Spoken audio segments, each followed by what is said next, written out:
Whoever said we're in for a night ahead, you're right. My name's Grant Smith Ellis. Your mom is so talented. How you doing? Hey, it's me. My name's Grant Smith Ellis. How you doing? You like how I'm talking over the music? It's gonna be a day. I don't even know what to tell you. Just get ready, it's gonna be a day. Alright? It's the 31st day of this war. It's Wednesday, April 1st, 2026. And this is the soundtrack of the war. This is exactly what you need to start this day. Here on Towel News. Rad, I'm feeling a little better today. I'm going to the dentist tomorrow. I think we're going to be okay. God bless you for asking. I'm doing a little spoken word poetry over this beat. You just got to vibe to it, you know what I'm saying? Can't really rap to it because there isn't a consistent tempo, but you can definitely spoken word poetry to it. It just has that vibe to it. It's like a post-industrial wasteland. Yoram tells it better than any science fiction writer ever wrote it. Music is a better medium than the spoken word most of the time anyway, or the written word. Music can complement the spoken word, but nothing will ever express an atmospheric manifestation as good as music. It's better than Pink Floyd. And Yoram does this all himself. Music, composition, video editing. He's a G. He's some secret hidden talent. One of the most talented composers I've ever met in my life. He just tells the vibe of a city in a song. It's a very special human being that can do that. My name is Grant Smith Ellis. Good afternoon. Good afternoon. Good to see you. Thank you, Hemlock. Yes, so I put in a support ticket, or I wrote one up and I'm gonna submit it. The YouTube notifications thing, it can take a few days to kind of reset itself when the notifications go away. It's like a known bug. It happens every once in a while. It cycles. I'll try to get it fixed, but yeah, you'll just like see it pop up again. Sometimes if I just say that the notifications are having issues, like while streaming, one of the community support people will be watching and they'll just fix it. So that's normally the best way to do it. Steve, thank you for asking. That last track, let me grab it for you, Steve. That is one of my favorites by Yoram Kupamits. He's actually a member of our chat. He's one of my favorite artists. I'm going to grab, Steve, that song. Just give me 1 second. This is called Up to There, You See No Further by Yoram Kupamits. Steve, welcome to the chat. Thank you so much for asking. Up to There, You See No Further by Yoram Kupamits. Now, we're honored that Yoram is a member of our chat. He is a citizen of Israel who's very sympathetic to the Palestinian cause. He's also just obviously he's sympathetic to his fellow civilians in Israel as well, but he's just a very honorable man, and he speaks more with his music than his words. He chats in here. He's a wonderful human. I miss him dearly. I heard he was here the other day. I missed him because there was so much going on. We're about to have some rocket fire in the north of Israel. If you're just tuning in, yes, there has been firing at Tel Aviv today. Yes, Mr. President Trump said there was a ceasefire. Yes, immediately the Iranians denied it. Yes, Ali Hashem, my dear friend, retweeted me when I clipped his video of that amazing and important breaking news that Ali got directly from the IRCG. Yes, it was an honor. Yes, I will take you through what's going on. Okay, it's 3 p.m. Eastern, U.S. wartime. Okay, it is Wednesday, April 1st, 2026. Mr. President Trump is scheduled to speak at 9 p.m. Eastern. Every network is carrying it. He has to ask for time. They gave it to him. It is, speaking of that, it's 9 p.m. in Tel Aviv and South Africa. Speaking of South Africa, God bless you, Michael Brown. Thank you so much for your very kind donation earlier. 350 rands. That was one of the nicest super chats I've ever gotten. I'm extremely humbled and touched by your support, Michael Brown. Thank you so much for that. It meant so much to me. There it is. See Michael Brown's super chat right there? it's the chat's flying around. But God bless you, Michael Brown. Thank you so much for all of your compassion. We love our South African towels. You are all wonderful. Damn Albanians. Hello, Translator Towel. How you doing? Damn Albanians. It's going to be a day. It's going to be a day, all right? It's 10:30. It's 9 p.m. in Tel Aviv in South Africa. It's 10:30 p.m. in Tehran, Iran. And Mr. President is scheduled to speak in 5 hours and 57 minutes, and he did not have a good day at the Supreme Court. Hello, Fra. All right, so I'm going to show you. Let's just start off with how. Let me just show you what happened. All right, the day. It's been a ridiculous. It was actually a quiet night. Okay, and then everything went to hell in a handbasket this morning. Like everything just went to hell. I don't know how it all went to hell so quickly. I was just trying to share some food donation drives. If anyone knows anyone in Ramesh, Rmeish. Mariana, her father has 500 boxes of food and humanitarian supplies that she's trying to get to Ramesh in Lebanon. Okay, so if anyone knows anyone in Rmeish that is like able to, if anyone's able to help coordinate this like aid delivery to the people of South Lebanon, I think. Mariana is looking for someone to deliver 500 boxes of food that her father is trying to donate to a community in southern Lebanon, but they don't have anyone on the ground that can get it there. Hello, Andrew. Hello to the people of Australia. God bless all of you. So yes, if you're out there and the sound of my voice is reaching you, and you know anyone in Ramesh, Rmeish in Lebanon, hello, Cosmina. God bless you.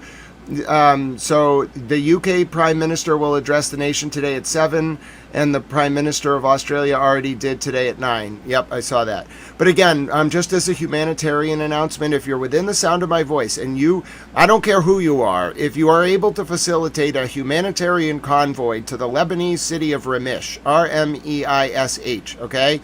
This woman, Mariana, I put her link in the chat. She needs help. Her father has 500 boxes of donations of food. She's trying to get them to Ramesh, but they cannot get them there because it's very hard to travel in southern Lebanon. So if you're the Italian government, if you're the UN, if you're just some country out there that's listening and you're like, oh, we can get it there, please contact Mariana, okay, on X, and please help her and her father get these 500 boxes of humanitarian supplies to Ramesh. Okay, it's a very simple thing. I think we can come together and do this. Okay, I know a lot of countries and their foreign ministries and all that whatnot. Listen, so just somebody out there, maybe the Vatican or France or Italy, can someone just contact Mariana and her father? They have been trying for 3 days to get this humanitarian aid convoy into South Lebanon, and no one can make it happen for them. So if anyone can do that, I would be very grateful. Correct. There was a big attack on Tel Aviv, but I'm doing a humanitarian alert because, like, the people of southern Lebanon, other than the Pope, they have no one. They have, like, the Pope, they have Al-Mana, Al-Mayadeen, and then, like, Zena Kador and Heidi Pett and Courtney Boneo and, like, that guy from RT named Steve, who I don't know his last name, who got bombed. He's a good journalist. They have like 7 people trying to like get the word out about this down there. 2 of the journalists, one from El Mayadeen, one from El Manan, just got bombed. So there's not really a lot of people who can get the word out specifically about humanitarian aid convoys in southern Lebanon. So I'm just really asking if like any of the governments or whatnot that listen, I know a lot of them listen, if anyone could just like help Mariana and her father get these 500 boxes of food donations to southern Lebanon. That would be great. Oh, someone's asking for my Zelle. Listen, I don't know if I actually like. I have a Bank of America that like has Zelle connected to it, but I don't have the Zelle app, so I'll have to install it. I know a lot of people are asking for this, so let me just install it. I don't have Zelle, but I told my dear friend I would do it, so let me just see if I can install it. Okay, Zelle. How do I install it? Zelle App Store Android. All right, let me just get this. Okay, I'm just going to get the App Store. All right, I'm just going to... Nope, there is no Zelle on the App Store. I wonder where it is. Did they take it down? It's gone. I'm so sorry. There is no Zelle app on the App Store. Yeah, there is no Zelle app. I'm so sorry. So people who want to send money to me towards Zelle, you have to email me, okay? All right? There is no Zelle app, okay? There's no Zelle app, all right? That is not a thing. I'm so sorry. So if you'd like to I just had a request for me to add Zelle. Unfortunately, Zelle took their app down in 2025. So yes, Fra, that's correct. So I looked at it. The only way for me to get Zelle, unfortunately, you'll have to email me, okay, at Gmail, grantsmithellis@gmail.com, and then I can set you up to be able to send me money on Zelle through my cell phone number, but I don't give that out in public. So I have looked at it. I can accept Zelle. I'm so grateful that you brought this to my attention. But the way my bank works is you have to email me, and then I will send you my cell phone number, and then you can use Zelle. I had no idea that Zelle didn't allow direct username transfers, but they apparently don't. That's correct. That's correct. So thank you to everyone who helped me learn about Zelle. I didn't even know this was a thing. I'm just taking a little bit of time to troubleshoot. But yes, so yes, I do have Zelle. I can confirm to those of you who asked, this is just kind of like an administrative thing. I do have it, but in order for me to receive money through Zelle, I have to give you my cell phone number. So if you want to donate through Zelle, just send me an email, grantsmithellis@gmail.com, and I will give you my cell phone number and you can donate. I hate to make it hard, but that's apparently how Zelle does it. I didn't know this. I thought it was just like Cash App. It's apparently not. God bless all of you, though, for keeping me in mind. I will very slowly, one day at a time, figure this all out. If there's an easier way to get money through Zelle, I'll find out right now. How to get money sent through Zelle. I should have looked this up before stream. I'm sorry.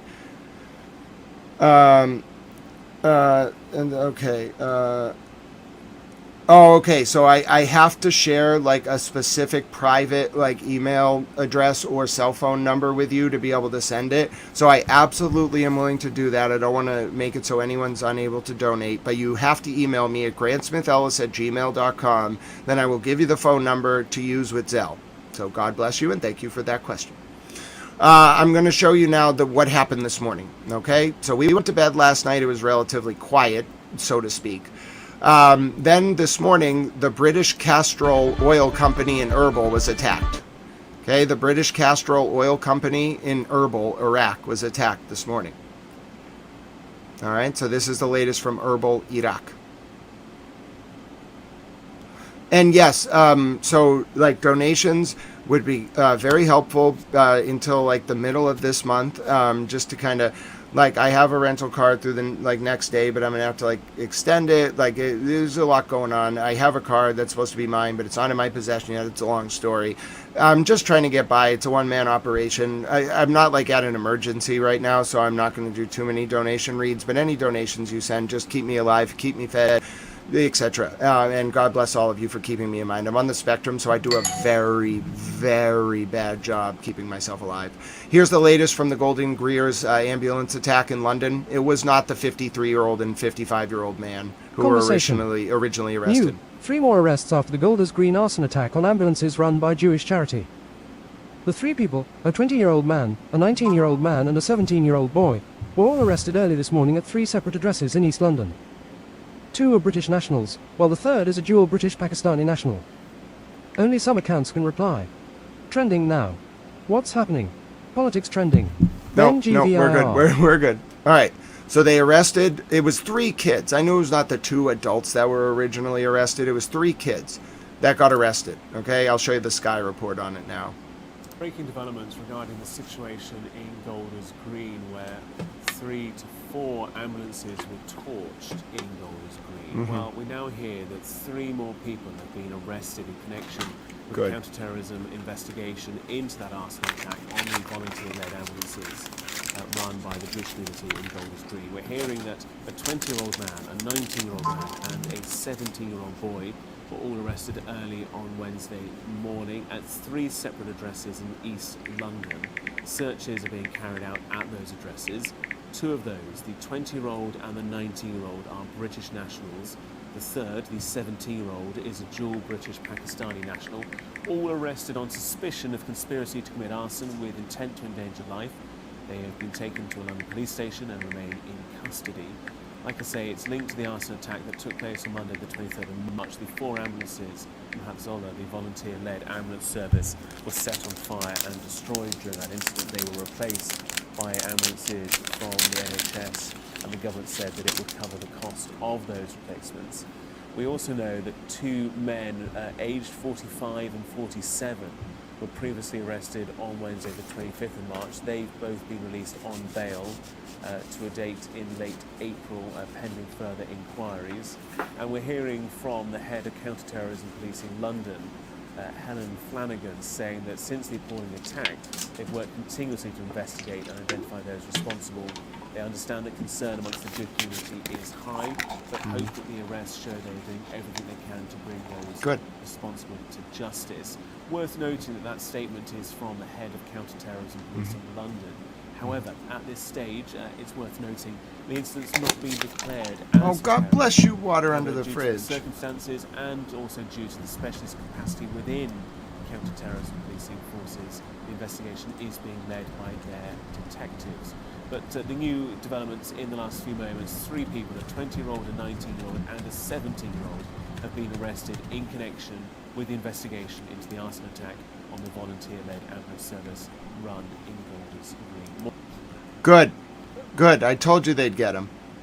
It was not like I'm sure the adults coordinated it. It was the kids. I saw it was 3 kids on the original video, and they got them. It took them a week. Good job. Kudos where kudos is due. Excellent job by the Metropolitan Counter-Terror Police. Excellent job. Jewish community will sleep a little easier tonight. I'm now going to say thank you to Water Under the Fridge. God bless you, my dear friend. It's so good to see you today. You are one of my favorite people on the earth, just because I love your username and also your energy and your vibes. Can you tell I'm in a mood today? I'm in a good mood. I'm happy. You know, I'm happy because although I feel like this could go a bad direction, like there was peace for a little bit last night. Like people got to sleep for 9 hours. I know it got bad an hour ago. I know.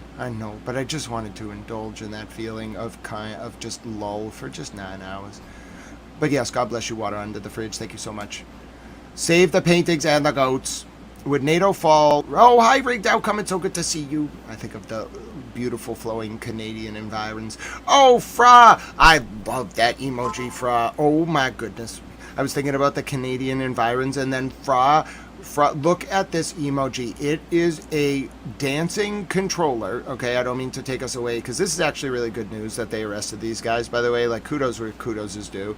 But, like, Fra comes in. It's not just an emoji, okay? He's not just a towel. He is a video game controller saying woot, waving his arms around. Is that not the greatest little emoji you've ever seen in your entire life? Look at him. Look at him. He's dancing. He's wiggling around. He's thrilled that they arrested the guys in England. He's just dancing around. He's like, they did it. They made the community safer. He's thrilled. He's happy. He's cheering me on. He's a super towel. Look at him. He's adorable. I'll give him little head pats. See, I'm giving him little head pats. Towel head pats. Oh, you're adorable. Oh, look at him go. Look at him. He's wiggling. He's dancing. He's like a wacky waving inflatable two flailing arms man from Family Guy. He's so excited. He's as excitable as I am. Hi, Real. It's so good to see you. 50 Ahmad. Slinky Socks is here. Oh, goodness. Bunny here is here. And Kofi. Did you know we made Kofi the dog into an emoji? Look at Kofi. He's a little emoji. Look at him. Look at him. He's an emoji. Oh, and we made Pete Bunny Towel into an emoji.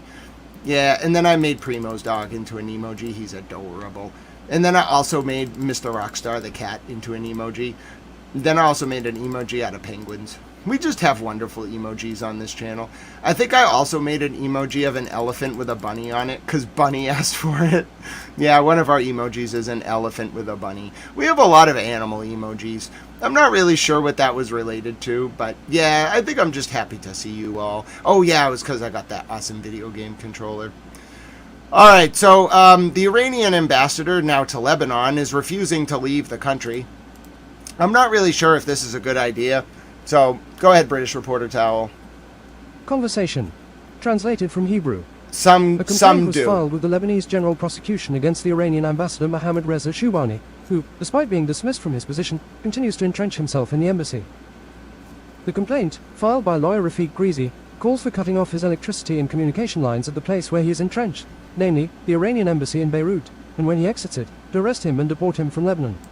Okay, so the Iranian ambassador is refusing to leave Lebanon. It's kind of like a battle over who is in control of the Lebanese state. Iran would probably recognize Hezbollah rather than the government of Lebanon. Translator tell Naomi, yes, some British cops have weapons, but on the whole, no, they're not armed. Some special police units in the UK have weapons, but only a few. Here's the latest from southern Lebanon.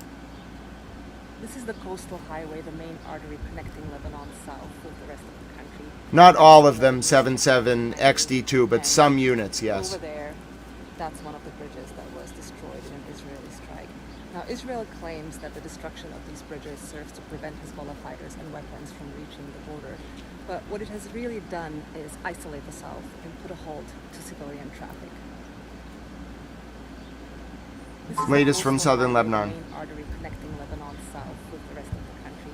That's a Lebanese checkpoint behind me, and over there, that's one of the bridges that was destroyed in an Israeli strike. Now, Israel claims that the destruction of these bridges serves to prevent Hezbollah fighters and weapons from reaching the border. But what it has really done is isolate the south and put a halt to civilian traffic. Okay, latest from southern Lebanon. Coastal highway, the main artery connecting. Sorry, play it again. I just wanted to make sure you could see the damage. Here's the latest from Zina Kador. Okay, overnight in Beirut. I'm getting us caught up. This is going to be a day. The south. Tell us first about what's happened in Beirut overnight. Well, there have been further attacks in the Lebanese capital, Beirut. There were 2 overnight. We are at the site of one of those attacks in the area of Shneh, which is on the outskirts of Beirut's southern suburbs, an area where people live. You can see this is very much a residential area. The attack caused widespread damage. You can see the missile impacts on the road. This appears to be a targeted assassination. Security sources telling us that. And it appears, unlike in past strikes, an apartment was not targeted, but a car or cars. Still, security sources are not divulging much details on whether or not whether the strike targeted 2 vehicles or 1. But there were a lot of vehicles parked on the side of the road because there's a school nearby where the displaced people are taking shelter. The Israeli military is saying that they targeted a senior commander of Hezbollah. Hezbollah neither confirms nor denies these claims. In fact, it hasn't really been posting any death notices for quite some time now. We know about deaths of their fighters sometimes on social media when families post death notices. But this is clearly a targeted assassination. Security sources telling us that. But like I said, it's still not clear whether the 1 car was targeted or more than 1 vehicle. Quite extensive damage at the scene of this latest Israeli attack on Beirut, Zaina. There is also a lot of worry. Okay, that was the latest from Zena Kador overnight in Beirut.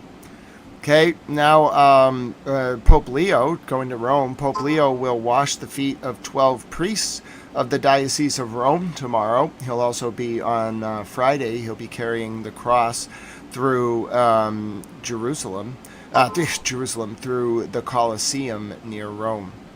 Okay, now I'm going to play you a report from the BBC talking to some Iranians who have managed to penetrate the blackout. Since the US and Israel launched their attack on Iran, and millions of people living there were plunged into a government-imposed internet blackout. Despite this, the BBC has been able to maintain contact with some of the few Iranians who found ways to remain online. They've been telling the BBC's Gonche Habibiazad about how their families disagree over the conflict. It is almost impossible for those living in Iran to tell the outside world of their plight. But despite a government-imposed internet blackout, some Iranians have managed to make contact to tell us about their family disputes.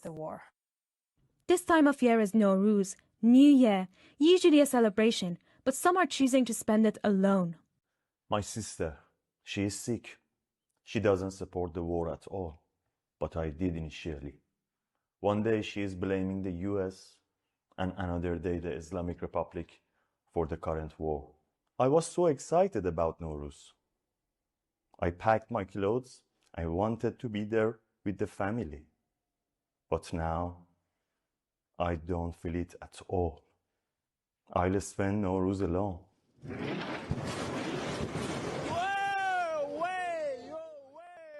I'm against the war. Thousands of innocent people could be killed at war, without anyone even remembering them.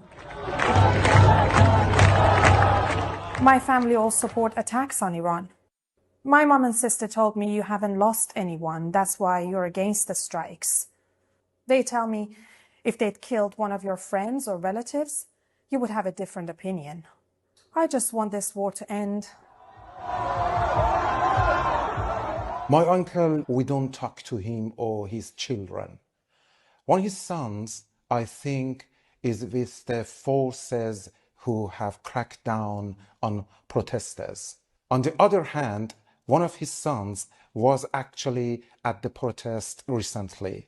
My uncle was saying that even if his children were killed as protesters, he wouldn't go to collect their bodies. My mom and dad usually have arguments. My dad lives in this illusion that Iran will open up its borders, and within 5 years there will be reconstructions, or Elon Musk will come to invest.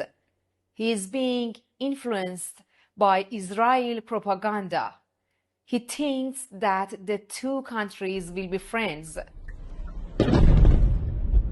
I just want this war to end as soon as possible. Many ordinary people have died. Well, Gonche from BBC Persian joins me now, and that is the Persian language service of BBC News, used by 24 million people around the world, the majority in Iran, despite being blocked and routinely jammed by the Iranian authorities. I've just noticed you've posted on our website the live page about the fact this is the 33rd day of a government-imposed blackout. In reality, what does that mean for the people living in Iran? It means that they only have access to some domestic websites and domestic apps, and they can't contact the outside world. It's a way of Iran's government to control the flow of information, the information that is being sent out. They have threatened that if anyone takes a picture or a video of the places that have been struck, they're going to be prosecuted.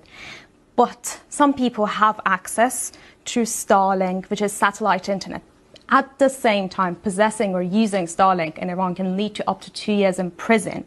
So that is not an option also for everyone to get this device, have it at home. They have to pay hundreds of thousands of dollars to have it. And also it's risky for them as well.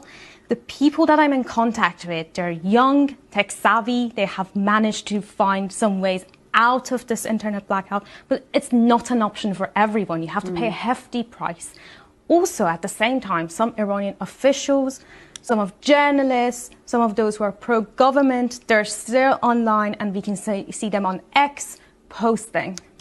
So we saw from your piece, those that you spoke to or managed to get a sense from, differing views. Can we get any sense about how views are in terms of what's going on at the moment in Iran? Are there generational splits? You know, how are people dividing in terms of for or against what's happening? It's very much nuanced. It's not just a generational gap. Some people are thinking about what is going to happen after the Islamic Republic is gone, if it's going to go. The people that I speak to, almost all of them are against the establishment, but from these disputes that they have in their families with some who are pro-establishment, I get a sense of what they're thinking, and also by monitoring state media and what they're saying there, I get a sense of what the other side is thinking. So there are two sides, and also among those who are against the establishment, it's not just black and white. Some are pro-war right now as well. Some are against the war. And it's just even among them different ideas. They have different approaches. Some are tired. Some are saying we are getting used to the war and we are having our routine. Some are saying the strikes should continue. So it's very much like a wide range of opinions. and difficult to monitor, but you are getting some sense of the feeling in the country at the moment. Yes, and also some threats as well. These people that are speaking to foreign outlets, especially Persian outlets, they know the risks that come with it. Authorities have been trying to crack down on those who access the internet, on those who are sending out information as well. We are seeing threats on Telegram, on state media, through text messages, mass text messages that have been sent to people. And it's not easy to get what's going on outside the country. As I said, my glance is very much limited mostly through the capital, Tehran, and through some young people. Gonche, it's really good to talk to you. Gonche from BBC Persian, thank you so much. And important to hear the voices from inside Iran. Thanks. All right, that was more than a month. That was the latest from the BBC and Iran. I'm now going to show you the latest from the Iranian, I think it's the president. I don't think it's the Speaker of the Parliament. I think it might be the Speaker of the Parliament, actually. Masoud Pezeshkian. I'm pretty sure it's the Speaker of the Parliament. Alright, so I translated it and I'm gonna have it read for you now, okay? Just give me 1 second. I had to make it into text. Then I gotta break it up by page.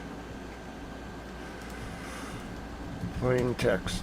Okay, so I broke it up by page. It's a little annoying to read in this format. Like it's not formatted very well because it's translated from Arabic. I'm going to format it for you so you can actually understand it. It's the newest speech from the Iranian president, or it might be the Speaker of the Parliament. It's long.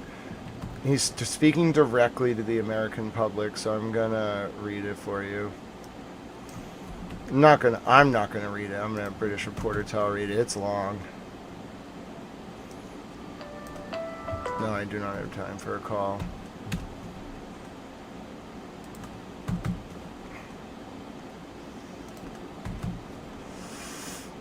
Alright. I have the latest from the Iranian, I think it's the Speaker of the Parliament. I'm going to have it read for you now. It was kind of hard to do, but I was able to do it. Alright, so this is the latest from, I believe, the Speaker of the Iranian Parliament. He's speaking directly to the American people. It's Masoud Pezeshkian. Let me just make sure. This might be the President of Iran. Masoud Pezeshkian. No. Masoud, M-A-S-O-U-D. He's the president of Iran, so he doesn't have the most powerful position, but this is the speech from it was just released 20 minutes ago. Here's the president of Iran. It's not the supreme leader, it's the president. Here's his speech to the American public. British announcer Tal, Conversation. Plain text. In the name of God, the compassionate, the merciful asterisk to the people of the United States of America, and to all those who, amid a flood of distortions and manufactured narratives, continue to seek the truth and aspire to a better life. Iran, by this very name, character, and identity, is one of the oldest continuous civilizations in human history. Despite its historical and geographical advantages at various times, Iran has never, in its modern history, chosen the path of aggression, expansion, colonialism, or domination. Even after enduring occupation, invasion, and sustained pressure from global powers, and despite possessing military superiority over many of its neighbors, Iran has never initiated a war. Yet it has resolutely and bravely repelled those who have attacked it. The Iranian people harbor no enmity toward other nations, including the people of America, Europe, or neighboring countries. Even in the face of repeated foreign interventions and pressures throughout their proud history, Iranians have consistently drawn a clear distinction between governments and the peoples they govern. This is a deeply rooted principle in Iranian culture and collective consciousness, not a temporary political stance. For this reason, portraying Iran as a threat is neither consistent with historical reality nor with present-day observable facts. Such a perception is the product of political and economic whims of the powerful, the need to manufacture an enemy in order to justify pressure, maintain military dominance, sustain the arms industry, and control strategic markets. In such an environment, if a threat does not exist, it is invented. Within this same framework, the United States has concentrated the largest number of its forces, bases, and military capabilities around Iran, a country that, at least since the founding of the United States, has never initiated a war. Recent American aggressions launched from these very bases have demonstrated how threatening such a military presence truly is. Naturally, no country confronted with such conditions would forego strengthening its defensive capabilities.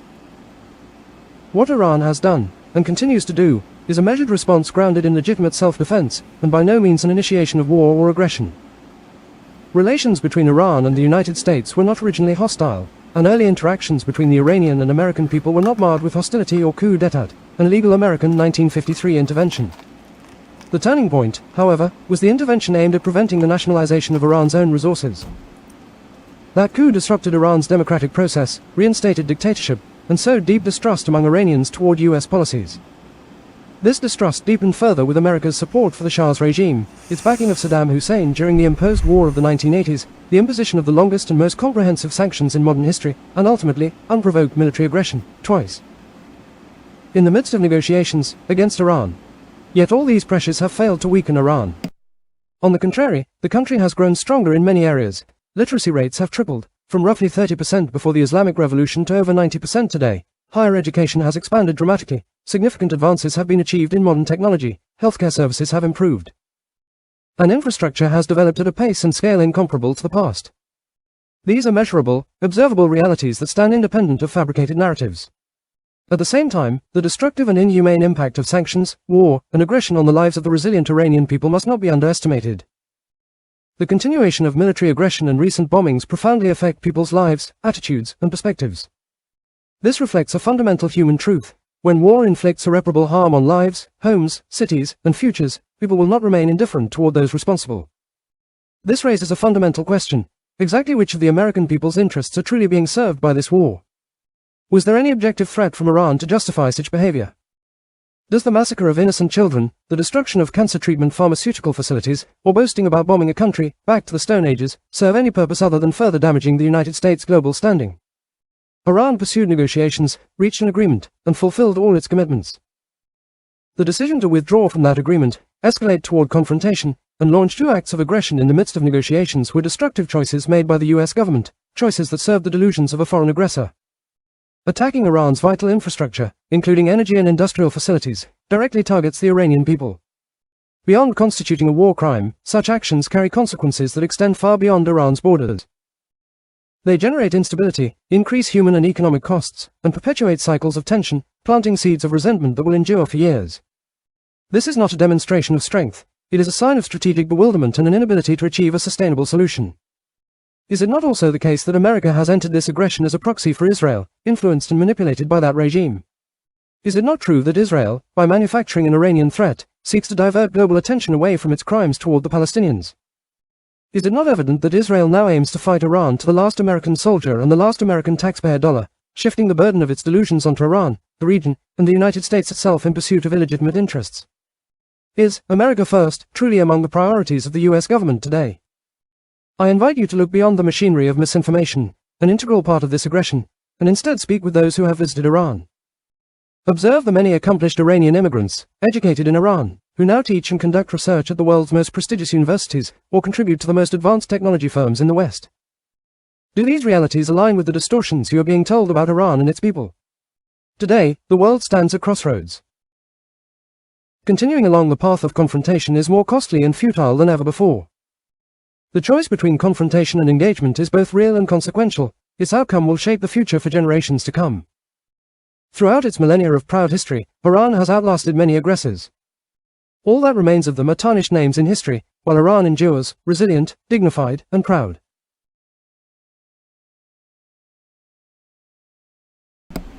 Well, hard to argue with any of that. They're very reasonable. They just want to be respected.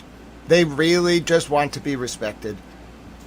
All it's going to take to end this war is treating them like an equal. I'll run for president on the platform of treating Iran as an equal to end the war if I have to. Doesn't mean I'm going to give everything to them that they want. Iran's interests are different than the interests of the United States, but certainly they're willing to end the war. They're very reasonable. They're just mad, rightfully so.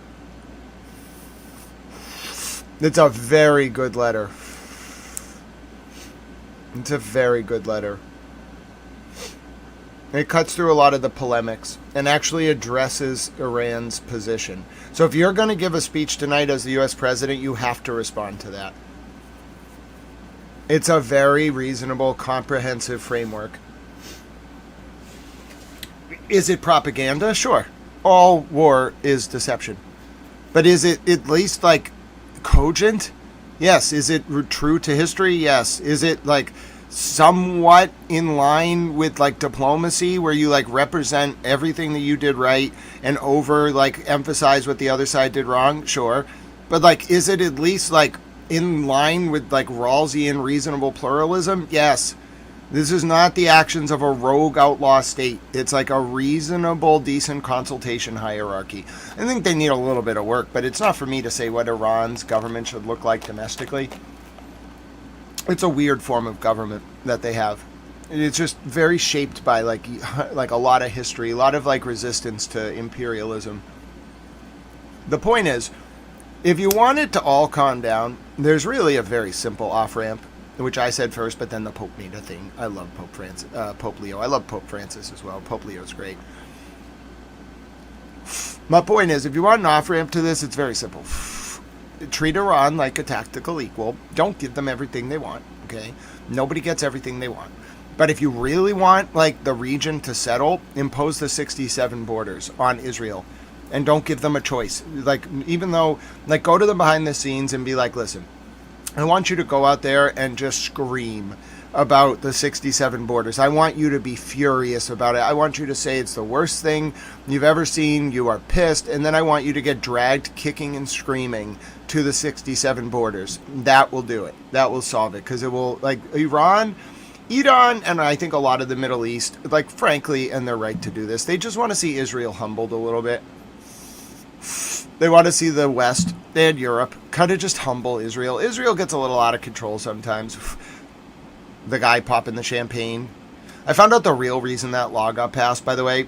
There was this woman and her husband and her daughter. They were driving along on October 7th. They weren't combatants. They were in the reserves, obviously, but they were just on like a vacation or something. And her husband was an ambulance driver or something. Their car got hit by a Hamas rocket, overturned. She lived. The husband was like savagely murdered, savagely killed by Hamas on the road. And then she was maimed. They like scarred her face. And then her daughter was killed. She became a member of the Knesset, okay, because the guy in Hamas who was responsible for coming over to the car and like brutalizing her family and her, one of the militants was captured and then released in a deal with Israel, okay, in a prisoner swap. She joined the Knesset and proposed a law that, when you actually look at it, it is the death penalty, okay, but it's a traditional American death penalty with lots of levels of appeals. She proposed a law so that Israel as a government couldn't give over certain types of prisoners who had committed war crimes, basically, regardless of whether the IDF commits war crimes or not. That's not relevant to this law. Preventing them from being transferred back over by imposing the death penalty. Okay? That's the actual reason the law exists. Instead, you got Ben Gvir up there shaking champagne, looking like a genocidal maniac. Okay? And so Israel keeps doing this. We're like, they're losing the PR war. It's called Hezbollah in Israel. They're losing the PR war. They're losing hearts and minds. And like the only way to off-ramp this war is to humble them. I'm sorry. That's like what the Middle East wants. Okay. What happened? All right. What happened? Oh, yeah. No. We don't want any personalities. Definitely no personalities. I'm back in Tripoli Bob on the timeout here. We don't want any personalities, especially generalized and based on religion. I don't let people generalize towards the Muslim religion, towards the Christian religion, towards the Jewish religion. There are more people in this chat that are Jewish and live in Israel that defend the Palestinians than there are people in America that defend the Palestinians. So I don't want to hear any generalizing. I back Tripoli Bob on the timeout there. It's just 10 minutes. You can come back. Here's the latest from the IRCG in English, okay? I'm going to have it read out for you. I don't have to have it read out for you. We have the captions. Here's the latest from the IRCG in English. بسم الله الرحمن الرحیم. موج 89 عملیات وعده صادق 4 با رمز یا موسی کلیم الله با بیش از 100 موشک و پهپاد و 200 راکت در بخش‌های گسترده‌ای از منطقه غرب آسیا و از شمال تا جنوب سرزمین‌های اشغالی به صورت هماهنگ و هم‌افزا. One second. Let me get the caption settled for you here. Sorry about that. I don't know why it zoomed in. Sometimes it thinks it's being helpful by zooming in when it's really not. One second. Okay, we're good. Now you should actually be able to see the captions. بسم الله الرحمن الرحیم. موج 89 عملیات وعده صادق 4 با رمز یا موسی کلیم الله با بیش از 100 موشک و پهپاد و 200 راکت در بخش‌های گسترده‌ای از منطقه غرب آسیا و از شمال تا جنوب سرزمین‌های اشغالی به صورت هماهنگ و هم‌افزا و با تفکیک محور نیروهای مسلح ایران و هر یک از گروه‌های مقاومت علیه دشمنان آمریکایی صهیونیستی اجرا شد و اهداف از پیش تعیین شده را زیر ضربه و انهدام قرار داد. موج 89 عملیات وعده صادق 4 که به صورت ترکیبی اجرا شد در ابتدا نقاطی را در ایلات، تل آویو و بنی براک مورد هجمه موشکی و پهپادی قرار داد و در ادامه عملیات محل اختفای نیروهای تروریستی ارتش آمریکا در بحرین مورد اصابت قرار گرفت و حدود 80 نفر زیر ضربه قرار گرفتند که تعداد قابل توجهی از آنها کشته و مجروح شدند. همزمان گروه بالگردی ارتش تروریستی آمریکا در پایگاه الودیری مورد هجوم موشک‌های بالستیک سپاه قرار گرفت که یک فروند بالگرد منهدم و به سایر بالگردها آسیب جدی وارد گردید. نیروی دریایی سپاه در 5 عملیات گسترده و پردامنه با ترکیب موشک‌های بالستیک و کروز و پهپادهای انهدامی اهداف برجسته نظامی دشمنان آمریکایی صهیونیستی در منطقه را منهدم ساختند. در نخستین هدف تهاجمی این نیرو 2 رادار هشدار زودهنگام در اختیار آمریکایی‌ها در منطقه و مستقر بر یک سازه دریایی در آبها و جزایر امارات با دقت بالا منهدم گردیدند.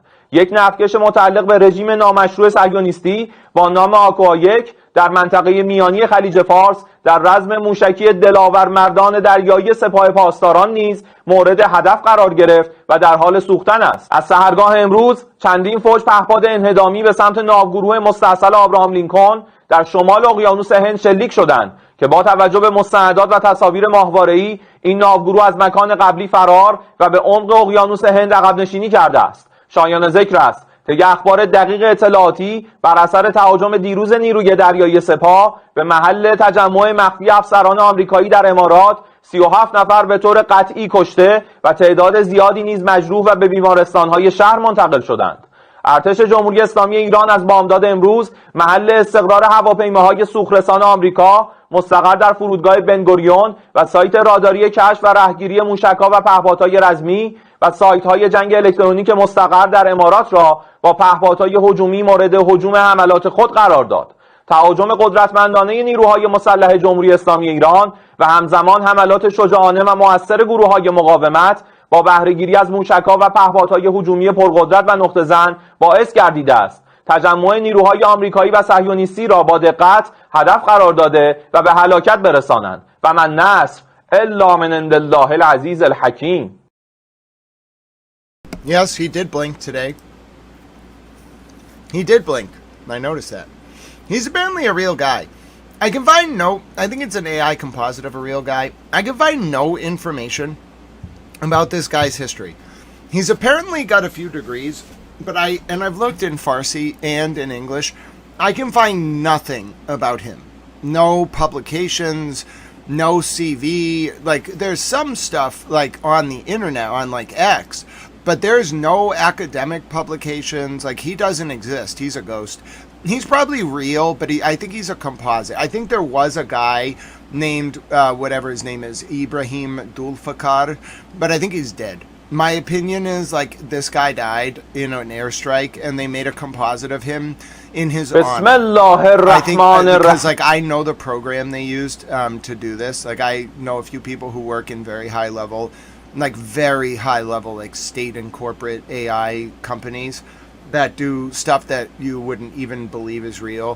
And they, like, I've heard it from more than one person, that this software that they use is like statecraft software. It's out there. It's very similar to what a statecraft software would generate. The question is, why are they doing it this way? I think it's in homage to him. I think it's an honor. I think he was a very highly regarded man in the IRGC army. He had a lot of degrees, a bachelor's degree, a master's degree.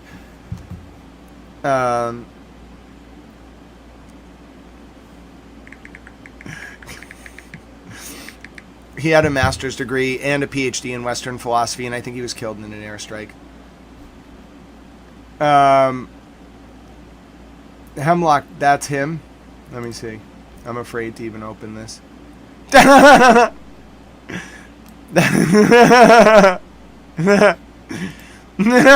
Did South Park parody him? That's hilarious. Cezador, he is not the president. He's the spokesperson for the IRGC and IRGC armies combined Central Command. He's kind of like the CENTCOM spokesperson, but he's in the army. He is a real man, okay? He is a real person. That is a composite drawing. I love this. I absolutely love this. I'm going to save this image. I think this is, I don't know if South Park parodied him or not yet, but that's great. They have to parody him. They have to parody him. Because South Park is if South Park doesn't parody this guy tonight, is it Wednesday? If they don't parody this guy on their next show, they're totally missing out if they haven't done it already. I don't watch South Park as much anymore. I want to meet Trey and Matt to kind of talk to them a little bit about, I think I could consult for them and really make the show kind of fun. I kind of have watched it since the 90s. I played the N64 game, bro, with the turkeys and the dodgeballs. That was epic. But anyway, my point is, South Park's gotta parody this guy if they haven't. They absolutely have to do an episode on the war. I know it's not really the best thing for satire, but you can make a really good humanitarian point by doing satire. You made this on yourself, Hemlock? Oh my goodness, ladies and gentlemen, Hemlock made this by himself. This is incredible, Hemlock. I give you 10 out of 10. Oh my goodness. You got me to laugh. Slinky Socks hadn't heard me laugh before. Hemlock, I am stunned. I want to make, I love this. I want to get this, tattooed on my body. Not, to homage the guy, but just your artistic skill. Listen to me, Trey and Matt. If you watch this, or somebody on the South Park writing staff, or one of their friends, you text them right now and you say, listen, there's this guy named Grant Smith Ellis. His email is grantsmithellis@gmail.com. He can breathe life back into South Park. He knows that you're depressed because of all the corporate tomfoolery. We must do either an Imagination Land style series or an episode about the war. Okay? He's ready to do it. He wants to help you. He thinks that South Park is the greatest thing of all time. It just needs its soul back, and he will reinvigorate it. He wants to meet with you. He'll do it for free. You can give him some money. I kind of need a little money, but I'll do it for free. I love Trey and Matt. They've really inspired me throughout my life. Some of their episodes got me through very difficult times in my life, like the Butters episode about going to the bar with the girl and going out into the street in the gutter and being with the goth kids and them being aren't you sad, Butters? And he's like, I am sad, but it's a beautiful sadness because I wouldn't know happiness if I didn't experience this sadness. So anyway, that's an amazing drawing created by our very own Hemlock93. I love it so much. Absolutely beautiful job, my friend. I saved it. I'm gonna remember it forever. So great job. Just a stunning composition. 10 out of 10. Taking us back to the news of the day now. Although Hemlock's beautiful drawing is news, in my opinion.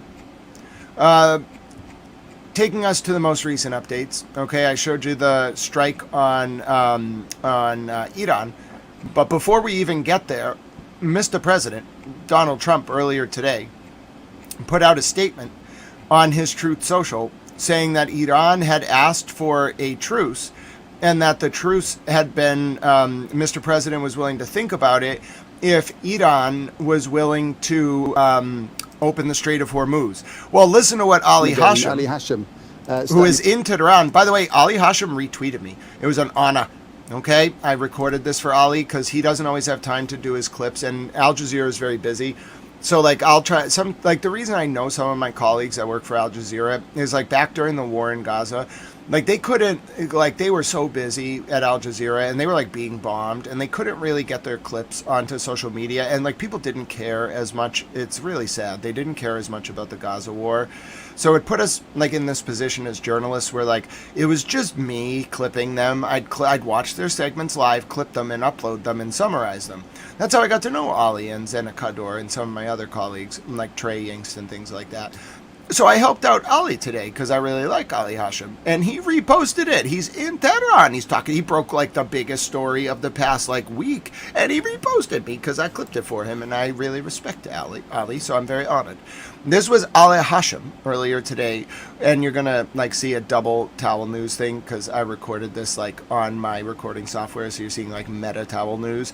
But within 20 minutes of Mr. President tweeting that Iran had asked for a ceasefire, this is what Ali reported from Tehran. And again, Ali Hashim standing by for us there now. So Ali, are we hearing anything from the Iranians on this? Actually, I was on the phone with a senior Iranian official, and I asked him about this. He was laughing and said President Trump is trying to get any kind of stances here and try to translate them into what fits him. He wants a ceasefire, and the issue is that the Iranians haven't asked for anything like this. So the Iranians are denying that they've asked for any ceasefire. This is now clear. I have a senior official talking to, and it's not what they did. Okay, and also in the rest of Donald Trump's statement, if you go on to read it, he says that we will continue blasting Iran into oblivion. It doesn't seem like he's considering pausing hostilities anytime soon. Well, the fact that we know that President Trump is to speak this evening, United States time, and to give a very important update on the war. Now, regardless of what's going to be the position, whether he's going to announce a ceasefire from one side or he is going to announce a ground invasion of Iranian islands, also from yesterday's interview with the Iranian foreign minister, I think it was a very timely interview with our colleagues here in Jazeera Bureau in Tehran. He said clearly, Abbas Araghchi said clearly that Iran is ready to fight. It's ready to fight for more than 6 months. It's ready to continue this war till they achieve their own objectives. So that was the latest. Iran immediately denied that they asked for a ceasefire. Immediately. All right? And then this is what Iranian TV showed this morning. روایت ما روایت ایستادگی است. به خاطر مردم کشورم اینجا. فرزندان وطن جمهوری اسلامی ایران را حرم می‌دانند. ما هستیم که این حرم خدمت شما است که سرپا بمونه ان شاءالله. روایت قدم‌های استواری که ارتفاعات شمال غرب کشور امنیتش را مدیون رشادت آنان است. پوری امنیت در منطقه به حول گفته الهی برقراره که حتی دشمن فکر تعدی به این نوار مرزی رو هم نداره. مرد این میدان به قول حاج قاسم ما هستیم. اگه جرأت دارن میان جلو. دشمن خوب می‌داند که تا ما اینجاییم جرأت تجاوز و تعدی به کشورمون را هیچ وقت نخواهد داشت. کوه‌های سر به فلک کشیده قندیل شاید روایتگران خوبی باشند برای این ایستادگی رزمندگان. یک پیام از سرباز کوچکترین سرباز این خاک. همیشه ما تو میدان هستیم، خواهیم ماند. ضرب شست رزمندگان قرارگاه حمزه سید الشهدا علیه السلام در هم کوبیدن مقر گروهک‌های معاند و تجزیه طلب اقلیم شمال عراق پیامی را به دشمنان این مرز و بوم مخابره می‌کند. That's the Iranian army song. Only the Iranian army used that.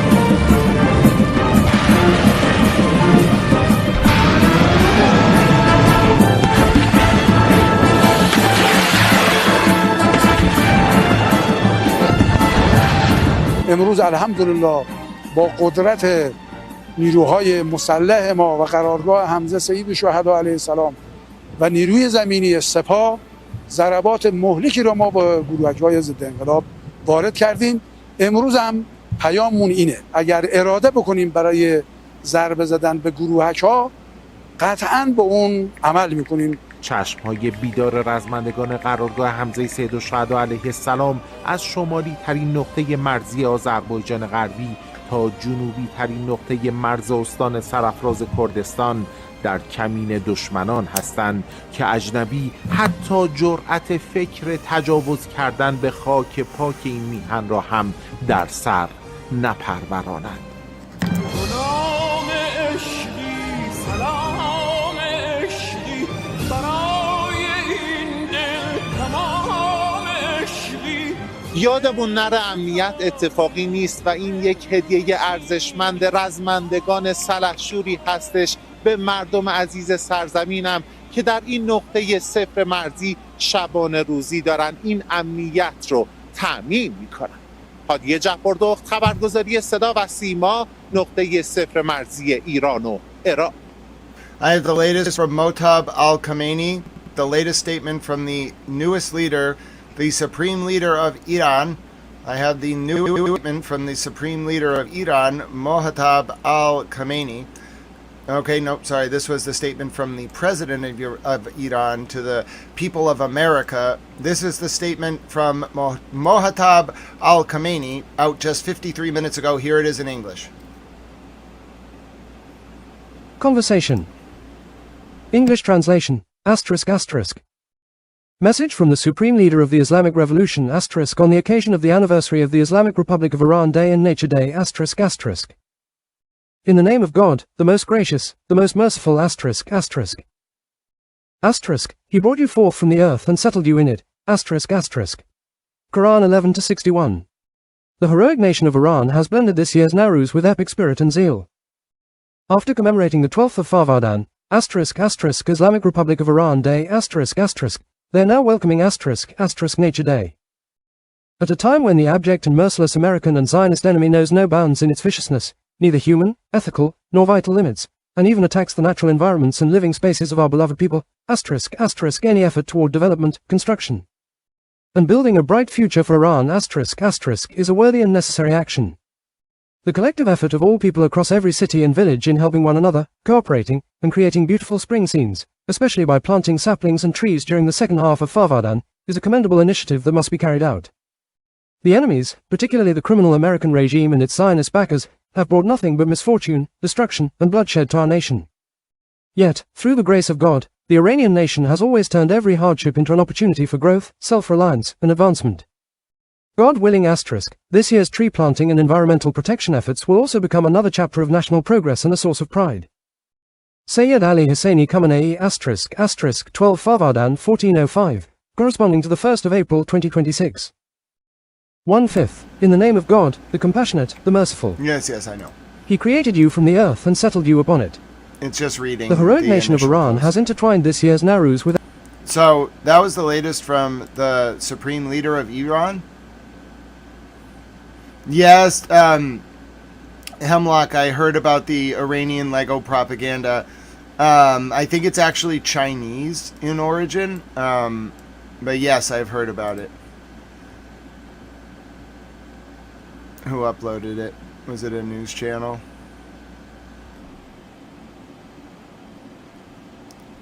Yeah, I saw this. So, Iran uploaded, it's actually, from what I understand, Chinese in origin. There's kind of like a Lego parody. It's having trouble loading, but yes, I did see this. This is making the rounds. I'll show just a little bit of it. I think it's actually Chinese made, but it's pro-Iranian, like AI Lego propaganda. And obviously, like, Lego would probably be mad if they found out that it was the Chinese state, but what is Lego going to do about it? But yeah, there's a few of those videos I've seen coming around.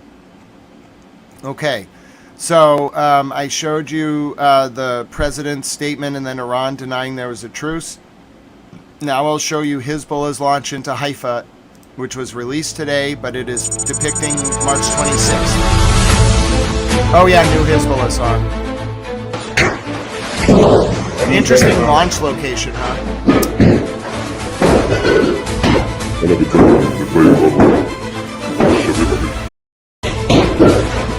They are detained. Good to see you, my friend. God bless you.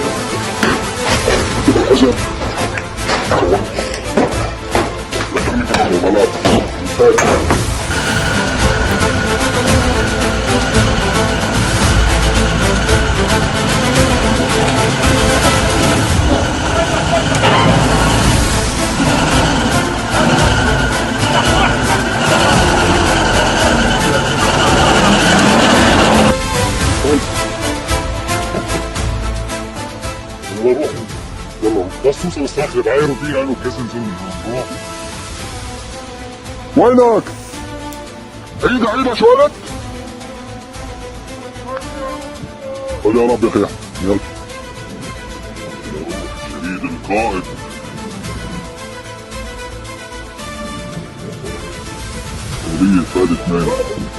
That's what they said, Mary P. But Mary P, never take the IRGC at face value, but yes, that's what they said.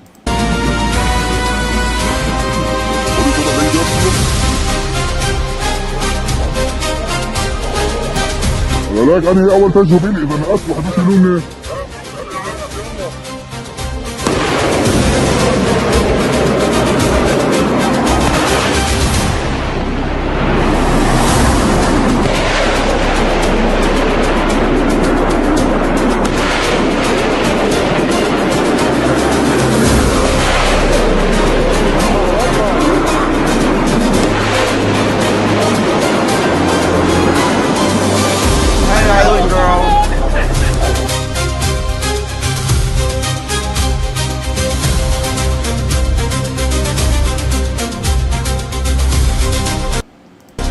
And now you see why no one should drive through southern Lebanon right now.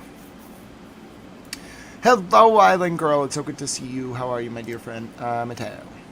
Alright, so that was the latest from Hezbollah in southern Lebanon. Now, immediately after Ali Hashem announced that Iran had not asked for a ceasefire, the two explosions in the west of Tehran, that's with Ali's personal camera, taken towards the west of Iran, the west of Tehran. All right. And if you're wondering, yes, if you're wondering, like, does the man on Al Jazeera in Tehran, does he follow Towel? Yes. And did he repost Towel? Yes. He reposted me. See how much of an honor that is to be on Ali Hashem's feed? Ali Hashem is in Tehran. Okay? It's very impressive.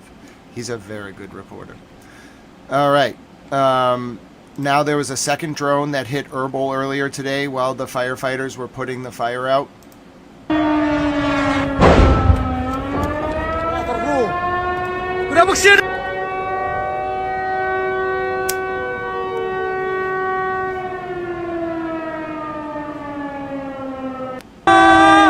I agree, Mary P.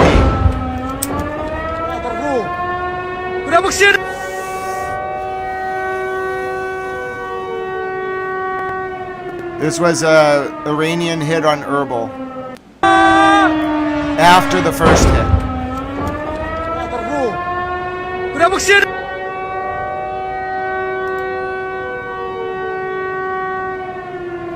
That was an Iranian hit on Erbil after the first hit.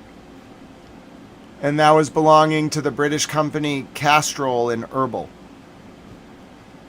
Okay. Now, let's see what this one is. Is this the one we just looked at or not? Yeah, we just looked at that one. Okay, here was an attack on the explosion from the attack on the 15th Khoradad barracks in southern Iran, an IRGC missile strike today at 18:27. So it was about 5 hours ago. This was a strike in Iran in the south earlier today.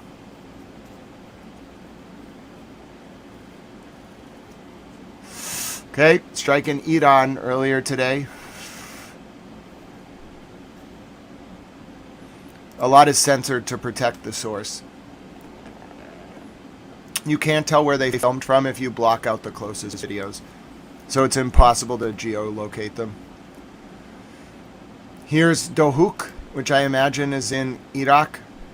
Here's an attack, an Iranian attack on American site in Dohuk. Yeah, I'm rooting for the Red Sox too. Here are the strikes in Isfahan tonight. More strikes in Isfahan. This is Isfahan tonight. More strikes.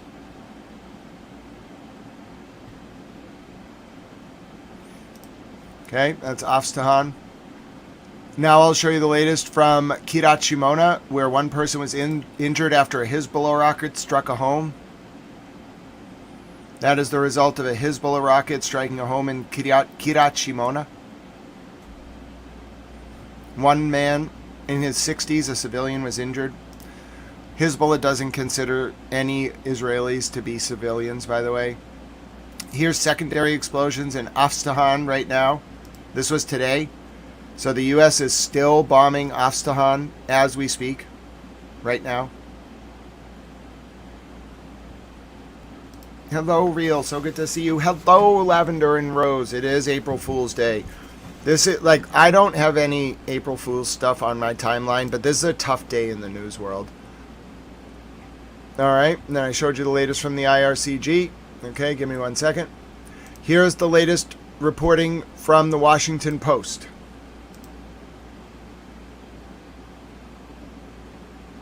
Conversation. Breaking. President Trump requested a plan to seize nearly 1,000 pounds of highly enriched uranium from Iran. The US military briefed him on a complex operation involving airlifting excavation equipment, building a runway inside Iran for cargo planes to extract the material, and potentially deploying hundreds of troops. That's from the Washington Post. So you hear a preview of what we might get tonight at the 9 p.m. press conference. The eyes of the world will turn to the White House in Washington, D.C. in just 4 hours and 52 minutes' time. The world waits with bated breath the announcement of Mr. President Donald Trump. The UK leader is also expected to speak tonight, Keir Starmer. It's unclear if his speech will be similar or different to the speech of Mr. President or the Australian Prime Minister, who also spoke earlier today. Let me take you back a little bit further and give you the updates we may have missed while I was rushing through a lot of that. Oh yes, so here was there was video released by the Iranians with one of their statements. Okay, this was with Wave 89 of Operation True Promise 4. So I'm going to have, and they invoke Moses in this because it's Passover. Conversation. Breaking. Islamic Revolutionary Guard. The armed forces of the Islamic Republic of Iran and the resistance fronts have carried out coordinated, integrated, and targeted operations under the name Wave of the 89th, as part of Operation True Promise 4 with the code O Moses. The interlocutor of God, using more than 100 heavy missiles, attack drones, and 200 rocket projectiles over a range spanning tens of thousands of kilometers across the entire West Asia region and from north to south in the occupied territories, against American and Zionist targets. These joint operations, dedicated to the souls of the martyrs of the Islamic resistance in Yemen, targeted sites in Eilat, Tel Aviv, and Bnei Brak against military targets and gatherings of the forces of the terrorist Zionist regime, and according to local sources, have resulted in devastating losses for the Zionists. In addition, the hideouts of American terrorist forces in Bahrain, housing 80 personnel, were targeted with utmost precision. While the U.S. Army's helicopter group at Al Udeid Air Base came under a ballistic missile attack that led to the destruction of one helicopter and severe damage to the others. The formation of a cohesive unit for the Islamic nation amid the integration and coordination of fronts against the enemies of the Islamic world, along with the remarkable resilience of the Iranian people, represents the greatest achievements of this imposed war on the Islamic world and the Islamic Republic of Iran. The harsh conditions and living pressures in the occupied territories ahead of the Jewish holiday, the suspension of medical and food services in America, the flight of American soldiers from the region, and the rising inflation worldwide. All are part of the outcomes of this war stirred up by the deluded. It has been promised that this wave will continue, God willing, with all force and intensity, and the Islamic nation will be provided with detailed news later. Express yourselves, vent the sick psychology inside you. That's your nature, writings and expressions on walls and on plastic. That's just Arabic translated. Here's the latest from the IRCG. This was the launch earlier today from the IRCG. This could be loud. Thank you, 77XD2. God bless you. This could get loud at any time. They tend to launch loud missiles.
راهی gains.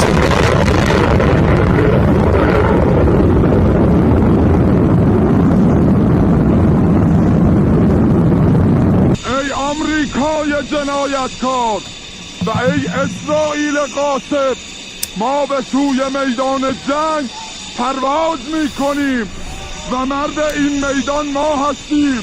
بدان که ملت امام حسین همیشه پیروز میدان است. به یاد همه شهدای مدافع حرم و وطن.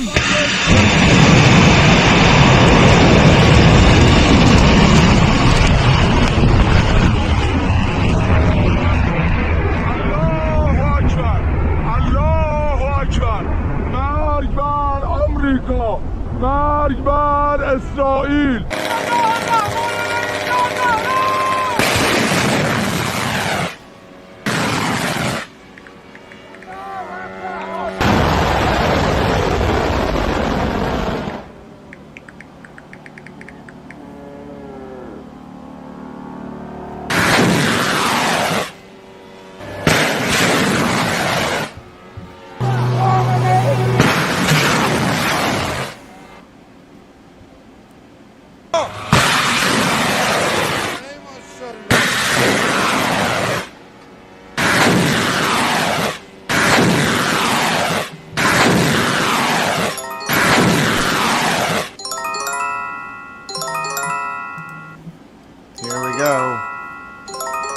Alerts in the north, very north.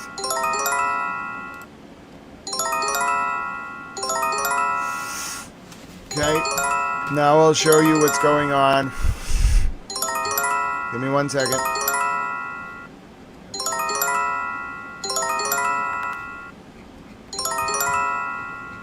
There's alerts in the north. Okay, I have a 6-minute video for you now. Okay, of intense strikes of the secondary explosions in Isfahan, Iran, earlier today. Like literally this afternoon. Give me 1 second. No, there's a lot more that needs to load. Nope, even more. There's a lot of data flying through right now. Give me 1 second. A lot of alerts in the north of Israel. No, none of that is right. That's not even close to the most updated. Come on, update feed. What is going on here with my X feed? It's annoying me.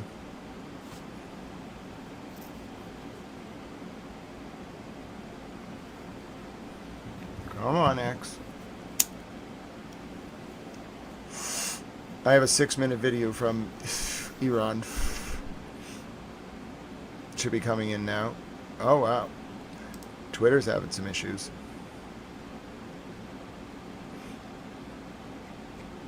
Here we go. It's back up. Twitter goes up and down from time to time. Alright, so I have a 6-minute video for you now from Iran. Oh, more drones in the north. This is Isfahan today. 6-minute video. This was 6:20 p.m. at Isfahan, Iran tonight. 6-minute video.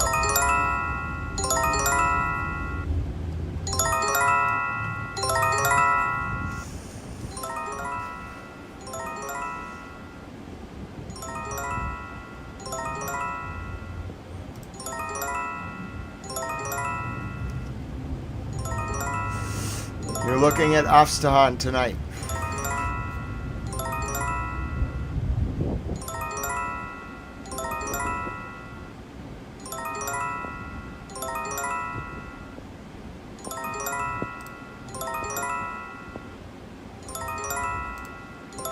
Hezbollah drones heading into Narahanya. Massive Hezbollah attack in the north.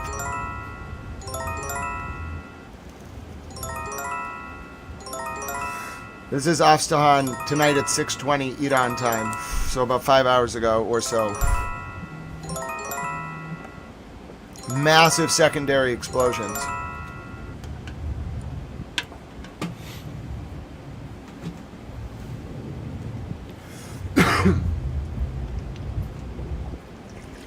Looks like they caused a volcano.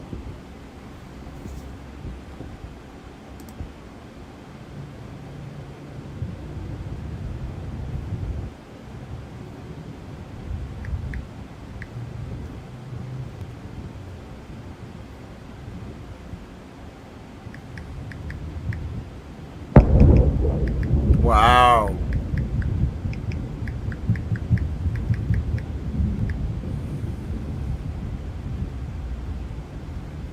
So this is what's happening to Isfahan now, like tonight. More attacks in the north.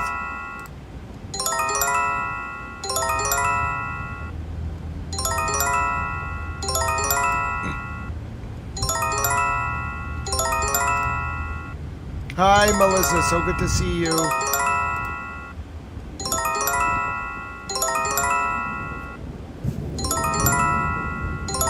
Slinky Socks, did Nightbot get mad at you? Don't worry, Slinky Socks, I got your back.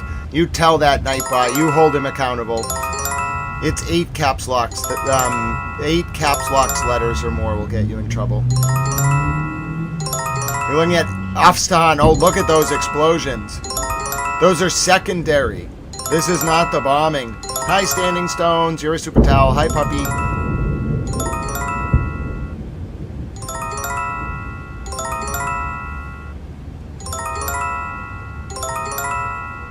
Oh, God bless you, Primo. You're so kind to share with us those insights. Yes, Mad Mike, I agree.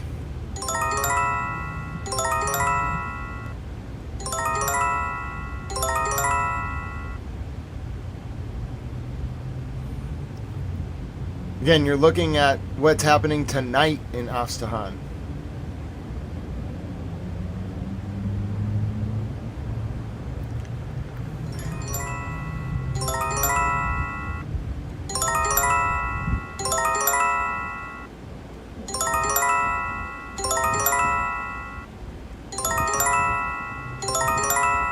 I would love that, Diane.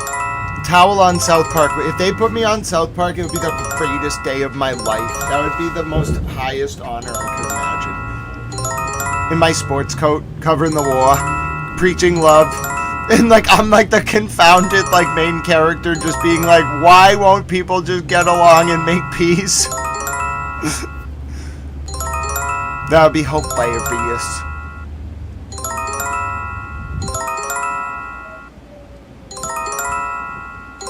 I give South Park full permission to use my name, image, and likeness to make an episode about the war.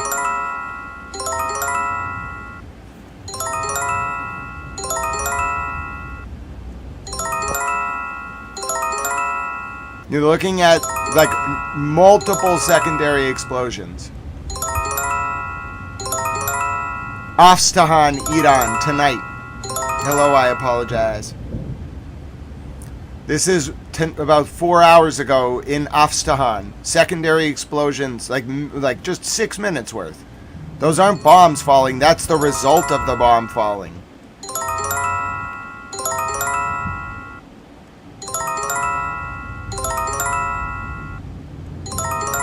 That sounds delicious, Melissa. I should have some soup tonight.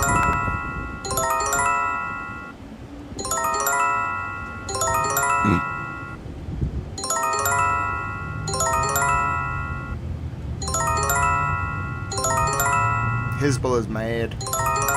I can do that. I can do that, Sky. Alaska. Yes, I can do that. Done. I do like to know the pace of the attacks, but I can keep the volume down. Okay, so that was 6 minutes of footage. And if you're wondering what is happening, it's the north. Hezbollah is just bombing Nirahanya. Oh, Slinky Socks, they were asking me to turn the alerts down on the phone, which is honestly for the best because it's very loud.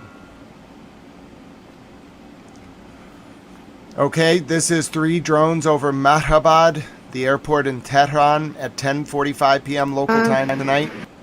So about an hour ago. Tehran.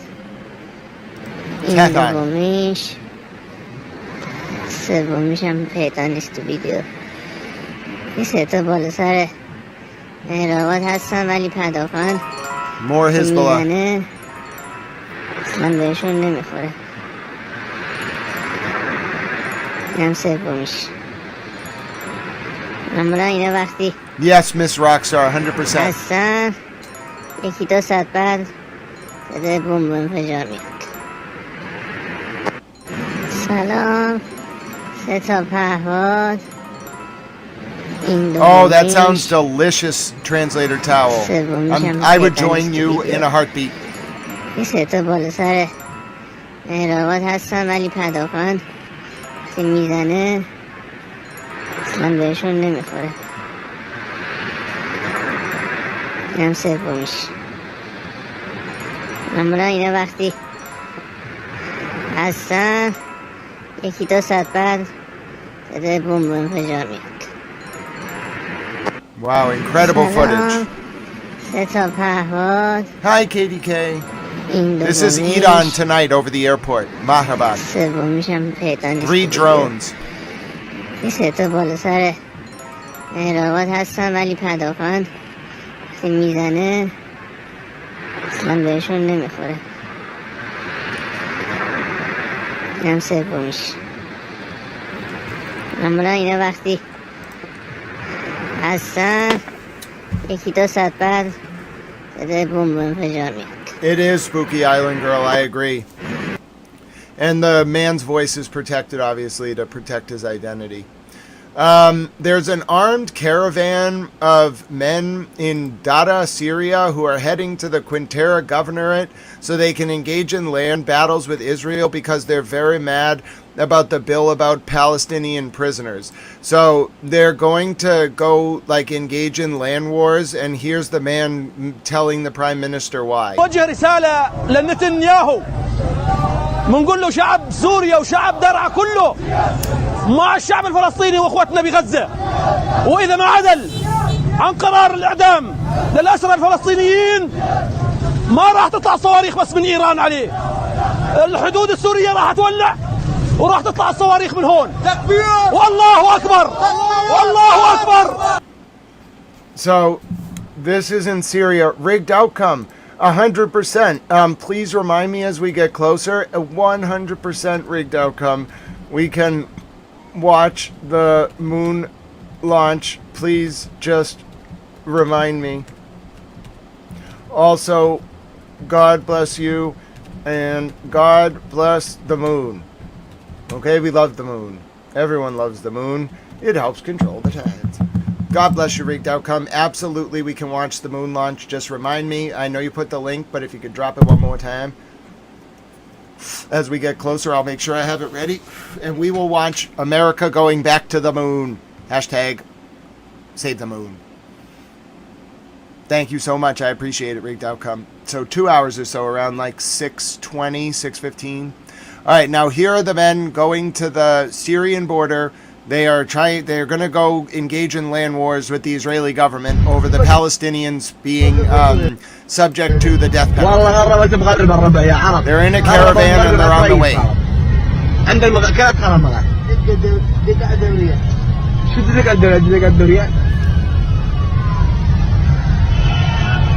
Yep, they're on their way.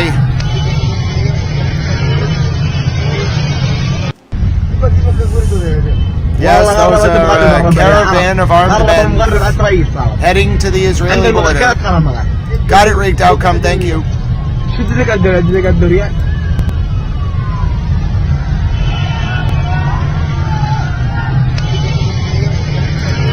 All right, so rigged outcome, who is our astronaut correspondent, Reporter Tower Rigged Outcome, has let us know that we are just 1 hour and 57 minutes away from America going back to the moon.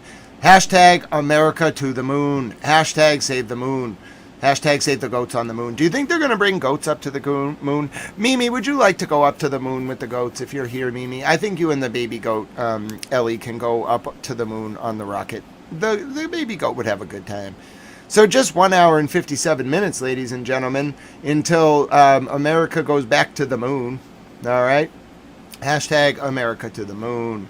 Well, we'll find out if America's going to get there or not. We'll all find out together, ladies and gentlemen, in just 1 hour and 57 minutes. I've always wanted to watch America go to the moon. Sounds like a fun place to be. Here's the latest from Isfahan, where the missile site was hit on the ground.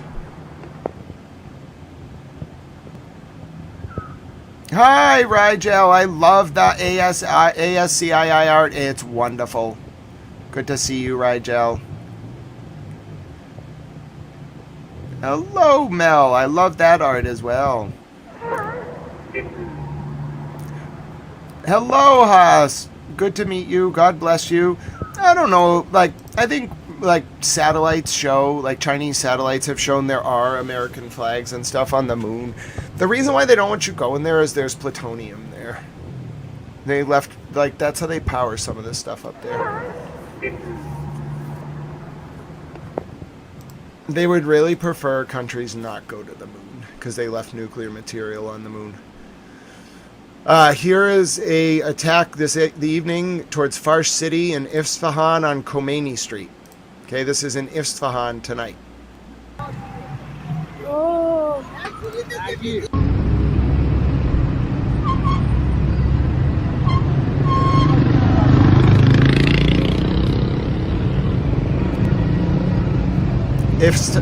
Isfahan tonight on Khomeini Street.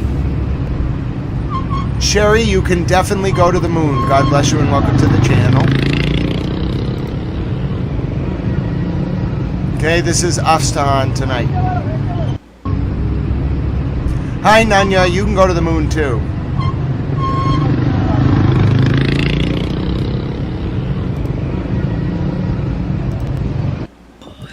Isfahan tonight, near Khomeini Street.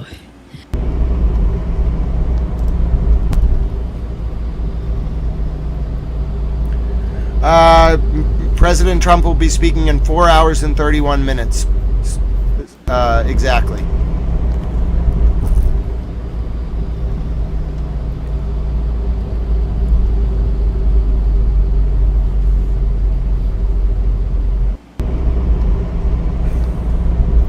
Soul Controller, I don't believe any propaganda from anyone. I'm a discourse theorist who amalgamates perspectives to find kernels of truth among narratives. But I appreciate your opinion, Soul Controller. You are entitled to have it.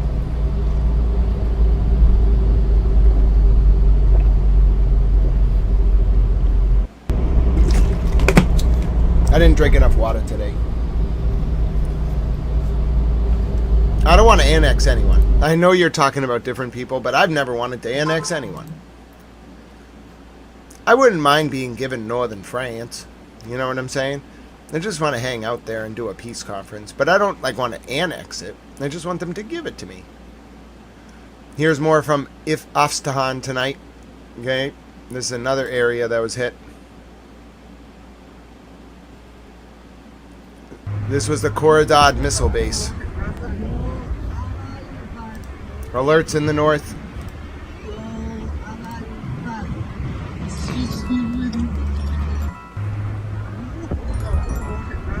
This is Isfahan tonight. It's a pretty big explosion. That's a really big explosion, actually.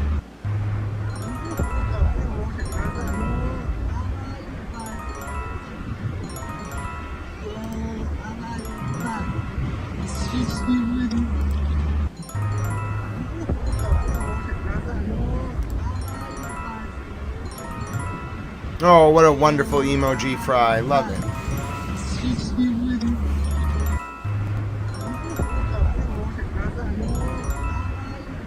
Yeah, that looks pretty serious.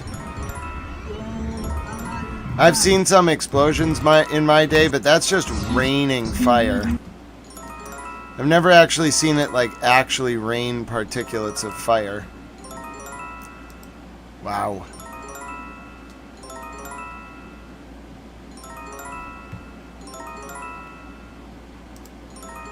Oh yes, why do they always send the poor indeed? Here is an F-15 pursuing a drone over Iraq today.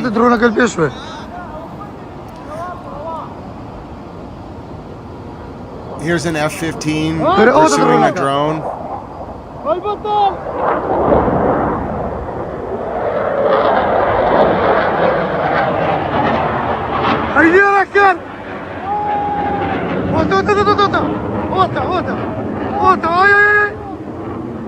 الله أكبر. تدرونك البيشوي.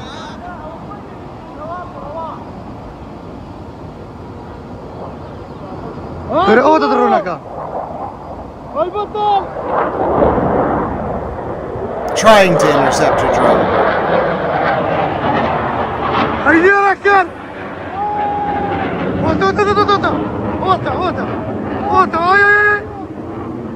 الله أكبر. درونك البيشوي.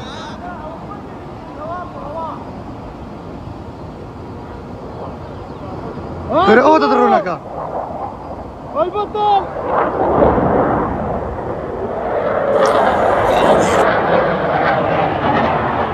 هيا ركن.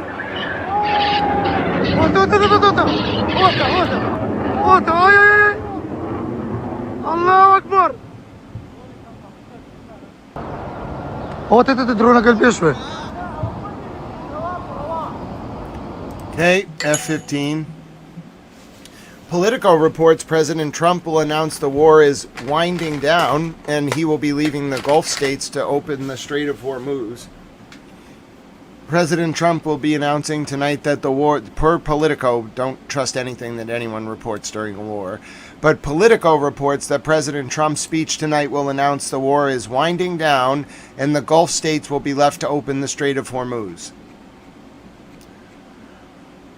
Okay, so again, I'm not reporting this, so if this doesn't happen, you can attribute it to Politico. Here it goes. Conversation. Breaking. Politico reports that Trump will use his primetime speech to say that the war is winding down and U.S. objectives have been met, while saying that allies are responsible for reopening the Strait of Hormuz. Donald Trump isn't speaking tonight. Thank you for your critique, Soul Controller. I appreciate your opinion. Here's the latest from the British Embassy in Saudi Arabia. Conversation. Financial Times. The British Embassy in Saudi Arabia advises its citizens to avoid companies, organizations and establishments associated with the United States. This comes after Iranian threats to target American corporations in the region in the midst of the declared Zionist war against the Iranian civilians, whom they are trying to save from oppression by bombing their businesses. Post your reply. If you show humanity towards Iran, your future will be better. Trending now. What's happening? Sports trending. Edmundo Sosa. Okay, sorry. Alright, so that's the latest from the Financial Times in Saudi Arabia. Alright, they're related to the British Embassy. Here's air defense activity in Hamadan, Iran. Okay, today, air defense activity in Hamadan.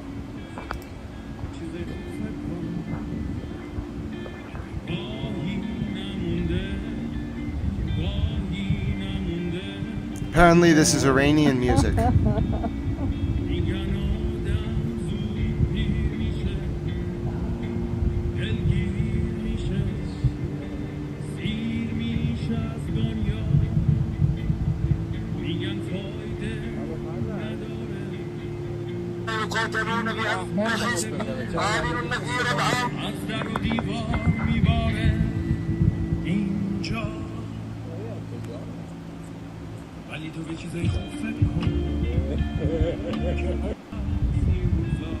This is Hamadan, Iran.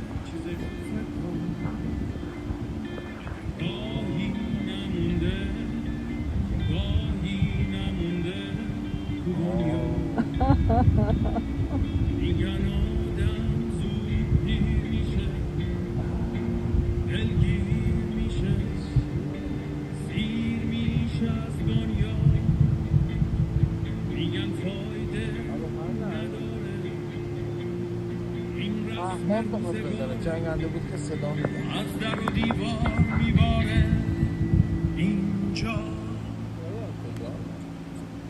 ولی تو به چیزای خوب فکر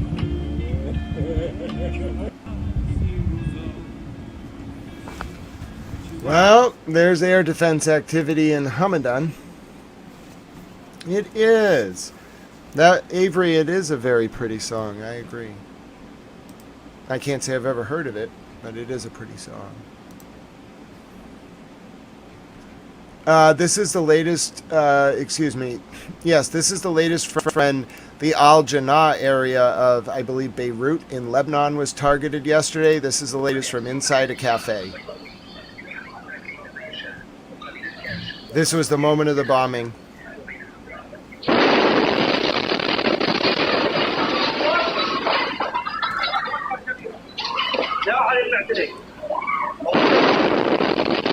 Double tap.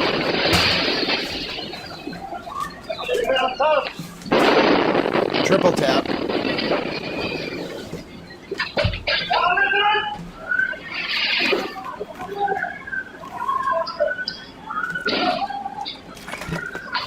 Wow.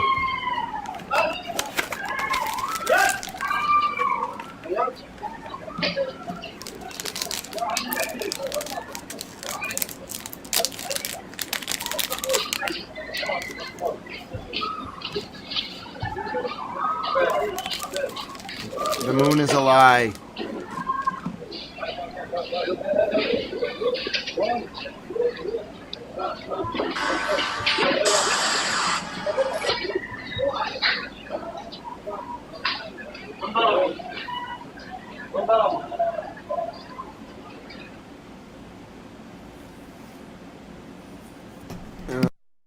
Okay, so that was the latest from Lebanon yesterday. You can see the effects of an Israeli strike are very intense, very, very intense. Hello, Terry. It is good to see you. Okay. That was the effects of an Israeli strike on the ground in Lebanon. Okay. Now I'll show you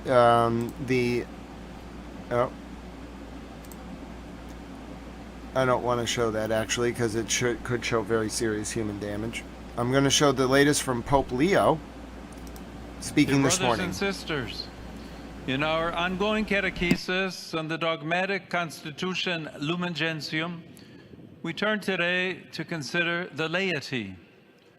Rather than limiting itself to defining the laity for what they are not, the Second Vatican Council sought to shed light on their innate dignity as members of the people of God and underline the peculiarity of their role in the mission of the Church. Having been incorporated into Christ through baptism, the laity are made sharers in their own way in his priestly, prophetic, and kingly office. The Church is present wherever her children profess the gospel and bear witness to Christ. For this reason, lay men and women are particularly called to carry Christ's presence to all spheres of life and so transform them from within by bearing witness to the beauty of a life in Christ and the elevating power of his grace. I extend a warm welcome to all the English-speaking pilgrims and visitors taking part in today's audience.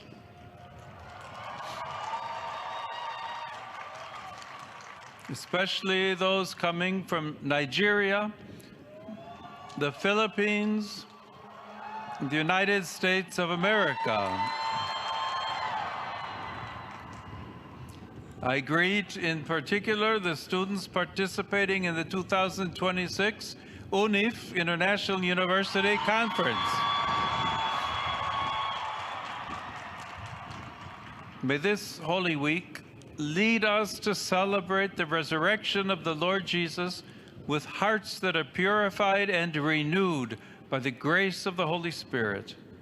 Upon all of you and your families, I invoke the joy and peace of our Lord Jesus Christ. God bless you all. It's Holy Week, and Pope Leo is addressing a number of different congregations this week. Pilgrims to Rome, to the Vatican. Pope Leo will be washing the feet, actually, of 12 diocesan priests in Rome tomorrow. And then Pope Leo will be carrying the cross personally through Rome during a procession on Friday.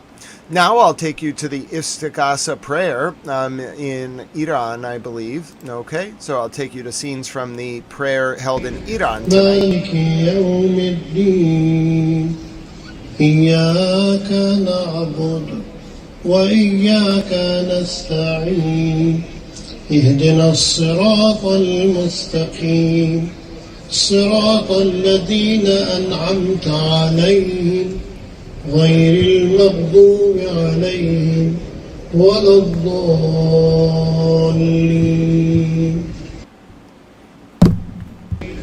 Okay, so the prayer tonight in Iran. I'll show you some different views. السلام عليك يا معز المؤمنين المستضعفين السلام عليك يا مذل الكافرين المتكبرين الظالمين السلام عليك يا مولاي يا صاحب الزمان السلام عليك يا ابن رسول الله السلام عليك يا ابن أمير المؤمنين السلام عليك يا ابن فاطمة الزهراء سيدة نساء العالمين السلام عليك يا ابن الأئمة الحجج المعصومين والإمام على الخلق أجمعين السلام عليك يا مولاي سلام مخلص لك في الولاء أشهد أنك الإمام المهدي قولا وفعلا. It is sad, it's somber. Here's more from Iran tonight. لم يلد ولم يولد ولم يكن له كفوا أحد الله أكبر سبحان ربي العظيم. Iran tonight.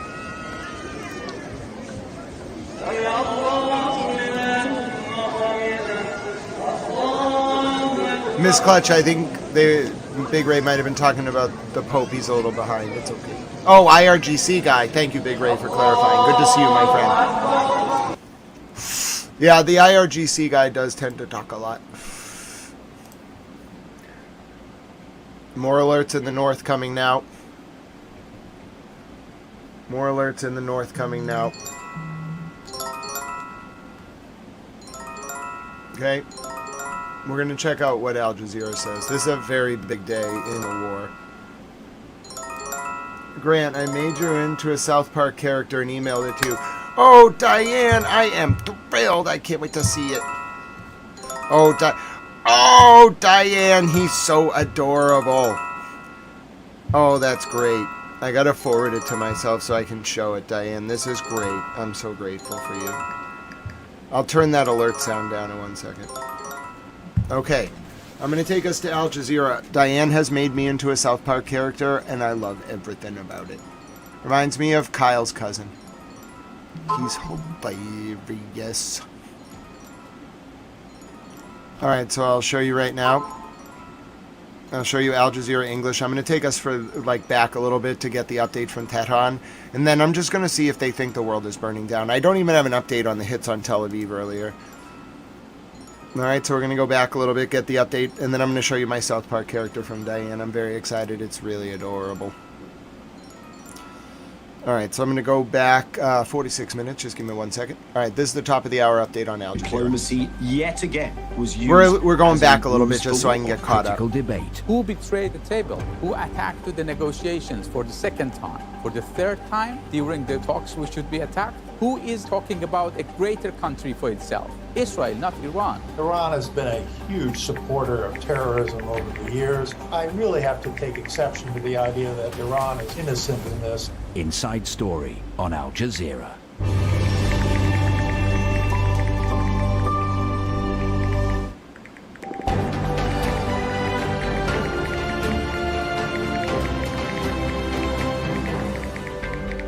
Hello, I'm Riley Carlson, and this is Al Jazeera's continuing coverage of the war between the U.S., Israel, and Iran. Coming up this hour, Donald Trump says Iran has asked for a ceasefire, but Tehran denies the claims, calling them false and baseless. The Iranian president sends a letter to the American people saying his country has no hostility towards the people of the U.S., Europe, or its neighbors. No let-up in the U.S.-Israeli strikes on Iran, with reports of attacks in its capital, Tehran, and other cities. Israel under fire. At least 29 people have been injured in Israel as strikes hit multiple sites in and around Tel Aviv. Plus, fueled and ready to launch, NASA's Artemis II rocket and its crew are ready for their historic trip around the moon.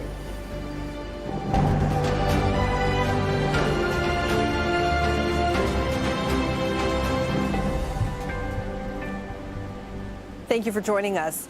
U.S. President Donald Trump says Iran has asked for a ceasefire. The statement comes just hours before Trump's address to the nation later on Wednesday. Posting on social media, Trump said Washington will consider the offer once the Strait of Hormuz is open, free, and clear. Until then, quote, U.S. forces are blasting Iran into oblivion.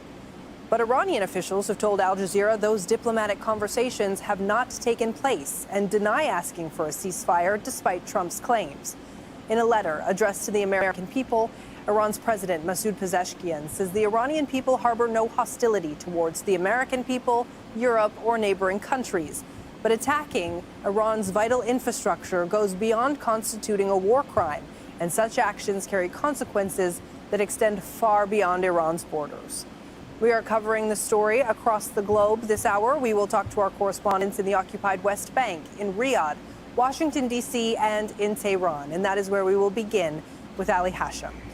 Ali, Iran's President Masoud Pezeshkian wrote a letter addressing to the American people, and in it he says, attacking Iran's vital infrastructure, including energy and industrial facilities, directly targets the Iranian people.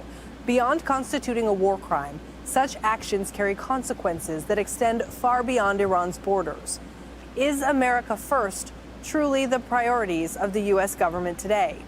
He goes on to say, more costly and futile than ever before, the choice between confrontation and engagement is both real and consequential. Its outcome will shape the future for generations to come. Okay, Ali, let's talk about this letter from the Iranian president to the American people. And just hours before the U.S. president is set to speak, what more does it say and what should we glean from it?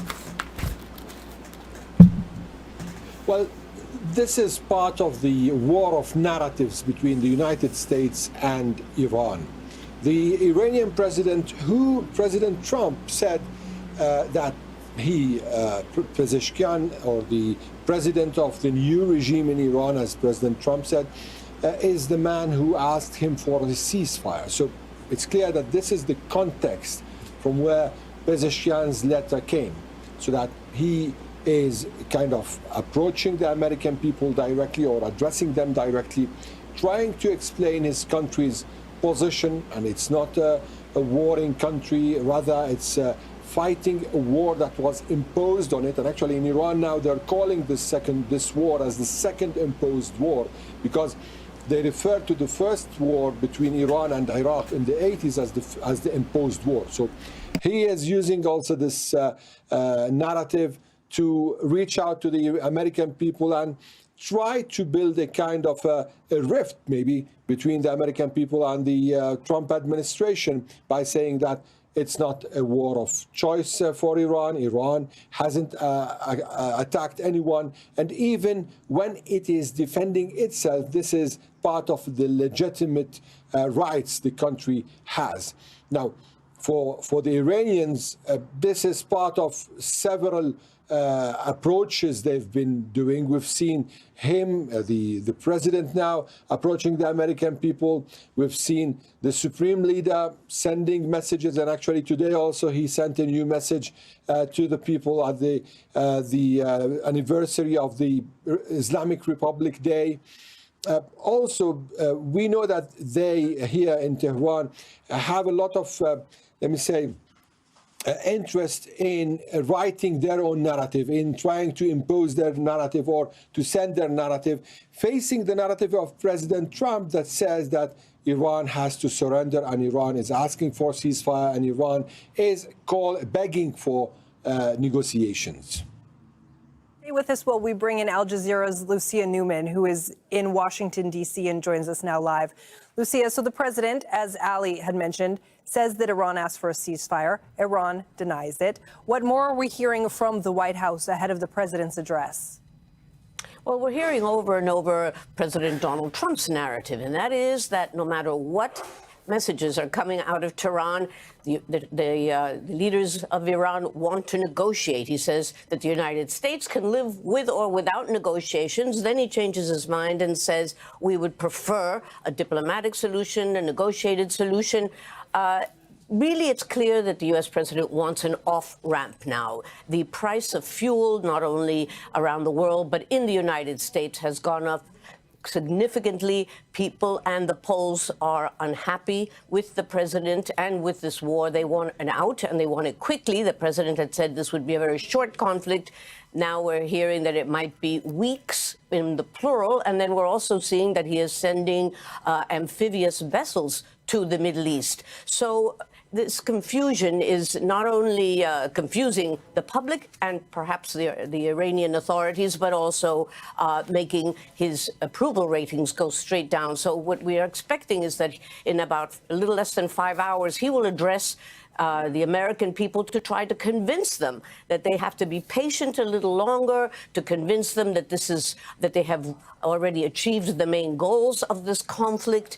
The question is, will they believe him? He is losing credibility because he says that things are going to happen that haven't happened. He assured them that, in fact, that in his first year or after his first year in office, the price of goods at the supermarket and at the pump would go down, and we're seeing exactly the opposite happening. So the president has a lot riding on this speech tonight, and especially considering that the midterm elections are coming up, and if his approval ratings continue to go down, then so too will be any chance of maintaining control of the U.S. Congress. Okay, and so when we go back and forth through the politics, the fact remains, Ali, that the U.S. and Israeli attacks are continuing. The war is still going on.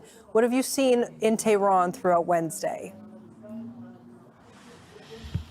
Well, really, the latest news coming from Tehran is that the former foreign minister, Kamal Kharazi, and his wife were the target of an attack in their house.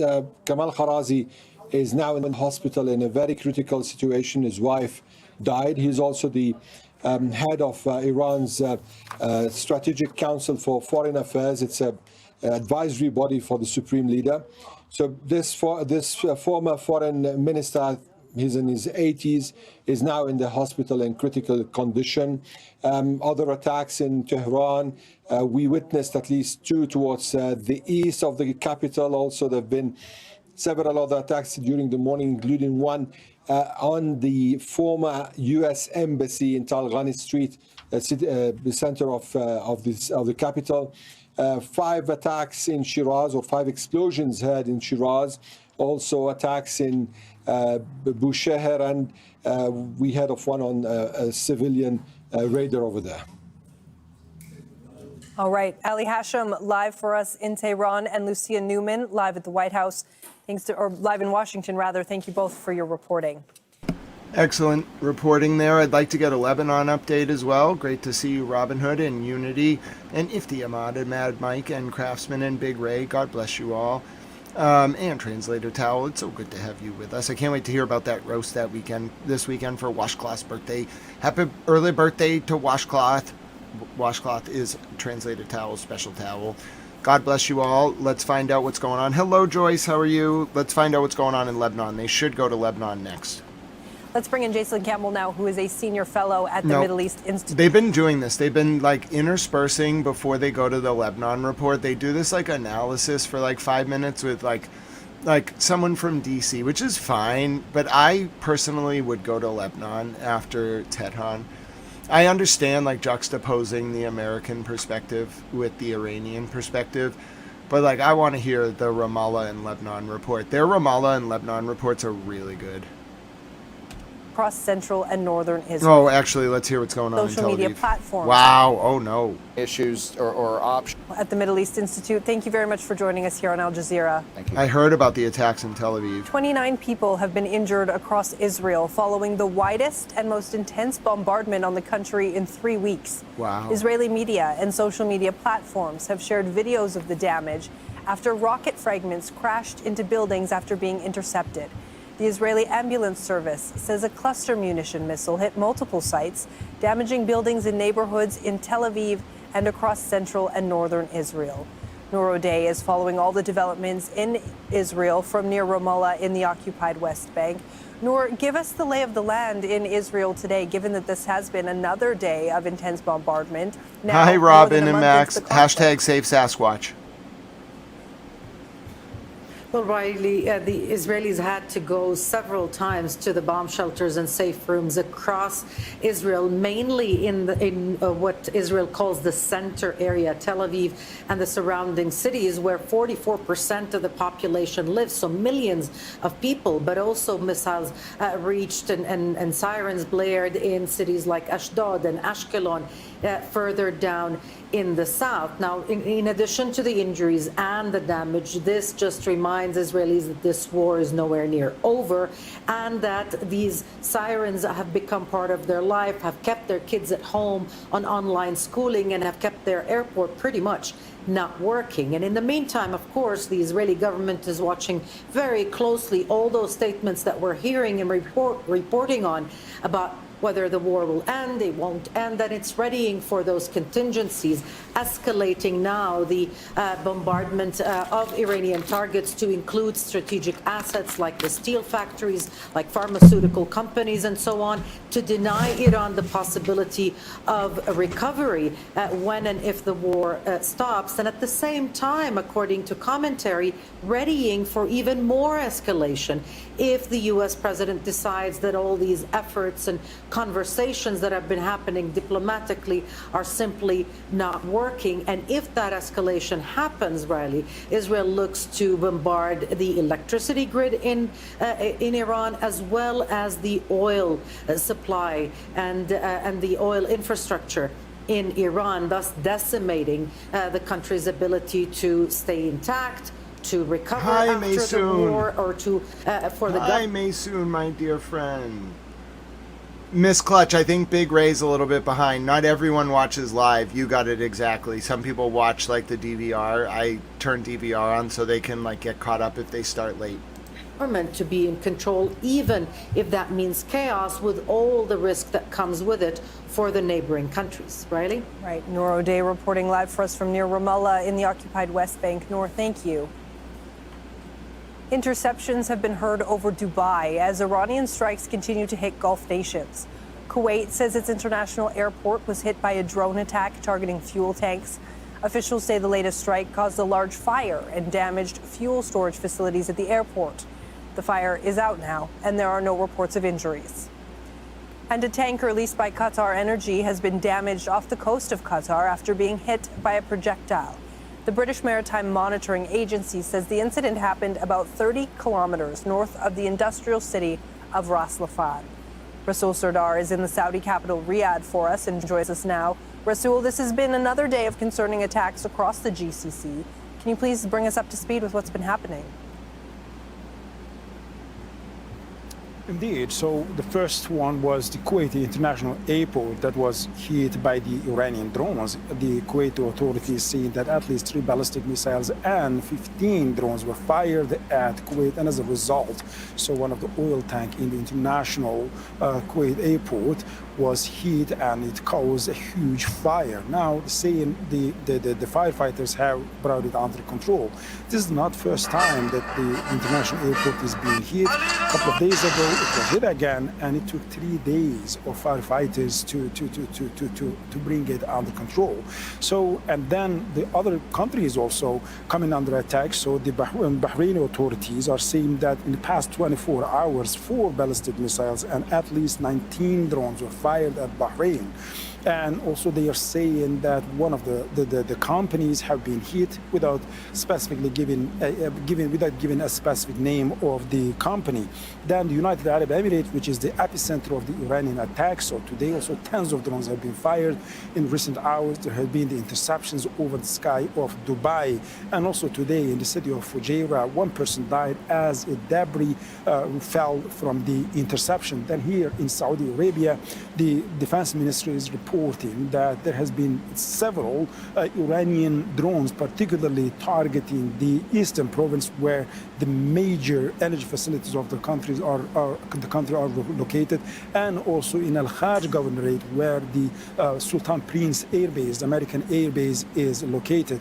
The other important development was the oil tanker being hit in the Qatar's territorial waters, so 31 kilometers north of Ras Laffan gas facilities. That's quite concerning because in the last 3 days there has been at least 3 oil tankers that were attacked, and that is further complicating the situation in the Strait of Hormuz.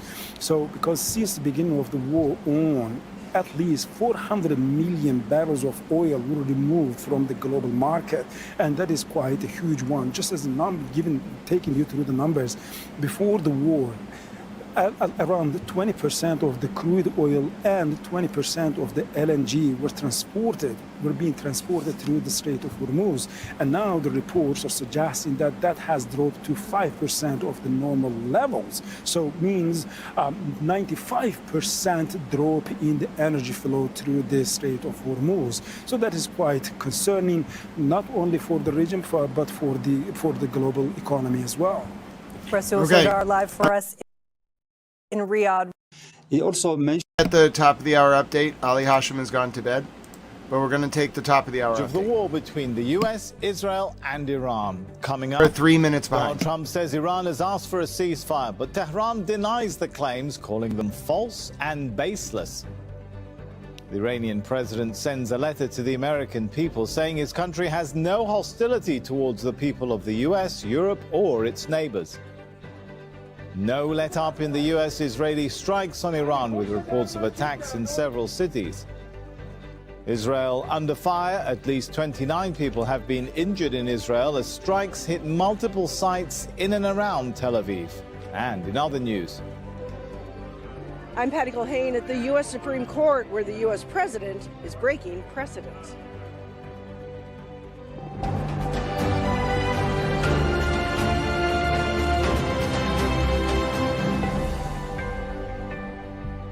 US President Donald Trump says the Iranian president has asked for a ceasefire. Well, the statement comes just hours before Trump's address to the nation later on Wednesday. Posting on social media, Trump said Washington will consider the offer once the Strait of Hormuz is open, free and clear. Until then, quote, US forces are blasting Iran into oblivion. But Iranian officials tell Al Jazeera those diplomatic conversations have not taken place, and they deny asking for a ceasefire despite Trump's claims. In a letter addressed to the American people, Iran's President Masoud Pezeshkian says the Iranian people harbor no hostility towards the American people, Europe or neighboring countries. But attacking Iranian vital infrastructure goes beyond constituting a war crime, and such actions carry consequences that extend far beyond Iran's borders. Well, our correspondents are following these latest developments. We're live in Amman, here in Doha and in Tehran. That's where we start with Mohammed Val. So the Iranian president, Mohammed, looking at his letter, comparing to the latest statement from Donald Trump, makes you wonder if the gulf between the US and Iranian narratives is widening.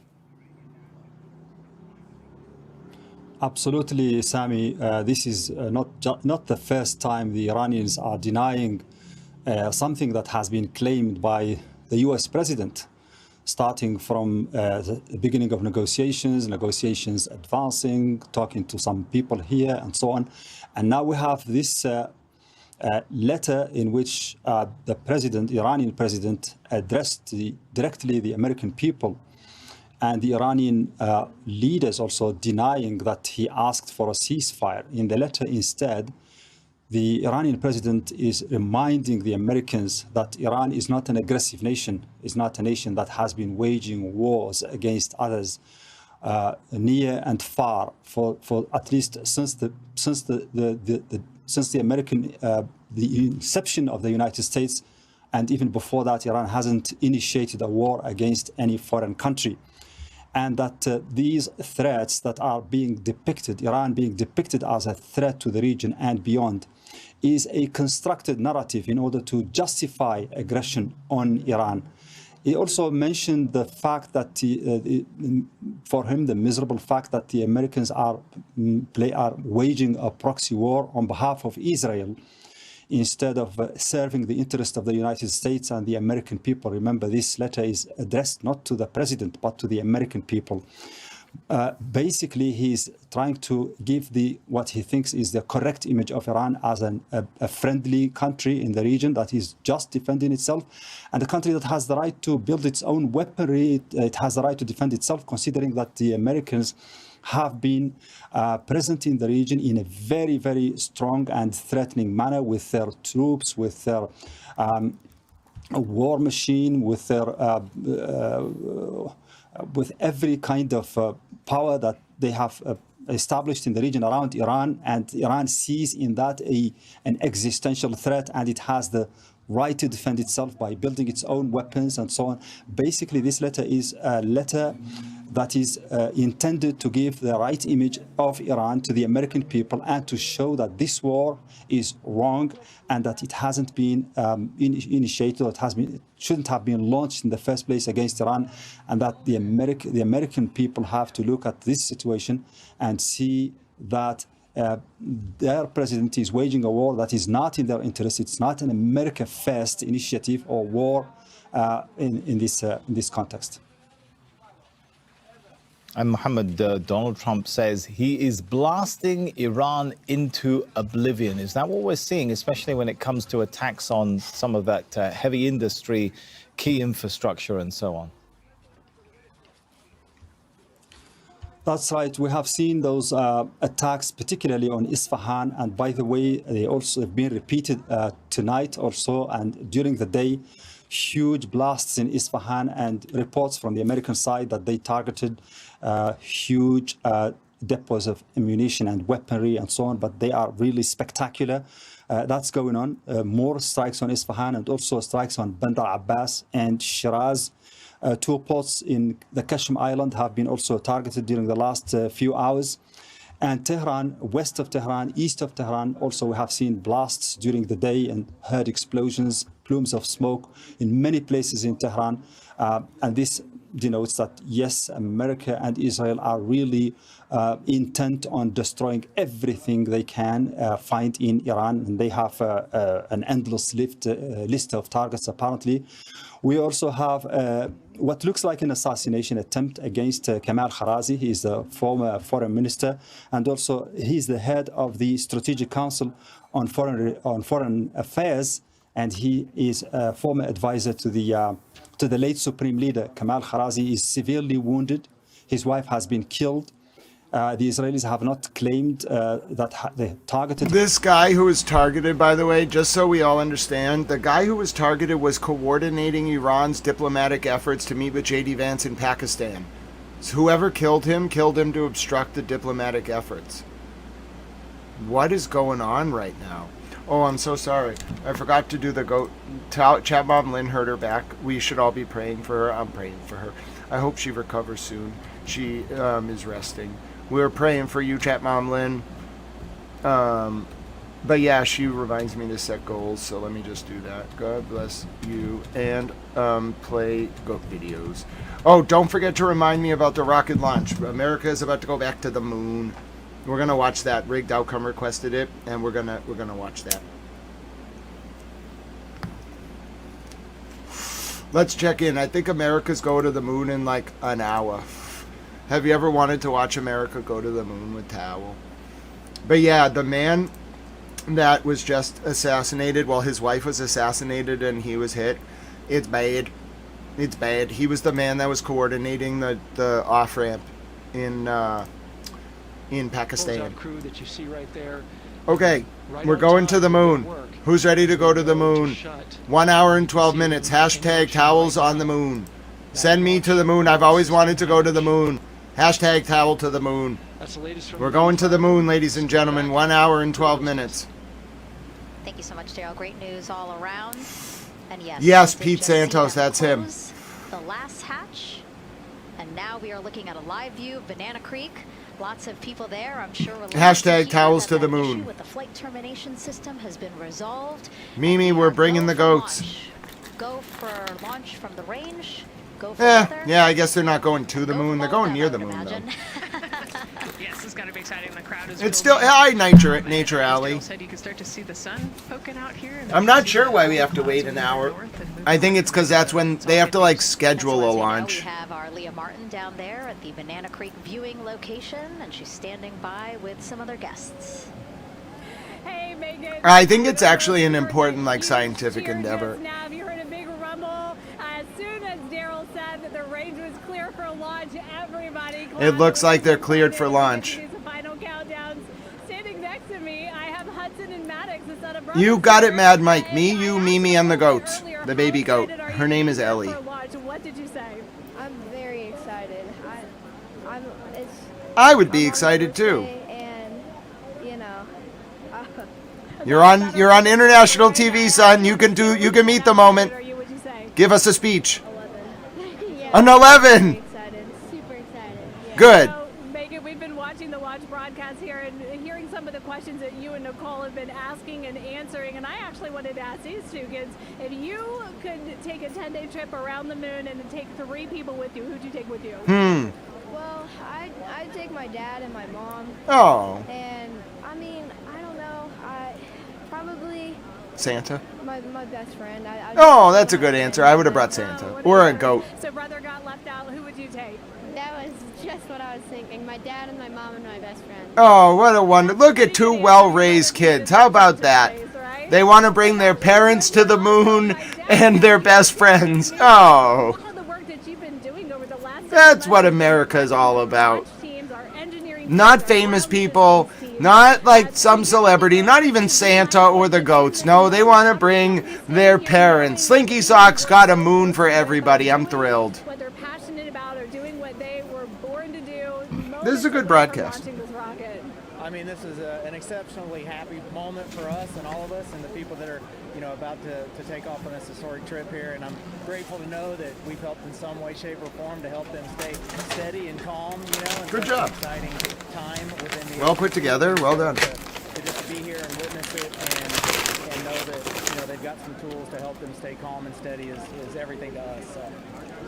Yeah, the hard part is actually getting the launch off. And we're ready to cheer this team on. Thanks so much, guys. And yes, Leo, we did hear that cheer. That was very exciting. I think the vibe over there is they're celebrating, they're having fun. And here, once they heard that we're go for launch, everybody had to run. Quite a day to go to the moon. It's a little bit of a different vibe, but I definitely. Hemlock, I'm wondering what this is going to be. Inside of the White Room, at the launch pad, the closed the launch abort system hatch. That's hilarious, Hemlock. It took a lot of them. I think all of them, except for one. I think it took 3 or 4 of them to push that hatch door close, and then they felt around the perimeter of the door to make sure that everything was sitting. Sorry, I need some snacks. I'm not we feeling talked well. about how heavy Well, I'm feeling okay, but I need some snacks. It's heavy probably, and so they're working the closure here, and working those connections, and you can see, there's. We're not actually going to the moon. That we can see in the White Room. It's such a weird day for a launch. These hatches closed and this rocket ready to launch. And so the next step in the countdown is that this team will start closing out the White Room. So basically disconnecting things, stowing things, making sure that when they leave, there is nothing that isn't supposed to be there. And really, then at that point, it's just all 4 of the crew members, Victor, Reed, Christina, and Jeremy by themselves at the top of the launch pad. Yeah, and then eventually that crew access arm will move away, and then it'll really just be them up on top of that rocket. Yeah, your eyes lit up when I said that. That's exciting. It is. It is. Yeah, we had a moment, we talked a little bit about my fear of heights, but most of our crew is afraid of heights. And so there was a moment where I realized that... The latest from America going to the moon, 1 hour to go. But back remember, to Tehran. in this context, that the Iranians have threatened, after so many of their leaders and field commanders were killed, they have threatened to target American tech companies in the region in retaliation to any new assassination committed in the country. So that situation of Kamal Kharazi is still ambiguous. He's severely wounded, and his wife has been killed. All right, thanks so much. Let's speak now to Rob McBride. He's been following developments in Israel from the Jordanian capital, Amman. And Rob, you know, yesterday we were talking about a decrease in the number of missiles coming from Iran. Have we seen an intensification of missile fire from Iran today? Yeah, absolutely. The Israeli authorities estimate that the amount of rockets and missiles that they have been on the receiving end of, the fighting has been as intense as in the earliest days of this conflict. They reckon that by Wednesday evening, local time, Israel had been subjected to at least half a dozen missile strikes by Iran in conjunction with rocket strikes from Hezbollah north of the border in Lebanon. One of those in late afternoon when Wednesday local time involved around, they reckon, 10 missiles, among them cluster warheads, which spread these small bomblets over a wide area. And it was a wide area of central Israel that was impacted from Tel Aviv to Petah Tikva. This is one of the most densely populated parts of central Israel. And the timing of this is significant. It comes, of course, ahead of Donald Trump's address, regardless of what he is going to say about the conduct of this war and about the impact on Iran. This seems to be Iran reminding the Americans and the rest of the world that it's still a force to be reckoned with the missiles to back it up. But also, of course, it comes on the first day of Passover, one of the most important days in the Jewish calendar. It would have come, this main salvo, at a time when many families would have been gathering for the traditional start of Passover, the traditional evening meal. So it does seem to be aimed at impacting, causing the most widespread disruption. And what are we hearing from Israeli officials? Is there an indication that they want to intensify the strikes on Iran as we get to this, period of expectation that the US president may soon call for an end to the war? Yeah, I mean, there has been this escalation in recent days in anticipation of that happening as a contingency. We have heard from the Israeli military that in just the past 2 days, the Israeli Air Force has struck a total of 400 targets across Iran. That is about as intense as its air campaign has been throughout this conflict, if not more so. And of course, it does come with the various options that might face Israel in the coming hours, depending on what Donald Trump is going to announce. If it's going to be a deadline, an ultimatum time, that Iran is given a further ultimatum to open up the Strait of Hormuz or face further escalation for the coming weeks, that would probably suit Israel's objectives. It still has targets it wants to hit. The worst outcome for Israel would be potentially a deal suddenly being announced that we hadn't anticipated, or that there is an expectation of a deal that might be announced in the coming days because talks are going so well, again, that we haven't heard about. That would be bad for Israel if it was contingent on Israel declaring a ceasefire of its own, or worse for Israel, declaring an end to its attacks on Hezbollah in Lebanon, which seems to be increasingly its military focus at the moment. Sammy? All right, Rob McBride there from Amman in Jordan. Interceptions have been heard over Dubai as Iranian strikes continue to hit Gulf nations. Kuwait says its international airport was hit by a drone attack targeting fuel tanks. Officials say the latest strike caused a large fire and damaged fuel storage facilities at the airport. The fire is out now and there are no reports of injuries. And a tanker leased by Qatar Energy has been damaged off the coast of Qatar after being hit by a projectile. The British Maritime Monitoring Agency said the incident happened about 30 kilometers north of the industrial city of Ras Laffan.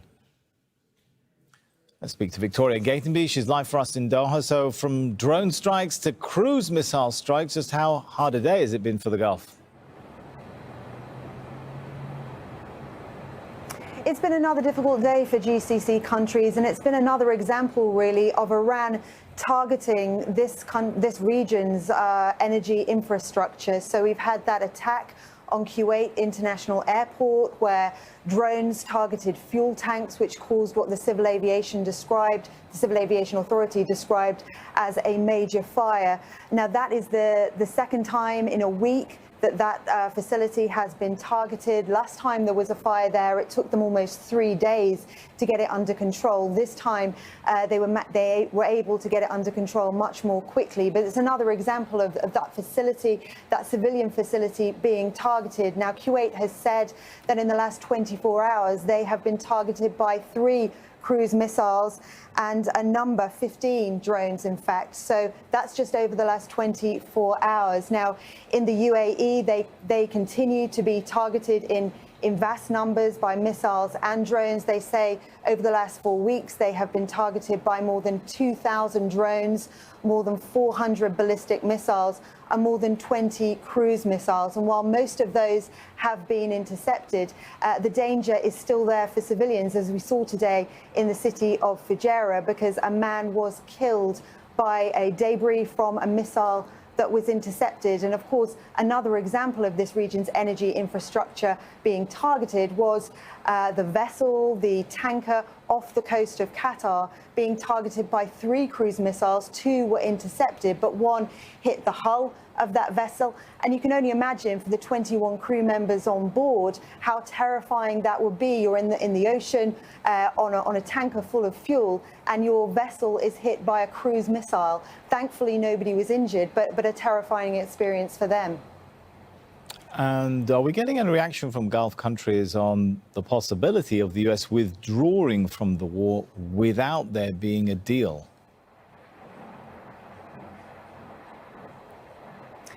Yeah, well, that will be the nightmare scenario for GCC countries. They have consistently said from day one that they want some kind of negotiated settlement. They cannot change the geography of this area. When this is all eventually over, they have to have some kind of relationship with Iran, their neighbors.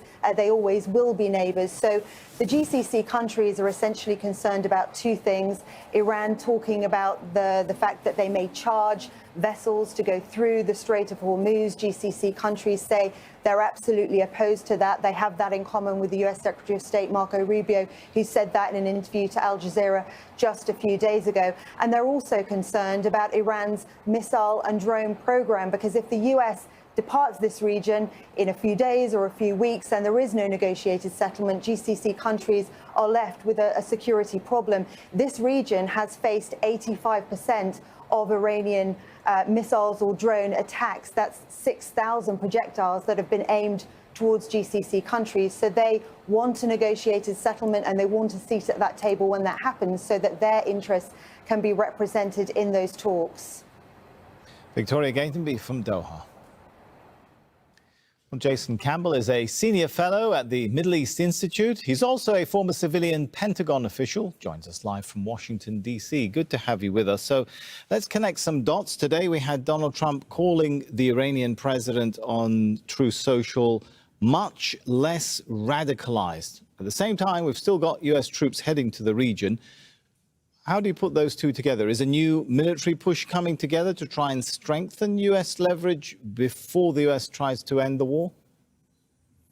Well, thanks for having me, Sammy. Yes, I think this is another episode of some of the conflicting messaging we're hearing come out of the senior ranks of the administration and President Trump himself. And as you point out, the United States does indeed have more forces headed to the region. The first Marine Expeditionary Unit made it there recently. There's another. All this is actually, I thought he was doing analysis, but this is all pretty updated and accurate. We're getting, the world is in a very tense moment right now for the next 3 hours. Anything could happen, honestly. I'm very direct with you all. And also, God bless you, Kim. Thank you so much. You are wonderful and appreciated. I appreciate your support of Tao channel. It is great to see you. Hello, Ghetto Gus. It is so good to see you. And Slinky Socks is here, and Nanya's here, and Primo's here, and Raymond's here. Oh, you're all wonderful. Now, listen. What happens between now and 10 p.m. Eastern Time is anyone's guess. Mr. President will be speaking at 10 p.m. Eastern. That's a little over 4 hours and 33 minutes from now. Okay? It is currently 5:27 p.m. U.S. water, Eastern. It is Wednesday, April 1st, 2026. It is 11:27 p.m. It's actually 11:27 p.m. in South Africa. It is 12:27 a.m. in Tel Aviv on Thursday, April 2nd, right? And then it is 1:58 a.m. in Tehran. Okay? So that's what's going on, and that's tomorrow in Israel and Tehran. And still today in South Africa and the United States. All right, let's go back to this. I'll get you. Anything could happen. We're just on edge. I don't know. Iran just bombed Tel Aviv, the hardest it's bombed Tel Aviv in like 3 weeks. All right, what did Craftsman say? Craftsman got in trouble. How about libtards? Okay, 60 seconds is fair. I just don't like I don't know if I'm fine with the 60 seconds, Miss Clutch. I just don't know if Craftsman was like talking about like all people or people in a chat or whatever, but the point is, yeah, like personalities, like treat it like the House of Commons. Like we don't need to go to personalities. I'll get you updated. Whatever's going to happen between now and 10 p.m., Tel Aviv has just suffered its heaviest round of bombings in reaction to Mr. President Trump saying there was a ceasefire when there wasn't, or that Iran had asked for one when they hadn't. So now we're going to look at this. The one on its way, and of course... Which one, Rayman? It's the 82nd The guy on Airborne, or TV? at least a portion of it, the And immediate me? response component. Probably the guy on TV. Has been alerted that it could be sent to the region as well. So amidst all this talk of a cessation of hostilities and the potential for negotiations, it does appear that the U.S. and Israel are continuing both the air-centric mission or operation that's been ongoing and also considering other military options. All right, let's talk about the post-war arrangements going on or planning for it, and be a good point to remind ourselves of what's been said in the last 48 hours about one particular issue, the Strait of Hormuz, a key point for the United States. But the U.S. plan for who will actually control and manage it is not very clear. See, speaking to Al Jazeera on Monday, U.S. Secretary of State Marco Rubio addressed the opening of the Strait of Hormuz, saying a coalition of nations around the world and the region with the participation of the United States will make sure that it's open. But then on Tuesday, U.S. President Donald Trump distanced the U.S. from the responsibility to open the strait, saying, that's not for us. That'll be for France. That'll be for whoever's using the strait. How much of a consistent plan does the Trump administration have for post-war situations like the Strait of Hormuz? U.S. bases in Once again, Riyadh we're being seeing shelled. A very ambiguous messaging coming from senior ranks of the U.S. government. I think this is at least partly due to some of the efforts they've made in recent We're going to jump forward. Reports that the U.S. bases in Riyadh have just been hit.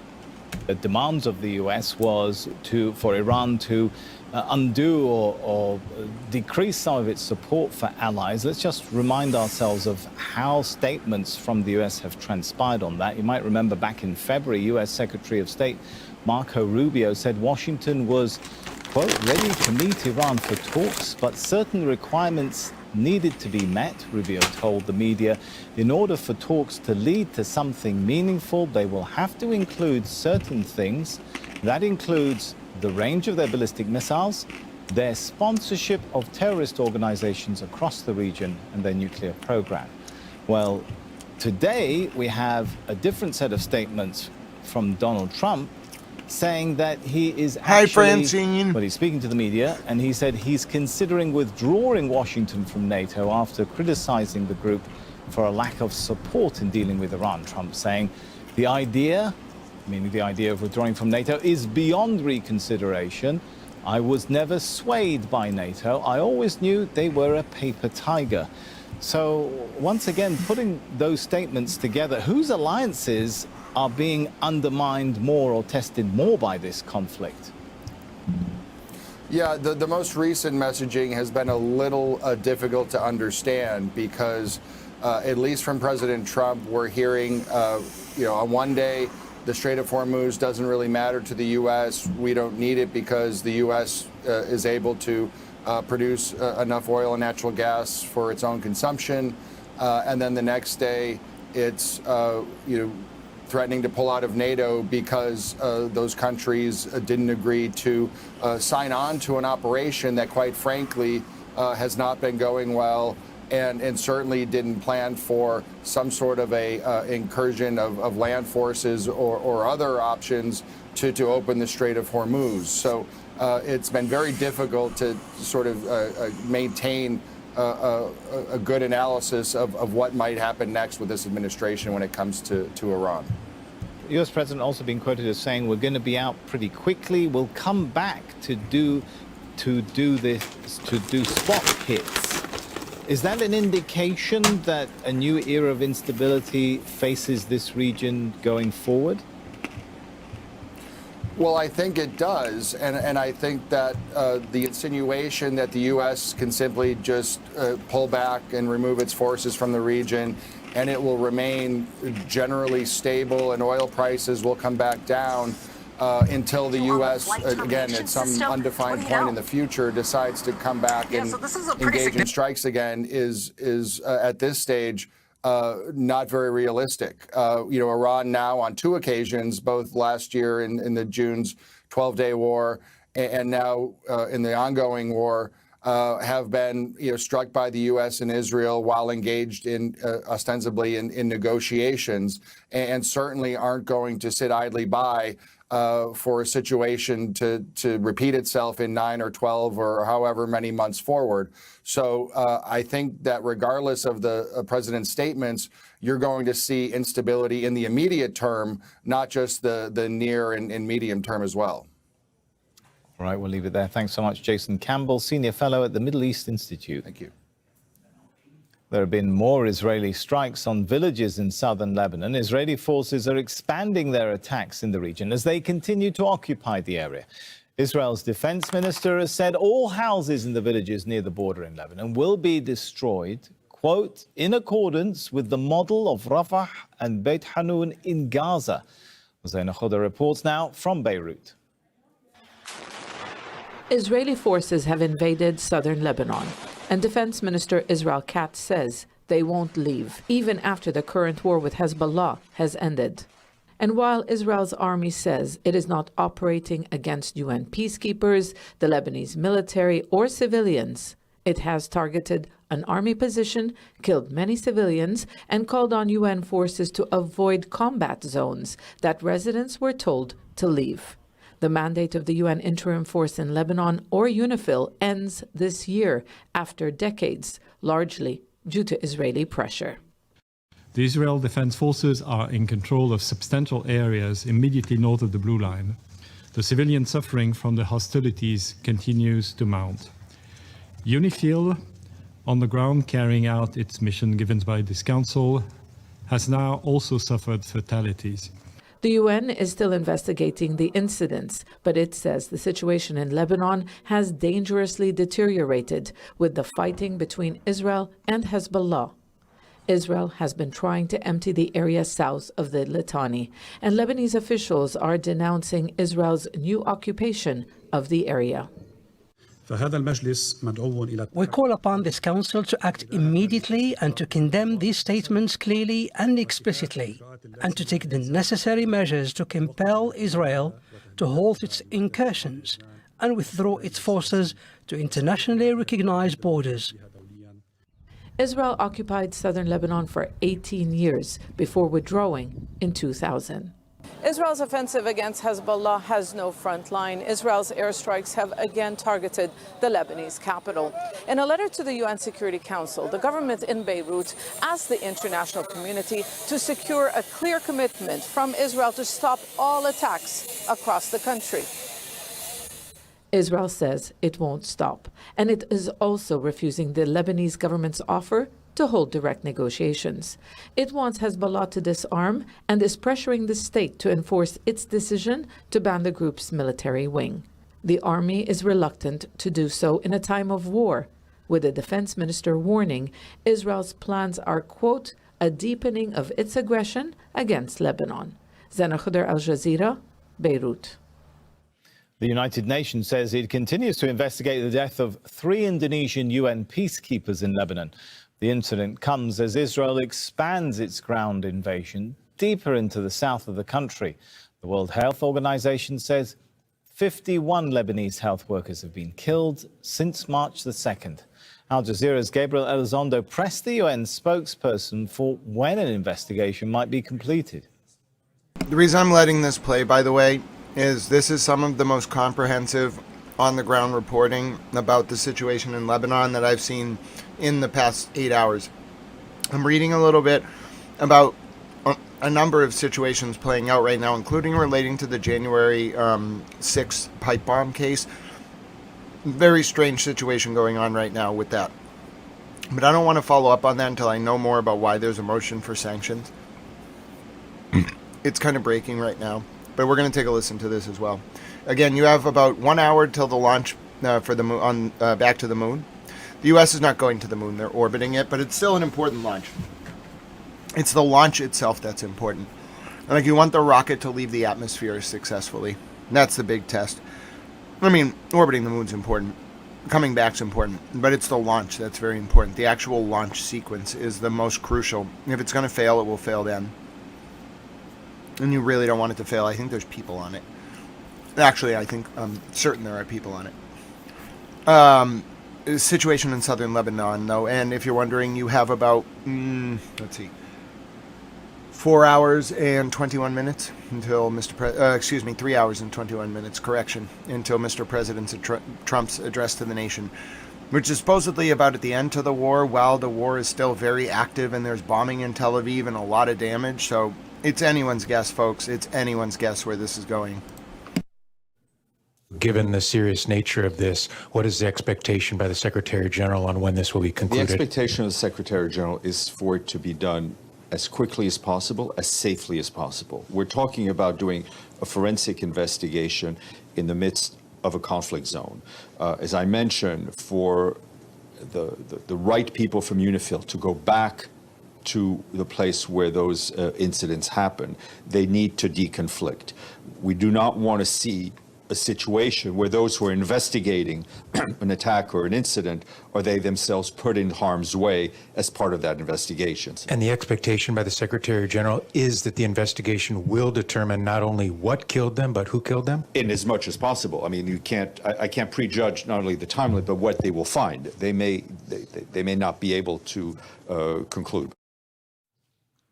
The Iran war has triggered a severe economic crisis across Africa.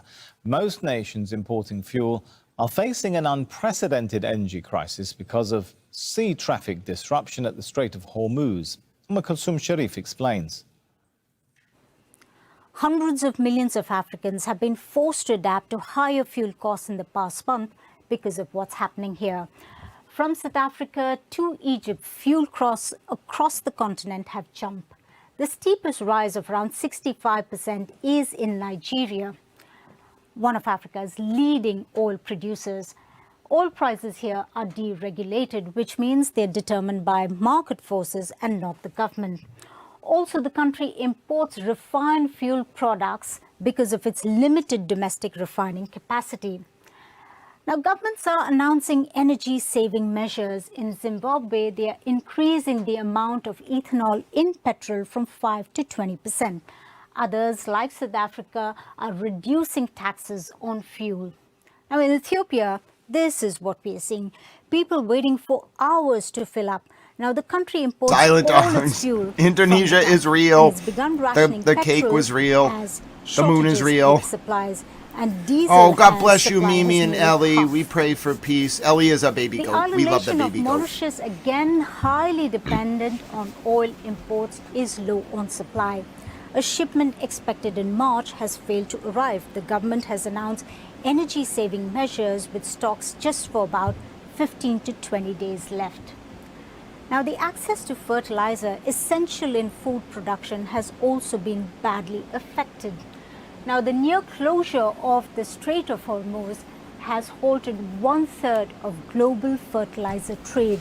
Now it's pushing up prices and it's threatening agricultural yields in Kenya and Tanzania. And finally, with Yemen's Ansarullah Houthi group opening another front in the conflict, there are fears about what might play out here if the Bab al-Mandeb Strait could be blocked. That's the only point of contact to the Red Sea, to the Mediterranean through the Suez Canal. Now, if this route is disrupted, ships will have to travel around South Africa, adding days, if not weeks, to their travel time. Let's take a look at some of the day's other top stories now. The U.S. top court is hearing arguments on the validity of President Trump Donald went Trump's to this. executive order limiting automatic birthright citizenship. President Trump's order would prevent automatic citizenship for babies born in the U.S. to non-citizens and non-residents. The birthright citizenship clause is part of the 14th Amendment to the Constitution. Trump attended the session, making him the first sitting president to do so. Vatican reports from the court. Now, would you shout? Outside the Supreme Court, a sizable crowd loudly demanding the justices uphold what has been the law of the land since 1868. All babies born here are automatically American citizens. Inside the court, a first for the country, U.S. President Donald Trump, the first sitting president to be in the room while the justices were hearing arguments over his executive order to end birthright citizenship for the children of migrants in the country without documentation or people visiting. Unrestricted birthright citizenship contradicts the practice of the overwhelming majority of modern nations. It demeans the priceless and profound gift of American citizenship. It operates as a powerful pull factor for illegal immigration and rewards illegal aliens who not only violate the immigration laws, but also jump. I'm just going to pull up a video with captions here, so I'm going to pause my camera for 1 second. I'm going to try to translate a video just in an Arabic for you. For now, let's take a listen to the oral arguments from earlier today at the Supreme Court about birthright citizenship. In front of those who follow the rules. After court, the president took to social media, posting, "We are the only country in the world stupid enough to allow birthright citizenship." That is actually not true. This map shows more than 30 other countries with birthright citizenship, including Mexico, Canada, Brazil, and Pakistan.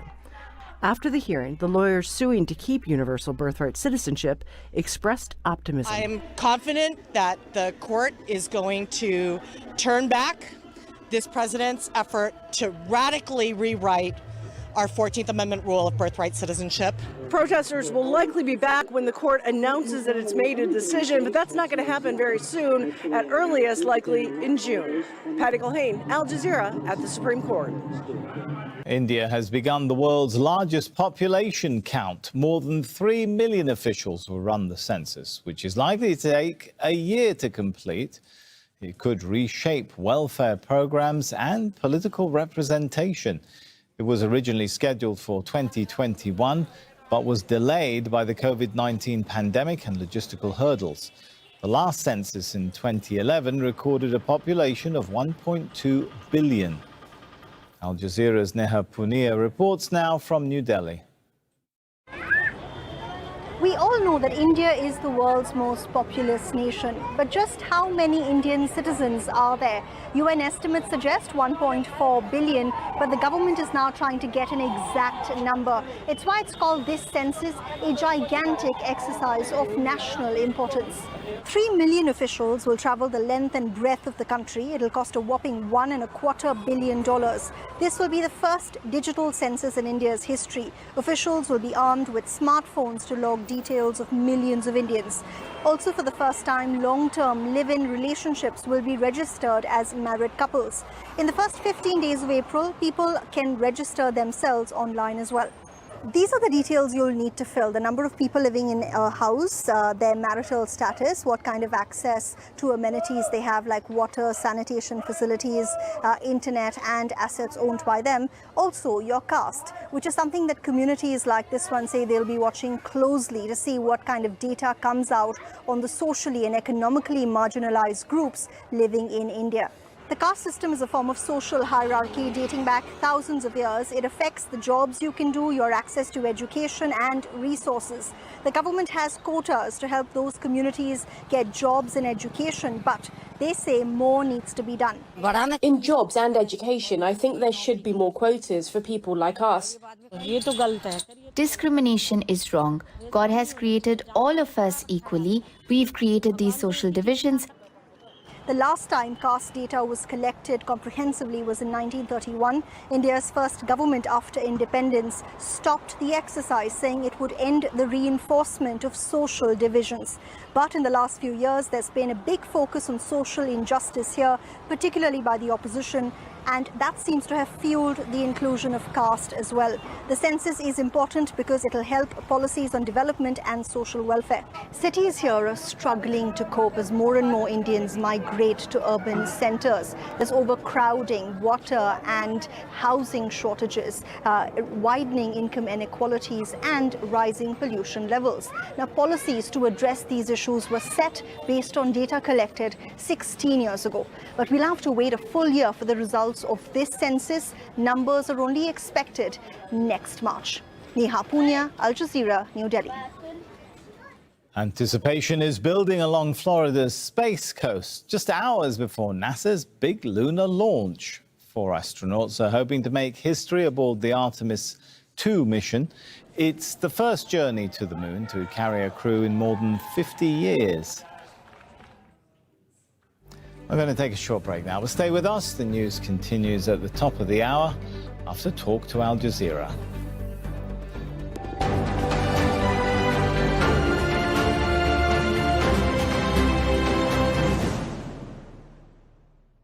The latest news as it breaks. Police say that they will be highly visible in this area in the coming weeks, increasing their patrols and working with faith leaders.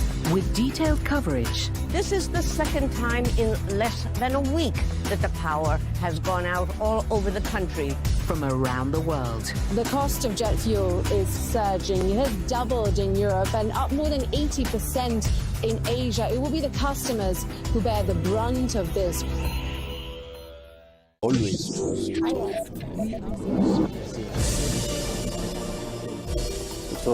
Dr. Abbas Araghchi, Foreign Minister of Iran, thank you for talking to Al Jazeera. Your Excellency, there is a U.S. perspective stating that the negotiations are ongoing and that Iran has accepted the American conditions. What is your assessment of this Iranian position? How do you view it?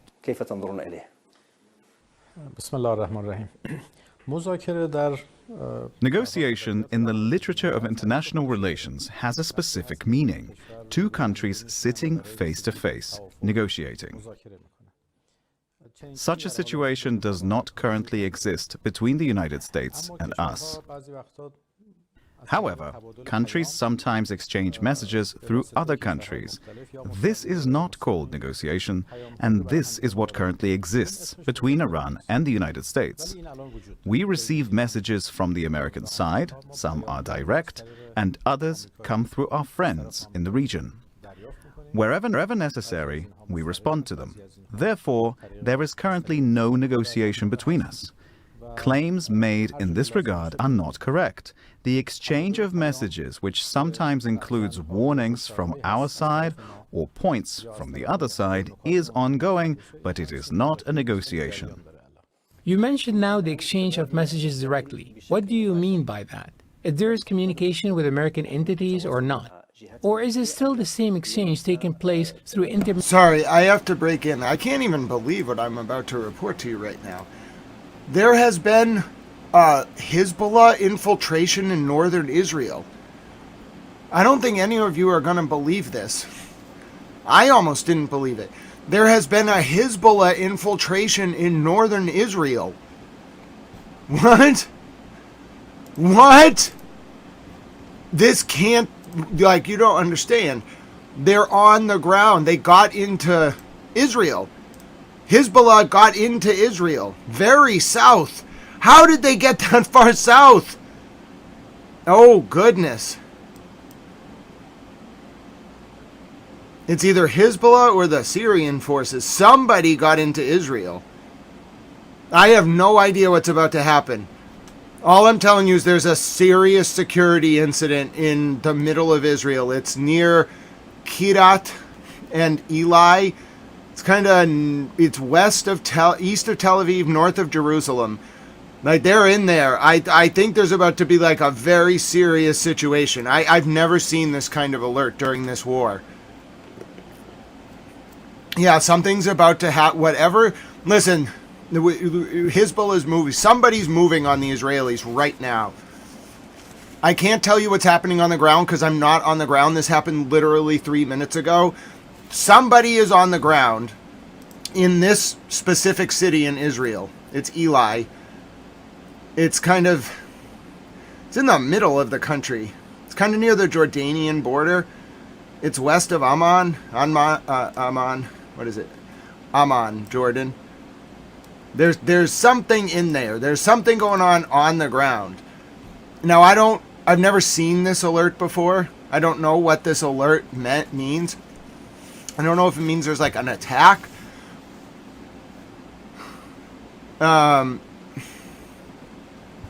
Tools. Yeah. I don't know what exactly is going on. It's very, very difficult to discern what this means. Because I don't know. I've never seen this alert. Something very bad is happening. I don't know exactly what, but it's in this town. It's an alert type I don't see very often. I'm not even sure how they got there.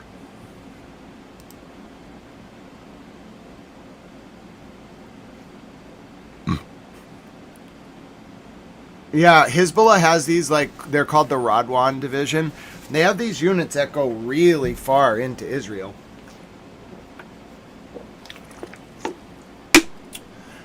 So if it's, it could also just be a local attack. I don't know. I have no information on what this means. It just happened. You might be right, all the world's a stage, but we also could get footage from the ground. You never know. Until I see what happens on the ground, I don't take anyone's word for it. Alright, so we have a serious situation going on the ground. I don't know exactly what's going on in Israel because I don't have any reports yet. It just came across the wires. Gunmen have snuck in from Jordan occasionally. That would make sense. X1R110. That is certainly a possibility. But it is like, it's very deep. It's not like at the border. It's kind of like, I don't know, I'd say like 5 to 10 kilometers from the border. You'd have to go past Yalfit, Mayal at Fahim, and then Shaloa, and then you'd get there. But let's go back to Al Jazeera's interview with the foreign minister of Iran in English, and then I'll keep an eye on this situation.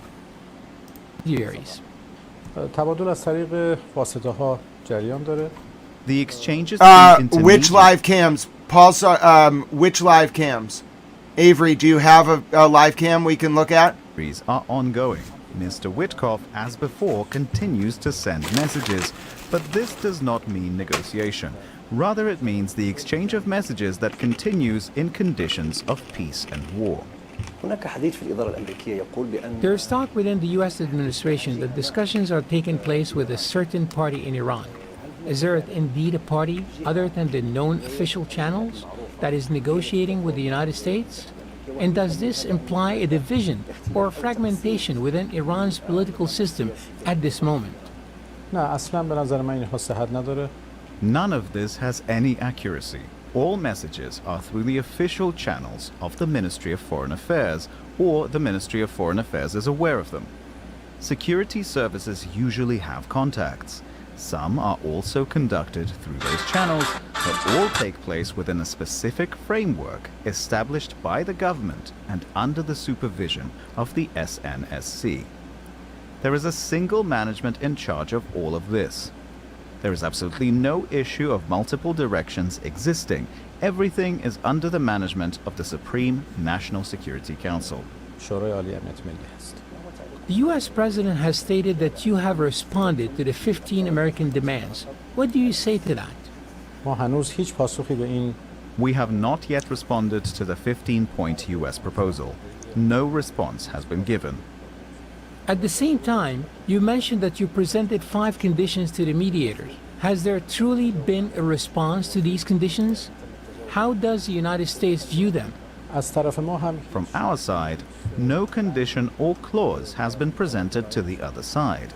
Those 5 conditions, or the 15-point framework mentioned, were based on media speculation. There are speculations, and this is the media's work. Nothing has been given to the American side from our side. Where do the negotiations currently stand? Can we Here generally we go. speak of progress, or does the situation remain complex on both sides? We have yet to make a decision. We have many considerations regarding this matter. Our conditions for ending the war are clear. We do not accept a ceasefire. We are seeking an end to the war, not only in Iran but across the entire region. We seek guarantees that such aggressions will not be repeated, as well as the payment of compensation for the extent of the damages inflicted on us and on the people of Iran. At present, there is no ground for negotiation, and at present, there is no negotiation. Our position is clear, and at present, there is no ground for negotiation. How can we talk about progress in negotiations? You have indicated that there is currently no common ground for negotiations. What is the basis or foundation you seek to enter negotiations with the United States? Naturally, when the highest leadership of the Islamic Republic concludes that the interests of the Iranian nation will be preserved, the necessary instructions will be issued to institutions including the Ministry of Foreign Affairs. Our goal is to secure the interests of the Iranian people and to preserve their rights. This is the goal of the Islamic Republic of Iran, and at present, this goal is being pursued through defense against a foreign enemy, specifically the United States and the Zionist regime. Whenever it becomes necessary for this defense to be carried out through another means, the necessary instructions will naturally be issued. There are suggestions of concern or caution that another attack on Iran could occur during negotiations. Is this fear of a potential U.S. attack? What is currently preventing you from engaging in negotiations? Of course, the assault is currently ongoing, but your point is correct. We have no good experience of negotiating with the United States. In the past, we negotiated and reached an agreement, only for the United States to withdraw from it for no reason. Twice more, this year and last year, we negotiated, and the result was their assault and attack. There is no trust that negotiation with the United States can lead to results. Trust is at zero. Every time they present a proposal for negotiation, the first issue we must examine is how honest they are, and we see none. There is no trust, and to build trust, major steps must be taken. Whether the Islamic Republic decides to do so or not is another matter.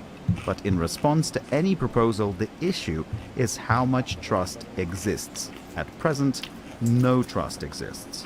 You spoke about guarantees, specifically that you seek assurances that a war against Iran will not be repeated. Can mediating countries such as Pakistan, Egypt, and Turkey serve as guarantors in these negotiations? Are there serious efforts underway to bring Iranians and Americans together for negotiations to resolve this conflict and the war?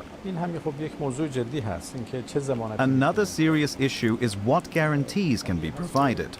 Naturally, the guarantee of one or two countries cannot be sufficient. Even experience has shown us that a guarantee by the Security Council cannot be sufficient either. Ideas and proposals have been put forward by our friends regarding how guarantees can be secured for a complete and lasting end to the war. These ideas have been conveyed to us. We are examining what could serve as a guarantee if one day the war were to end on Iran's terms. What guarantees are you requesting independently of what intermediaries convey? What are the specific guarantees Iran seeks to end the war and prevent its More rocket recurrence? fire in the north. Something's coming. Hello, blessed Texas Lolly. God bless you. There are various ideas. I do not want to go into these ideas because there is still no basis for negotiation for us to put forward a proposal on this matter. But if we ever become confident that there is intent and will to end the war, we will discuss these proposals as well. The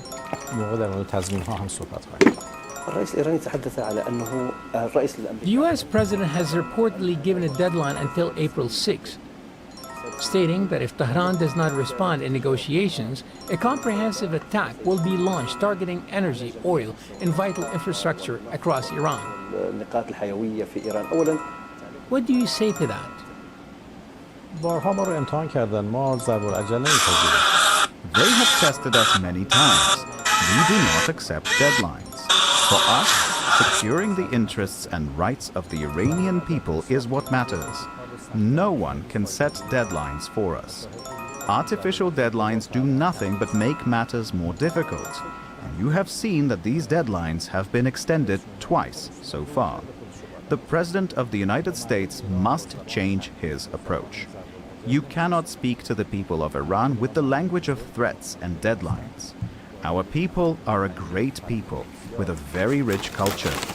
One must speak to the people of Iran with respect. Otherwise, they will receive exactly the response they are receiving now. One of the key points of disagreement between the United States and Iran currently is the Strait of Hormuz. How is Iran currently thinking about the strait? Is Iran considering actual control over it and preventing all countries from passing through? Or is there a different vision for dealing with it? Regarding the Strait of Hormuz, the reality is that it lies within the internal... All right, Rigel, we will get ready for the launch. Rigged Outcome's going to be excited. It is not in international waters. I love that emoji, Rigel. Great job. 10 out of 10. Naturally, the interests of Iran and Oman regarding transit through this strait must be preserved. From our point of view, the strait is currently open and is closed only to those who are at war with Iran. Naturally, during war, cannot allow those who are to pass through our internal waters. Ships from other countries do not pass through the strait due to regional insecurity and high insurance costs. Some of them have entered into negotiations with us. And for many of them, especially those from friendly countries, we have put arrangements in place so they can pass through the strait safely. You have seen the news. Some countries have passed through the strait after reaching an agreement with Iran, and Iran has provided the arrangements for their safe passage. What arrangements will be considered after the war is a matter related to Iran and Oman. Of course, in this regard, we will certainly consider the all right, here we go. They are in the ship.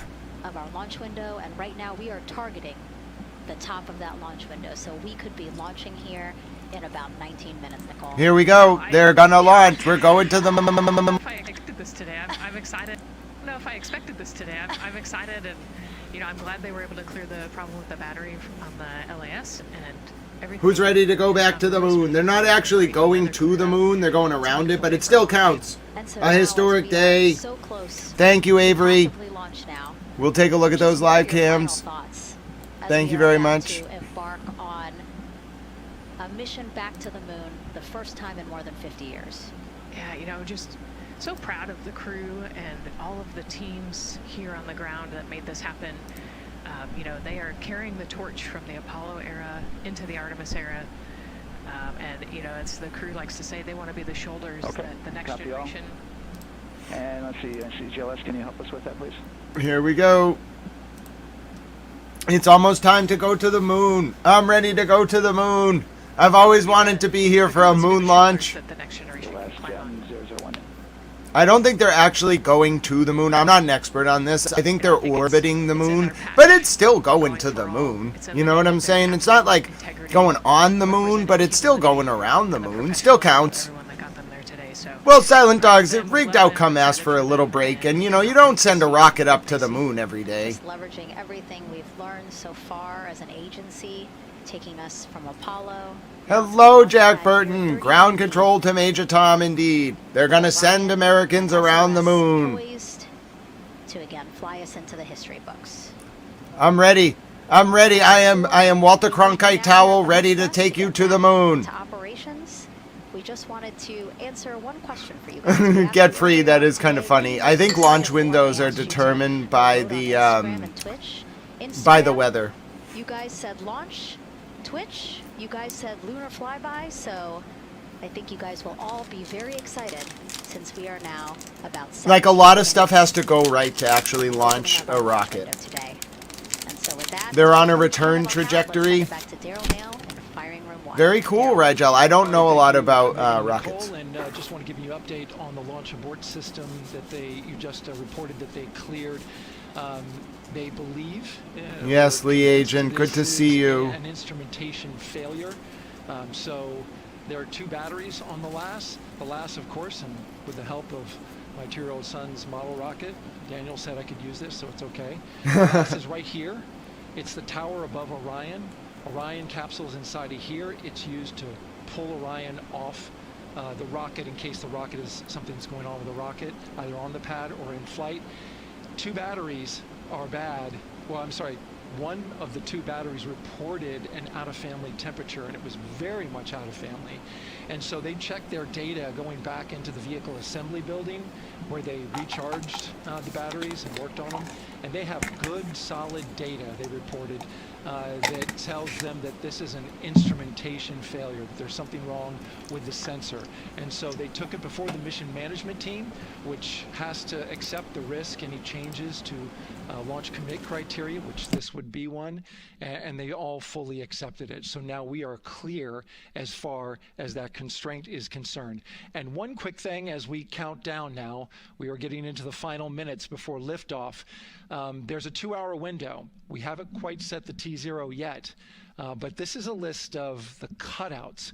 There are 150 cutouts that are included for this 2-hour launch window, and that's important. They're in very small print. That's important because there's basically 16 minutes inside this window that they cannot launch, and these are because of small things flying in orbit. There's a lot more things in orbit than there were back in Artemis I when we had 35 to 40 cutouts. For that reason, because of these 156 cutouts, they're going to be managing the launch window as we go forward. So they may have to wait out one of these cutouts. They range in time between 2 seconds to 23 seconds, but you'll hear the NASA test director talk through that. We're getting ready to merge that loop from NASA test director. I love it, Lee Agent. I'm so happy you're here with us.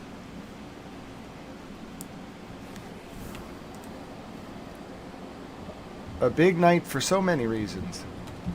And so now I'm listening to the launch team get ready to merge their operational channel.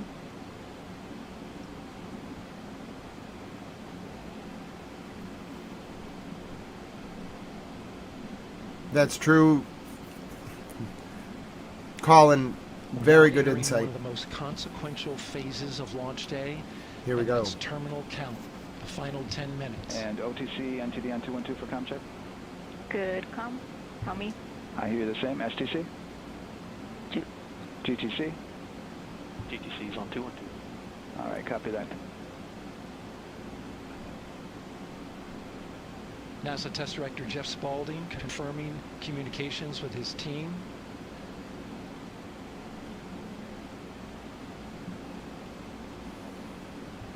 There will be 2 polls that we'll hear. One from Spaulding, the NASA Test Director, confirming the ground systems and the launch team are ready to proceed. At this point, we have a clear board, no constraints, but we need confirmation from each individual on the NASA Test Director team. So we'll hear him poll his team. The other poll that we're waiting for is the poll from Launch Director Charlie Blackwell Thompson, who will take that final status from NASA management before giving the go to come out of a hold. And you're seeing the clock count down at L minus 12 minutes. CCL, OTC, Iran, RS1. CCL. Yes, sir. Reconfigure ARS primary loop ISO valve. Copy, that's in work. And CDR, OTC, Iran, RS1. Go. ARS loop ISO valves are being closed at this time. Integrity copies. NGDLP. Go. Yes, I had a discussion with sea ice and with MER manager regarding the observation the sea ice had a few minutes ago. Donald J. Trump, little scams and winter ass. MER manager has had a chance to review the findings, and they do not have any constraints from either a sea ice or MER manager perspective. Okay. Copy all. And launch director into the copy. Yes, sir. I copy. That's good news. OTC, CCL 212. OTC. ARS primary loop isolation valve configuration is complete. Copy.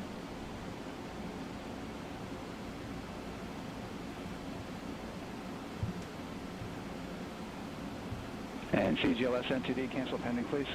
CLS copies, and that's complete. All right, and for all personnel, we got a little bit more work to do before we pick up the clock, and we're about a little over a minute from getting to T-minus 10 minutes, but we've canceled the resume time there, and then we'll pick it up after we get through all of our work and anything else that we need to do to get through the remainder of the count. So we'll continue working that to get to our T0 today. So when we get to about 50 seconds from now, we'll extend that hold. CVSE OTC. CVSE 400 290, looking to verify that we are configured for ascent. Yep, give me about 2 more minutes. I'm going to start CMA2 streaming. Copy. This is very cool. You don't see a rocket go up to the moon every day. Copy that. I have an LCC violation of O-CT-004, S-band transponder anomaly. This was a transient LCC violation, so transponder 1 had a demodulated SNR estimate that went down to 2 dBm when it should have been between 10 and 13. It is now back up to 12, but we did lose that for just a moment. It does not appear that we lost our bit sync or carrier lock, which would be indicative that we lost our lock with the vehicle. So at this point, God bless you, Tawny Brown. Still be go. However, we do have a pre-planned contingency procedure if we want to look at that. But again, this is transient, so we're back in a nominal range. All right, let's see, LPE NTD. Yeah, we that hit. I guess question for COSC, was that less than 3 samples? Is that below our persistence? Stand by, let me look. It did look like it did persist for several seconds on mine, but let me take a look at the number of samples. Could I get a repeat on the affected LCC, please? Yes, ma'am, that's going to be O-CT-004. Thank you.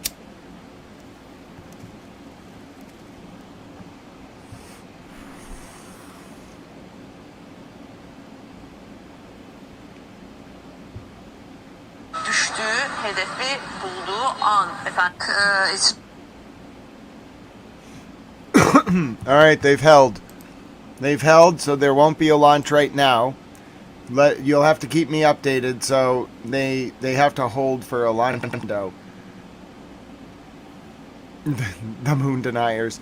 I'm going to show you the latest now as we wait to find out if the rocket will launch to the moon. It was our requested decompression from rigged outcomes, so I was happy to show that to you all.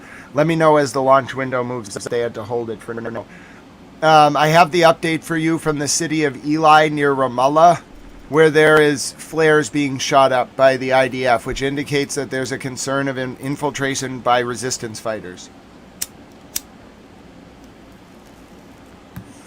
Hi, Elizabeth. How are you? So here's the latest of flares being shot up from that video where we saw an infiltration alert, indicating that there's concerns of resistance fighters in the settlement of Eli near the city of Ramallah. Okay, here is a very rare piece of footage. This is Mr. President speaking in an event that was not supposed to be broadcast, and they uploaded it anyway.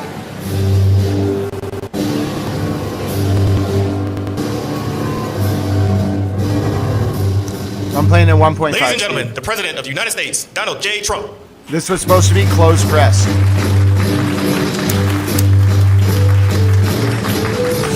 So these remarks were not supposed to be broadcast. The White House uploaded it to YouTube and then took it down. Someone put it up on Twitter.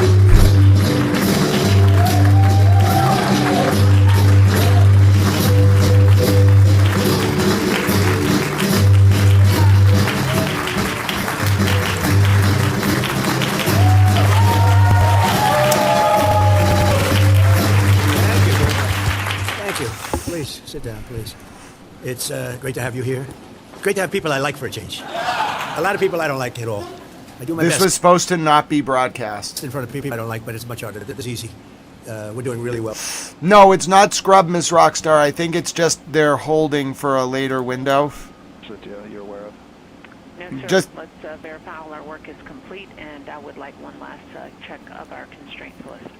All right, we'll go back to Mr. President Trump in a second. They just stopped with the launch countdown, so I don't know when they're going to launch. Yeah, you don't open that. Yeah, OTC, this is CVSC. That foreign step 290 is complete. Copy. Okay, so OTC, you're complete with all your work? It's on hold. Okay, thank you. STC is complete. And GTC? GTC is complete. Okay, excellent. All right, and LPE, just want to verify we have no open constraints at this time. No open constraints. We have a clear board, sir. Okay, tracking the same here. And Launch Director, with that, we are clear and ready to pick up the launch readiness pole with your go. Okay. All right, sir. I am go for the poll. All right. 30-minute hold. Personnel, this is the NTD conducting the Artemis II launch readiness check. Verify ready to resume count and go for launch. OTC. GC is go. STC. They are go. GTC. C's go. MCO. CO's go. Safety console. Safety console is go. LPE. LPE's go. Hi, Ifti Ahmad. RTD. RTD's go. Houston flight. Houston flight is go. Rock. Rock is go. And CDR. Cruise go. Copy that. Thank you, Reed. And Launch Director NTD. Our launch Yeah, Soulful Bear. A few satellites will track it. Right, We are go for launch. This time I'll perform my poll. Attention on the net. This is the Launch Director performing the final poll for launch. Verify no constraints and go for launch. Go for launch. EGS, Program Chief Engineer. Artemis Chief Engineers are go. Copy, thank you. EGS, Chief Safety Officer. The Artemis CSOs are go.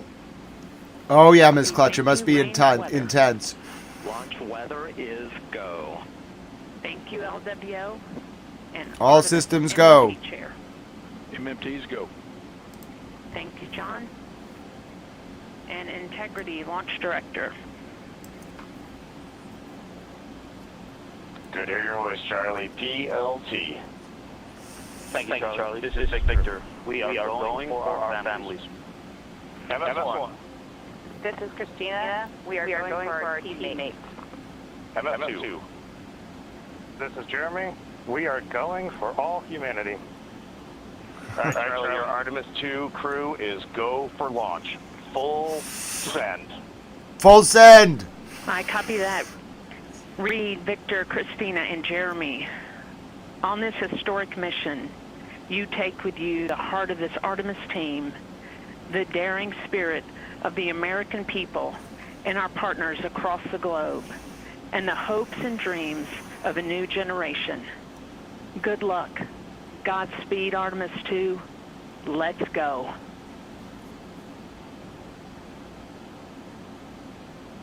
And NTD Launch Director. Go ahead, Launch Director. Yes, sir. You have a go to proceed with countdown. Here we go. Copy that. I'll put it in work. CDR, NTD. Go. Your risers and initiate short purge per your EPROC 10.1.1, steps 8 and 9. 10.1.1, 8 and 9 going to work. Copy. CBSE, NTD. Start and verify recordings of our Orion cameras. A Canadian astronaut is with us. God bless Canada. RSR, Oh, what a wonderful ASCII art, Rigel. Wow, that's beautiful. It's currently at T-minus 10 minutes. Once we wrap up this last bit of work, SNA arm rotation enable complete. They have to make sure they can hit the window. Integrity crew, close and lock visors.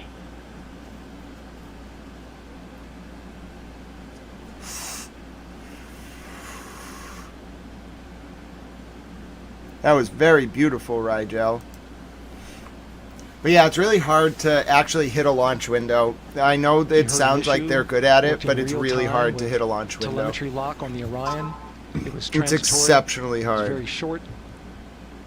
They checked the data, confirmed that they had a good lock. This was with the S-band transmitter on the Orion. Worked through that issue, looked at the data, and cleared it. All with the world watching. Impressive work by the launch team. So we have a 2-hour window which starts in just a few minutes at 6:24 p.m. Eastern Time and goes until 8:24 p.m. Eastern Time.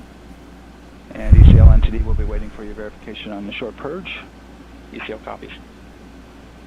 And for all personnel, once we get that short purge verification, we'll verify that we are clear to go, and then we'll proceed with the terminal count. Okay, so we're not at terminal count yet. They have to wait. We're going to listen to Mr. President Trump while we wait. Well, as a country, we're teaching people how to live in safety. We're over in Iran. We're sort of pretty much winding. This was not supposed to be broadcast. It was uploaded by accident. Got up. Pebble Beach.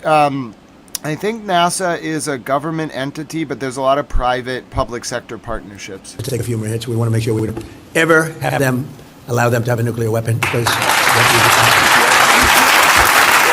they'll use it. And you see how serious they were with the conventional ballistic missiles. They have thousands of them. We've blown most of them up. You notice every week it gets a little less at us and at our allies. We've had some very good allies over there. We've had some very bad allies in NATO. I hope you're all watching that, Scott, because we had some asks. You know, we spend trillions of dollars on NATO, and when we need them, which we never do, we didn't need them here either.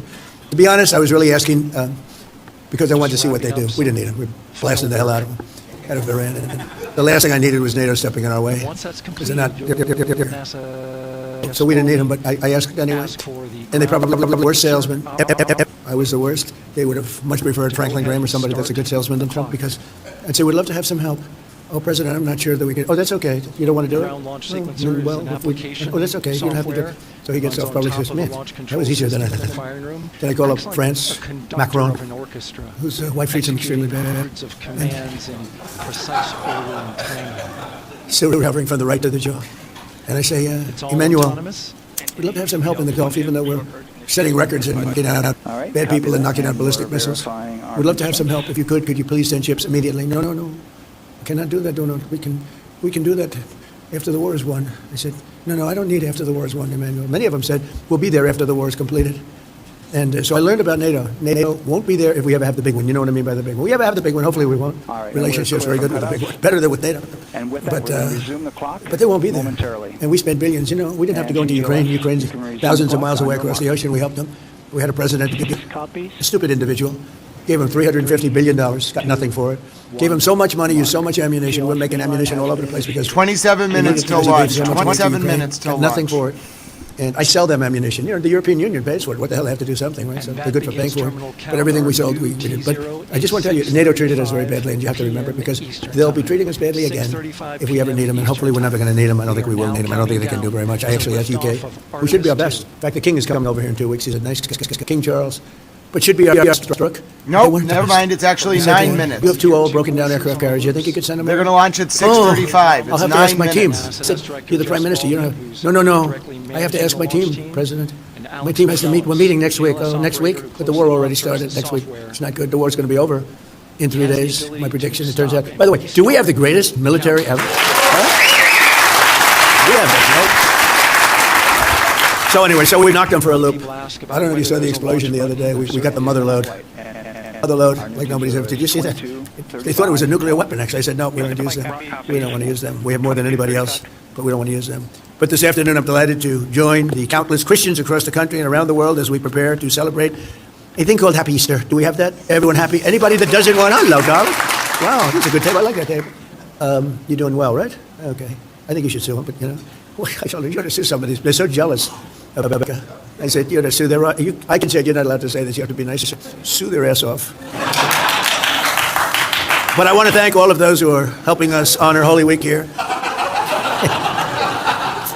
Let me tell you, I hate to say this. There have been more wars over religion than trade and everything else put together. So he's smiling because I meant, you know, one nice little statement and a nice... And you're right, it was sort of ironic, wasn't it? But it is true. Religion's an amazing subject of passion. It's a subject of passion. That's what. But I do want to thank all of those who are helping to honor us and honor Holy Week here at the White House. It's something so incredible happening, and I'm seeing it all over. I used to tell some of you, so I've had such great friends. Ralph knocked on 10 million doors. 10 million, right? 10 million. And knowing Ralph, I thought maybe he was exaggerating a little bit, and I had to check that. I think it might have been more. You did a hell of a job. With Charlie, right? What a team. That was an army. You, Charlie, the whole group, unbelievable. Now we got to do it for the midterms. Hate to tell you, otherwise they're going to take it all away. They're going to take the Johnson Act, they'll put it right back on your shoulders. So we got to do it again. But the White House, including Vice President JD,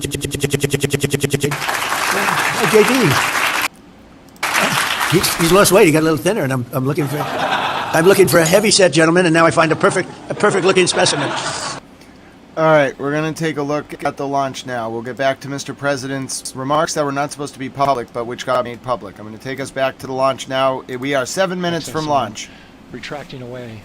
Here we go. The launch abort system is the tower at the top, and that's what would pull Orion and its crew off the top of the rocket in case of an emergency, whether it's on the ground or in flight. This is That's critical true, Pebble safety Beach. hardware that protects the lives of the astronauts. It makes it hard, though, when you try to apply that principle to news.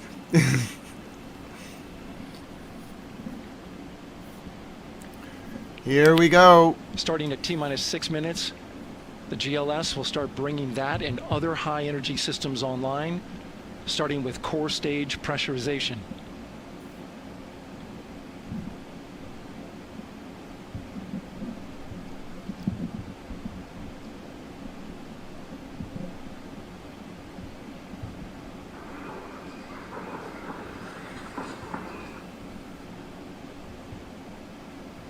Weather is 90% go. The range is go. All systems are go. All systems go. We're going to the moon, although not landing on it. GLS is go for core stage tank pressurization. What will Iran do? Will Iran time a That means rocket the with our replenish rocket? valve Will for they the just liquid ignore hydrogen it? Tank has now closed, and that tank is beginning to pressurize to flight levels because that hydrogen is naturally boiling inside the tank. Here we go. We'll get the liquid oxygen tank a little later in the count. We're heading to the moon. Now the team is waiting for verification that, if needed, the Artemis II crew could use the launch abort system to pull Orion safely off the top of the rocket in an emergency. Let's listen in for that call. GLS verifies last capability available. And CDR, do you copy? CDR copies, last available. That's great news, and you heard the NTD verify that with the commander of the mission. GLS is go for FTS arm. Now work is being done to arm the flight termination system. This is so the range safety can send a flight termination command if the rocket flies too far off track. There's a brief built-in delay, so the launch abort system has time to pull the astronauts to safety for first. LH2 high flow bleed check. All right, the high flow bleed check. That's so the cryo team gets verification that the RS-25 engines, all 4 of them, are in the proper temperature range for launch.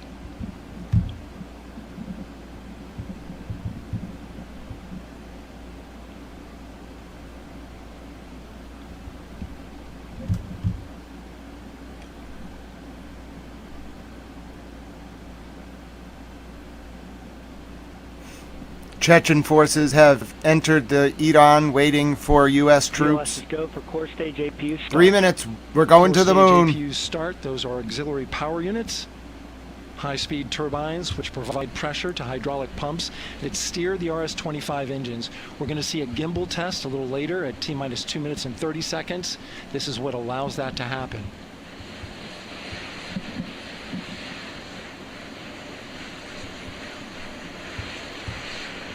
Coming up in about 20 seconds, we're listening for go for purge sequence 4.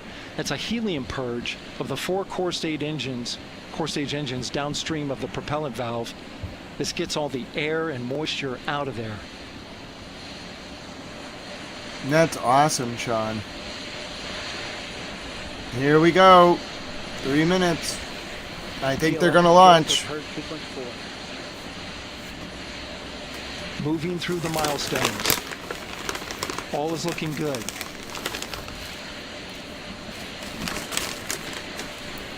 Coming up in just a few seconds, we're going to get that thrust vector control actuator test. This is a gimbaling of the engines.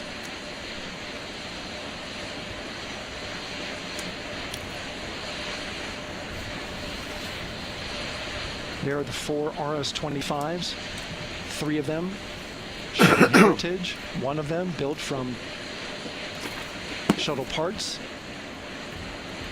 And there you see them moving.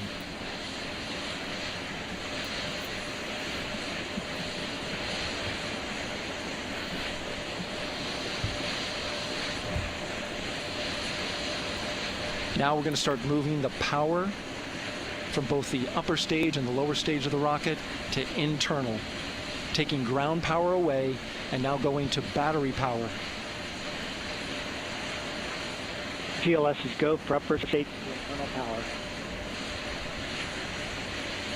All right, power is removed from the rocket's upper stage, the ICPS, and it's been switched to battery. Same milestone for the lower core stage coming up at T-minus 1 minute and 30 seconds.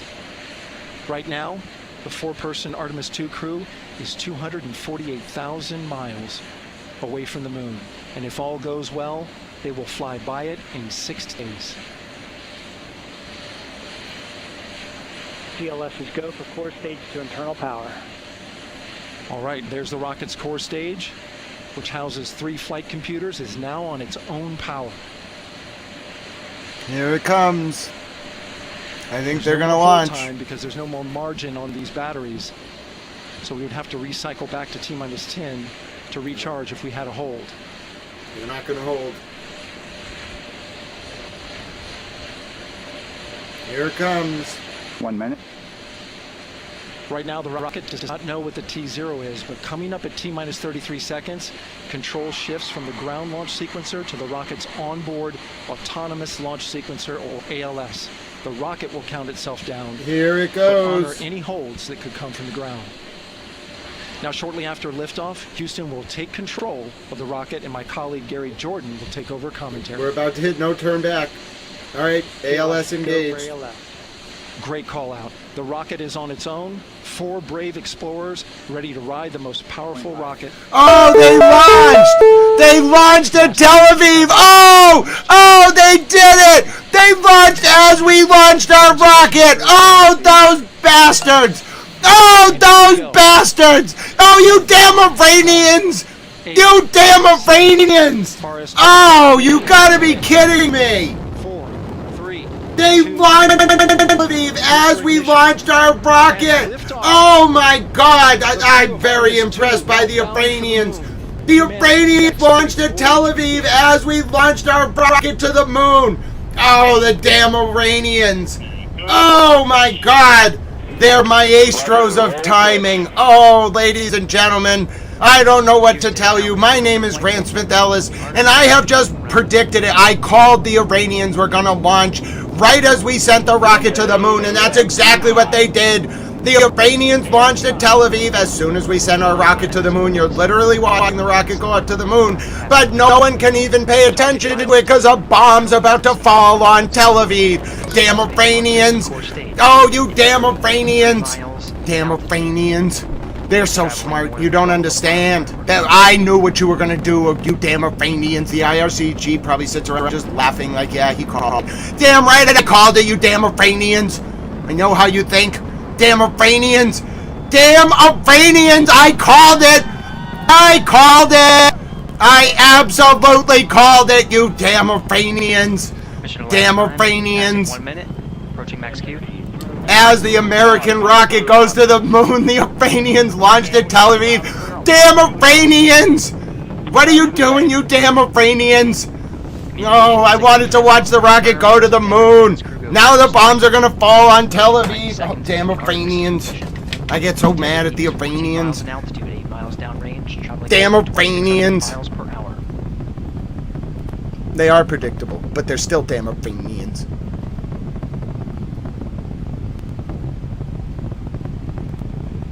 Oh, the split screen. The IRCG was like, we'll get them. We'll get the damn Americans. We'll fire the missile at Tel Aviv while they fire their rocket at the moon. You damn Iranians. Stop trolling Mr. President Trump, you damn Iranians. I don't even know what to say about this all anymore. Damn Iranians. No, they don't wait. They want to take the attention away immediately. Main engines throttling up. Guidance converged. Yeah, okay. I don't really have time for this, though. Integrity. Guidance converged. Performance nominal. Upper stage RCS ready. Oh, my dear God. Damn Iranians. Integrity. SM priming complete. Damn Iranians. SM priming complete. Damn Iranians. 2 minutes 45 seconds of mission elapsed time into the Artemis II mission. Thrusters on integrity and We have to go over to Tel Aviv. I can only keep this up for like... Breaking. 3 minutes as America launched her rocket to the moon, 5,000 miles per hour. The Iranians fired a missile at Tel Aviv. Time to arrival. 3 minutes from this post. Live. Oh, goodness. Damn Iranians. Launch board system jettison. I don't have time for this, Iranians. We were watching the rocket to the moon. And Iranians were like, no, no. No, no, you damn Americans. Copy, Iranians. Team Eco 802. Yes, that's exactly. I think I said it one time and translator Tal thought it was funny because her father said damn commies, and so then I just kept saying damn Iranians. Damn Iranians. 3 minutes 50 seconds into the flight of Artemis II. You damn Iranians. They're just damn Iranians. You don't understand. They're trolls at heart. Some of you grew up on 4chan, bro. They grew up on 8chan. They grew up on versions of 4chan you don't even know about. Iranians are like troll. All of Islamic resistance are trolls at heart. Every single one of them. What do you think they spend most of their time doing out there in the field? They're just trolling. They probably know about Boxy. You know? They're like, we're not trolling, Grant. You're trolling. I'm not. They're trolling. They all just troll each other all day. That's all everybody does. They just troll each other. Everybody trolls each other. They put memes up there. They put videos. One side trolls the other side trolls the other. Somebody fires the moon. Somebody fires at Tel Aviv. It's just trolling all day long. You don't understand. All they do is troll.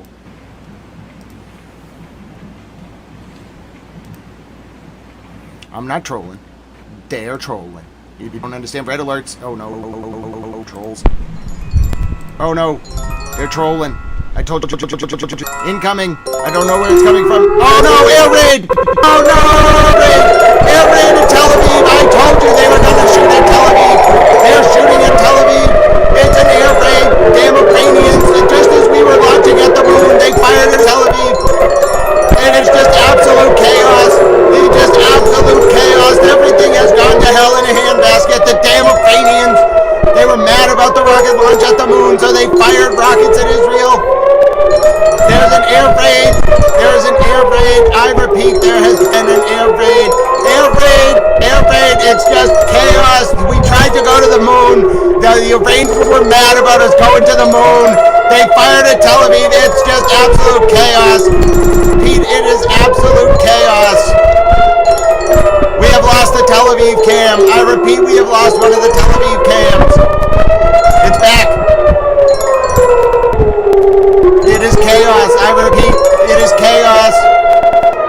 Iran has launched a missile at Israel. Right now, literally, as we... Oh, no, I saw the missile. Oh, no, it's on cam 10. Oh, no. Oh, this is really not good. It is absolute chaos.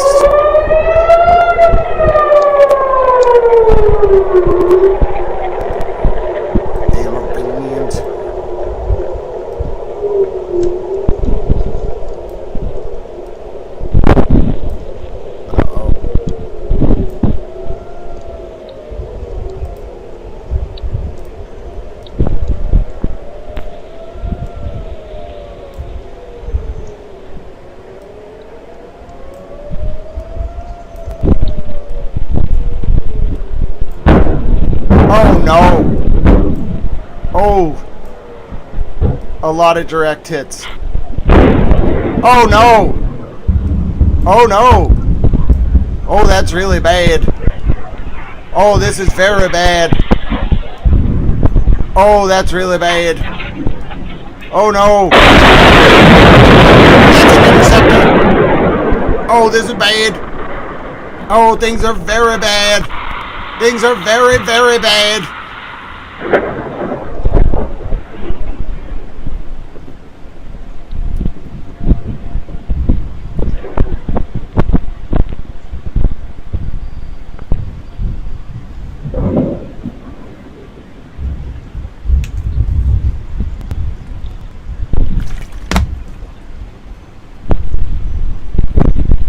This is not good.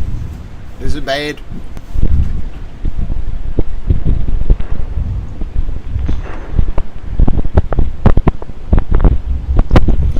Yeah, America got trolled. Uh-oh.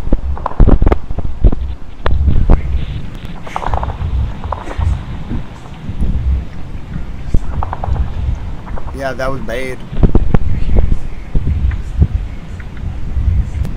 That was very bad.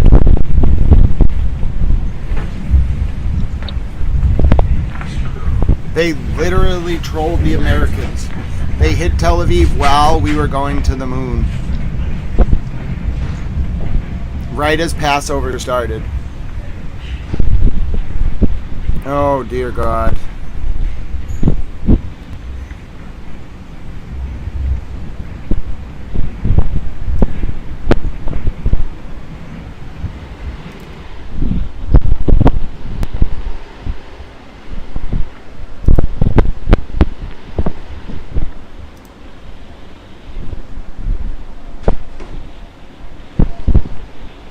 Hi, Michelle. Welcome.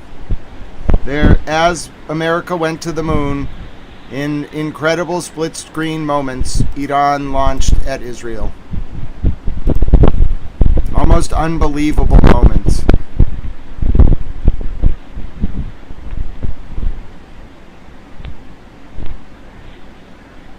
The U.S. Fifth Fleet has just been hit in Bahrain.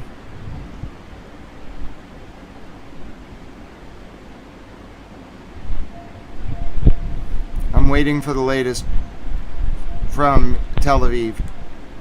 I hear ambulances. I hear ambulances. There have been hits in Tel Aviv.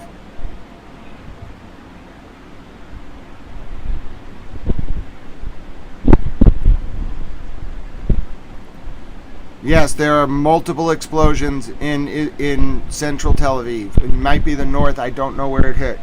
I don't have footage. It just happened. There has been a very serious attack on Tel Aviv right now.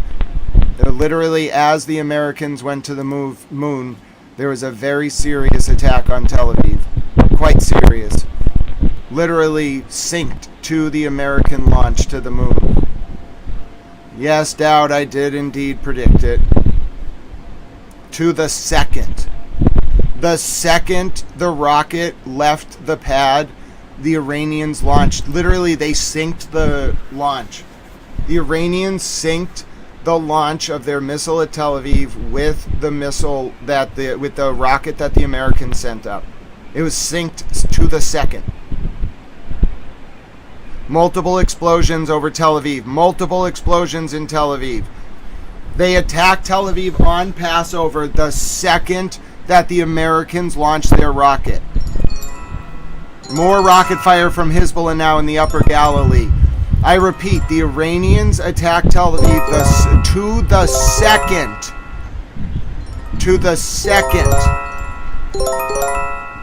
that America launched its rocket to the moon. It was to the second. To the absolute second. And I called it ahead of time, too.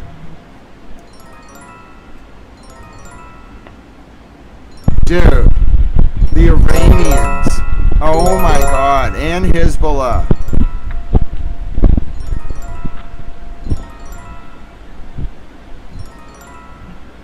Literally synced up.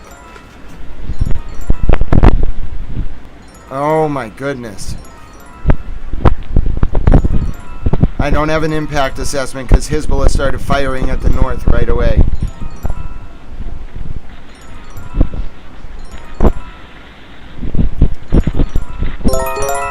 Oh no. They're gonna, during that speech by Mr. President Trump, they're gonna bomb the ever-loving hell out of Israel.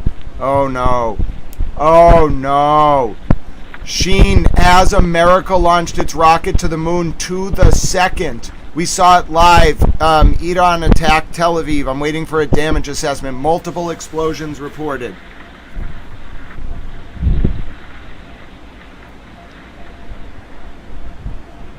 Oh my God. Multiple explosions reported in central Israel.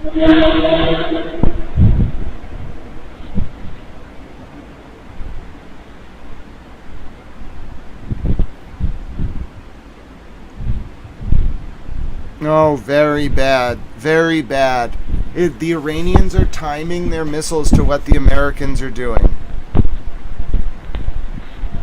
Multiple impacts reported in Tel Aviv. I do not have an impact assessment. Lots of hits. It's very bad. The Iranians are very mad. They literally launched the second the Americans launched their rocket, the Iranians launched. Okay, I have footage from Al Arabia. I'm going to get that for you now. Give me 1 second. Yes, so all the world's a stage. Those IDF alerts, the initial alert actually detects the launch from Iran. The red alert is the beeping. That's when the missile's getting closer. But when you hear the launch alert, that is actually when the missile lifts off the ground in Iran. They have sensors that detect everywhere in Iran that launches missiles. Okay? So yes, when I say to the second, I mean the launch occurred to the second.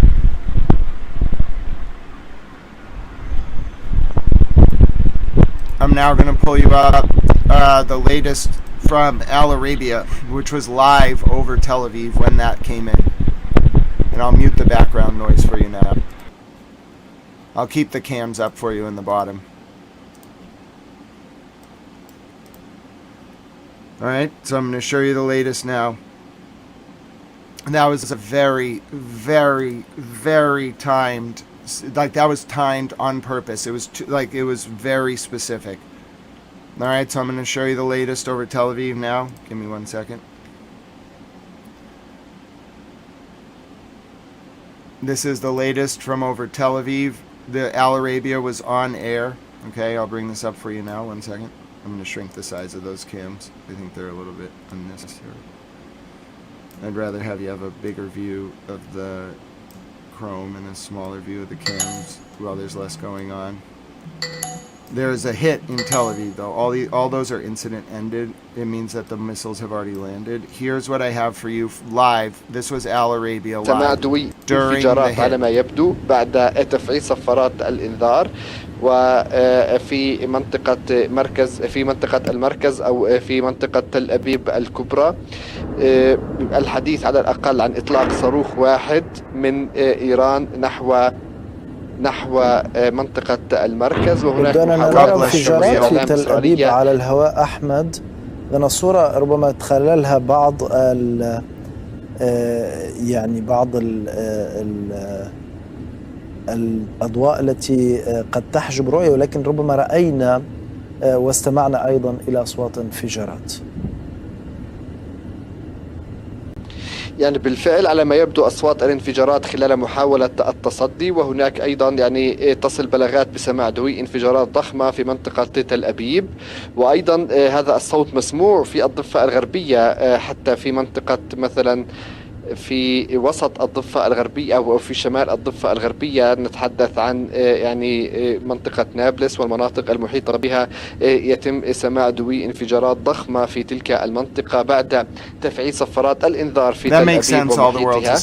إذا نتحدث عن على ما يبدو إطلاق صاروخ عنقودي وانفجارات متتالية وأصوات انفجارات ضخمة تسمع حاليا في منطقة تل أبيب الكبرى، وهذا الصوت أيضا مسموع في وسط الضفة وشمال الضفة الغربية بعد تفعيل صفارات الإنذار حاليا في تل أبيب الكبرى عقب إطلاق صاروخ هو الأول منذ 7 ساعات من إيران نحو تل أبيب. وبالأمس شهدنا تركيزا مكثفا من إيران بشأن إطلاق الصواريخ نحو وسط إسرائيل. ادوت صفارات الإنذار أكثر من مرة. نتحدث عن تركيز الإطلاقات كان في ساعات الصباح وأيضا في ساعات العصر تم إطلاق دفعات صاروخية متتالية نحو تل أبيب، ومنذ ذلك الوقت شهدنا نوعا من الهدوء في تلك المنطقة، ولكن حاليا أصوات انفجارات ضخمة. ليس واضحا بعد إن تم اعتراض هذا الصاروخ الذي يعتقد بأنه صاروخ Hashim, عنقودي. it's so good to see you, my friend. I was thinking about you yesterday. God bless you, Hashim. I was thinking about you. It has been quite a night. Immediately as the Americans launched their rocket into space, the Iranians fired a cluster missile at Tel Aviv. I'm attempting to get you an update right now. Okay, I'm going to attempt to get you an update. There was also a, quote, secret meeting with President Trump that was not supposed to be aired on television, that was aired by accidentally by the White House. So it was quickly deleted. I'm going to show you now more scenes from a, quote, secret meeting that happened at the White House earlier today. It was not supposed to be aired on television. Before we do that, I'm going to show you actually a new video from Iran flying through one of their missile cities. They released this today.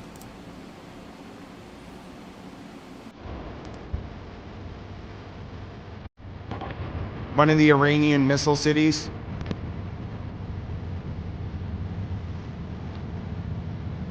One second, I got to change the view for you.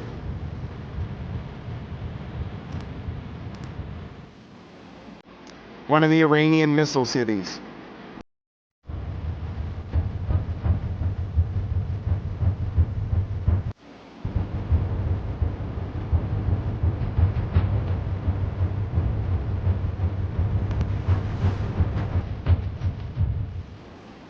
Okay.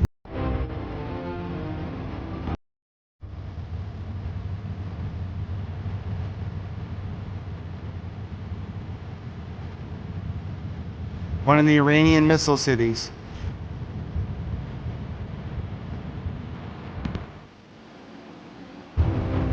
It's just the same footage repeating over and over. All right, here was Mr. President Trump today at the Supreme Court, the first time a sitting president has ever attended the Supreme Court. Here's a report from British reporter Tel. It's actually from PBS. Conversation. President Donald Trump became the first sitting president to attend oral arguments at the Supreme Court on Wednesday when he sat in to hear a case challenging his executive order aimed at restricting birthright citizenship. He attended the proceedings for 90 minutes and left after his Solicitor General, D. John Sauer, finished his arguments on why Trump's order should be upheld. Trump departed the courtroom as the American Civil Liberties Union's legal director Cecilia Wang made her opposing argument. "We are the only country in the world stupid enough to allow birthright citizenship," Trump later wrote on social media. More than 30 countries, mainly in the Western Hemisphere, guarantee citizenship to children born on their soil. Images by Dana Vercouteren. Okay, so here's Mr. President at the Supreme Court today. And there is a president's chair. So this is the first time. It's for like visiting dignitaries, but the president can go. There's a seat for him there.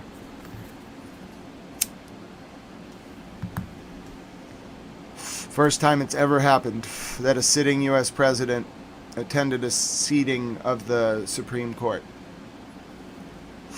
You can't take pictures, but they do allow sketch artists. Only one per hearing.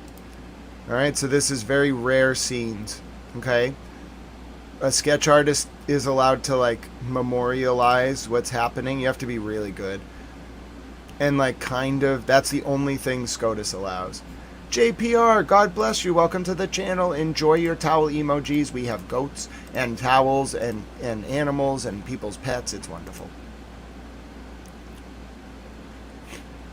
All right. While we're waiting for information on the cluster missile it fired at Tel Aviv, I want to show you the video of Mr. President that was not supposed to get out there.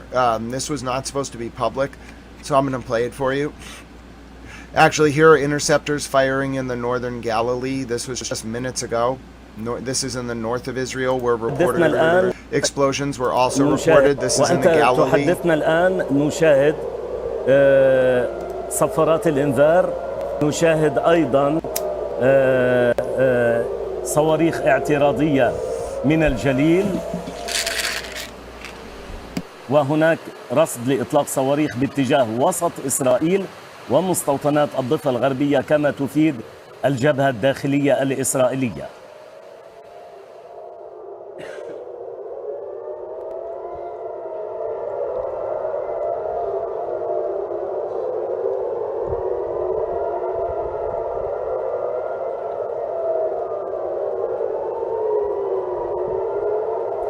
وأنت تحدثنا الآن نشاهد صفارات الإنذار. نشاهد أيضا صواريخ اعتراضية من الجليل. وهناك رصد لإطلاق صواريخ باتجاه وسط إسرائيل.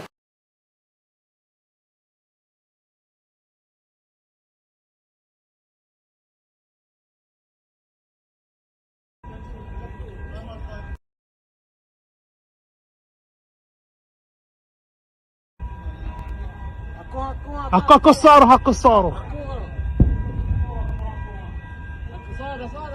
يا علي يا علي يا علي الله.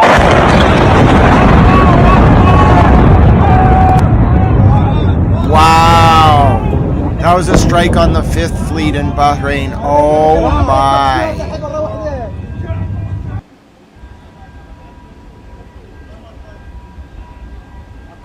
حق الصاروخ حق الصاروخ يا علي يا علي يا علي الله. Oh, those Iranian missiles don't mess around. Oh my.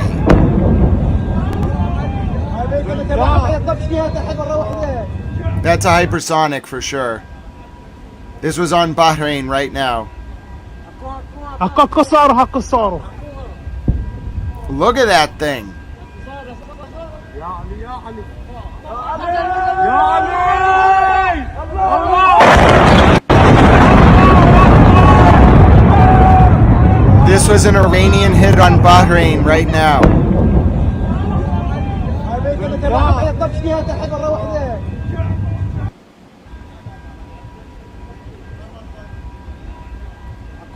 حق الصاروخ حق الصاروخ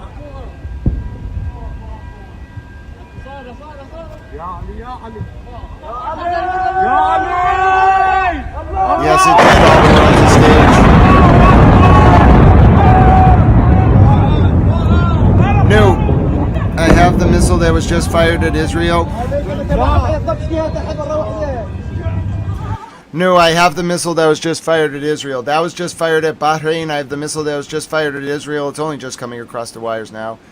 7:01 p.m. Eastern Time. Mr. President, in just 2 hours, as that's happening, Tel Aviv is under massive attack. Again, second time today, very heavy shelling. Here we go. This is the latest from Tel Aviv.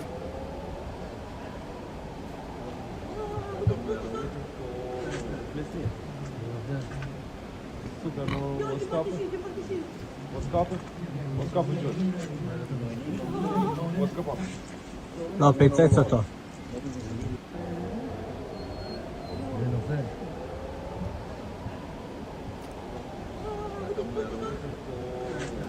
This was the missile that went. This was towards Tel Aviv. The previous one was towards the base in Bahrain. This is the one fired towards. I don't know if this is the same or different. Hold on. I have another angle of it just now. This is the missile that was just fired to Tel Aviv. I do not know if it was just one missile or if it were multiple. Mr. President, to speak in less than 2 hours, 1 hour and 58 minutes. Every network is taking it. This is the missile that was just fired at Tel Aviv. At least one of them. I don't have reports on impact damage yet. This is the missile. The alarm was also sounded in Bahrain, and the U.S. base got hit.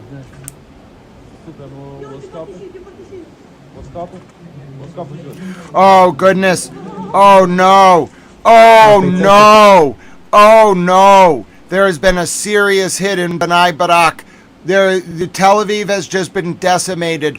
Oh, goodness. The streets are flooded. Oh, God. Bnei Barak has been decimated. Oh, it's in ruins. Oh, look what the Iranians have done to Tel Aviv. Oh, it's really bad. That is Tel Aviv. That's Bnei Barak. Oh, the Iranians have turned Bnei Barak into the streets of Beirut. Oh, no. They've caused flooding. They've caused real bad damage. They haven't really done this before. Oh, no, this is only 60 seconds old. You're looking at the latest footage from Tel Aviv. This is Bnei Barak 60 seconds ago. The streets are flooded. It is very bad. Yes, there has been a hit in Bnei Barak. It is very bad. There's flooding. It's very bad. That is sewage. That is raw sewage. That's a very poor time for an R. Kelly reference, Soul Controller. There is raw sewage running through the streets of Bnei Barak.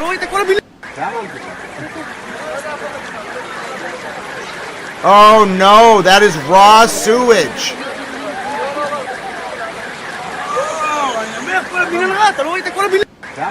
No, they hit it's sewage. It's the middle of Bnei Barak. They hit the sewage lines. That is raw sewage flooding the streets of Tel Aviv.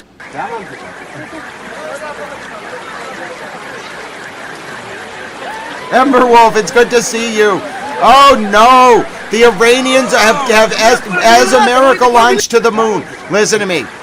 You are looking at Bnei Barak in the middle of Tel Aviv, okay? The raw sewage is just running through the streets of Bnei Barak.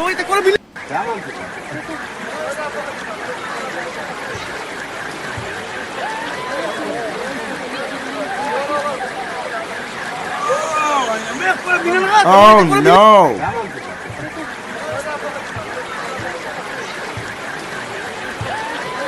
This is a very bad situation. As a miracle, oh no! Hello, Professor. God bless you, Mimi. Help us all. Listen, as America launched its rocket to the moon, Iran fired a missile at Tel Aviv that has raw sewage flooding through the streets of Bnei Barak. It's everywhere. This is very bad. That's not water. That is raw sewage. Yeah, so, I mean, I don't think, it wasn't like a hit. I don't think they meant to hit a plant. They hit a sewage line.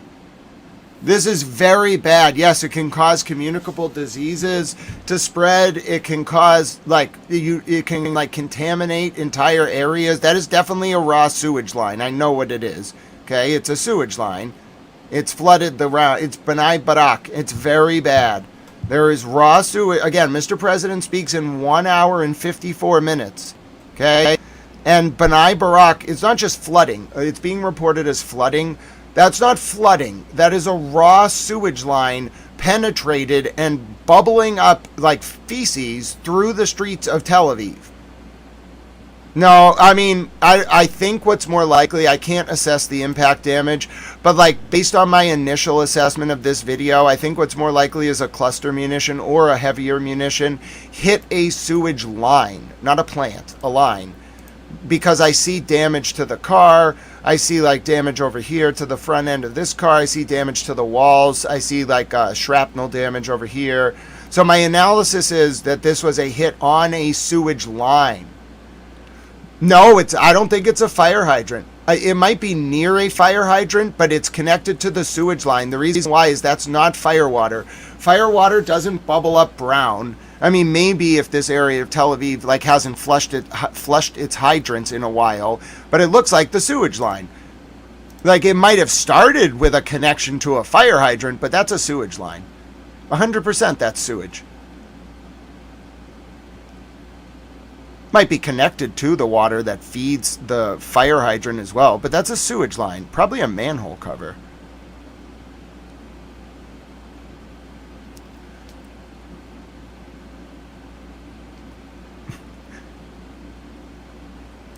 Like a fire hydrant also wouldn't do, it would go straight up, it's pressurized. That's a sewage line.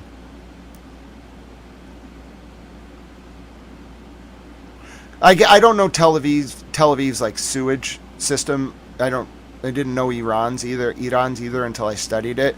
So I can't tell you like, oh yeah, it runs under the sidewalk, but that does not look like a fire hydrant. It looks like a sewage line. It's a punami. That's hilarious, but also as long as no one died, I'm okay with some jokes as long as there are no civilian deaths. But like that is not good. That's if it's actually a sewage line, it's the worst possible contamination. And it's really hard to seal it too. How do you seal a sewer line? I'm not an engineer. I have no idea. I'm not weighing in on that. Some of you might actually know. Like some of you might have some insight into what this is, how to fix it, what's going on, but I think it's very dangerous because of the like communicable diseases. Yeah, it's definitely a sewage plant. It's bad. Not a sewage plant, a sewage line. And I don't think they like hit the plant. I think they hit a line of the sewage system, and it's caused a serious like hazardous situation. Yeah, like a plant would be more like for cleaning it. This is just in the middle of a road. This is very bad. This is just one of the hit. So JRP 2024 said it's very hard to like close a sewer line. I know like nothing about like I know a little bit about like the layouts of different cities and their sewage like treatment systems because I've had to study them. I know nothing about like what Tel Aviv's system is like, how it processes wastewater, where the wastewater lines are located. I just don't know nothing about it, so I can't. But the water pressure is a lot.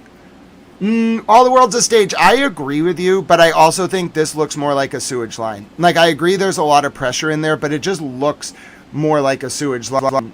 No, and you wouldn't see like floating sewage. Like you would see like, it's like a process. It's a bunch of like water in a sewer system. You know, it's dirty. Like it's dirty water. That's the best way to explain it. I don't know. I'm not in Tel Aviv or Bnei Brak. So all I know is that that has been hit. The actual line that was hit, I don't know. Initial reports are that it's a sewage line.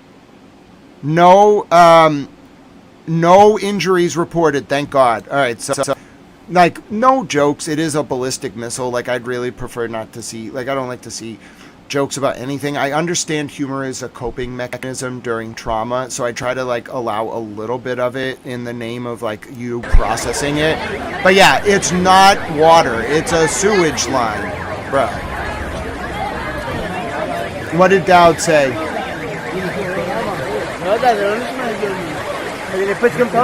Interesting. Well, Bnei Brak has been hit.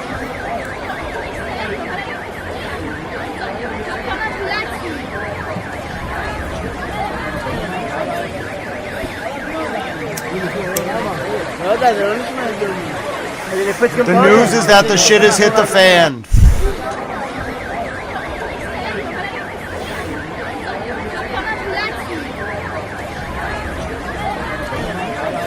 Beachcomber, you got timed out yesterday for engaging in personalities. Let's not do that today.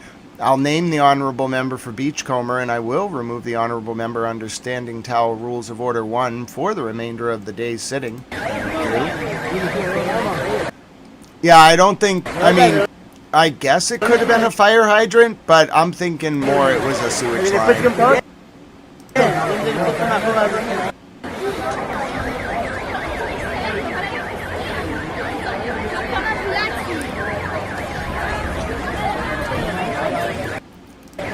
So you need a giant pump and some giant pipe fixing clamps and get to work. All right.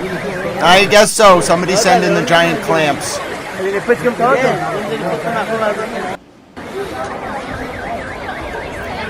Miss FAFO says, this is the first break of my shift and this is what I come back to. Yeah, it's pretty bad. I mean, thank God there are no injuries reported.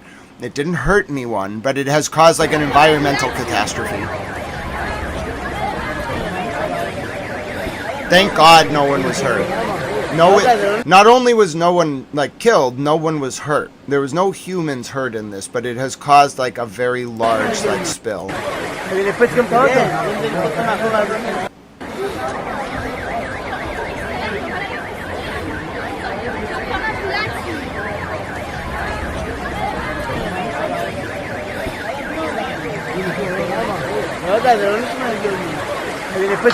I have the moment of impact. I have one of the moments of impact. It's bad.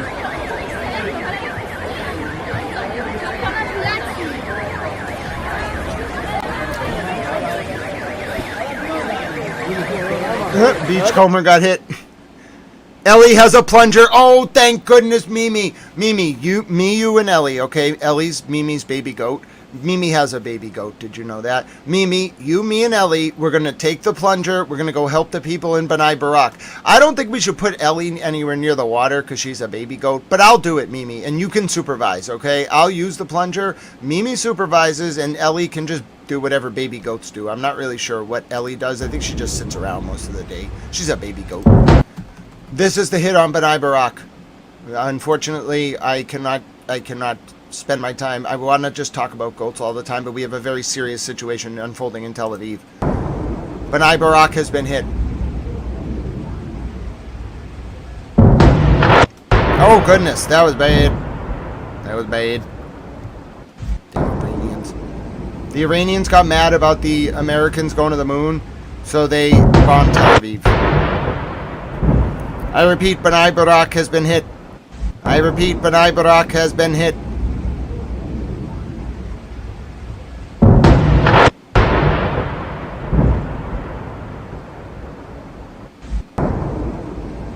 I repeat, Bnei Barak has been hit. Oh yeah, wait a minute, Mr. Rain, that's right. We can't bring Ellie there because there's bombs falling. So we have to get a goat bomb shelter. Actually, we shouldn't bring Ellie anywhere near there. We'll bring her to the scene after the war. Hello, Nelatanyo.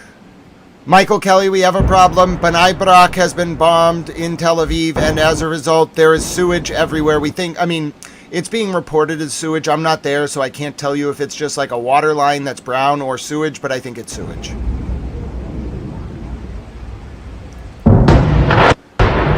Alright, Bnei Barak is flooding.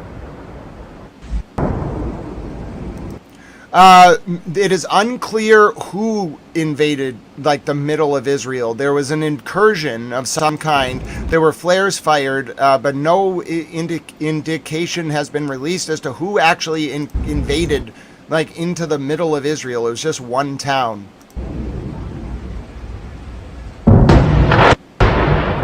Yeah, you could say the Iranians are mad. They always get mad. They literally, like, attacked Tel Aviv as America launched its missile to go to the moon. All right, here's the latest from Bnei Barak. Well, actually, this might not have even been from Iran. This might have been Hezbollah as part of the barrage. I don't even have the impact from Bnei Barak. This was from Hezbollah as part of the barrage. This was a simultaneous launch from Hezbollah and Iran. This was one of the hits in Bnei Barak by Hezbollah. I repeat, multiple coordinated strikes.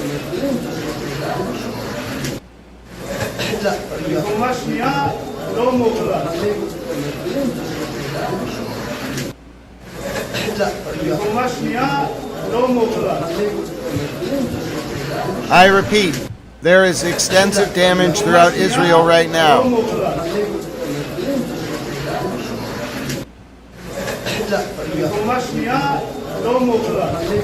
Okay, this is from the north. Okay, this wasn't actually the strike that caused a flood that is currently engulfing the streets of Tel Aviv. Okay, that was a different hit up in the north. This is Bnei Barak right now.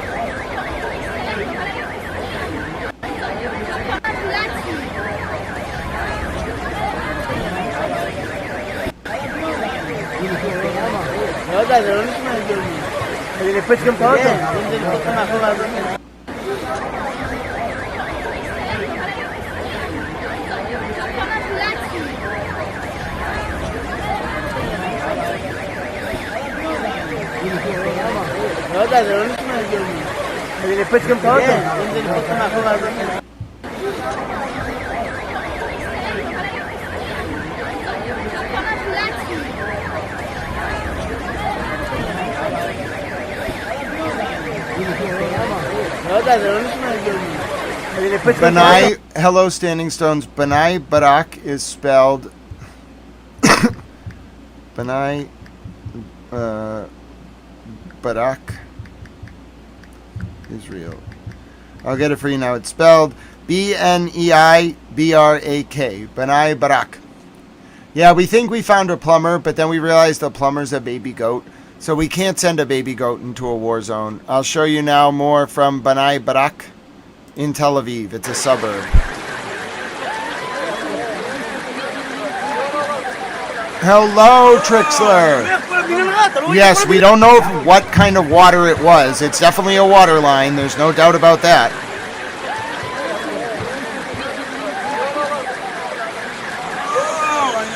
Yeah, I don't know if a plumber's going to fix that one.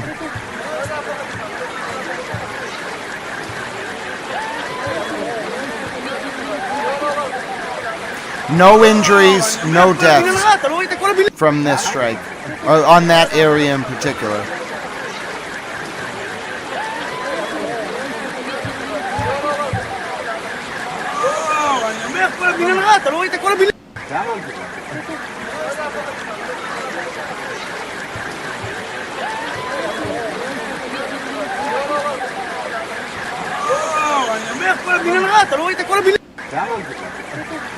Okay, you're looking at the latest from Bnei Barak.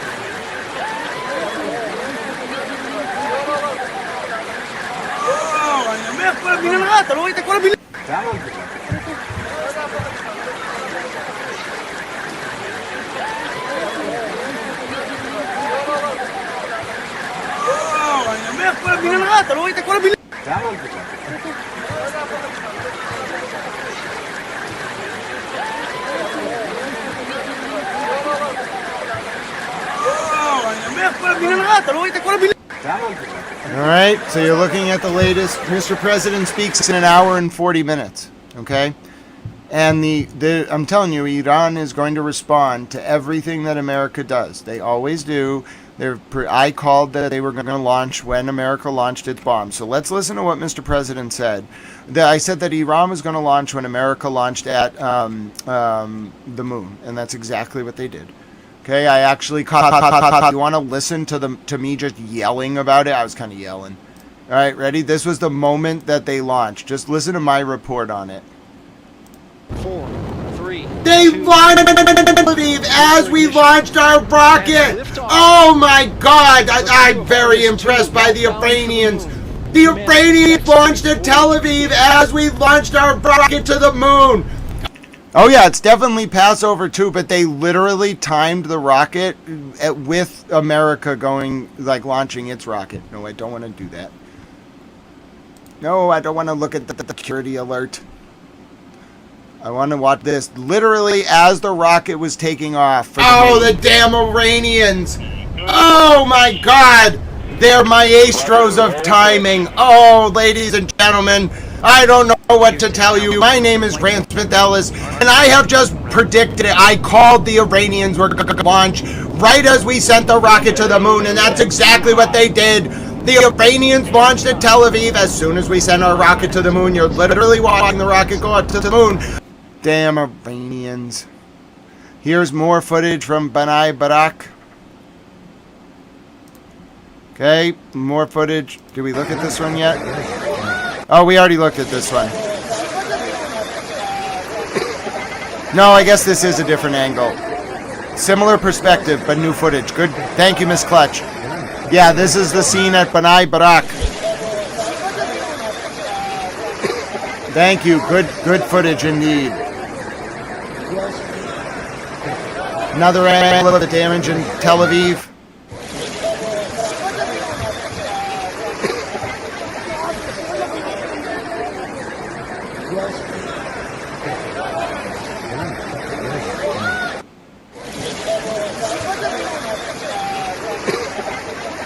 Okay, now the report from Al Arabia for you. They got the report up about, I don't know, 7 minutes after we did.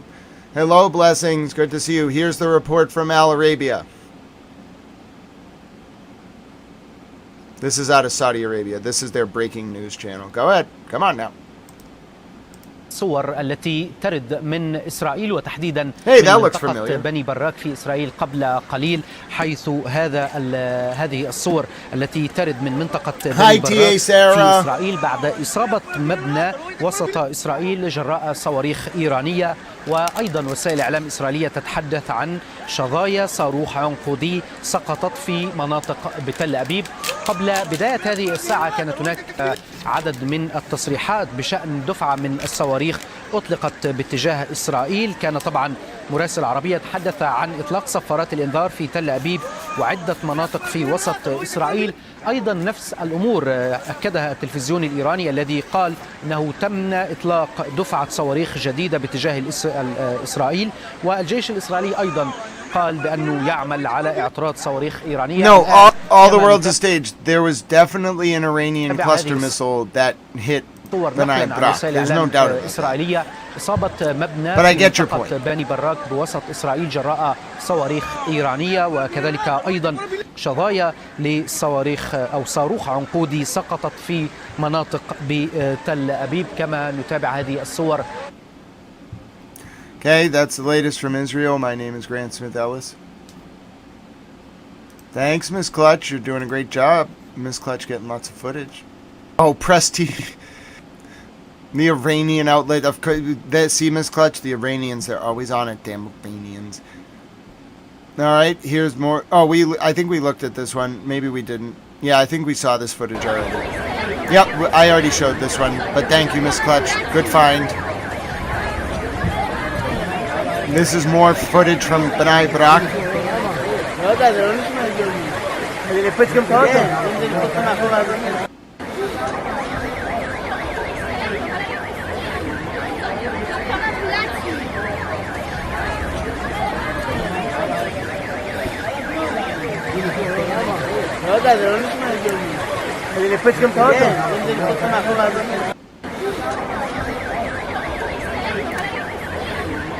Alright, so that's the scene in Bnei Brak. I'm waiting for more impact damage. Press TV didn't actually get what I would say is probably the clearest footage of the damage.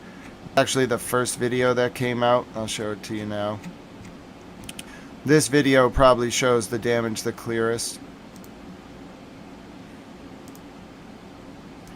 This is Bnei Brak in Tel Aviv. Thank you for that, Miss Clutch. That was useful.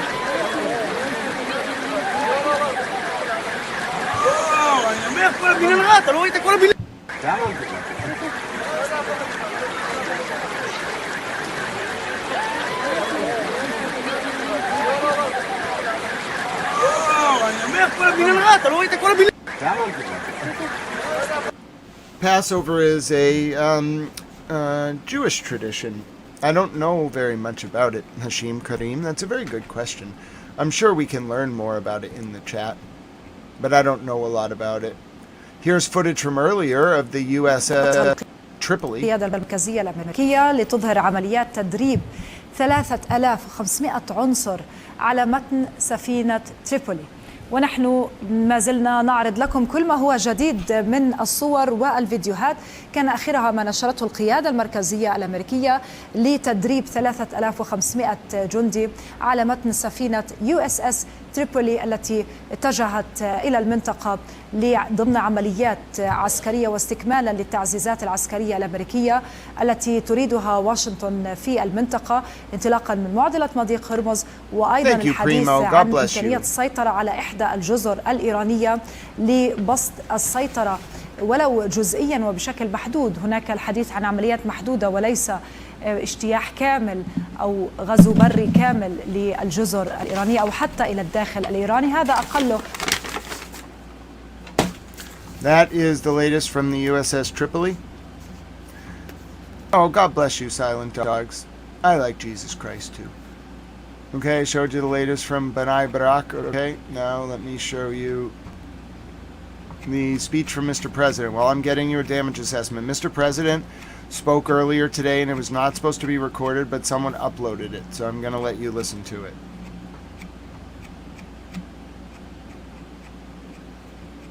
There was also a hit on the U.S. Fifth Fleet in Bahrain in the last hour. I'm going to show you the impact now. This was on the U.S. Fifth Fleet in Bahrain in the last 40 minutes.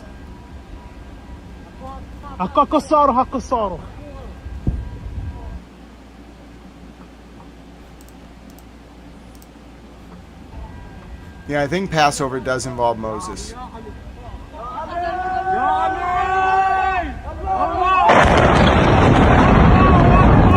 This was a hit on the U.S. Fifth Fleet in Bahrain.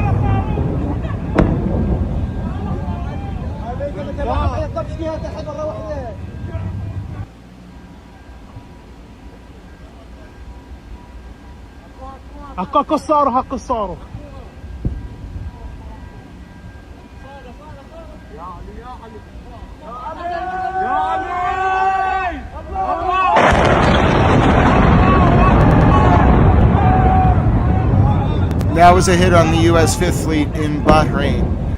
Here's the city of Qaim in South Lebanon now. This is Qaim in South Lebanon, where there is an intense ground battle between Hezbollah and the IDF. This is Qaim on the Lebanon-Israeli border. You're looking now at Qaim on the Israeli-Lebanese border.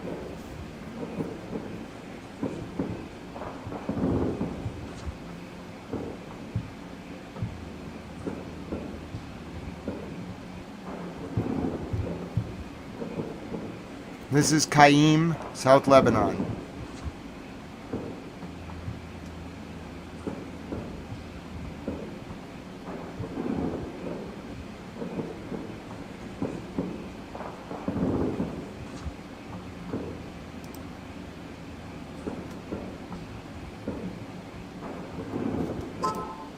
Okay.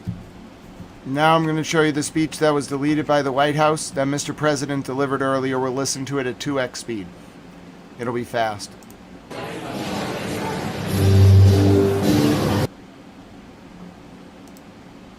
Then I thought, then I called France, Macron, whose wife treats him extremely badly, and still recovering from the right to the jaw. God bless you, Trixler. We'd love to have some help in the Gulf, even though we're all civilians should be protected in war. God bless you, Trixler. All civilians should be protected in war, 100%. We'd love to have some help if you could. Could you please send ships immediately? No. Cannot do that. No. We can do that after the war is won. I said, no, I don't need after the war is won. And many of them said, we'll be there after the war is completed. And so I learned about NATO. NATO won't be there if we ever have the big one. You know what I mean by the big one. We ever have the big one. Hopefully we won't. Relationship's very good with the big one. Better than with NATO. But they won't be there. And we spent billions. We didn't have to go into Ukraine. Ukraine's thousands of miles away across the ocean. We had a president who's a stupid individual. Gave him $350 billion. Got nothing for it. Gave him so much money, used so much ammunition. We're making ammunition all over the place. We need it because he gave so much away to Ukraine. Got nothing for it. And I sell them ammunition. The European Union pays for it. What the hell, I have to do something, right? So they're good for paying for it. But everything we sold, we did. But I just want to tell you, NATO treated us very badly, and you have to remember, because they'll be treating us badly again if we ever need them. And hopefully we're never going to need them. I don't think we will need them. I don't think they can do very much. I actually asked UK, who should be our best. In fact, the King is coming over here too, which is a nice guy, King Charles. But should be our best, right, Brooke? But they weren't the best. I said, you have 2 old broken down aircraft carriers. You think you could send them over? Oh, I have no idea why this got deleted. This was not supposed to be made public. Someone asked, either Hashim or no, Zifti Ahmad asked, why am I putting it on? Mr. President did not want anyone to see this. It was uploaded by accident. So whatever you're seeing here was not meant for the public.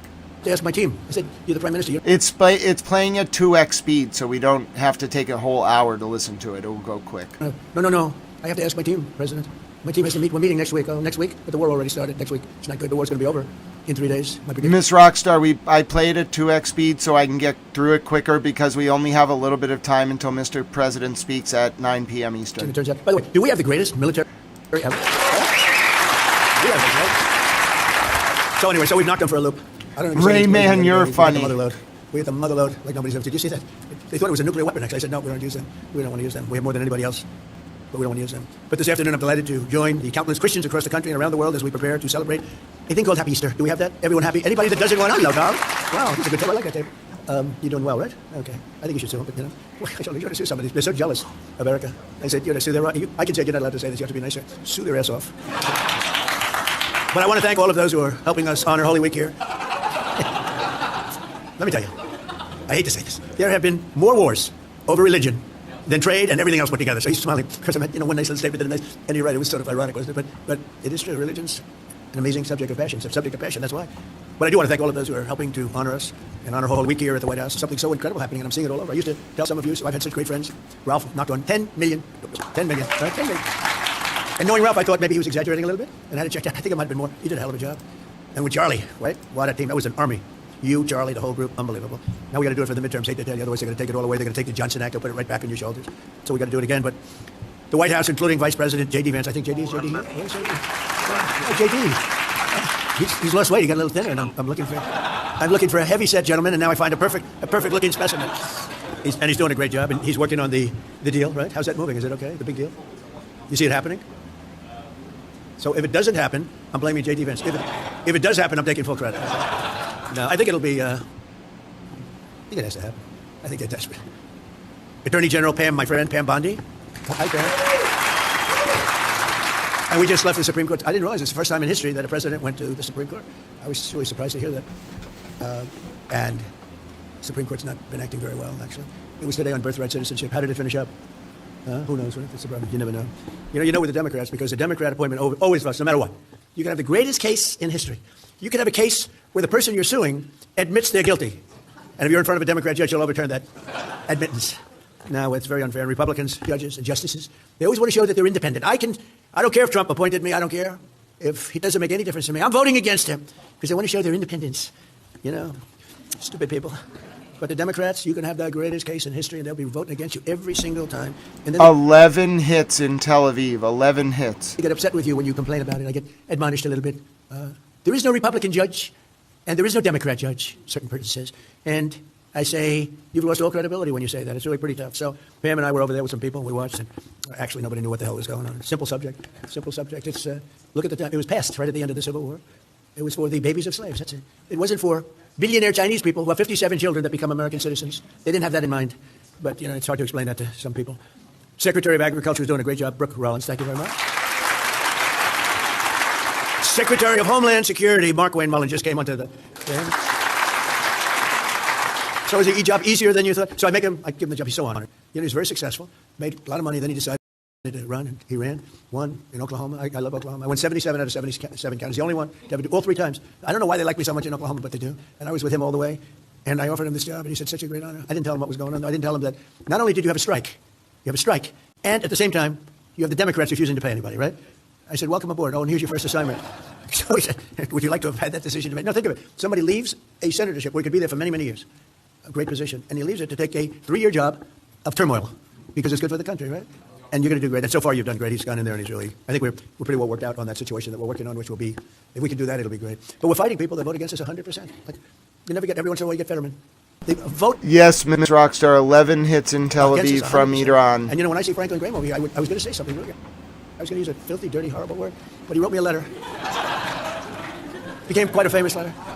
And he said, President. Magnitude 7.8 earthquake off Indonesia reported. Again, Mr. President to speak in 1 hour and 24 minutes. This was him speaking earlier, Mr. President. It was not supposed to be public. We don't know why it was made public.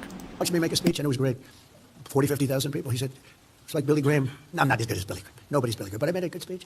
But he wrote me a letter, and I thought it would be a letter that, oh, what a job you did. That was unbelievable. Because, President, please, I love your speaking. I love your stories, but you'll use foul language.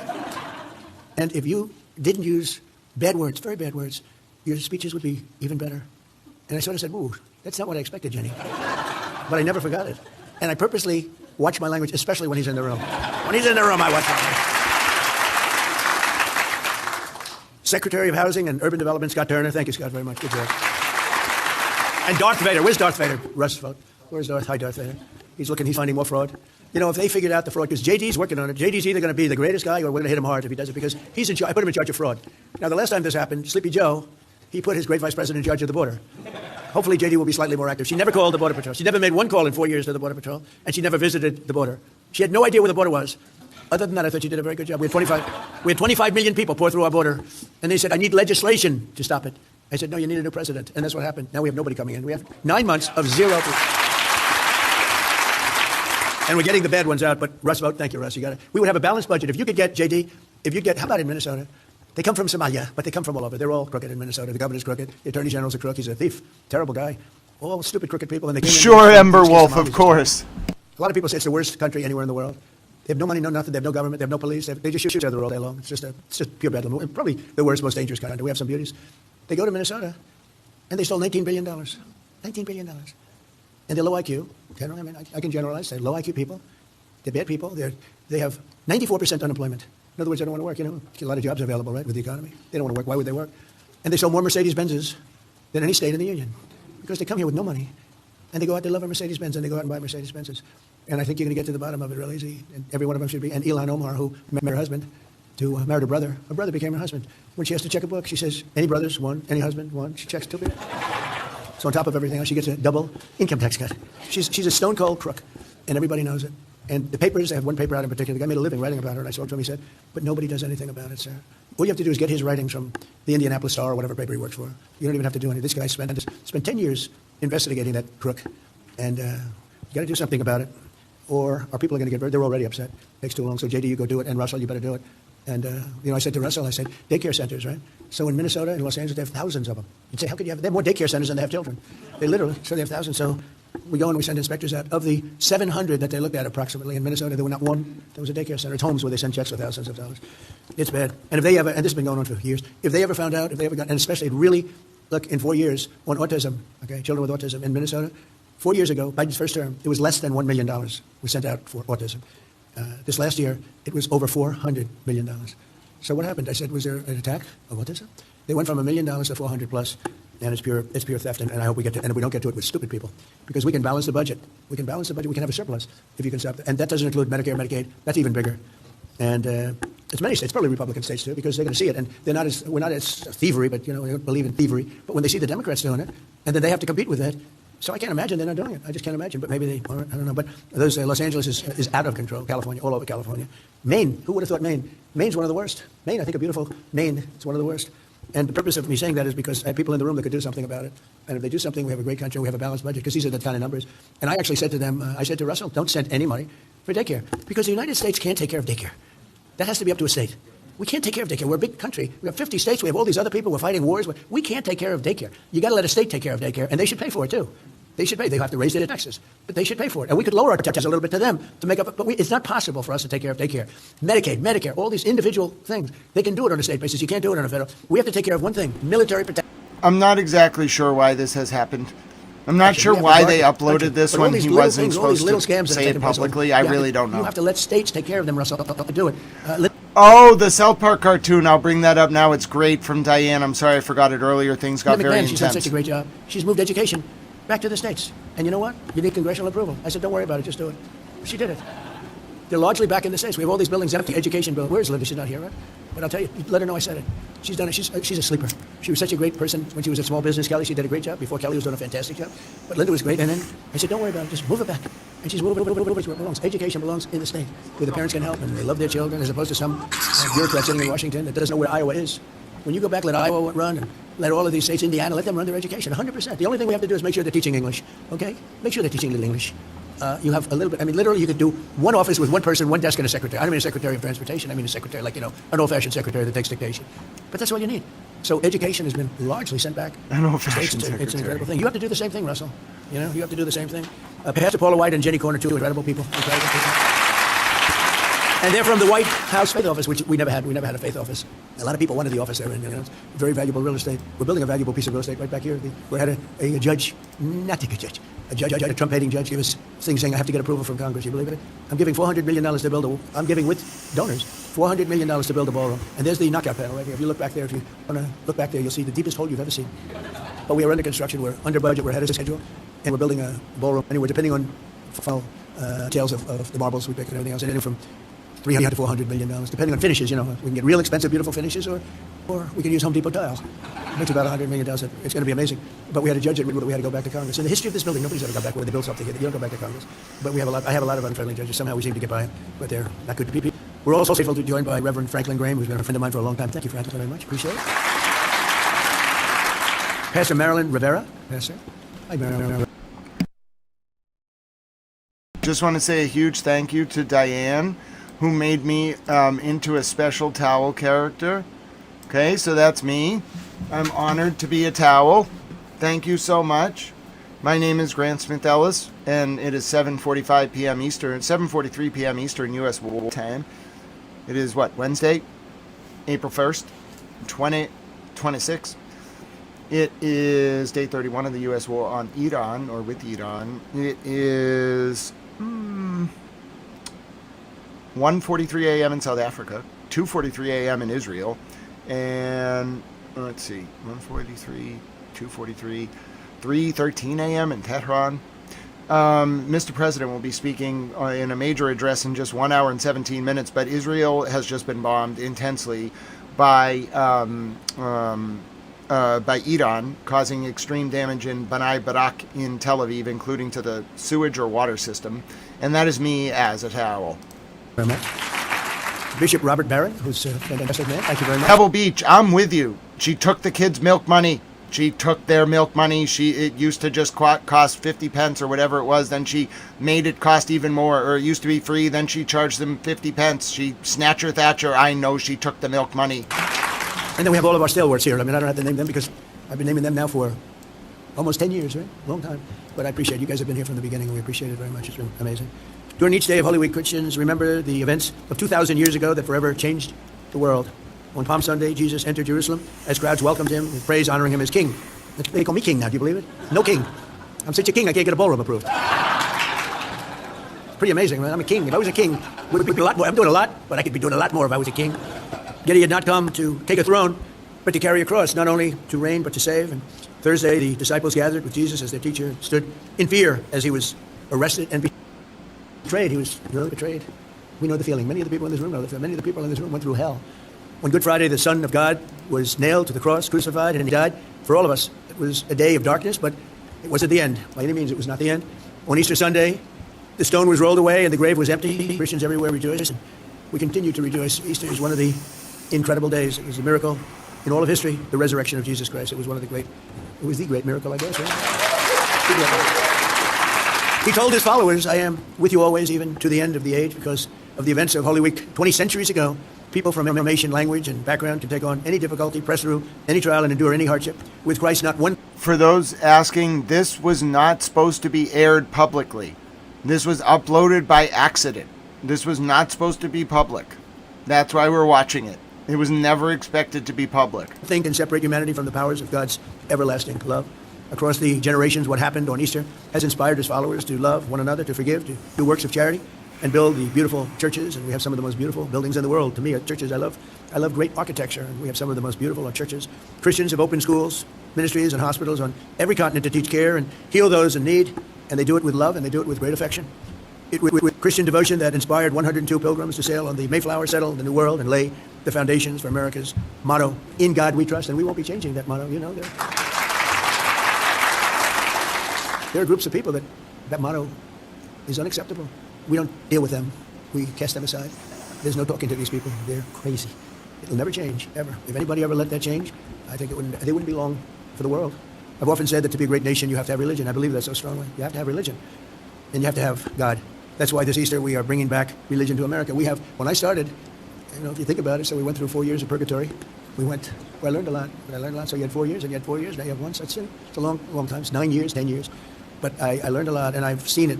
And if you say, what's been the most growing, we see NVIDIA, we see all of these companies that are doing records because of what we've done. But I think maybe the biggest up is religion, Christianity. It's been amazing.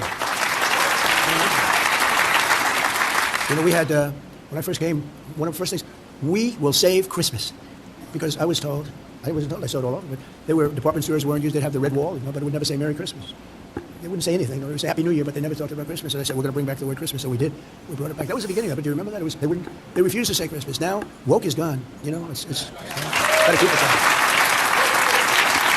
We had woke. We had transgender for everybody. We had men and women's sports. I worked with the Olympic Committee to end that. We're not going to have it this Olympics. You would think that's easy. I have no idea. I would like to talk to you about this. Was never supposed to be made public. There's a lot you can do about it. Anyway, we met and they agreed to take it. I don't know if it just was uploaded by accident. I have no idea, but this is very candid, Mr. President. Very candid. Yeah, you don't see him talk this way lady very in boxing often. Doesn't have to have her face smashed in like in the last Olympics. Remember that? The young, beautiful Italian champion boxer, female. She got up and she was so excited. And she met a young woman who transitioned from manhood. I'm getting better and better at my description of this because it's a little tough. It doesn't come easily. It's come very easily to me. That one's always a little tough. But he transitioned from manhood to womanhood.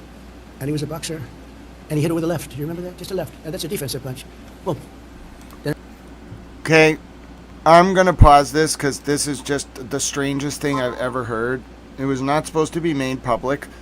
I don't know why the White House uploaded it. It was just kind of Mr. President Trump talking at a private event, and they uploaded the whole thing. I now have footage for you of the impact in Indonesia. This is North Sulawesi from the 7.4 earthquake. An earthquake has hit Indonesia, causing extensive damage. Telepon Pak itu sampai itu nyala angkel ya. Yo tunggu. Yo. That's hilarious. Itu orang nggak tahu. Now what's going on here? What if the Ahmad said? You're looking at the latest from Indonesia. It's only 2 minutes old. Telepon Pak itu sampai itu nyala angkel. You're looking at the latest from Indonesia. Yo tunggu. Yo.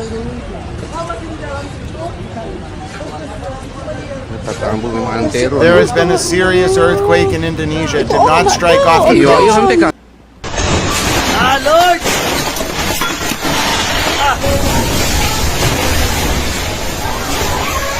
Oh my goodness! Tago! There has been a serious earthquake in Indonesia.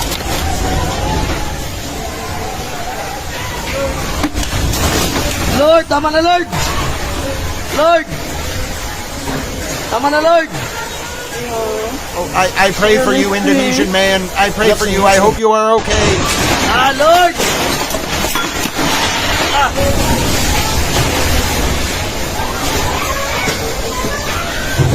Tago!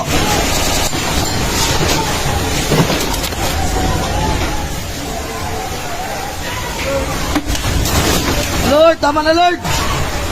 Lord! Tama na Lord!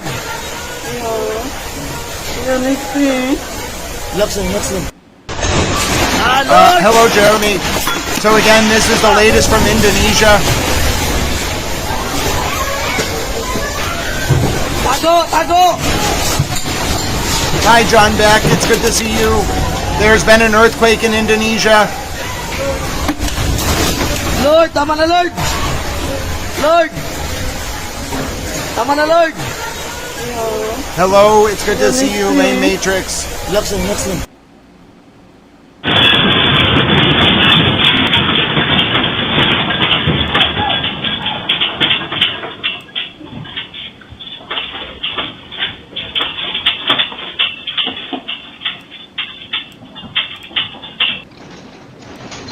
The latest from Indonesia.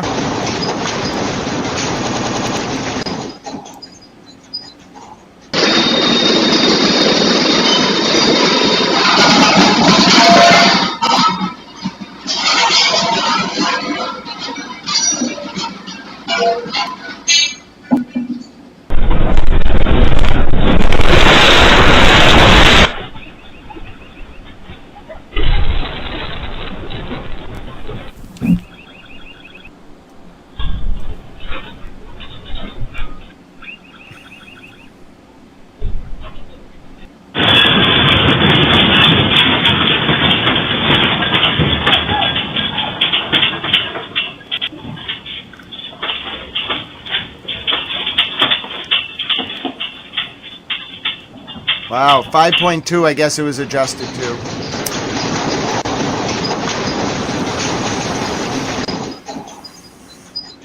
Well, just a little jiggling in these areas, not in this area. Ah, Lord! Ah!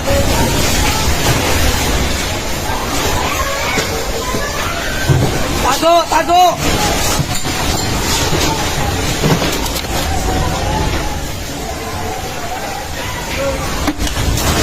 Lord, tama na, Lord! Lord! Tama na, Lord! Relax lang.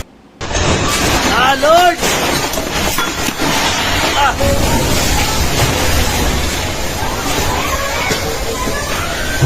Tago! Tago!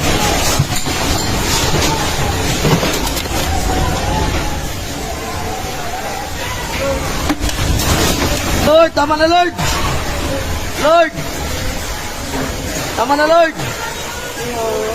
Okay, and then this is the outside.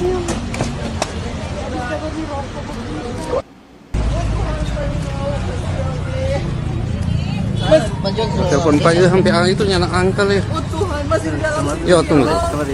Iya. Indonesia, yes. Kata ambu memang antero no. Tuhan, itu orang mak tahu. Iyo, iyo sampai kakak. Aduh, kasihan.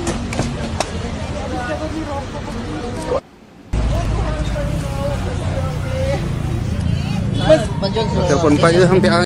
Yeah, Miss Rockstar, a bunch of the networks were playing clips from it. I just wanted to understand why it got uploaded. It wasn't really anything shocking. It was just very candid. Itu nyala angkel ya. Oh Tuhan, masih di dalam. Yo, tunggu. This is the latest from Indonesia.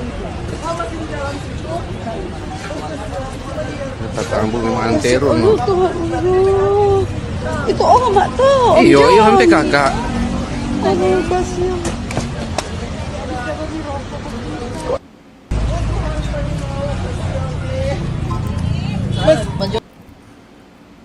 Oh, God bless you, Lane Matrix. You are a superstar. I want to show you now, as I get you updates from Indonesia. It's unclear where the epicenter were. It seems like the hit of that quake was a lot stronger in some areas than others. My name is Grant Smith Ellis. I can imagine, Mary P. Here's footage of the American rocket going to the moon from a plane.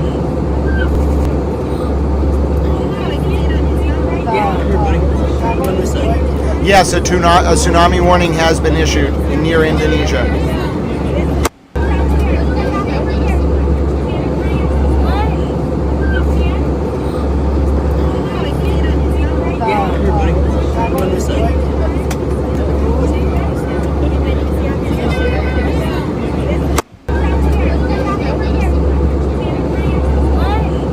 Oh, no worries, Miss Rockstar. Hello, Mr. Rockstar. Mr. Rockstar is an emoji.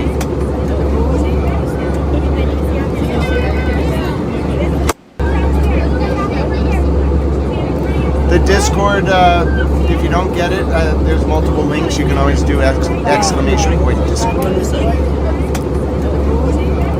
Okay, we're coming up on the top of the hour. 1 hour to go until Mr. President's speech. How will the Iranians respond? Let's take a look at Al Jazeera English for our top of the hour update. How will the Iranians respond? It is anyone's guess. My name is Grant Smith Ellis. This is a one-man public information service designed to educate, inform, and entertain the wider public. If you'd like to support my efforts and help me get through the month, there's a Cash App, $ Grant Smith Ellis. There's a Venmo at GrantE1. There's a PayPal, paypal.me/Grant Ellis. There's a Revolut, revolut.me/@Grant Smith Ellis. If you'd like to donate through other ways, feel free to send me an email. GrantSmithEllis@gmail.com. There's a GoFundMe I can link if that's easier for you. I can also do Zelle, but there's no app, so I have to give you my phone number. So if you want that, you got to email me, and I got to know who you are. Not that like it's the biggest deal. Like my phone number's out there. I'm a journalist, so But anyway, it's not the same as doing other transfers. So someone asked earlier if I could do that. Who are you, Joannis? Maybe I'll follow you. A criminologist and an educator. Okay, an aspiring musician. I like it. I'll follow him. All right, let's take a look at Al Jazeera English. And also, thank you all for being so kind and compassionate. There's a lot of apprehension in the air. The Iranians just fired at Israel as America was launching its rocket to the moon. And in turn, Mr. President Trump's about to speak in an hour and 3 minutes, and there's a lot of apprehension. The reports are that he's going to say all objectives are complete and then some, and he wants the Gulf countries to deal with the Strait of Hormuz. But I'm not really sure what Iran is going to do in the lead up to this. They're probably going to shell Tel Aviv and multiple other places. They probably will avoid Jerusalem, but they're going to shell Tel Aviv. Does law courts mean to Palestinians now anything? Exactly. I don't think changing any clauses in this death will make a difference. It's death in any way. So it's unacceptable in every possible way. Second, the international community is responsible because all it does is condemnations, statements, UN resolutions. There are more than 1,000 UN resolutions condemning Israel. Top of the hour Israel on Al Jazeera coming up. The only thing that will make a difference if the international community starts imposing sanctions on Israel. If the international community, I agree, Britain, Translator France, Tel. Germany, Italy, and others stop using double standards, 11,000 sanctions on Russia in less than 2 months, and not a single sanction on Israel. We will not believe in international law and the role of international community unless they start imposing sanctions and boycott on Israel. That is the only thing that will change the course. Mustafa, Barghouti, Osif, Asif, and William Shahbaz, thank you for joining us today on Inside Story. You can see this discussion. Okay, before we go to the top of the hour, I have the latest from, who's this? This is the Anwaya al-Dam, the Islamic resistance in Iraq. It's a new song. If the Ahmad's going to bop to it, we're all going to bop to it. I separate the music from the content of the video. The video is of them launching drones at American positions, but the music is apparently a bop. All right, so we're going to listen to the music now. This is the latest from the Islamic resistance in Iraq.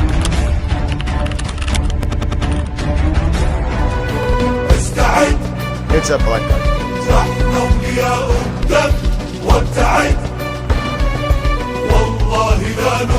That's a blackout,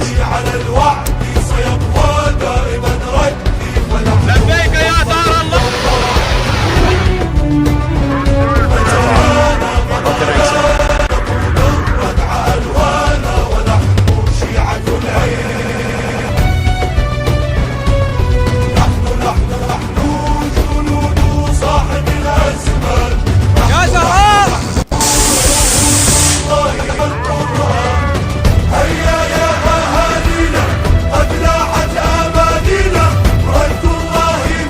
It is T.A. Sarah.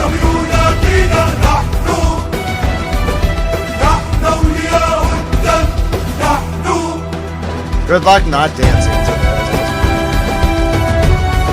Don't forget to turn the air fryer on, Soul Controller.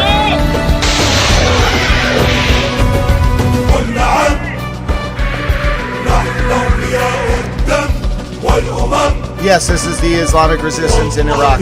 Very good, Maysoon, nailed it. One more time for T.A. Sarah, she loves this song.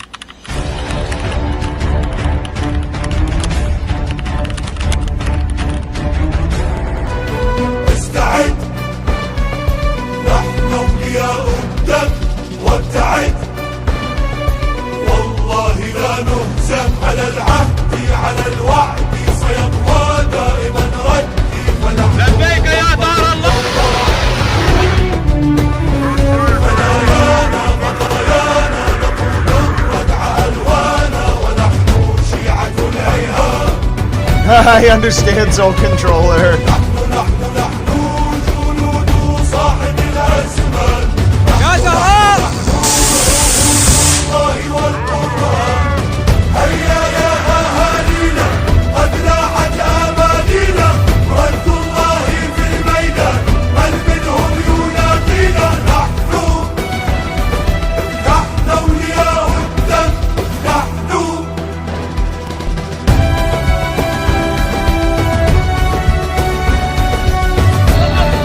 I think we're all dancing to this. Everyone dances to this. Hi, Sarah, be creative. You came into our dance party.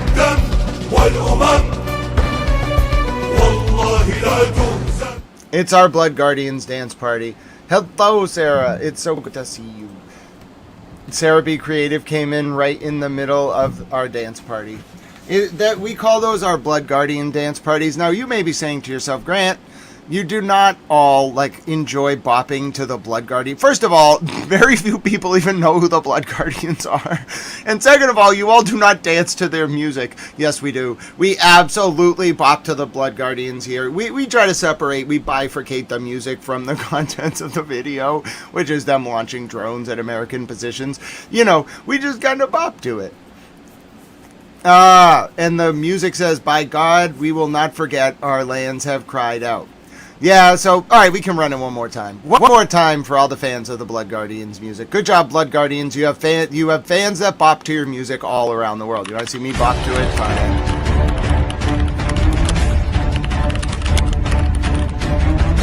We do.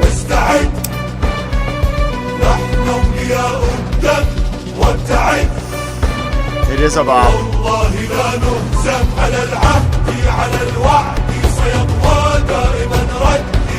لبيك يا دار الله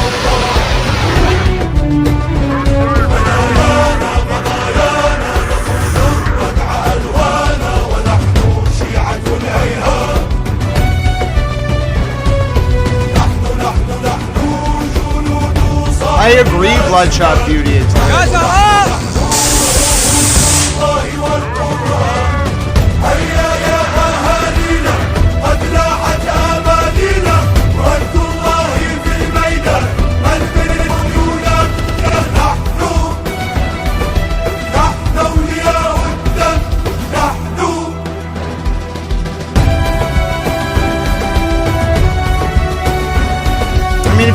dance to the Blood Guardians, I mean, you know what I'm saying?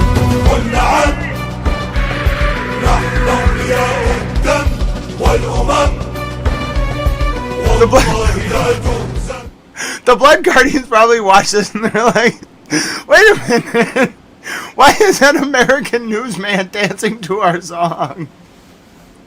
I swear, they probably have the funniest discussions in the Blood Guardian space. I swear, they're like, all these Americans seem to really like our music. Alright, Nightbot, hold on. Fitness Plus Chicago, Nightbot got mad at you because we have a caps rule. I've given you a wrench. Nightbot, be nice, Nightbot. Nightbot's a little sensitive about the caps. But my point is, you know, every now and again the Blood Guardians are probably like, that channel really likes our music. They all dance to it. We have a lot of fans. They want our songs on Spotify. The Blood Guardians are like, listen, after the war, we really got to get into the music production industry. We will take it over. Forget Hollywood. The Blood Guardians are going to be the newest, like, center of the musical world. That's how we'll make peace. We'll have the Blood Guardians set up a music label. Listen. Just put me in a room with all of these factions. I'll just talk to them. I'll be like, listen, Blood Guardians, I just want to tell you, your music is incredible. I think you are some of the most talented people I've ever listened to. God bless you. I'll turn to Hezbollah and I'll be like, listen, your music, your video editing, like, oh my goodness, you don't understand. You have elevated war propaganda to another level. Have you ever considered making films? Stanley Kubrick would look at you in awe. If we can just put the Hezbollah media office to work, like making films to inspire and uplift humanity, they're going to ask for the 6-7 borders in order to do that. But I'm just telling you, let me talk to these groups. I know them well. I watch all their videos. Just put me in the room with them. Let me start negotiating, okay? I should be the negotiator. We'll be bopping to the music. We'll be playing the Blood Guardian song. I'll force the Israelis to listen to the Blood Guardian song and dance to them. Imagine if the peace deal was signed while the Blood Guardian song was playing and they all kind of shook hands together. Oh, I'm telling you, ladies and gentlemen, international peace is just one song away. And we also got to make Hezbollah in charge of movie production. Hezbollah's got a lot of talented video editors. You see what I'm saying? I got a plan here. I have a plan, ladies and gentlemen. Now we can go to the top of the hour update on Al Jazeera. We're only like 6 minutes behind. Can you tell I'm a little bit concerned about what's going to happen during this speech at the top of the hour? I think saying I am concerned is an understatement. Here's the top of the hour update on Al Jazeera. In more than half a century, blasts off from Florida with 4 astronauts on board.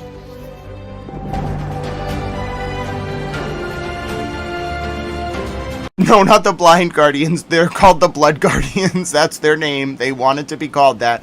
They're actually an umbrella organization for a bunch of like individual militia groups aligned with Iran. They're separate from the Popular Mobilization Force, which is also an Iranian linked group in Iraq. It's more like a bunch of like Al-Hudatha and a bunch of those militant groups. They're really like Hezbollah. They're the Mujahideen of the Islamic resistance in Iraq. They're just not called Hezbollah. They're called the Blood Guardians. That's how I think of it. How long? Nightbot's gonna get mad at you. US President Donald Trump says Iran has asked for a ceasefire. The statement comes just hours before Trump's address to the nation, scheduled for 1 GMT. That is in exactly an hour. We will be covering the speech live from the White House. Well, earlier posting on social media, Trump said Washington will consider the offer once the Strait of Hormuz is open, free and clear. Until then, quote, US forces are blasting Iran into oblivion. But Iranian officials have told Al Jazeera those diplomatic conversations have not taken place and deny asking for a ceasefire despite Trump's claims. In a letter addressed to the American people, Iran's President Masoud Pezeshkian says the Iranian people harbour no hostility towards the American people, Europe or neighbouring countries.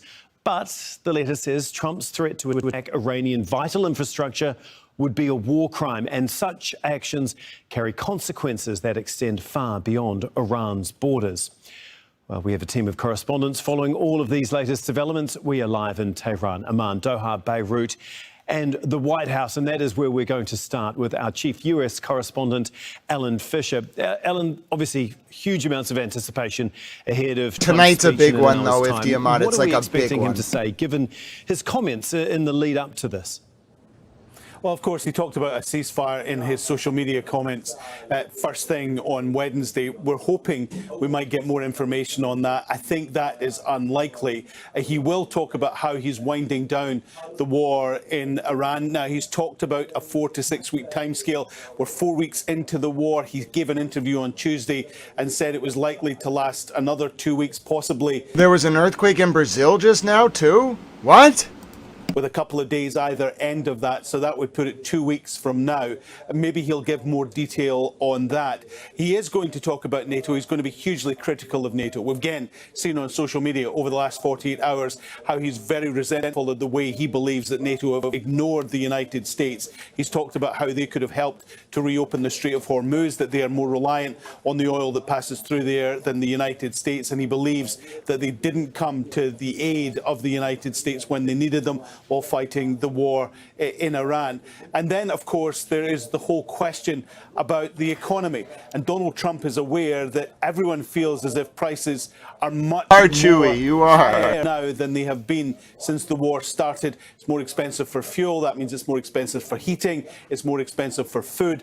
All of that impacting on the weekly budgets of ordinary Americans. So God bless you, Miss Missy. I just want to take a special moment to read Miss Missy's super chat. Hold on. God, first of all, I want to just type God. I saved screenshots of all the super chats. God bless you, Miss Missy. Your compassion, kindness, support, and daily what is this? Uplifting encouragement has been a blessing, and I am very grateful. Truly, it's been an honor to get to know you, Miss Missy. You are wonderful. You just keep being you, and I'm so glad you found the Discord. Every day I wake up and I get to talk to Miss Missy and my other Tao friends. It's very exciting. I'm on the spectrum, so I have a lot of friends, and Miss Missy, a very dear friend of mine. Miss Missy is one of the people that we get to talk to. I get to talk to in the morning every day, and we kind of like get ready for stream, and we talk about what's going on, and sometimes we talk about animals and pets, and so God bless you, Miss Missy. You are wonderful. Oh goodness, Sarah found the Blood Guardian song on Spotify. Hold on, I gotta open it. I can't listen to it now, T.A. Sarah, but I'm gonna save it. I'm gonna save it to my library. Oh, I'm not even signed in. It's only on my phone. Thank you so much, T.A. Sarah. I'm going to look at this later today. We have songs from the Iraqi resistance, a whole playlist. T.A. Sarah, 77,042,000 bonus points, okay? And let's add like 2 Googleplexes worth of bonus points on top of that. You got to look up a Googleplex. It's a lot of zeros. So you get 72,042,000 bonus points and then 2 Googleplexes worth of bonus points on top of that. And Miss Missy gets 77,000 Googleplexes worth of bonus points. That's so many zeros that you can't actually write it out by hand. So God bless you, Miss Missy. You just got so many bonus points that you can retire now. You have to talk to T.A. Sarah. She dishes out the bonus points. She has a bonus point bank. God bless both of you. And you know what? Mimi gets 77,000 Googleplexes worth of bonus points, and she can give them to the baby goat whose name is Ellie.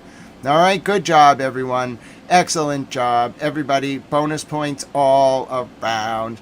Yeah, listen, I think the general opinions of governments around the world about this stream is it's informative. The chat seems to be really compassionate and they really love each other. There's intercultural and interfaith dialogue. We don't really understand how he's done this, but we should just let them all be. Like, we'll get the information from him and they can all just chat. That's what I think the governments around the world think of this. Like, I think the Italians are a little bit like in awe. The Germans really find it efficient. I think the French find it like diplomatically useful in Lebanon because it helps them understand the position of Hezbollah. And then also, I think the Americans use it to kind of like my government, I think, uses it to kind of like set standards for different divisions and departments. And then I think the news networks like Qatar, like the countries that run news networks, they all use it to kind of like set the standard for their channels. Like, if you're not getting clips faster than Grant, you're not working hard enough. Anyway, so I think a lot of governments watch. I think the Pope watches. I'm almost positive. I don't want to like toot my own horn, but I really think the Pope watches. Because I say some things and then like the Pope does some things and speaks in certain ways. I don't know. I like His Holiness. I'm a Catholic. There's not too many Catholic-based news channels other than like ETWN and like the Vatican News Service. So like, who's the Pope really going to watch? Like, there's not too many Catholic news channels. Like, most of the American channels are not Catholic. So anyway, my point is, yeah, I think governments like this space overall. I don't think any governments are generally like displeased with this space. I think they see it as like a general, like useful discursive apparatus that kind of embodies like a pluralistic, like public sphere. It's very Rawlsian in its conception. So it's tolerant to a point, but has like rules of decorum. It's kind of an ideal diplomatic sort of like exchange. And then you get a lot of good insights here about like what the polities of different countries are thinking at any given time. So you can like make a lot of good like snap judgments on public policy if you watch this stream and look at the chat. Like, it's very easy to make the right calls about public policy, which you have to do like in the moment. That's why I would watch it if I were a government. There is a problem there, but he's going to say that this is short-term pain for long-term gain. He believes the long-term gain is a stable Middle East. That means that oil will be stable as well. And also he believes that it will deprive Iran of any opportunity to develop.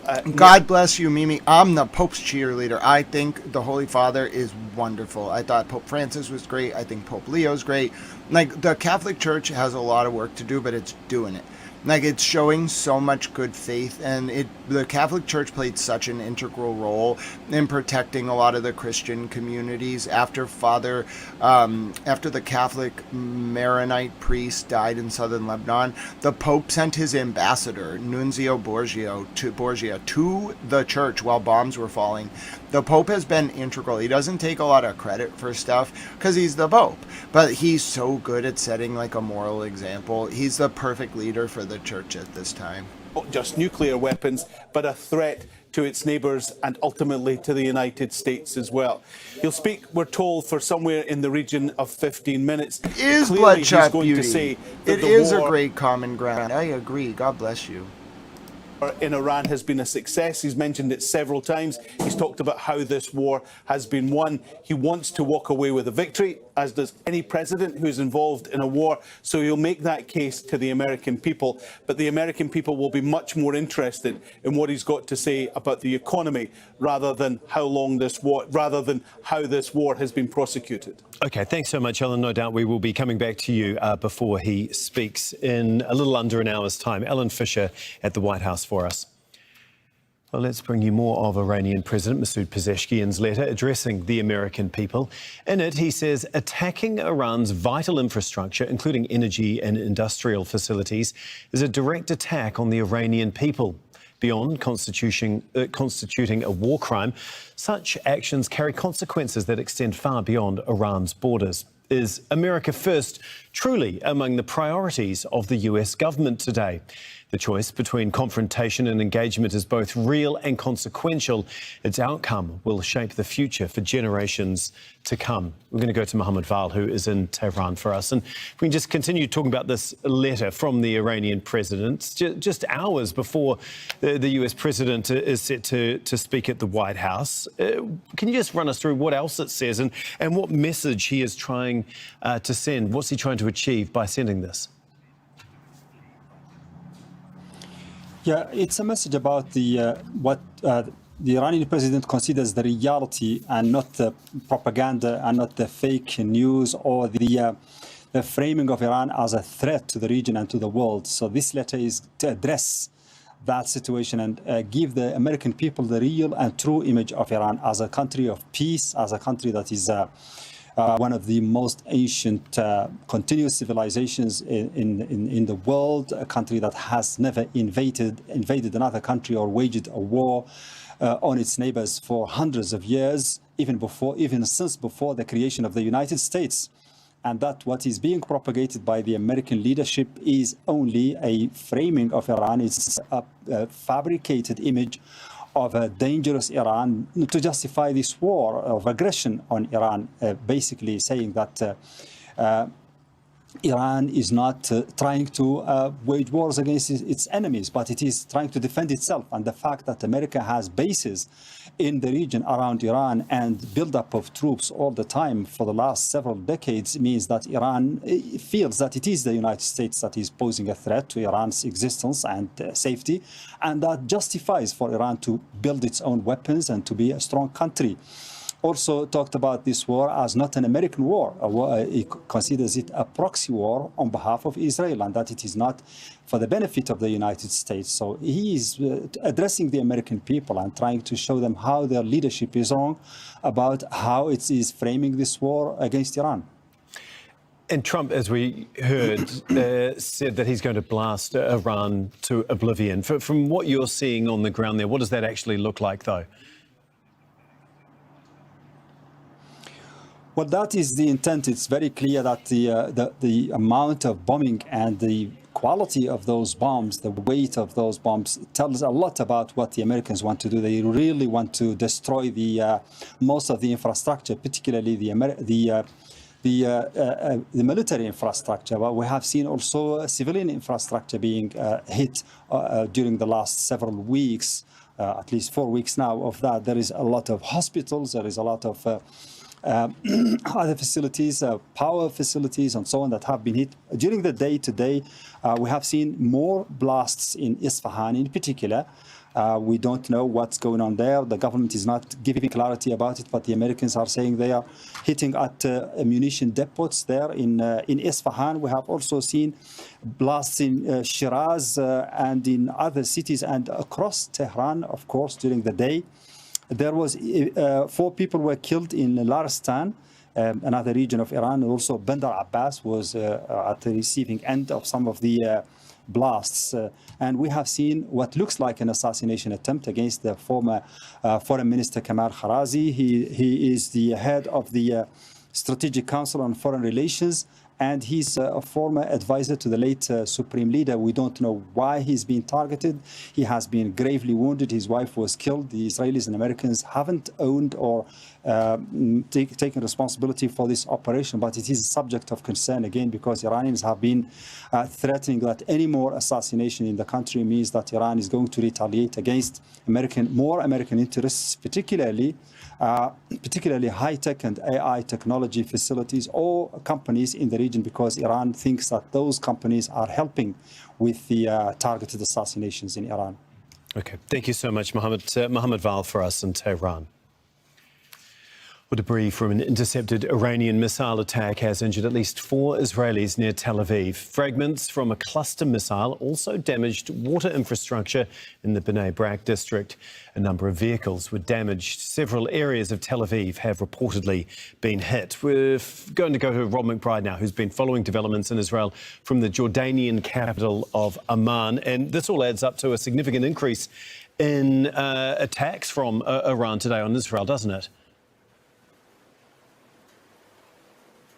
Yeah, that's right. This latest attack, in fact, happened just a little more than an hour ago. Sirens were sounded once again, as they have been throughout Wednesday, through central Israel, also the occupied West Bank. The missiles were detected incoming. There were a number of impacts reported around 10 or so through central Israel and into the northern part of Israel, but centered around the city of Bnei Brak, where there was some damage reported and also 3 injuries.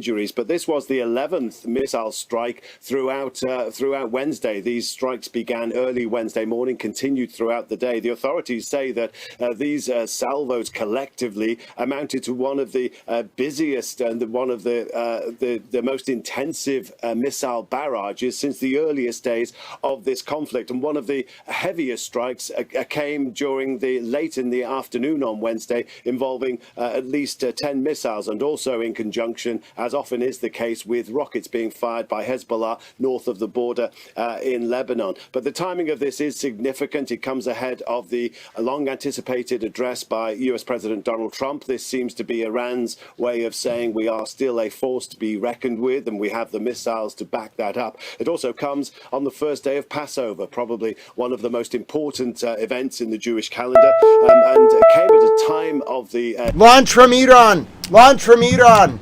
I repeat, they've launched. They've launched again. They're not waiting for Mr. President. They've launched from Iran. It's Tel Aviv. They're not waiting for Mr. President. They've launched. Iran has launched. You have 6 minutes. It's Tel Aviv. Iran has launched again. I repeat, Iran has launched again. This is not a drill. There has been a launch. They are not waiting. I repeat, they are not waiting. Iran has launched again. This is not a drill. They have launched right now. You have 6 minutes. My name is Smith Ellis. It is Mr. President is not even going to speak for another hour. For 36 minutes, they've launched. The Iranians have launched. I repeat, the Iranians have launched. Damn Iranians. The Iranians have launched again right now. It is Tel Aviv. The target is Tel Aviv. You have 6 minutes. I repeat, you have 6 minutes.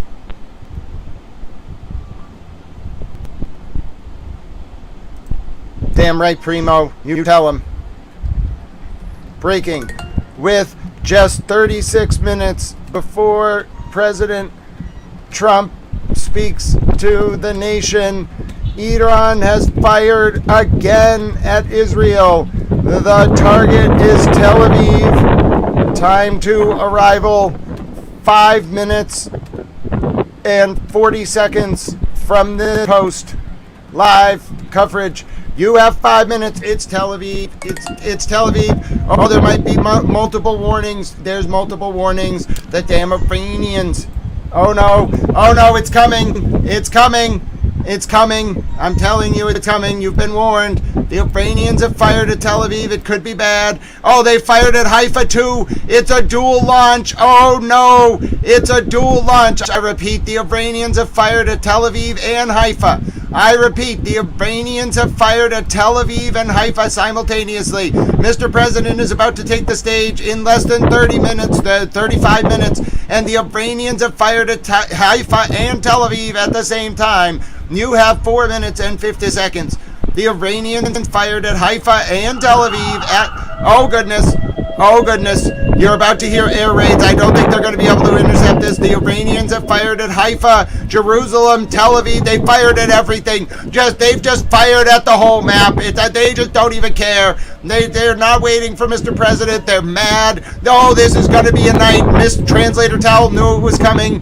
JPR knew it was coming. The Iranians are not waiting until the top of the hour. They are firing massive salvos of missiles at Tel Aviv, the Holy Land, and Haifa all at the same time, and you have 4 minutes.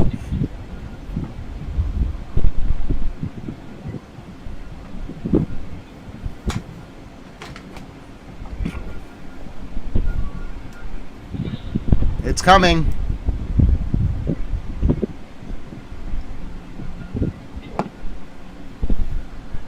I could, Matthew. I could be an auctioneer. It's coming. I hear the early warning. You have 3 minutes and 40 seconds.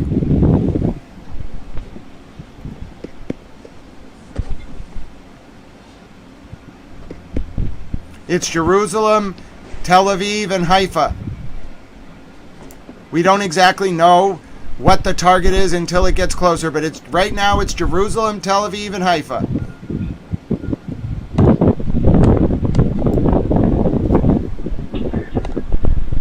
It's about to get bad. You have about 2 minutes.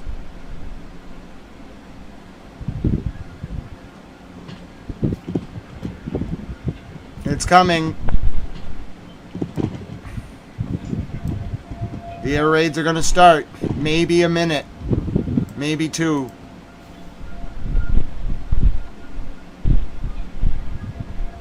Watch the cams. You might see it over South Lebanon. There's not a lot of time.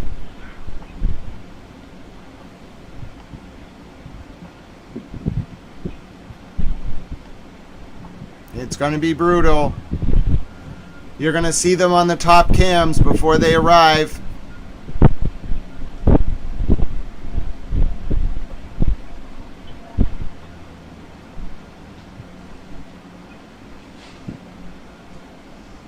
No personalities, indeed. It's Jerusalem.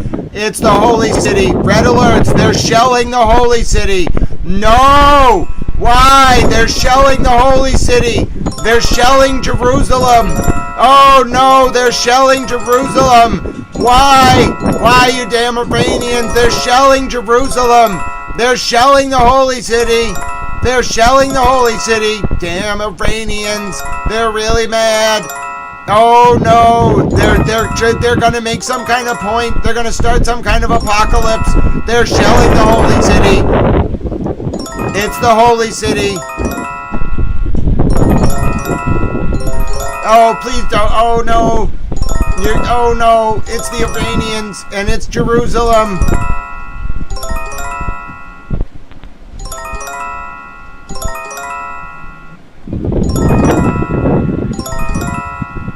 You have 1 minute. Oh, it's Haifa and Jerusalem. It's the whole map. It's just the whole map. I don't know what to say. It's the whole map. Oh, they're just absolutely shelling them. It hasn't arrived yet, but it's on the way.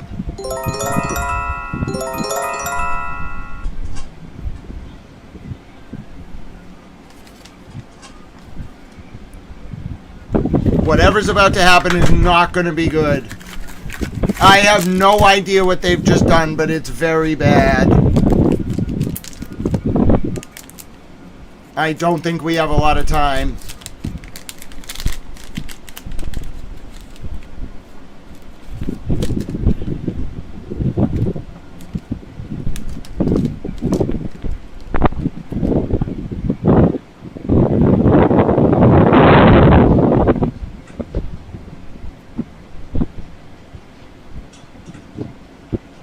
You just kind of watch the cams. The missiles can take all sorts of time. You don't know where exactly they're coming from, how slow they're going, how fast they're going, what kind of missiles they are. You just gotta watch. They can come at any time. The only way to know they got intercepted is if they lift the alerts.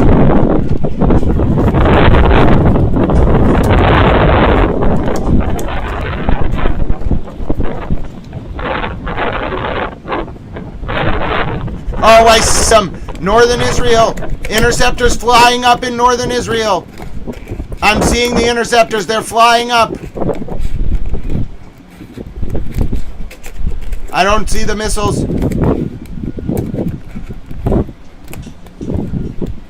I have no idea where they're going.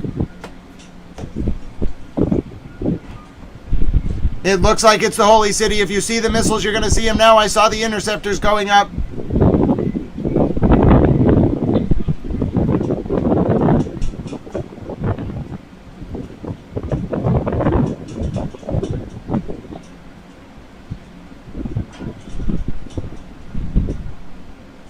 It looks like it's Jerusalem. I do not know where the missile went or how it got to Jerusalem. I saw interceptors going up in the north.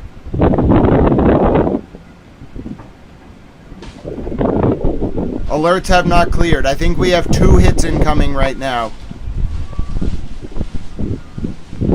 It takes me a little time. It takes like 60 seconds to a minute to 2 minutes to get impact, to get like footage of it from on the ground. I don't know what kind of missile it was. I don't know where it went. It seems to have been Jerusalem and Haifa, Neritanya actually.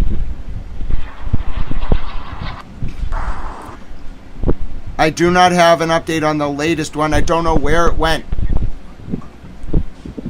We can only see certain cams like Tel Aviv and a little bit of Haifa. We can't really see into Neritanya or Jerusalem.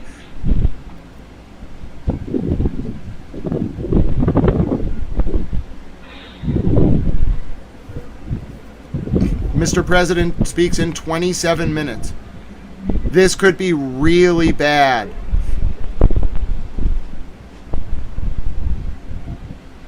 I hope they did not just hit the holy city.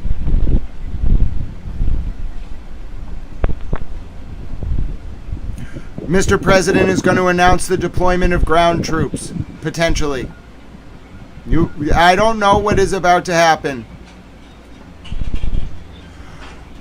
Translator Towel, I don't actually know a lot. I know a little bit about the Temple Mount. I think it has to do with where Jesus, like either where a temple was built or where Jesus had a temple rebuilt. And then there are other holy sites for other religions. I don't know the history of Al-Aqsa Mosque, and I don't know the history of the Wailing Wall, the Eastern Wall, but both of those are very important too. I wish I was more educated on the Holy City. I'm trying to learn more about it.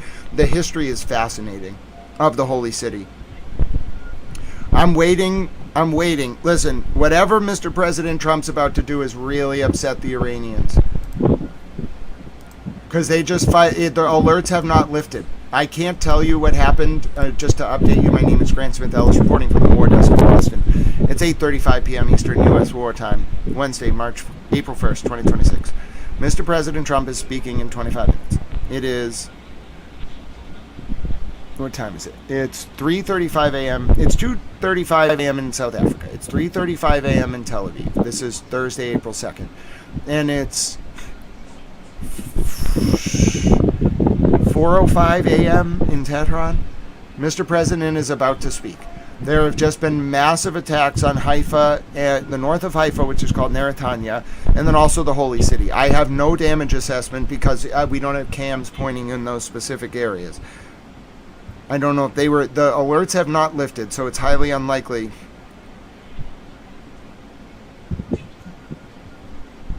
It's highly unlikely that they were intercepted, but I have no footage. I won't be able to tell you if it was a Khorram Shahar or a hypersonic or what it was until I get footage from the ground, and it takes 3 to 5 minutes at most. You have 25 minutes until Mr. President Trump speaks. Expect the Iranians to fire round after round after round. They'll fire while he's speaking. They'll fire before he's speaking. They want to show that they can just burn it all down because he threatened them with ground troops, I'm hearing, via the wire on routers. It's going to be a short speech from what I'm hearing. I do not have I don't know what just happened in Jerusalem and Neritanya. I need to know as well. I will update you as soon as I get, we don't have cameras there. Hello, Johnny V. God bless the United States of America. I am an American towel. I'm going to start another goal. Thank you all for supporting this channel. It's a one-man news operation. I have no staff. I have no one. It's just me. And play goat videos. Okay, so if you want to support this channel, there's super chats, you can subscribe, you can like the channel, there's donation information, it's pinned at the top. I'm literally one man. I've been covering this war 12 hours a day, every day since it started. I covered 24 hours the first day. I covered Mr. President Trump's State of the Union. I'll keep covering this. I believe news is important. But this is a one-man public information service. It's designed to educate, inform, and entertain the wider public.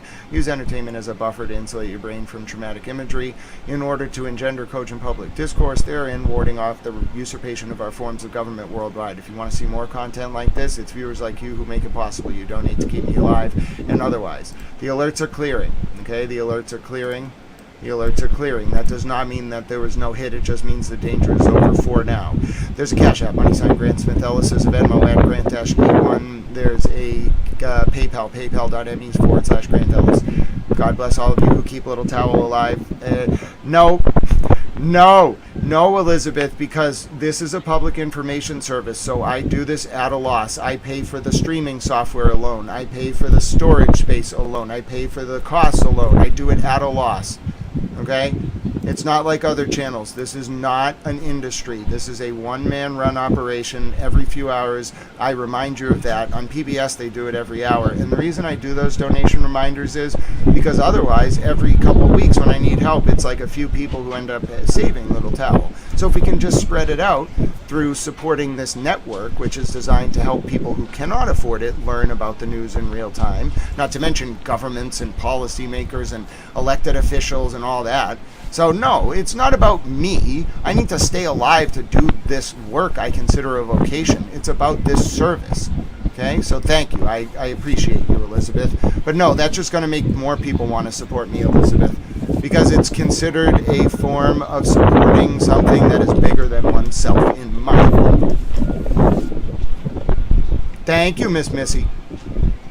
Elizabeth is appreciated. I always take her input on board, but no, I do not see people supporting this public information service as a negative. I think it's probably one of the most positive things you can do in the arena of news to help set the standard and tone and make this world a better place. It's not just helping me, it's helping each other, it's helping support outlets that live up to the standards you want to see. It's supporting doing things because they are the right thing to do, not because they are like monetizable or for money.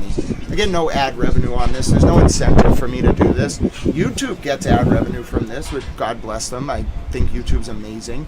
They're absolutely wonderful to me, and I'm to a lot of creators, and I'm very grateful for the team there. But I don't get ad revenue on this. There's no incentive for me other than your support and donations. And I don't think there should be an incentive for there to be ads running and people profiting off news coverage. No. If people want to support it, that's great. But if I have to do it at a loss and live in a robe and wander the countryside preaching for food, fine. I'm happy to do that. I will be just as happy. But yeah, if you think this service is worth it and you want to see it supported, you can donate to it. I think that's very important in the modern world. God bless each and every one of you who helped do so.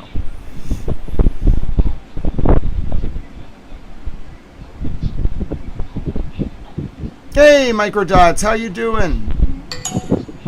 Yes, I will have Mr. President Trump's remarks live at 9:40. No doubt about that. All right, so I'll bring us back to Al Jazeera. I'm trying to get an impact assessment. You're hearing all the alerts lift right now, but I will have Mr. President Trump's remarks. There is no doubt about it. It's going to be taken live on every network. Not just this network, not just Fox, not just CNN. Every network was asked to take this. Mr. President has to ask for the time because they have to preempt other programming. This speech will be on Al Jazeera Arabic. It will be on Al Jazeera English. It will be on CNN. It will be on USA Today. It will be on the Associated Press. It will be on Fox. It'll be on your local channel. It'll be on the national channel. It'll be on the international Arabic channels. It will be on the international, German channels. It'll be on Sky News. It'll be on the BBC. It'll be on quite literally every single channel. And you might be saying, why? Well, it's because there's this special thing you can do, and you really should not abuse it, but there's a special thing you can do called preemption when you're the president. You a day ahead of time ask for a block of time and preempt other programming. It's less it doesn't matter as much nowadays because live TV on cable isn't really a thing. But like back in the day, if you asked for preemption and you were the White House, like it was like a national event. If you like requested to preempt television programming to do a speech, it was like a big deal. It's not as big of a deal right now, but it's a big deal. God bless you, Soul Controller. You are wonderful and appreciated, and a super towel. And I saw someone else in there supporting Little Towel. God bless you, Rigged Outcome. You are a super towel. All right, so my name is Grant Smith Ellis. I'm going to take us to Al Jazeera. We will cover Mr. President Trump's remarks in full. However, I can also pull up like the raw feed from the White House as well. I think AP actually, or the Associated Press, or excuse me, USA Today are actually doing a pool of this. It's very rare that they do a pool, but I think they're actually going to do a pool. So let me see if I can grab the actual pool of Mr. President Trump's speech. Oh, God bless you, Water Under the Fridge. You are worth it. You are a wonderful, wonderful human, and I appreciate you very much. God bless you, Water Under the Fridge. I have been honored to get to know you, and your support inspires me every single day. You're wonderful, Water Under the Fridge. Oh, what got you in trouble, Nathan? Okay, Nathan, I think it's just because of like the sexual description. You can talk about accusations against people, but like actually describing the sexual conduct is probably a little over the line. I'm not saying like it's over the line as like an opinion. It's just like this, like you wouldn't say that in the House of Commons. You wouldn't describe the appendage. So let's just use like a little more general language, okay? So I'm just going to take Mr. President Trump's speech from the pool, all right? So you'll get the alerts, you'll get the live cams, but I'm just going to take the pool feed, okay? I'm not even going to wait. I'm not even going to trust the networks. You have the actual pool feed. We're just going to sit here and watch this. We won't deal with any other networks. We won't try to wait for someone to take it. We won't depend on them. Nope. We will just take it live directly from the pool feed. Oh, Water Under the Fridge. See, Water Under the Fridge is just a wonderful towel. They spent some time with us on their winter break, their sabbatical. Now we send them positive vibes every day. God bless you, Water Under the Fridge. It was an honor to have you with us during winter sabbatical, and it is an honor to have you with us now. You are wonderful, loved, and appreciated, my dear friend. Gotta love Towel News Network. Hashtag Towel News. How you doing, Real? How are you doing all? You're all wonderful. Make sure you take time to express appreciation for each other. 182 countries here. And by the way, I love to do the little like love emoji, or the love command.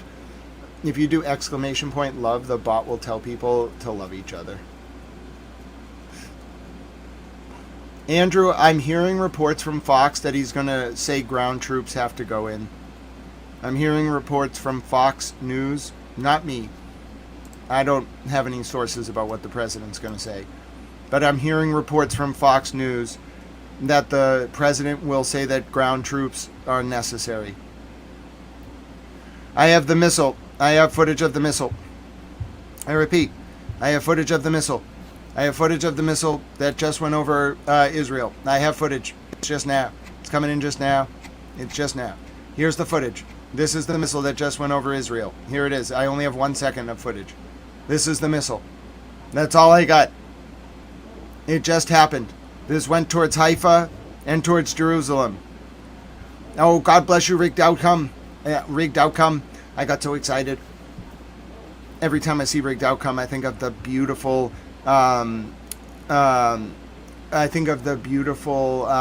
Canadian wilderness, and I want to go up there and walk through the snow and meet the horses.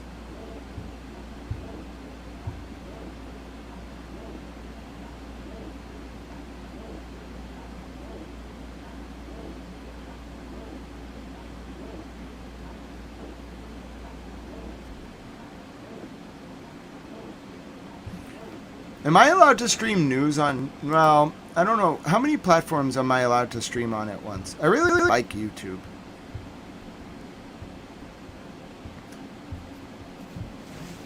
I think I want to stay here. I'm one of the few news channels they let do my thing. My name is Grant Smith Ellis. The president is about to speak in 13 minutes, and yes, we do have the pool feed.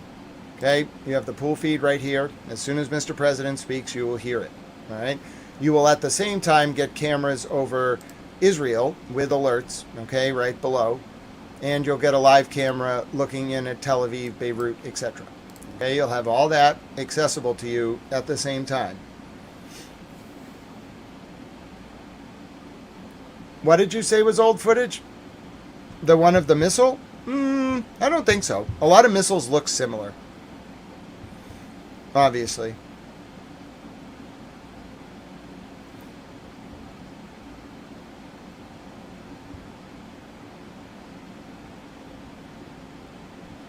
Okay, I'm going to keep you updated. You have 13 minutes. The president is scheduled to speak on every network around the world.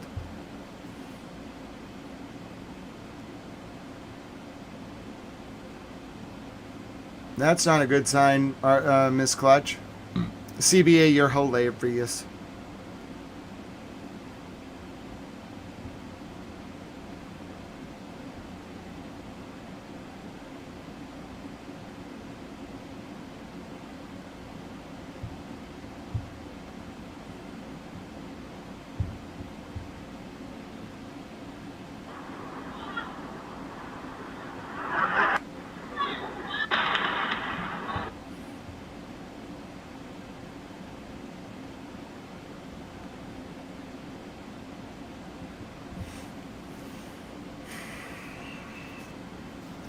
Mr. President is probably getting a briefing right now about the impacts that just happened in Israel. There was at least one impact in the north.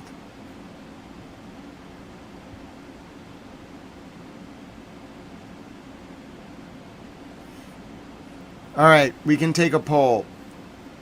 Press 1 in the chat if you think Mr. President is going to announce an off-ramp to peace with Iran. Press 2 in the chat if you think Mr. President is going to announce an escalation involving ground troops or otherwise. Press 3 in the chat if you have no idea what's going to happen. All right? So 1 in the chat if you think Mr. President is going to find a tactical off-ramp to the war, or announce a tactical off-ramp. 2 if you think Mr. President's going to announce an escalation, including but not limited to the use of ground troops. And then press 3 if you have no idea what's going to happen.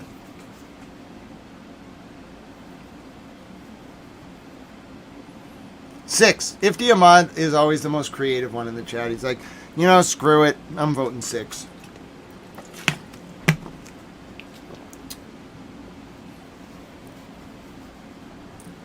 Welcome to the black narrative of history. God bless you. Your username sounds very important. There's a song by Lupe Fiasco that I like called All Black Everything. It kind of reimagines the world as if it were run by a different race of people during key moments. It's very interesting. I like that song. A lot of very interesting votes, huh? A lot of very interesting votes. Alan votes for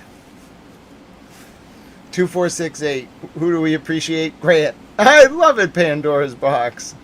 I can only count to 4. Says rigged outcome. Yeah, the betting markets are very, very odd on this one.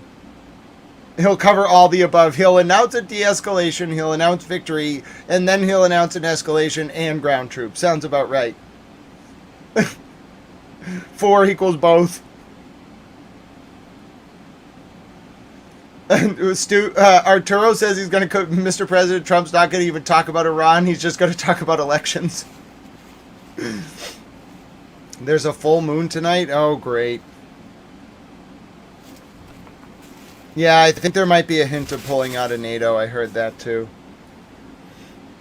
Here it comes. Mimi, I love that chat channel too, and you are wonderful as well, Mimi. My name is Grant Smith Ellis. It's 9 minutes away Will the Iranians launch as Mr. President is speaking? Will they launch 6 minutes before he's speaking so the missiles arrive while he's speaking? Nobody knows. Nobody knows.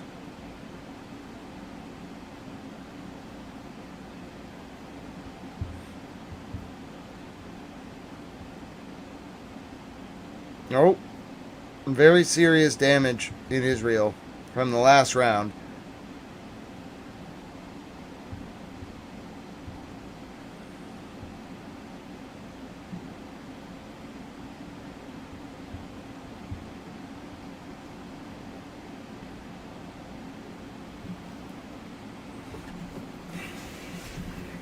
This is the moment. 8 minutes.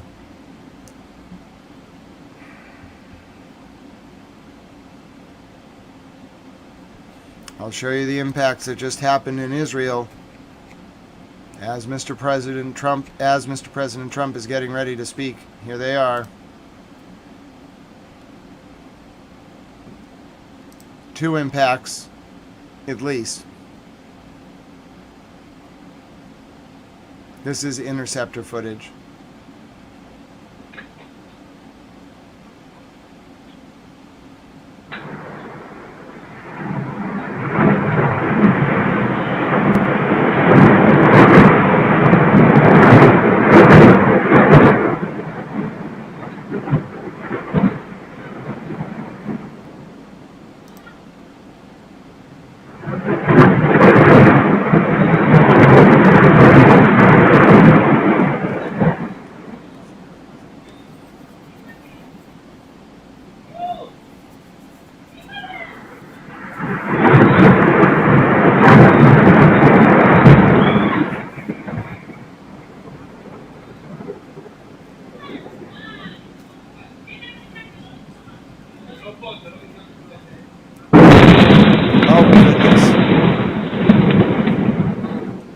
Oh goodness. This was the latest round. Iran is hitting every time.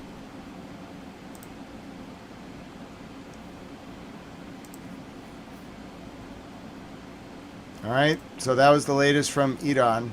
Okay.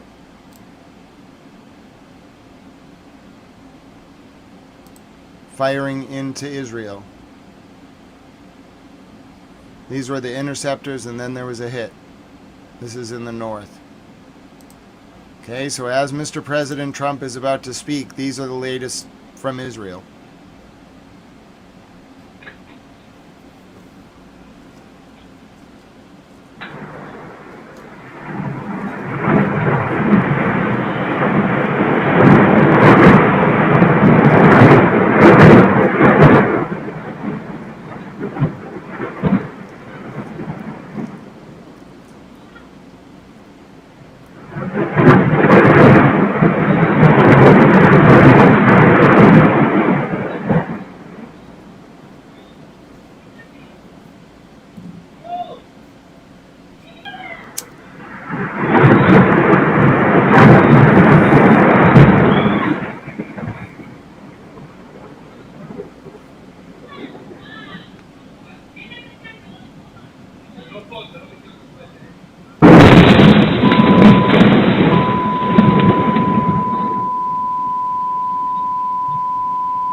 Okay, we're ready for the president. That's the tone. Here we go. Here we go. It will start exactly at 9. They'll show the White House normally first. That's the tone saying we have 5 minutes. 5 minutes.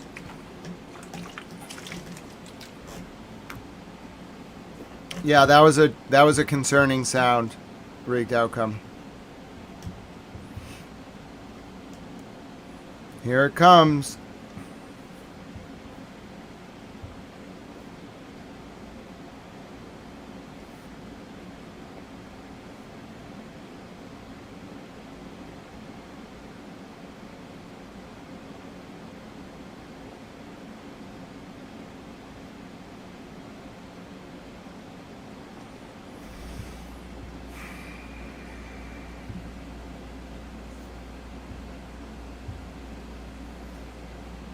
4 minutes.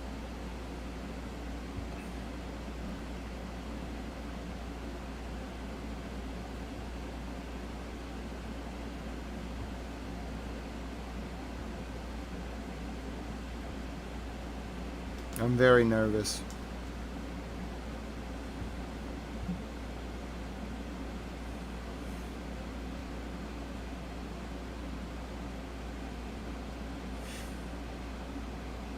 I have no idea what's about to happen. Hello in Munston. We got one video from the Blood Guardians today. It's good to see you, my friend in Munston. God bless you. Mr. President begins his remarks in 3 minutes. Exactly. No one has any idea what he's going to say.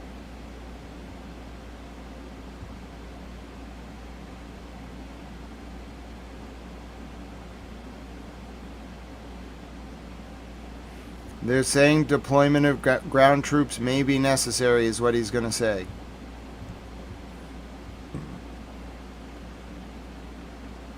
You have 2 minutes.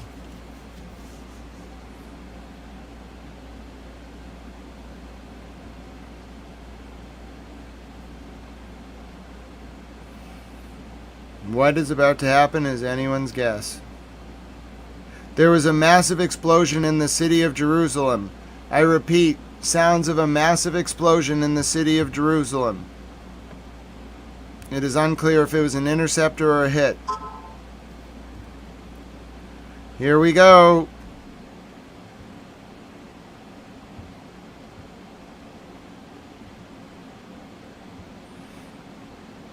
I'm very worried that the Iranians just hit Jerusalem. I have no whatever just was hitting Israel was very bad. I have no idea what Mr. President's going to do.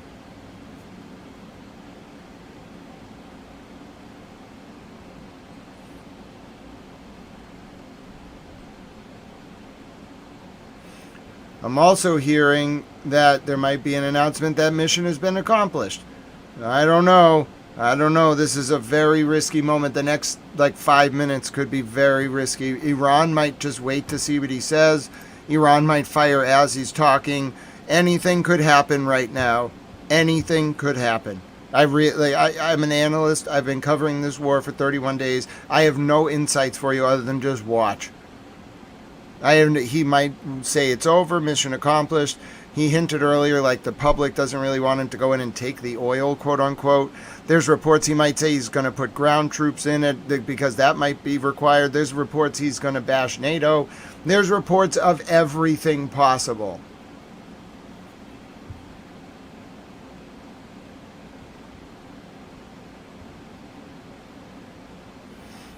Everyone is live. I'm pretty sure even the Lebanese channels are going to take this live. Oh, thank you, Matthew Ferguson. I try to just let people know what's going on. I don't know if it's even a matter of building tension. I think it just is describing the tension of the moments. All right, it's expected to begin any moment.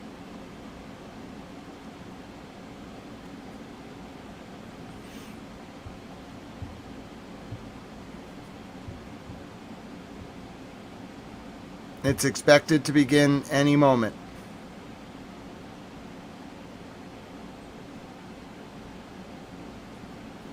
Hello, Mishigama. I think we all agree with your sentiments. God bless you. The president has... Here we go. I have Reuters up too. The president has not started speaking. All the networks are live. They're all waiting.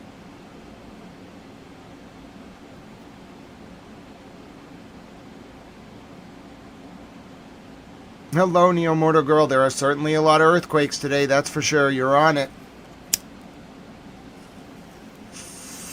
Good to see you.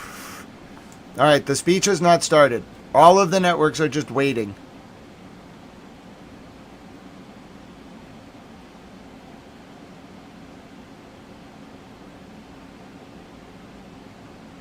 You're not supposed to be late on something like this. Here he goes. We're about to see it. I think we're about to see it. Hold on.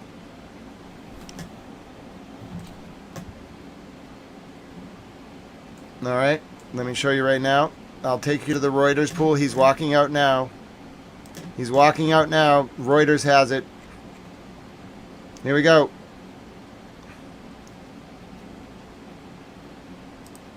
By congratulating the team at NASA and our brave astronauts on the successful launch of Artemis II. It was quite something. It will be traveling further than any manned rocket has ever flown and will very substantially pass the moon, go around it, and come back home from a distance that has never been done before. It's amazing. They are on the way, and God bless them. These are brave people. We want to God bless those 4 unbelievable astronauts. As we speak this evening, it's been just 1 month since the United States military began Operation Epic Fury, targeting the world's #1 state sponsor of terror, Iran. In these past 4 weeks, our armed forces have delivered swift, decisive, overwhelming victories on the battlefield. Victories like few people have ever seen before. Tonight, Iran's Navy is gone. Their Air Force is in ruins. Their leaders, most of them, terrorist regime they led, are now dead. Their command and control of the Islamic Revolutionary Guard Corps is being decimated as we speak. Their ability to launch missiles and drones is dramatically curtailed, and their weapons, factories, and rocket launchers are being blown to pieces. Very few of them left. Never in the history of warfare has an enemy suffered such clear and devastating large-scale losses in a matter of weeks. Our enemies are losing, in America, as it has been for 5 years under my presidency, is winning, and now winning bigger than ever before. Before discussing this current situation, I also want to thank our troops for the masterful job they did in taking the country of Venezuela in a matter of minutes. That hit was quick, lethal, violent, and respected by everyone all over the world. After rebuilding our military during my first term, we have by far the strongest military anywhere in the world. And now we're working along with Venezuela and are, in a true sense, joint venture partners. We're getting along incredibly well in the production and sale of massive amounts of oil and gas, the second largest reserves on Earth after the United States of America. We're now totally independent of the Middle East, and yet we are there to help. We don't have to be there. We don't need their oil. We don't need anything they have, but we're there to help our allies. Tonight, I want to provide an update on the tremendous progress our warriors have made in Iran and discuss why Operation Epic Fury is necessary for the safety of America and the security of the free world. From the very first day I announced my campaign for president in 2015, I have vowed that I would never allow Iran to have a nuclear weapon. This fanatical regime has been chanting death to America, death to Israel for 47 years. Their proxies were behind the murder of 241 Americans in the Marine barracks bombing in Beirut, the slaughter of hundreds of our service members with roadside bombs. They were involved in the attack on the USS Cole, and they carried out the countless other heinous acts, including the just horrible, bloody atrocities of October 7th in Israel, something that most people have never seen anything like it. This murderous regime also recently killed 45,000 of their own people who were protesting in Iran. 45,000 dead. For these terrorists to have nuclear weapons would be an intolerable threat. The most violent and thuggish regime on earth would be free to carry out their campaigns of terror, coercion, conquest, and mass murder from behind a nuclear shield. I will never let that happen, and neither should any of our past presidents. This situation has been going on for 47 years and should have been handled long before I arrived in office. I did many things during my 2 terms in office to stop the quest for nuclear weapons by Iran first, and perhaps most importantly, I killed General Qasem Soleimani in my first term. He was an evil genius, brilliant person, a horrible human being, however, the father of the roadside bomb, and he lived just horrible what he did. Iran would have been perhaps in far better, stronger position. Had he lived, we would have had probably a different conversation tonight. But you know what? We'd still be winning and winning big. And then, very importantly, I terminated Barack Hussein Obama's Iran nuclear deal, a disaster. Obama gave them $1.7 billion in cash, green cash. Took it out of banks from Virginia, D.C., and Maryland, all the cash they had. Flew it by airplanes in an attempt to buy their respect and loyalty, but it didn't work. They laughed at our president and went on with their mission to have a nuclear bomb.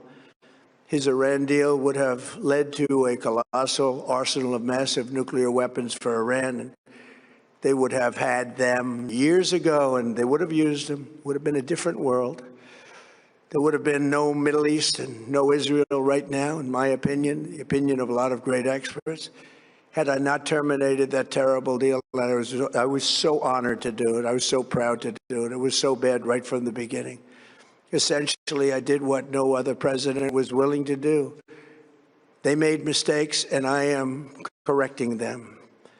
My first preference was always the path of diplomacy, yet the regime continued their relentless quest for nuclear weapons and rejected every attempt at an agreement.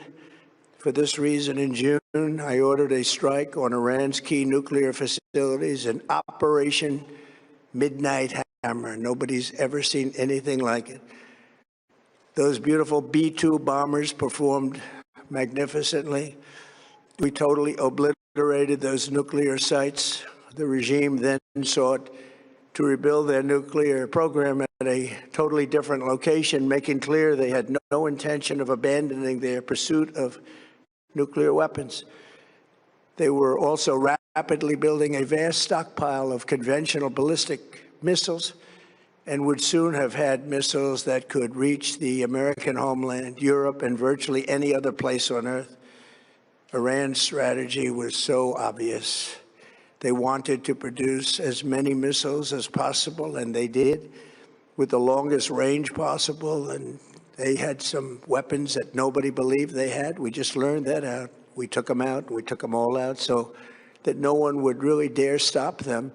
And their race for a nuclear bomb, a nuclear weapon like nobody's ever seen before. They were right at the doorstep. For years, everyone has said that Iran cannot have nuclear weapons, but in the end, those are just words if you're not willing to take action when the time comes. As I stated in my announcement of Operation Epic Fury, our objectives are very simple and clear. We are systematically dismantling the regime's ability to threaten America or project power outside of their borders. That means eliminating Iran's Navy, which is now absolutely destroyed, hurting their Air Force and their missile program at levels never seen before, and annihilating their defense industrial base. We've done all of it. Their Navy is gone, their Air Force is gone, their missiles are just about used up or beaten.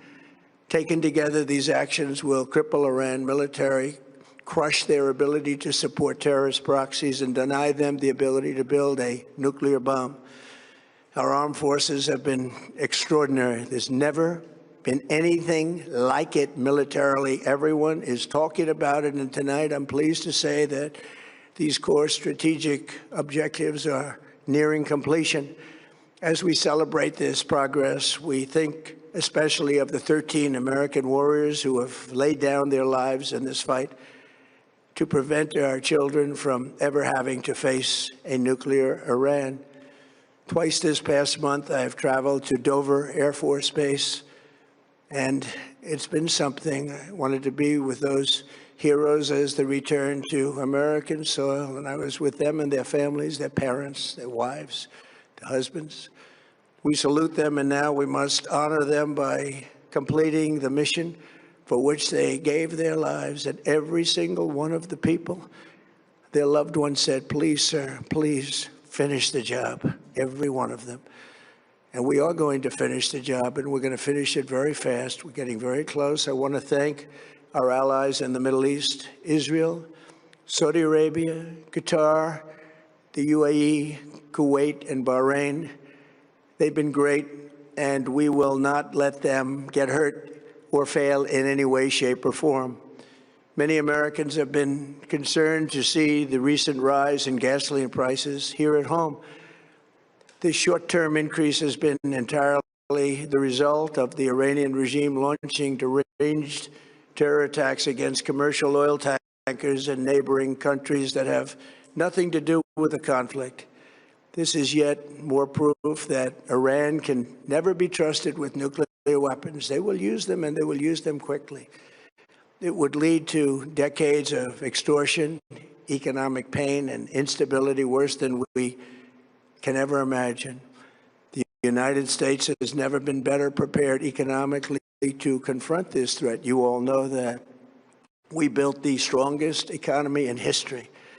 We're going through it right now, the strongest in history. In 1 year, we've taken a dead and crippled country. I hate to say that, but we were a dead and crippled country after the last administration, and made it the hottest country anywhere in the world by far, with no inflation, record-setting investments coming into the United States, over $18 trillion, and the highest stock market ever, with 53 all-time record highs in just 1 year. It all positioned us to get rid of a cancer that has long simmered. It's known as the nuclear Iran, and they didn't know what was coming. They've never imagined it. Remember, because of our Drill Baby Drill program, America has plenty of gas. We have so much gas. Under my leadership, we are #1 producer of oil and gas on the planet, without even discussing the millions of barrels that we're getting from Venezuela. Because of the Trump administration's policies, we produce more oil and gas than Saudi Arabia and Russia combined. Think of that, Saudi Arabia and Russia combined. And that number will soon be substantially higher than that. There's no country like us anywhere in the world, and we're in great shape for the future. The United States imports almost no oil through the Hormuz Strait, and won't be taking any in the future. We don't need it. We haven't needed it, and we don't need it. We've beaten and completely decimated Iran. They are decimated, both militarily and economically and in every other way. And the countries of the world that do receive oil through the Hormuz Strait must take care of that passage. They must cherish it. They must grab it and cherish it. They can do it easily. We will be helpful, but they should take the lead in protecting the oil that they so desperately depend on. So to those countries that can't get fuel, many of which refuse to get involved in the decapitation of Iran, we had to do it ourselves. I have a suggestion. #1, buy oil from the United States of America. We have plenty. We have so much. And #2, build up some delayed courage. Should have done it before. Should have done it with us, as we asked. Go to the Strait and just take it, protect it, use it for yourselves. Iran has been essentially decimated. The hard part is done, so it should be easy.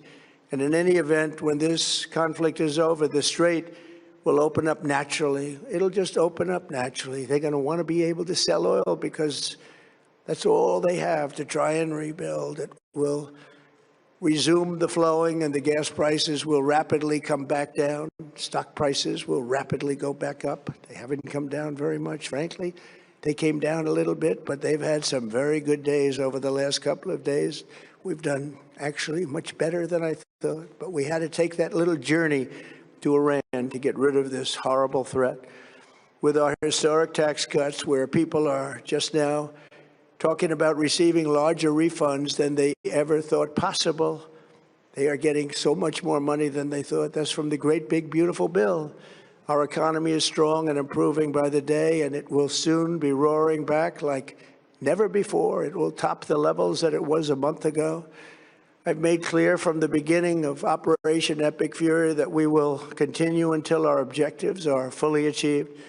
Thanks to the progress we've made, I can say tonight that we are on track to complete all of America's military objectives shortly, very shortly. We're going to hit them extremely hard over the next 2 to 3 weeks. We're going to bring them back to the Stone Ages where they belong. In the meantime, discussions are ongoing. Regime change was not our goal. We never said regime change, but regime change has occurred because of all of their original leaders' death. They're all dead. The new group is less radical and much more reasonable. Yet if during this period of time no deal is made, we have our eyes on key targets. If there is no deal, we are going to hit each and every one of their electric generating plants very hard and probably simultaneously. We have not hit their oil, even though that's the easiest target of all, because it would not give them even a small chance of survival or rebuilding. But we could hit it, and it would be gone, and there's not a thing they could do about it. They have no anti-aircraft equipment. Their radar is 100% annihilated. We are unstoppable as a military force. The nuclear sites that we obliterated with the B-2 bombers have been hit so hard that it would take months to get near the nuclear dust, and we have it under intense satellite surveillance and control. If we see them make a move, even a move for it, we'll hit them with missiles very hard again. We have all the cards, they have none. It's very important that we keep this conflict in perspective. American involvement in World War I lasted 1 year, 7 months, and 5 days. World War II lasted for 3 years, 8 months, and 25 days. The Korean War lasted for 3 years, 1 month, and 2 days. The Vietnam War lasted for 19 years, 5 months, and 29 days. Iraq went on for 8 years, 8 months, and 28 days. We are in this military operation, so powerful, so brilliant, against one of the most powerful countries for 32 days. And the country has been eviscerated and essentially is really no longer a threat. They were the bully of the Middle East, but they're the bully no longer. This is a true investment in your children and your grandchildren's future. The whole world is watching, and they can't leave the power, strength, and brilliance. They just can't believe what they're seeing. They leave it to your imagination, but they can't believe what they're seeing, the brilliance of the United States military. Tonight, every American can look forward to a day when we are finally free from the wickedness of Iranian aggression and the specter of nuclear blackmail. Because of the actions we have taken, we are on the cusp of ending Iran's sinister threat to America and the world. And I'll tell you, the world is watching. And when we do, when it's all over, the United States will be safer, stronger, more prosperous, and greater than it has ever been before. May God bless the men and women of the United States Armed Forces, and may God bless the United States of America. Thank you very much, and good night. What? What?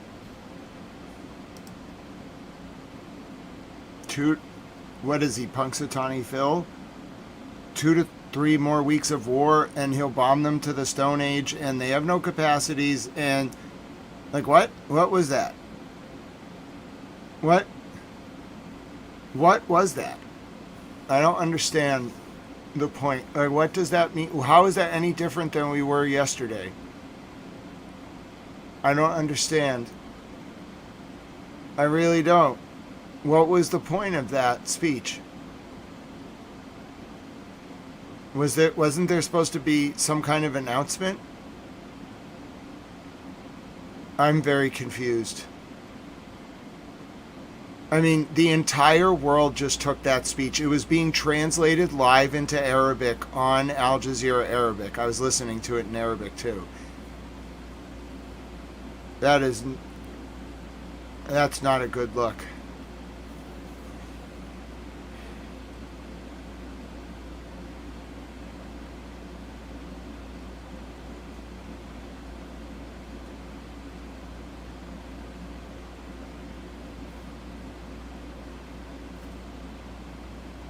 What?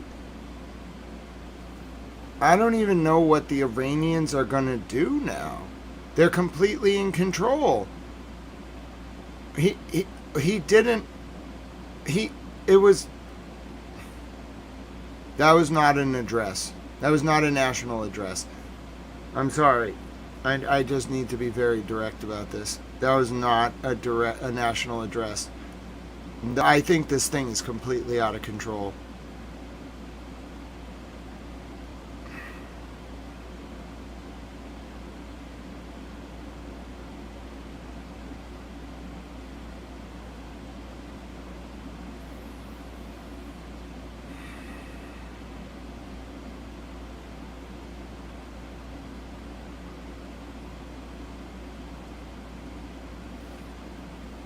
If I were the Iranians, I wouldn't even know what to say. I wouldn't know what to say. All right. Press 1 if you thought the speech met the moment. Press 2 if you thought the speech was a complete failure. And press 3 if you're just utterly baffled and don't know what to think anymore. 1 if you think the speech was good, 2 if it was a failure, 3 if you have no idea what is going on anymore. Okay, 1 if the speech was good, 2 if the speech was a complete failure, 3 if you are just so baffled you don't know what's going on. I want to see the real, it takes like 20 seconds. All right, 1 if it was good, 2 if it was a failure, 3 if you just have no idea what's going on.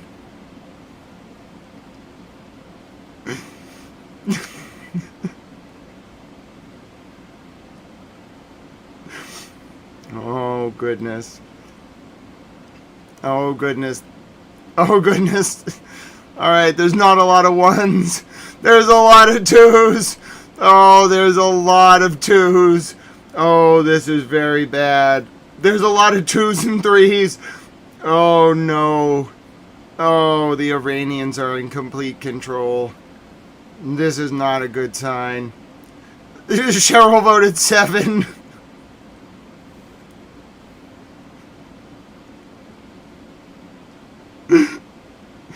Yeah, listen, the Iranians are in complete control. I'm sorry, that didn't meet the moment. I don't mean to be a jerk. I like Mr. President Trump as a person. He was nice to my grampy. He really was. Unrelated to politics. He was just nice to my grampy.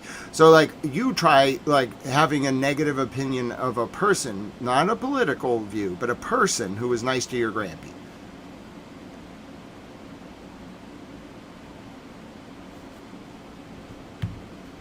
Let's see. Grant, it's what wasn't said during the address. Many reports of American-Israeli strikes of the port of the Strait. Also, Trump was briefed right before the speak. Yeah, no, I know it's like jazz, but I'm sorry. That was not good. There's like national addresses where you're speaking like to like a domestic audience is big. It's really big. You can reach like a couple 100 million people in the United States with a national address. He just spoke to like probably 2.5 billion people.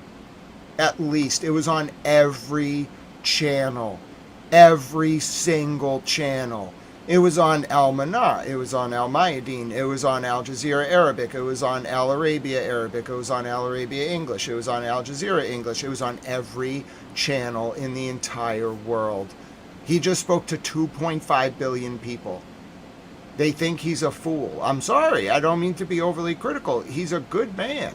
That was not the speech for that moment. Even if you have new intel, push it back. That was not the right speech. I'm sorry. I know. It's really hard for me to be this critical of Mr. President, but the Iranians are going to react. First of all, they're not going to take that seriously. Second of all, like when I say 2.5 billion people, I mean like half the world stayed up. Like most of the world, it's like 3 a.m. for most of the Middle East. They're all up. Every country in the Middle East is up. Every single one of them. They all just watch that. Like the Asian countries, they were all watching that. Russia was watching that. Europe was watching that. Like BBC, Sky News, like you name a channel, you name a country, the entire world just watched him. He just fell flat on his face. I'm sorry. He looked weak. He was holding himself up on the podium. He didn't you either have to have like a firm vision for peace. That's what the Iranians want to talk about, like respect, mutual like understanding, a new world order where they're like at the table, or you have to be so firm on like what you're going to do militarily that peace is not on the table. That was neither of those. That was haphazard, like ambiguous, like people are not going to like that. I'm telling you, you can't miss in that moment. You have to be like either like so genius that people think you're a madman, which is fine. That's a form of politics. Or you have to be in one of two camps. Like you're moving towards peace, but you're willing to use war, or you're going to go all war and they have an off-ramp for peace. That was none of the above. Nope. And it's fine. Mr. President can give those speeches every day, all day, domestically. It's fine. It's not a problem. The problem is when you do it in front of 2.5 billion people who are going to lose confidence in your ability to run this war. And not to mention, Iran is not going to respect that. They're going to hate everything about it. And they're not going to care. They literally are not going to care. They don't give a damn what he says, what Mr. President says. We need new leadership. I might have to run for president. I don't really want to, because I don't know how to, but I feel like I should just run for president. I'm leaning towards being a Republican. I don't want to really be either party, but I feel like the Democrats left me. And the Democrats, the Democrats don't know how to govern. They have a few okay ideas, but like, come on, that party, imagine them trying to run a war. Oh my God, I'm not dealing with AOC in the cabinet, bro. I swear to God, she's fine on some policies, but imagine having her in the cabinet during a war. Oh my God, no. Like half those Democrats, they're like one issue, like ideologues who don't know how to run a country and couldn't like run a war if their life depended on it. I am not a Democrat. They left me. I'm a JFK style Democrat. I'm more of like a Teddy Roosevelt style, like progressive Republican actually. But anyway, I think I just have to run for president. I can't deal with this anymore. I'm done just putting my ideas out there and hoping the governments listen. I just need to be in charge of the U.S. government, and I can kind of like fix a lot of this, I think. It's really weird that I feel compelled to do this. I really wish there was someone else who could do it. I don't really want to do it. I mean, I do because I want to make Clerk Margaret the Secretary of Commerce. I think that will be absolutely hilarious. But that's not really the reason I want to be president. I just don't think anyone else can do it. If there was just someone out there I felt that could do it and like I could put my support behind, I would do it. But there's just no one I think can do it. I think I have to do it. All right, I'll do it. Let's do it. All right, I'm running for president. That's it. That's it. That's it. Okay, we're putting the committee together. All right, we're putting... Tal Mumlin is in charge. Tal Bunny is going to be the press secretary. Kofi is in charge of media mailers. Okay, any media inquiries go directly to Kofi. All right, he's just to bark at them. That's it. That's it. Nope. Nope. I cannot let this go on. It's going to just spiral out of control. That's it. I'm running for president. That's the only option. Nope. Yep. I know boots are going on the ground. That's exactly what I read from that speech. But we can't. I love Mr. President, but like we need. I'm sorry. We need like a better like vision and like just like more like we just need the new generation to lead. And I'm like very respectful of America and also like Jesus. And also, I know a lot of things, and I'm like well suited to do this, and no one else can do it. I don't see anyone out there in my judgment capable of doing this, so I'm just going to do it. All right, if it fails, it fails. Who cares? If it becomes a thing, great. I feel like the more news networks that interview me, the more like the press will be comfortable with it, because I'm really like relatively cogent and well versed on a lot of this stuff. All right, I'm doing it. I am running for president. If it fails, it fails. I don't care. Let's talk to the Republican Party. Let's see what they think about me being in the primary. We got to talk to the GOP. I don't want to do an insurgent campaign. They have to be down with it. But I'm not like a big money guy. Like, they're going to hate it because I really don't care. Like, they can go raise money. I don't care if the like Republican committee raises money, but I don't really care about money. They're going to hate it. Doesn't matter. We'll just ride the popular support on the premise that I hate money. That's going to be part of my campaign pledge. I hate money. Like, I just hate the idea of money. Make me president. All right? It'll work. I'm doing it. I've decided I'm going to be the first presidential candidate that is supported by 180 countries. Yeah, the problem is you can't get enough delegates at a party convention to actually win the Electoral College unless you're in a party. So we're going to have to talk to the GOP. But it doesn't matter. Like, if the GOP is willing to do it, we can do, like, the GOP likes Jesus. I feel like there's a lot of overlap there between my ideas and, like, John F. Kennedy was basically a modern Republican anyway. He was, like, pretty far right. So I feel like it'll be fine. And, like, we haven't had a Massachusetts Republican who had, like, unilateral appeal across the country in, like, 80 years. There's not a lot of, like, Mitt Romney was all right. He was cool, but, like, he like raided Toys R Us, bro. You're not going to win the presidency when you like raided Toys R Us, dude. That was our childhood, okay? That's not happening. He was from my town. Anyway, I think I could be president. I want to do it. We need something that's just a little different. Like, the reason politics is terrible domestically is because everyone does it the same way. So why don't I just do it differently? I don't care. I bet I can get more of the vote than Ralph Nader. What was that third-party candidate in 1992 when it was Bush, Clinton? I think it was Ralph Nader. It might have been another guy. It was some like really rich guy from Texas. He got on the debate stage. Put me on a debate stage with a Democrat and I'll rip them to shreds. I'll have the entire country voting Republican. Democrats don't stand a chance. They couldn't debate with me if their life depended on it. There's not a single Democrat anywhere who could debate with me. Because I'm just too erudite, and like I have the intellectual edge and the lexical edge. Give me the best that they got. I'll do it with no notes. I'll rip them to shreds. I'll quiz them on Hegel and Kant, and I'll just kind of baffle them. I'll make any Democratic candidate look dumb. Any one of them. Give me their best. Give me the best trained Democratic political candidate you have, and I will humble them in 30 seconds. And then I'll have them say thank you after I'm done. I'll have them cede the election on the debate stage. That's my plan. Ross Perot, that's who it was, Miss Missy. He did good. He was funny. I studied that election. I watched all the debates. I've studied a lot of elections. All right, I'm doing it. That's it. I'm running for president. I don't know how we're going to make this happen. I think, like, you all have to sign these petitions in all these states to get me on the debate stage. Then we can just roll it from there. Like, if I qualify for the ballots, we can just kind of, like, roll this thing forward. The momentum will, like, make it become its own thing. All the news networks will want to talk to me. And then I'm going to quiz Maggie Haberman about Kant. You hear that, Maggie Haberman? You better get reading. I'm going to quiz you on the groundworks for the metaphysics of morals. I'm going to quiz you on the critique of pure reason. I'm going to quiz you on the critique of practical reason. I'm going to quiz you on theory and practice, specifically the essay Perpetual Peace. Somebody tell Maggie Haberman this is going to happen. If she's ill-prepared for this interview, I'm going to run circles around her.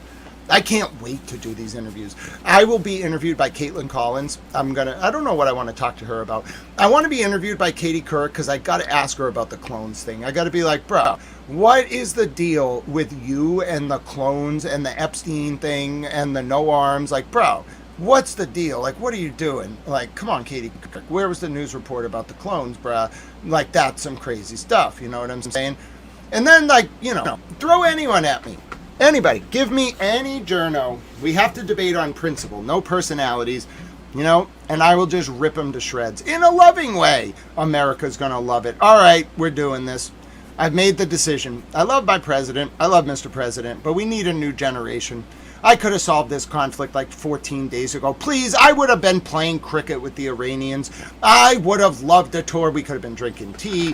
I'm a little bit worried they might have tried to poison me. But then again, they would probably be worried I'd try to poison them if they came here. It's just like a thing you worry about when you go to other states. But my point is, I would not try to poison the Iranians. I hope they wouldn't try to poison me. I would go on a diplomatic mission. I would bring my own water. I would only drink my own water that I brought.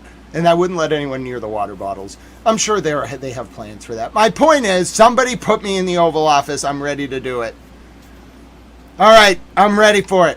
I've thought about this. I cannot just keep analyzing this. I've analyzed it to the point where I feel like there is no other option other than for me to run for president of the United States. We're just going to skip being in the House. We're going to skip being in the Senate. I'm just going right for president. And if all of you think I can do it and vote for me, the media will be forced to recognize me as a force. I'm going to have to change my affiliation to actually be in the Republican Party. I don't know if I'm independent or technically still a Democrat. I'm probably the only pro-Republican Democrat in Massachusetts. Anyway, Diana DeZoglio is pretty Democratic Party. She's cool. I would ask her to help me if I ran for president. I'd be like, do you want to be in the cabinet, Diana DeZoglio? I feel like you'd be a really good cabinet secretary. And then who else should be in the cabinet? I feel like I really do want to make Clerk Margaret the Secretary of Commerce. She's the clerk of Norfolk Superior Court. I don't know if she'll accept the appointment, but I just want her brought to the White House so I can be like, Clerk Margaret, hi. And she'll be like, hi, Grant. And I'll be like, would you like to be the Secretary of Commerce? And she'll be like, did you actually do this? I'm like, yeah, isn't it hilarious? So anyway, okay, here are my policy principles. Let's see. As I now wait, let's see how the Iranians are going to respond to this. Here are my policy principles were I to run for president. All right, let's see. Okay. We're going to have to think about this. I've had a lot of interesting policy principles, but I haven't formulated my actual policies. Okay, so my first policy is we have to trust bust. You can run large companies, but you can't take over market sectors to the point where you reduce competition and inhibit local mom and pop companies from being able to compete. That's one of the only ways the domestic American economy is going to continue to thrive. Number two, I think we need to be a little forward-looking with our adaptation to the deployment of modern industrial agricultural crops, specifically certain things that should be Schedule 1, not scheduled at all instead of Schedule 3. That's another policy platform. Just day one, we're just descheduling that. We don't need to have that on the federal schedule anymore. Also, I think I'm going to reform the Federal Scheduling of Narcotics Act of 1971. I really don't like it. We need to change a lot about that. I kind of want to get rid of it. We can let the states deal with narcotics sentencing. I don't think there should be federal crimes other than for trafficking, for simple possession of narcotics.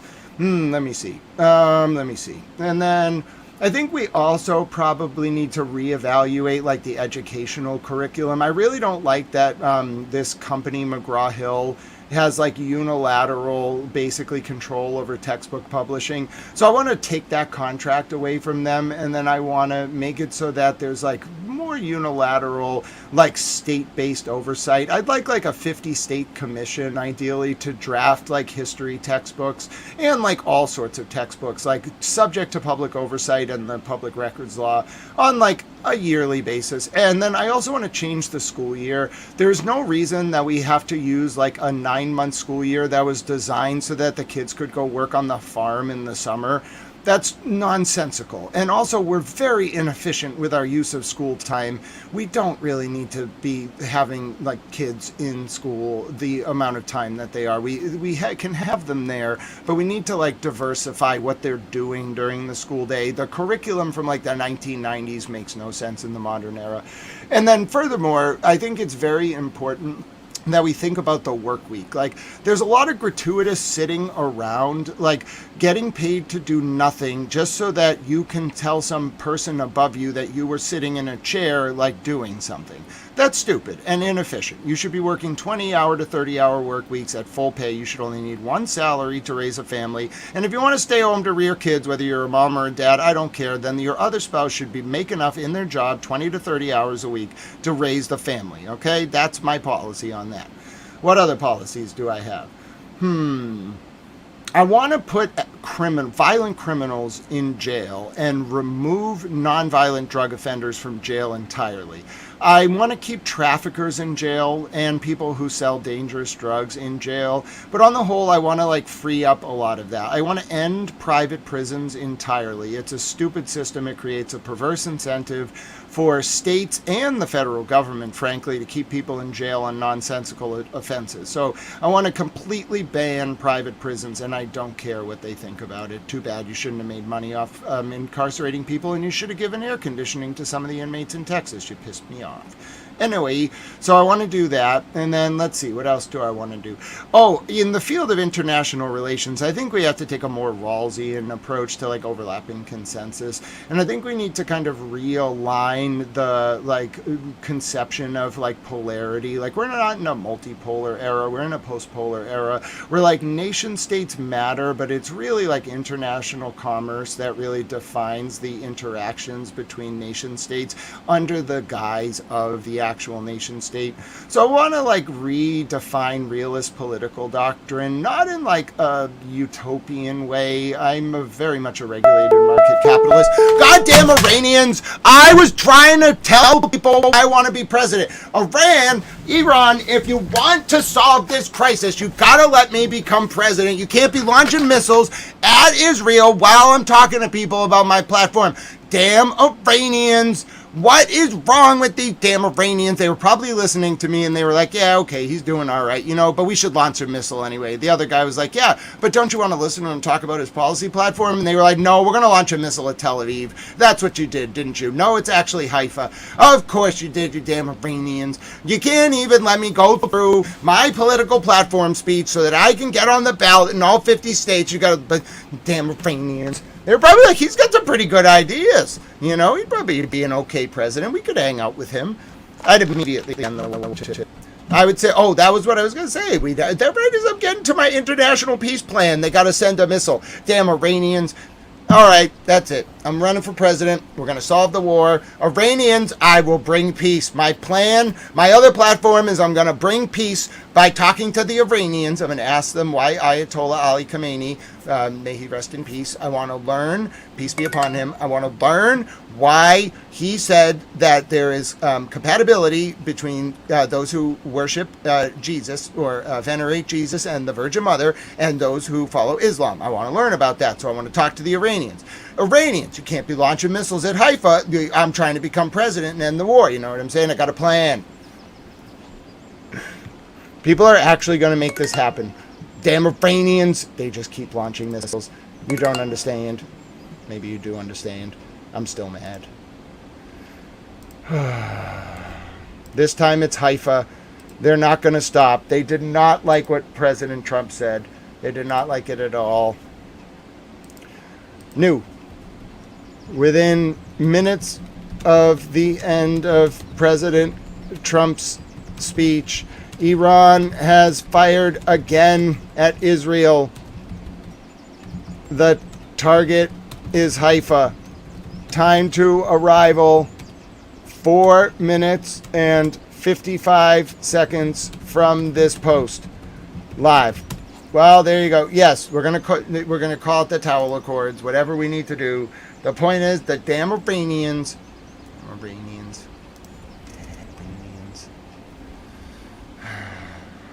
This is their response, and then the response is just going to get worse and worse. I have to go to the dentist tomorrow.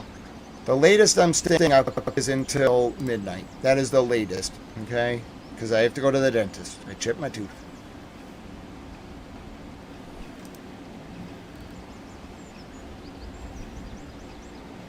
All right. The Iranians have fired. You are actually listening to birds chirping.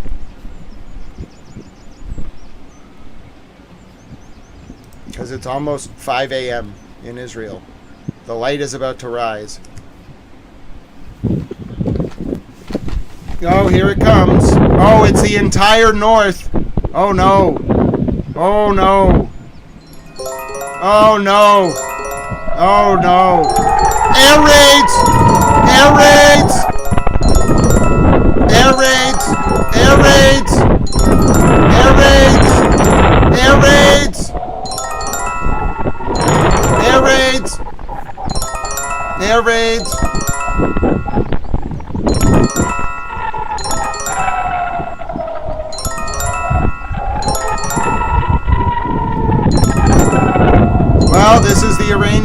response.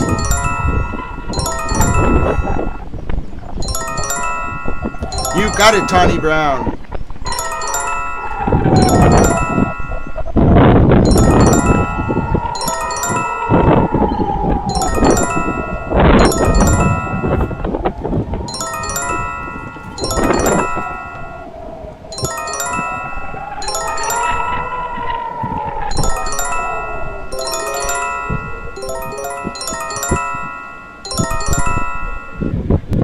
That was a very quick missile.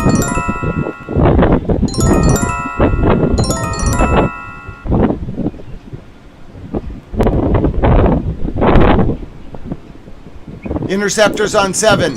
Interceptors over Haifa.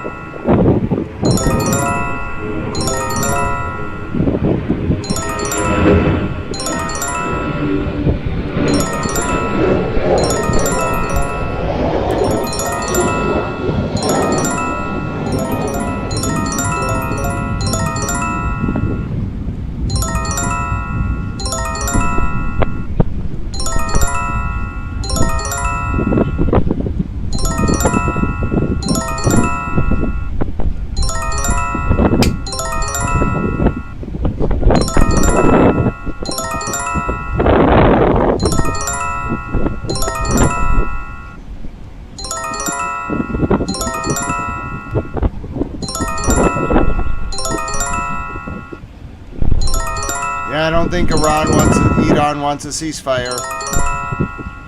I saw a hit on 9.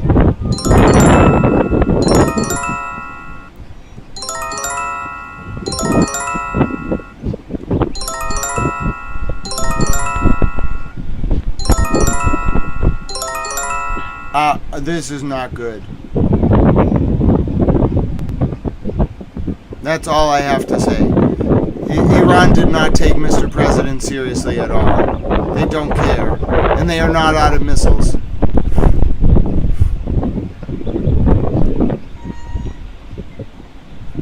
They are not out of missiles.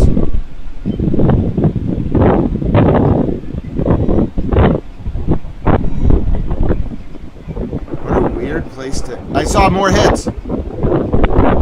What is going on right now?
Sorry, I had to deal with something. Apparently the North Andover Police Department commented on a post mocking Kelsey Fitzsimmons for filing a lawsuit against them potentially.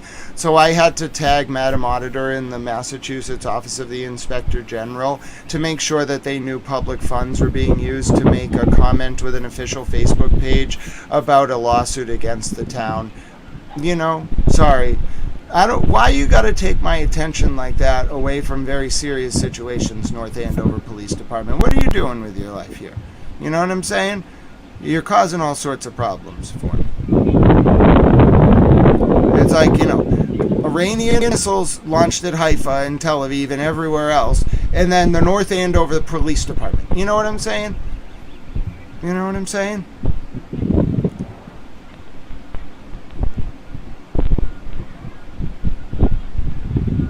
I do not know where that missile just hit.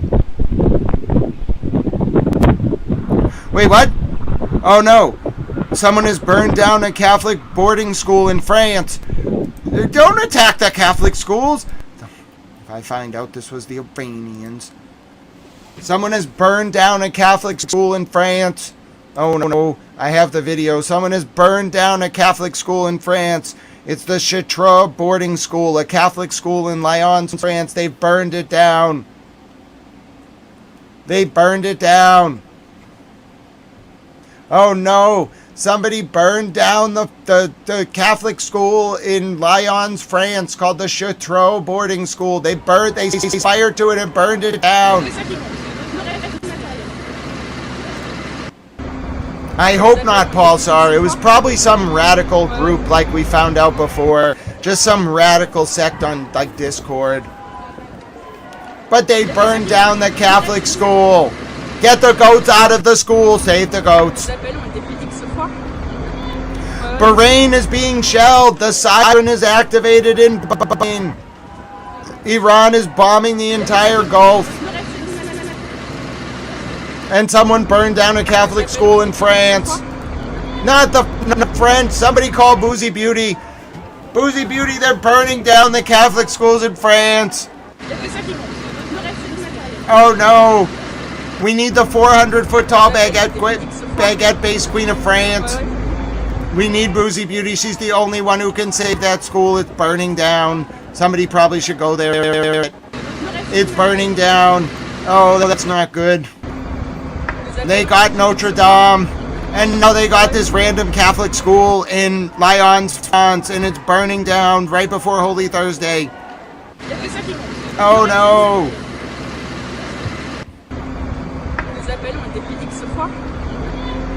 Yeah, I worry about that, His Airness. I do. Good to see you, sir. How have you been? I repeat, someone has burned down a Catholic school in France. It has just happened. It's burning down right now. I don't even know if the firemen are there yet.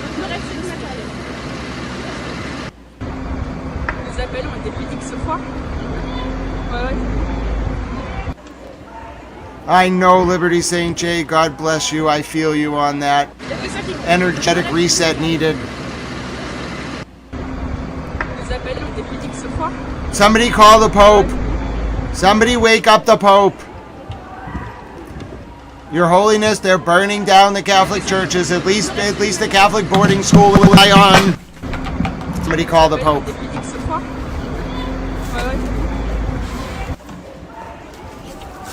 Also, I dropped my ashtray.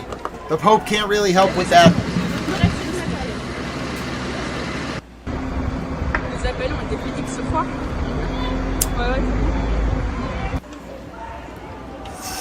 That's really not good. I hope there's no one in there.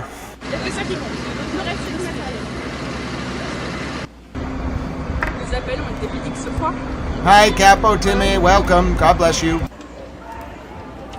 I repeat, I don't know who has done it, but someone has burned down a Catholic school in Lyon, France.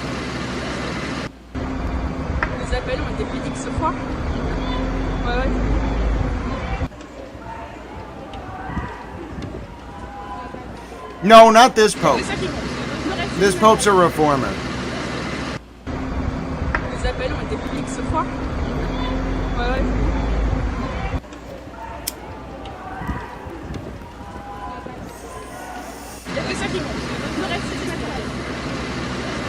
Alright, what did you do, Mr. Shamanic? Only 10 seconds, so it can't be that bad.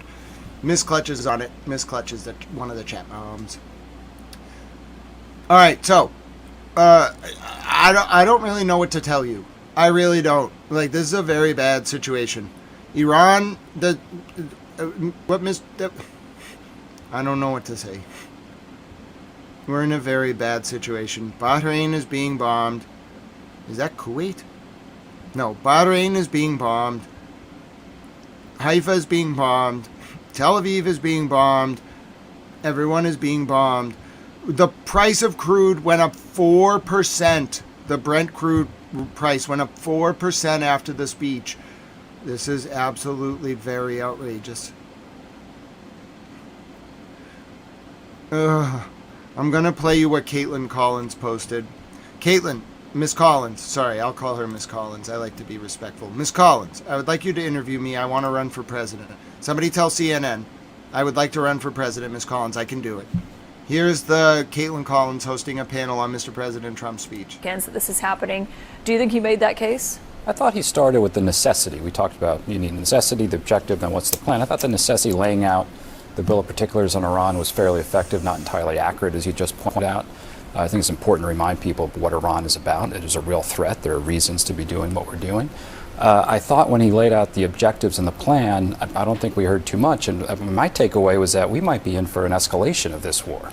I mean, he said if there's not a deal, he put back on the table. He didn't talk about a deal very much. Well, he said there's not a deal. The energy targets, everything else he'd been talking about. So if we thought we might hear a de-escalatory speech, so we're going to wrap this up in a couple weeks, I actually heard something quite different. And he said he visits the families at Dover, and he said we must honor them by completing the mission. And then he basically threatened Iran that we're going to prepare to send you back to the Stone Age.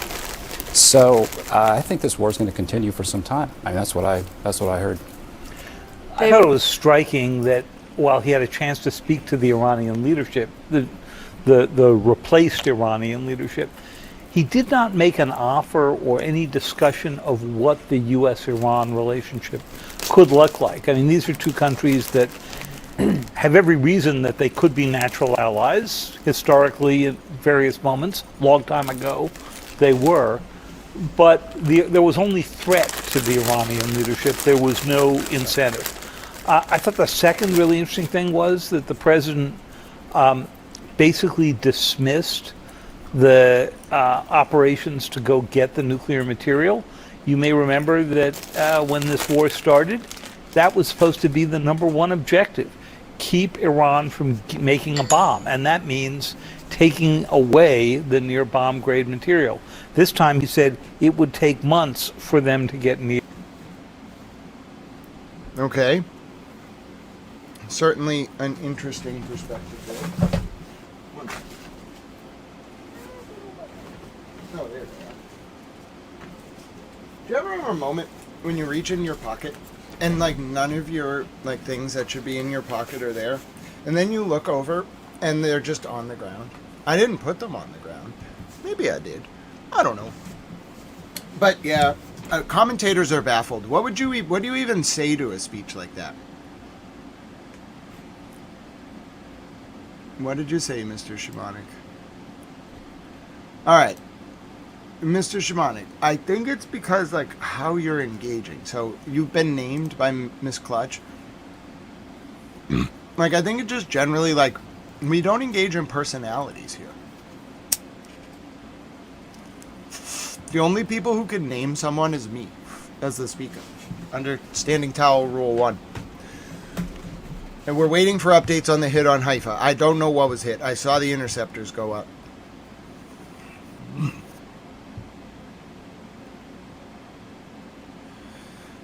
No, the Democrats are not a viable alternative option. I read like Hakeem Jeffries saying stuff. Mr. Leader, you can debate me. And if you have a more viable plan for the United States than me, I will listen to it. But I don't believe the Democrats are a viable alternative. That's why I'm going to do it.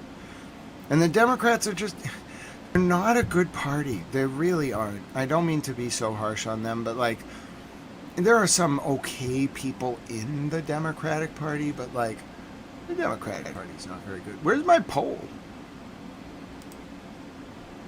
I don't see my poll. It kind of disappeared. That's all right. My point is, you know, we are not having imagine if the Democrats were trying to do this, bro. They'd be like, yeah, listen, so we have this new plan. We want members of the Iranian intelligence service. We have this great new initiative. We're going to put them in all of our major intelligence agencies. It's one of our diversity quotas.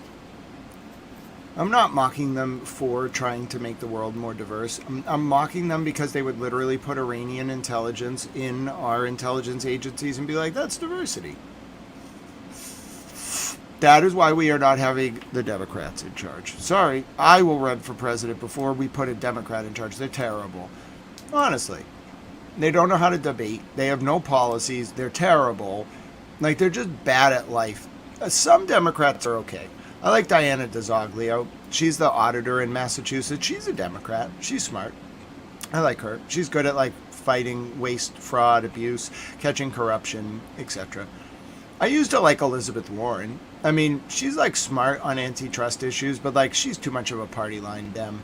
Not into like some policies. Like every like person, you know, involved in all this, like we can find a place for them.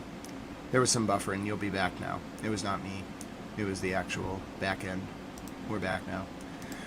There's a place for everyone here. But yeah, the Democrats are terrible. Sorry. Democrats are not a viable alternative to this. And I'm not a partisan, okay? I'll call out a Republican as quickly as I'll call out a Democrat. But what I'm reading from the Democrats objectively is also not a viable solution. Here's the latest from Tel Aviv.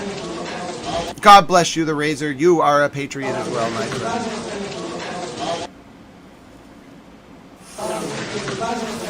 You have a wonderful personality, How Long. I think you're wonderful. Like, you know, like, you're not, like, I find your personality very amiable, you know? Like, it's not abrasive, and, like, you've been around the internet forever. I think you're wonderful, How Long. Just keep being you. I don't know what the American government is doing right now. I think they're going to put groups on the ground, boots on the ground, like troops. Human beings. That's the best I can discern of it. Here's some of the aftermath of the last hit on Tel Aviv. I don't have an update on what just happened in Haifa. This is in Tel Aviv.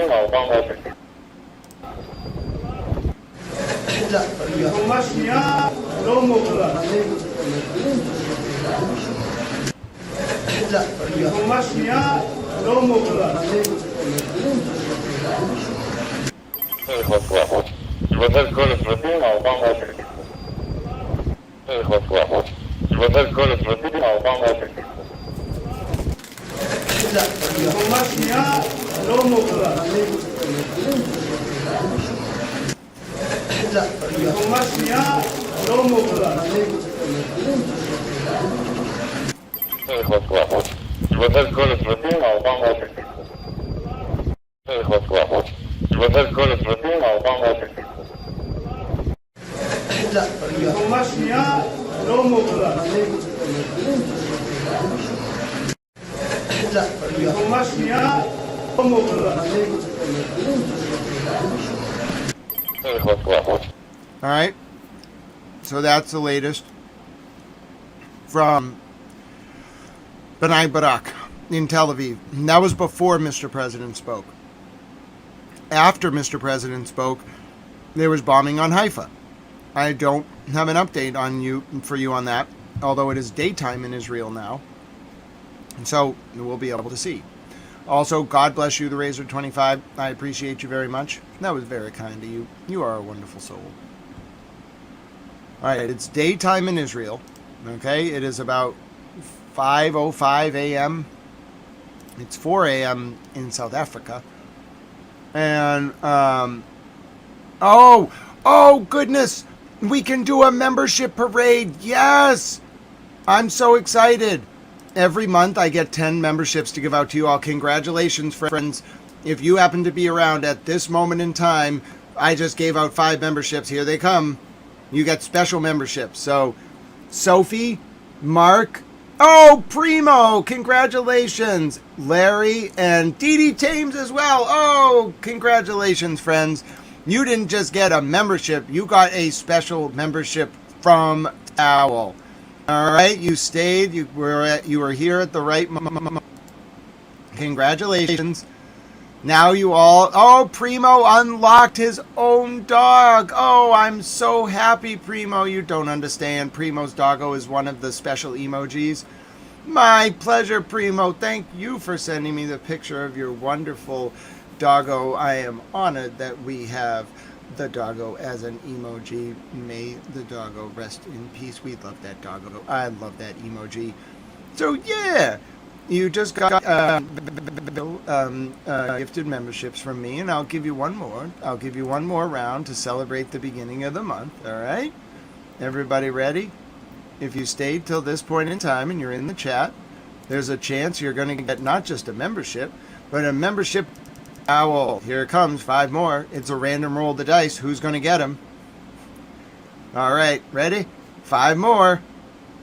Pulsar. All right. IDF. Laura Beers. And Miss FAFO. And Melissa Swift. All right. Congratulations to you all. Oh, 5 of my very dear friends. Oh, I'm so happy you all just unlocked towel emojis. So if your name is Pulsar, or IDF, or Laura Beers, or Mrs. FAFO, or Melissa Swift, you now have special towel emojis. I'm so pleased. I feel so happy. All my friends got towel emojis. There you go. Congratulations. Yes, so if you just got your name announced, absolute. Oh, Sheen Abdallah, congratulations. You got a towel membership as well. I saw it fly by in there. If you just got your name announced, you can click the emoji button, and now you will have unlocked all my custom emojis that I made. I may have to make them by hand. You have to like get an image. I normally get like pet pics, or I'll make my own art, and then I make it into emojis. There's like 26 of there's so many members on this channel. The more members you have, the more emojis you can do. I have like 40. It's like 26 emojis. It's a lot. You have a lot to choose from. Pulsar's having a ball. That's a good mental decompression break, as it is 10:08 p.m. Eastern U.S. War Time. On, what is it? Wednesday, April 1st, 2026. It is 4:06 a.m. in South Africa. It's 5:06 a.m. in Tel Aviv, Israel. It is, I think, 5:36 a.m. in Tehran. We have a bunch of people with new emojis. They're having the day of their life. They have super upgraded emojis. Oh, Sheen Abala is having a wonderful time. Oh, there's some goats in there. I see the 400-foot tall baguette Queen of France. Rigged Outcomes getting in on the fun. So is JP. Yes, and apparently, so I don't know how you do it, but like you can also do a membership parade. They give me like 10 of them a month. I don't know how you can do it. I think I've done it once before. Someone asked how you can do it before, and I don't remember. You can click like a button, and instead of getting a membership, you can actually gift them to people. It's a really cool feature on the channel. YouTube encourages me to talk about it, which I do. Like a few times a stream, I mention the memberships. It says if we mention them more, like people tend to like understand what it is. They don't know it's like an option. Apparently, it's a new thing. My channel has like more memberships than a lot of channels, so I am in this like group where we talk about how to improve it for like people who have memberships and creators. Anyway, my point is, if you want to support the channel, it's not just like the ability to get a membership, you can actually gift them. I get 10 a month to give out. I just got reminded, I think it was by Tao Mom Lynn, that I could give them out. But you can give them out too at any time. It starts a parade. It's basically the same as a super chat. Oh, Tao Mom Lynn gave out 5 memberships. Tao Mom Lynn is very kind. So if your name is JP Brisket, Claude Bell, oh, Claude Bell, that's wonderful. FCAWF87, A Wendy 2041, or Jackie V Y81, you just got not only a membership, but you got a membership from the Towel Chat Mom. Her name is Lynn. She's wonderful. She loves penguins. So if you ever... Heishley is taking notes furiously. If you ever want to thank Towel Mom Lynn, especially if you just got a membership from Towel Mom Lynn, she really likes penguins. We have a lot of penguin-based emojis, so if you want to thank Towel Mom Lynn, she's wonderful and loved and appreciated, and she loves penguins. She's going to move to Greenland and get some land there and then monitor like a whole herd. There, it's actually not called a herd of penguins, it's called a waddle of penguins. And yes, like you are not mishearing that. My name is Grant Smith Ellis, and I'm telling you the formal term for a group of penguins is a waddle. And yes, they do waddle, okay? So you could have a waddling waddle of penguins. I'm not kidding you, that is a grammatically correct sentence. You could have a waddling waddle of penguins. Scientists are adorable, aren't they?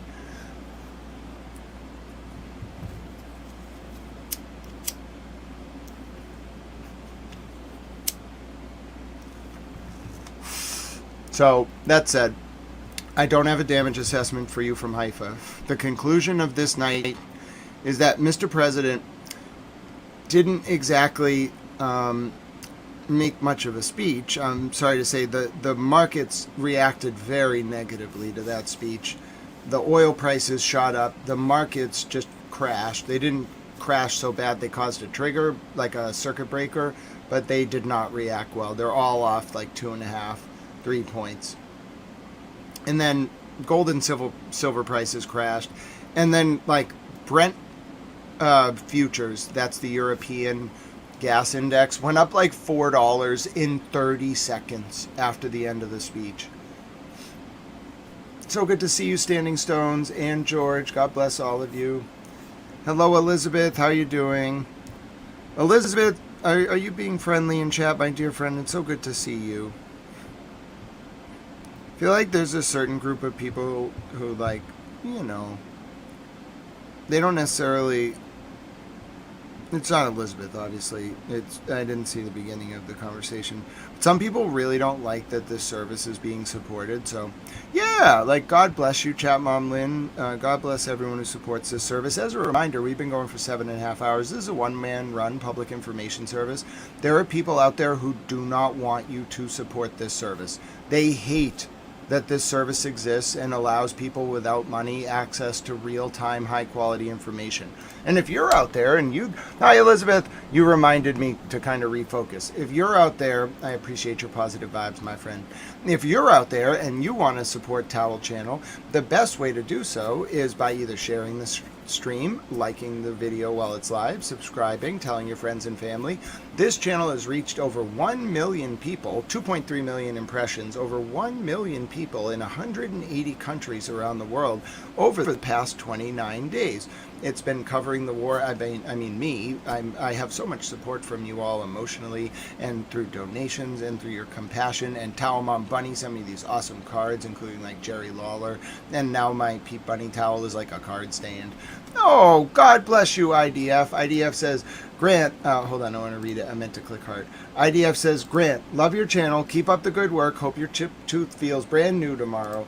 Yeah, I'm actually feeling good about going into the dentist. I'm a little scared she's going to tell me she has to use needles, but God bless you, IDF. And thank you for those positive vibes as I head into the dentist tomorrow. I'm nervous, but with all of your prayers and compassion, I know I can make it through. It's just a fear of needles, but I'll get through it. I really appreciate you, IDF, and I hope you enjoy all of your wonderful Super Towel emojis.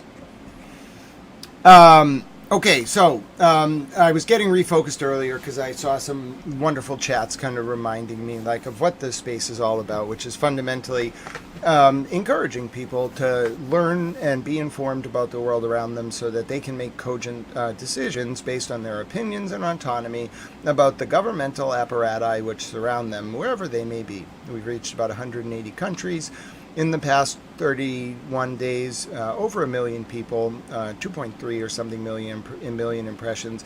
It's up to like 81,000 watch hours or something. Let me see what that is in human years. 81,000 hours in years. So you all have watched, 81,000 hours in years. You all have watched 9.247 calendar years in the past 31 days. So if one human, okay, tried to sit and watch this channel for as much as you all together have watched in watch time, which is tracked, it doesn't tell me who watches what, it does it by like country, that human would have to spend 9.27 years. You all have watched a decade of material on this channel in 31 days. A decade. That's incredible.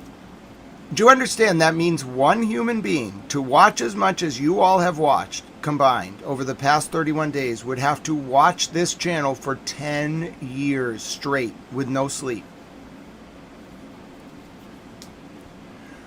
Bobo, I'm like, I don't know, I'm a philosopher, I suppose, and a political scientist. I don't really know. I was trained as a discourse theorist, but I'm definitely an American. But yeah, I'm very open to like critique of liberal democracy and any form of government. Oh, God bless you, we care. I can't wait until you can actually do so. Hashtag President Towel 2028. We'll have the whole media so baffled. Like, why do they all so endearingly call themselves Towel? It will be called the Towel Movement.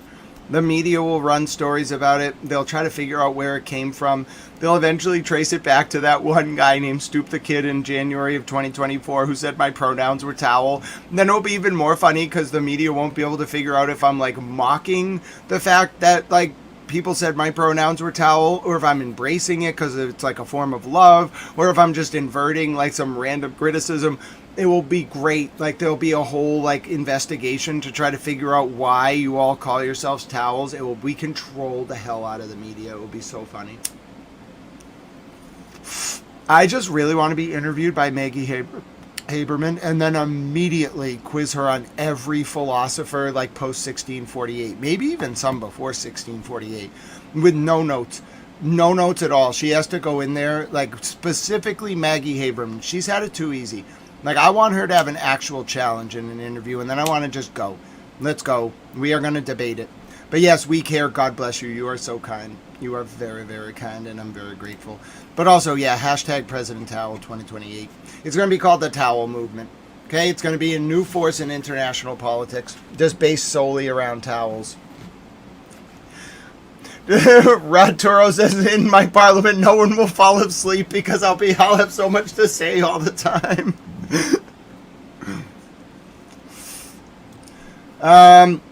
Let's see.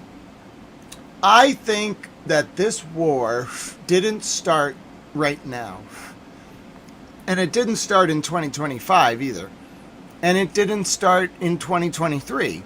And it didn't really start in 2014 in Yemen either. And it didn't start in 2006 in South Lebanon.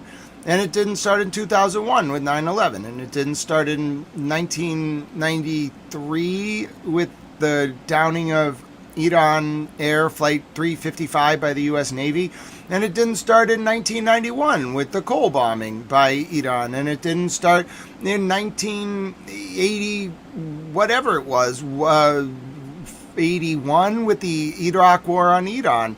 And it didn't start in 1978 when Israel invaded South Lebanon. And it didn't start in 1967 with the Yom Kippur War, which, by the way, was started by Egypt.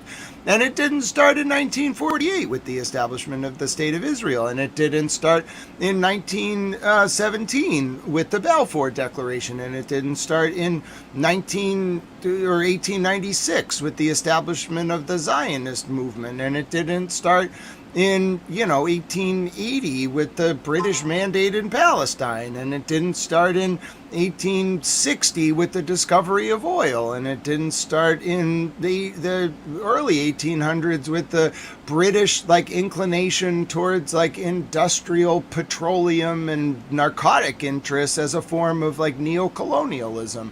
And it didn't really even start with the sort of intellectual revolution in America and France in the 1700s and their impact conversely on the way in which the Western world thought about the Middle Eastern world. And it didn't start, in fact, with the emergence of the nation state in 1648 after the Peace of Westphalia.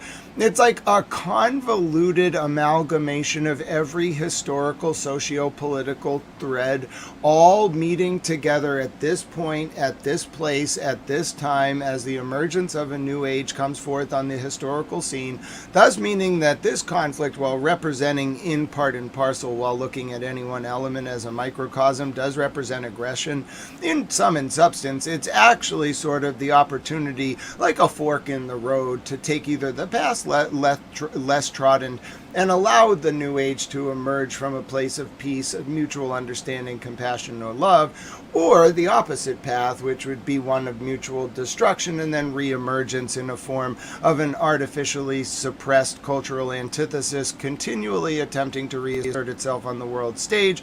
They're in facilitating the rightful path of history re-emerging through Hegel's historical dialectic, which is not really a theory, it's just the form of history, and because there's been a predominant thesis suppressing artificially the emergence of a cultural antithesis, that in turn has made it impossible for history to move forward.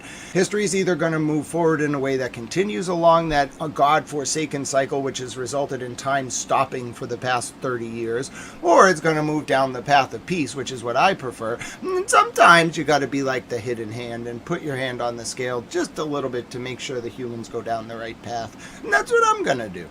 So yeah, that's how I feel about it. Anyway, hello Sammy, it's so good to see you. I saw that, Valhalla. It was not a plot to end Mr. Trump. It was a threat he made online.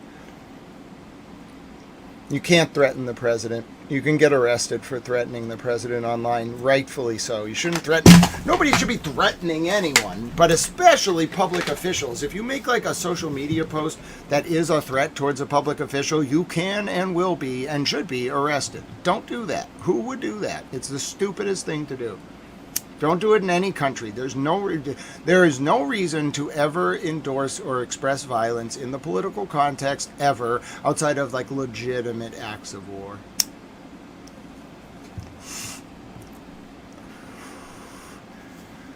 Bunny, okay, so I have heard that gifting memberships sometimes has to be done like on a phone or on a desktop.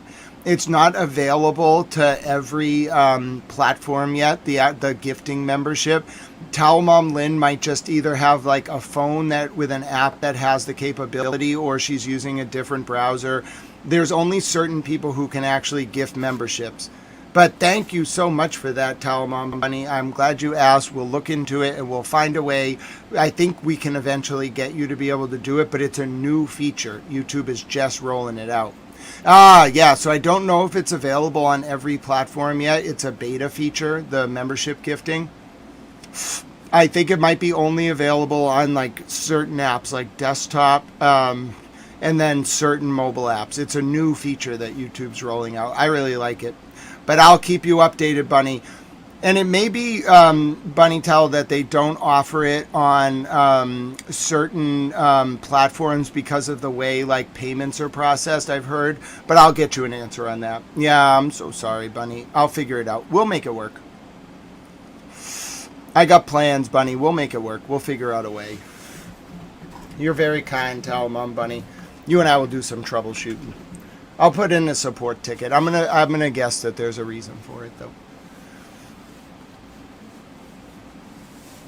You're so kind, Towel Mom Buddy, and in some sense, it's the thought. You are so compassionate and lovely and wonderful, Towel Mom Bunny. So many people appreciate you for all the time and effort you put in, and you know, Kofi appreciates you. So Kofi's going to give you special kind of recognition tonight because he knows you put that thought and effort in. Kofi's a very wonderful dog. So if you want to see the dog who I'm talking about, his name's Kofi. Hey, should we do a chat reset? Maybe we should. Have you ever heard of a chat reset? Sometimes I do them at the end of the day. I'm going to get you a damage update on Haifa. It's pretty bad right now, though. The Iranian shelling on Israel today has been very bad. It's actually tomorrow in Israel, but it has been brutal. Anyway, when I do a chat reset, I mostly just post a lot of emojis. It's kind of a sign that like I want the chat to kind of reset. Oh, towelette is a term of endearment. But yeah, I'm just going to reset the chat. I don't know what was going on. So if you ever see me just posting emojis, it's mostly, well, one, I love the emojis, but also I want to reset the chat. So you can help. You can reset the chat with me. We normally just post a bunch of emojis. The chat was going really fast earlier. Like, we didn't even have to do a chat reset because no one could have a conversation because it was going so fast.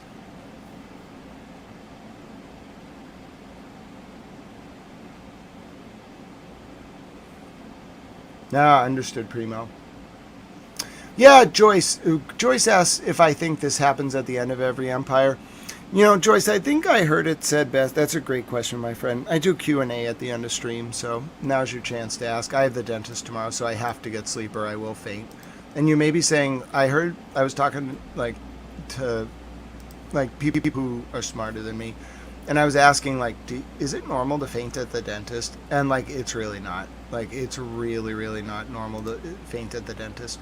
So like, I have to get extra sleep, and I already know Iran's just going to keep shelling.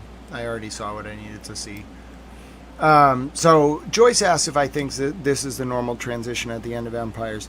Plato put it best, I think, in the Republic. He argued that he theorized or postulated that all societies naturally degrade from timocracy, which is like government by the wealthy, to oligarchy, which is government by...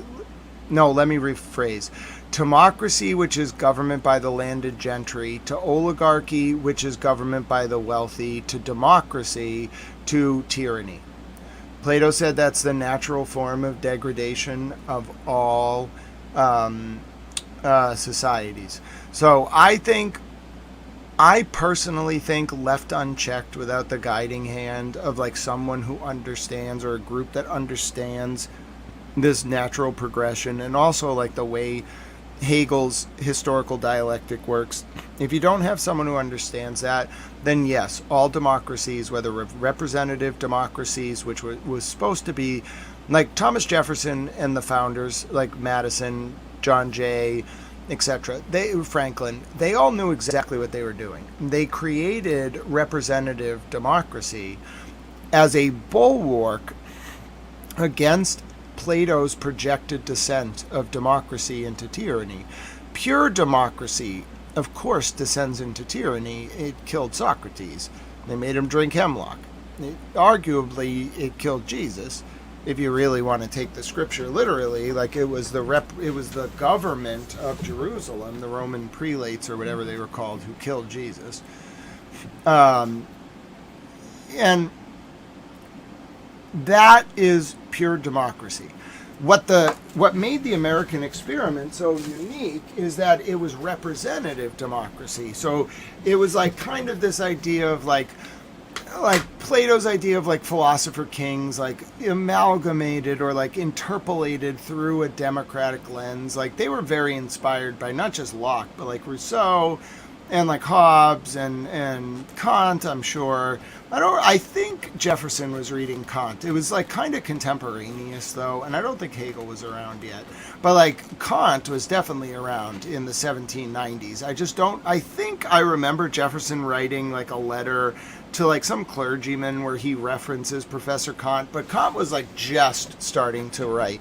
I think by the 1790s he might have been like formulating his political philosophy. But I don't remember. I think it started in like the 1770s. Like Professor Kant was like writing at the most important time of history, and not to mention like formulating ideas that were symbiotically like defining the emergence of representative democracy as the embodiment of the Enlightenment's ideals. But anyway, so like I would say that like representative democracy in form is supposed to be the bulwark that breaks the Platonic cycle that wherein all democracies degrade into tyranny. But the problem is like representative democracy, like Franklin was right, like we've gifted them a constitution if they can keep it. Representative democracy is not set it and forget it. It's never been that way, especially the way our constitution functions. I really like Professor Bruce Ackerman at Yale. He wrote a great 3-volume series called We the People, Volume 1, 2, and 3. I recommend reading We the People, Volume 1, Foundations, before reading the other two. But it's really a great canonical exercise in an explication of the unique functionary mechanisms within the American Constitutional Republic that undergird sort of that bulwark I was talking about regarding the descent into tyranny. Now, Professor Ackerman calls his theory constitutional dualism, which I think is apropos for what he's trying to explain, which is this idea that basically you have two distinct types of like government, or like making laws or making policies or setting the unspoken normative frameworks of like discursive engagement in the American public sphere. you have two different types of, like, in history of the way that's done. Most of the time, Professor Ackerman says we're doing something called normal lawmaking, which is where we set it and forget it. Like, we just let the government do its thing. We hope it does a good job. Like, we generally, like, let it kind of, like, ebb and flow as it needs to. But we don't, as a polity, really intervene. But then Professor Ackerman says, and he points to three specific examples of this, we enter these moments of constitutional lawmaking, he calls them. Not every amendment is the byproduct of constitutional lawmaking to the U.S. Constitution. But Professor Ackerman says that the, like, higher levels of, like, lawmaking occurred in these moments where, like, because of, like, an engaged press and, like, an informed polity and, like, very important, like, historical, cultural developments, like, the public in America gets, like, hyper engaged. Professor Ackerman points to three specific examples: the founding, Reconstruction after the Civil War, and the New Deal, where, like, the public gets so hyper engaged in the lawmaking process that the organs of government, whether they be the Supreme Court or, like, the Congress or the president, they have to respond, or, like, the public, I think of it as, like, sub-constitutional reformation, because the public basically threatens to, like, either, like, overturn the Constitution, expand the court, like, something very radical, like the Supreme Court being expanded. Like, they threaten to do something that, while technically legal, like, Congress has the power under the Constitution to fix the date of the Supreme Court's term, so they can prevent the court from meeting, which they've done before, but not for, like, 200 or like not since, like, 1801 has that been done. Congress can technically, like, pass a law that prevents the Supreme Court from ever meeting. They just change the date of the court's term, like, when it starts, and they can make it so the Supreme Court can never meet. It's a way to, like, check and balance the court if it gets way out of control. You can just stop them from meeting. They used to make the court meet in the basement of the Senate when it first, like, started. And it was well, I think it was actually in New York at first or something, but then they put it in the basement of the Senate to try to make a point. But then after Mabry v. Madison in 1801, which is the case that gave the Supreme Court its equal standing under our tripartite system of government vis-a-vis an interpretation of the Judiciary Act of 1789, which was really a fight between President Jefferson and President Adams over the appointment of a justice of the peace, is specifically Mabry, and whether or not President Jefferson, Secretary of State Madison, had to recognize the appointment. But anyway, like, eventually after Mabry v. Madison put the Supreme Court via constitutional review on equal footing with the other two branches of government, they got to move into their own building. It took like 50 years though, and they had to pay for it, I'm pretty sure.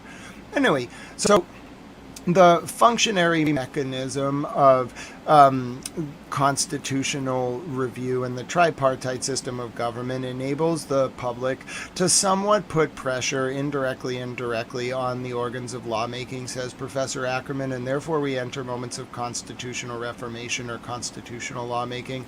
The best example of Professor Ackerman's theory, in my opinion, is West Coast Hotel v. Parrish from 1937. It's apocryphally known as the switch in time that saved 9. And to understand it, you have to understand, like, a little bit. You really have to understand, like, Woodrow Wilson's presidency, and then also a little bit of the reactionary Republicans in the 20s, Harding, Coolidge, Hoover, etc. But you have to understand a little bit about that, because then you won't understand why the Supreme Court had these 4 guys named the Horsemen of Reaction, the 4 Horsemen of Reaction.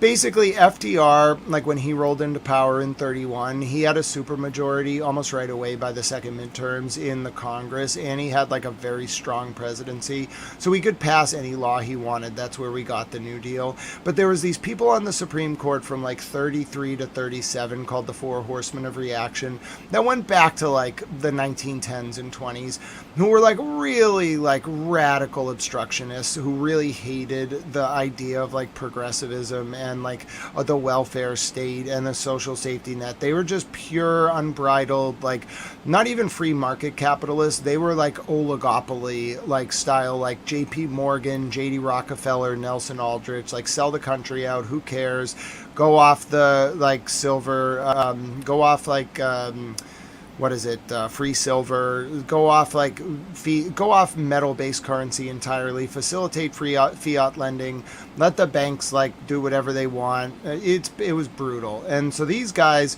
they were obstructing FDR's attempts to break up the bank's influence over monetary policy. Now, the Congress did pass Glass-Steagall in 1933, which mandated a separation between investment and deposit banks. That was a big problem because in the 20s, a lot of what caused the boom and bust cycles, especially in the 20s, was something called margin lending. It's complex. It's like a credit default swap, kind of like a package derivative. But instead of it being a package derivative, a margin loan is where you go into a broker and you say, I'll give you $10 if you buy $100 worth of stock for me.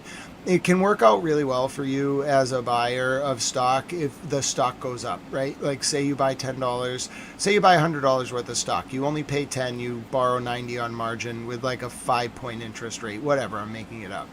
Okay, so over 6 months, if that stock goes up in value to cover the margin loan you took plus the interest, you're going to profit. It's a great way to make money. That's what facilitated a lot of the investments in the 20s that led to the stock market bubble. The problem is inevitably when you do margin lending, what happens is there's a margin call. Now, if you are if you control large swaths of artificially inflated stock and you lend it out a bunch of money, okay, you can do something called short sell the market, especially if your own deposit holders are the ones that are buying, taking money from you on margin to buy stock. Okay, it's fake. The value of the stock market becomes fake. It's a bubble. You control the margin loan. As soon as you call that loan in, the bubble's going to pop and chaos is going to happen, and you have an incentive to do it, because if you short sell the market, if you sell before everyone else gets screwed, then if you bet against the market and cause the market to collapse, you would win. Okay, that's what investment and deposit banks did basically in the 20s, and that's why Glass-Steagall was passed, forcing there to be a mandatory separation. That was a byproduct of FDR's congressional supermajority in the early 30s. That was one of the few bills that stayed alive through the Four Horsemen of Reaction. A lot of other stuff got decimated. The Civilian Conservation Corps, a bunch of other New Deal initiatives. These Four Horsemen of Reaction just ripped them to shreds, those programs. It got so bad, though, that the public lashed out at the judiciary by continuing to give FDR, they didn't care that he was a Democrat or Republican, they just liked him. They gave him a supermajority of it was outrageous. He could do whatever he wanted and it would pass immediately in the 30s. They gave him so much power that FDR was going to increase the size of the court. They called it court packing. It wasn't really court packing. It was more specifically to stop the obstructionism. It was anti-democratic obstructionism by the Four Horsemen of Reaction. He was going to add justices to the court based on each justice that was over 75 or something, until it got to 11 members or something. Mind you, the court started at 7 members and then got expanded to 9. So expanding it to 11 is no different than going from 7 to 9. But the point is, the court really didn't want it. The court hates this idea of going to more than 9 justices. It always has since the 20s and 30s. So anyway, the FDR was threatening the court by saying, I'm going to expand. You can mess with the Supreme Court if you're the president or Congress in 3 ways. You can impeach justices, okay, through a trial. It doesn't happen that often. It hasn't happened since Pickering in the early 1800s.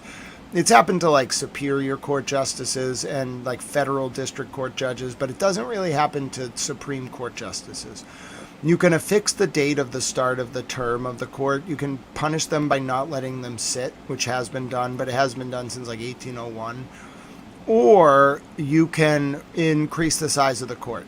Okay, that's the 3 checks and balances on the Supreme Court that the president and Congress have. They're very rarely used, but they're in the Constitution. All right, FDR threatened to expand the court. as a result, a case came up in 1937. Now, you need a little bit of context to understand why this specific case is a microcosm of Professor Ackerman's theory of constitutional dualism. We'll go back to, like, Lochner. We could really go back to the slaughterhouse cases if you want to, but it's a little bit complicated when you start talking about the slaughterhouse cases, and then also like that case, Santa Clara County versus Southern Union Pacific in 1886. I really don't want to talk to you about corporate personhood and the usurpation of the 14th Amendment by like the railroads. It was actually by like corporate interests who were represented by the railroads in 1886. If you want to learn about that, read a case called Connecticut General Life Insurance v. Johnson from 1939, in particular the dissent of Mr. Justice Hugo Black. But going back to West Coast Hotel v. Parrish. So there was this other case after the slaughterhouse cases called Lochner v. New York. Now, Lochner was a really brutal case. It was like this sellout baker who didn't like that New York in the early 1900s created a minimum wage law for bakers, like that forced baking companies to pay bakers who worked like long hours at like 3 a.m. every day, 12 hours a day back then. Force them to like be paid minimum wage, cap the amount of hours they could work per week without being paid overtime, etc., etc. All right, so this baker who was a sellout sues New York on the grounds that New York having a minimum wage law violated the baker's liberty of contract to contract with the baking company that paid him for like a lower wage than what the state was going to mandate as a minimum wage. In Lochner, the court introduced something called the liberty of contract doctrine and ruled unconstitutional New York's minimum wage law. Okay, so skip forward 30 years to like 1937. Louisiana sets a minimum wage law for women working as hotel maids, okay? So then you get West Coast Hotel v. Parrish, where a hotel in Louisiana sued to, on the basis of Lochner's liberty of contract holding, invalidate Louisiana's minimum wage law. The court, because they were threatened by the constitutional supermajority of FDR and the potential of an expanded court,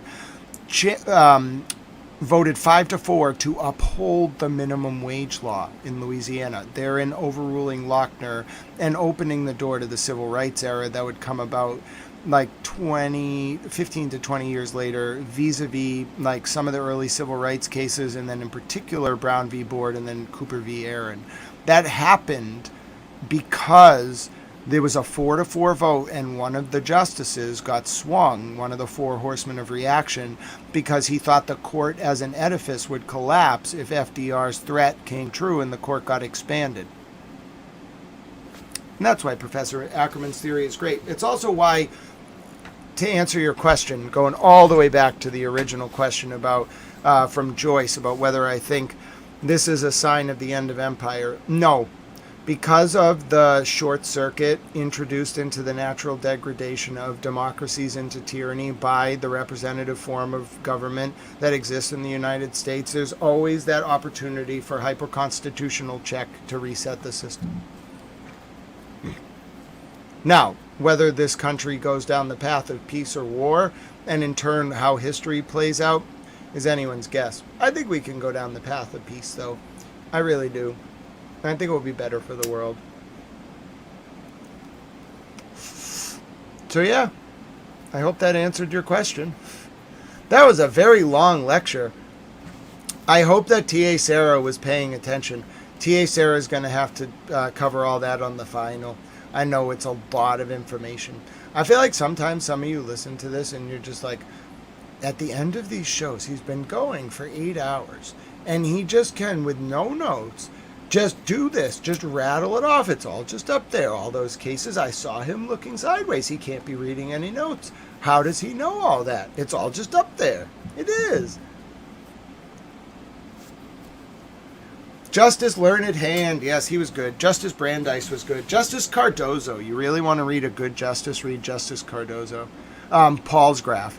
If you ever want to read like a beautiful judicial decision, read Justice Cardozo's decision in Paul's Graph. Let's see if I can find it for you. Hold on. I want to just have this read to you and then I'm going to bed. You can ask questions. If I see them, I'll read them. But I just want to read you Justice Cardozo's decision in Paul's graph. That's what it is, right?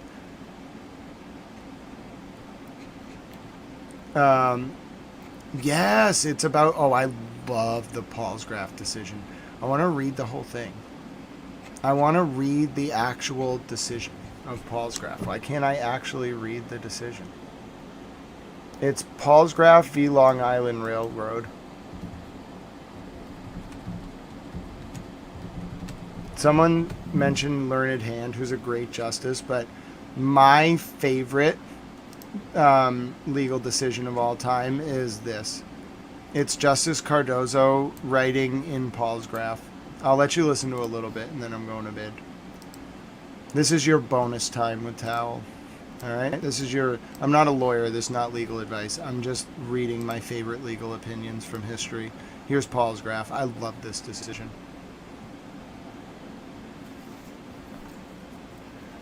Yes, Mimi, you can 339, Helen Powell's graph, respondent, versus the Long Island Railroad Company.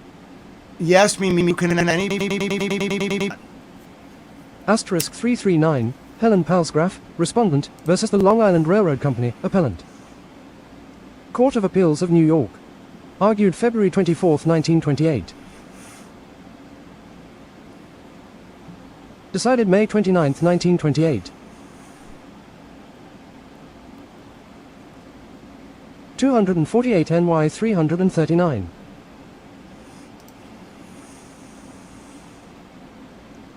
Side title as Powell's graph versus Long is R.R. Company. Asterisk 340, opinion of the court.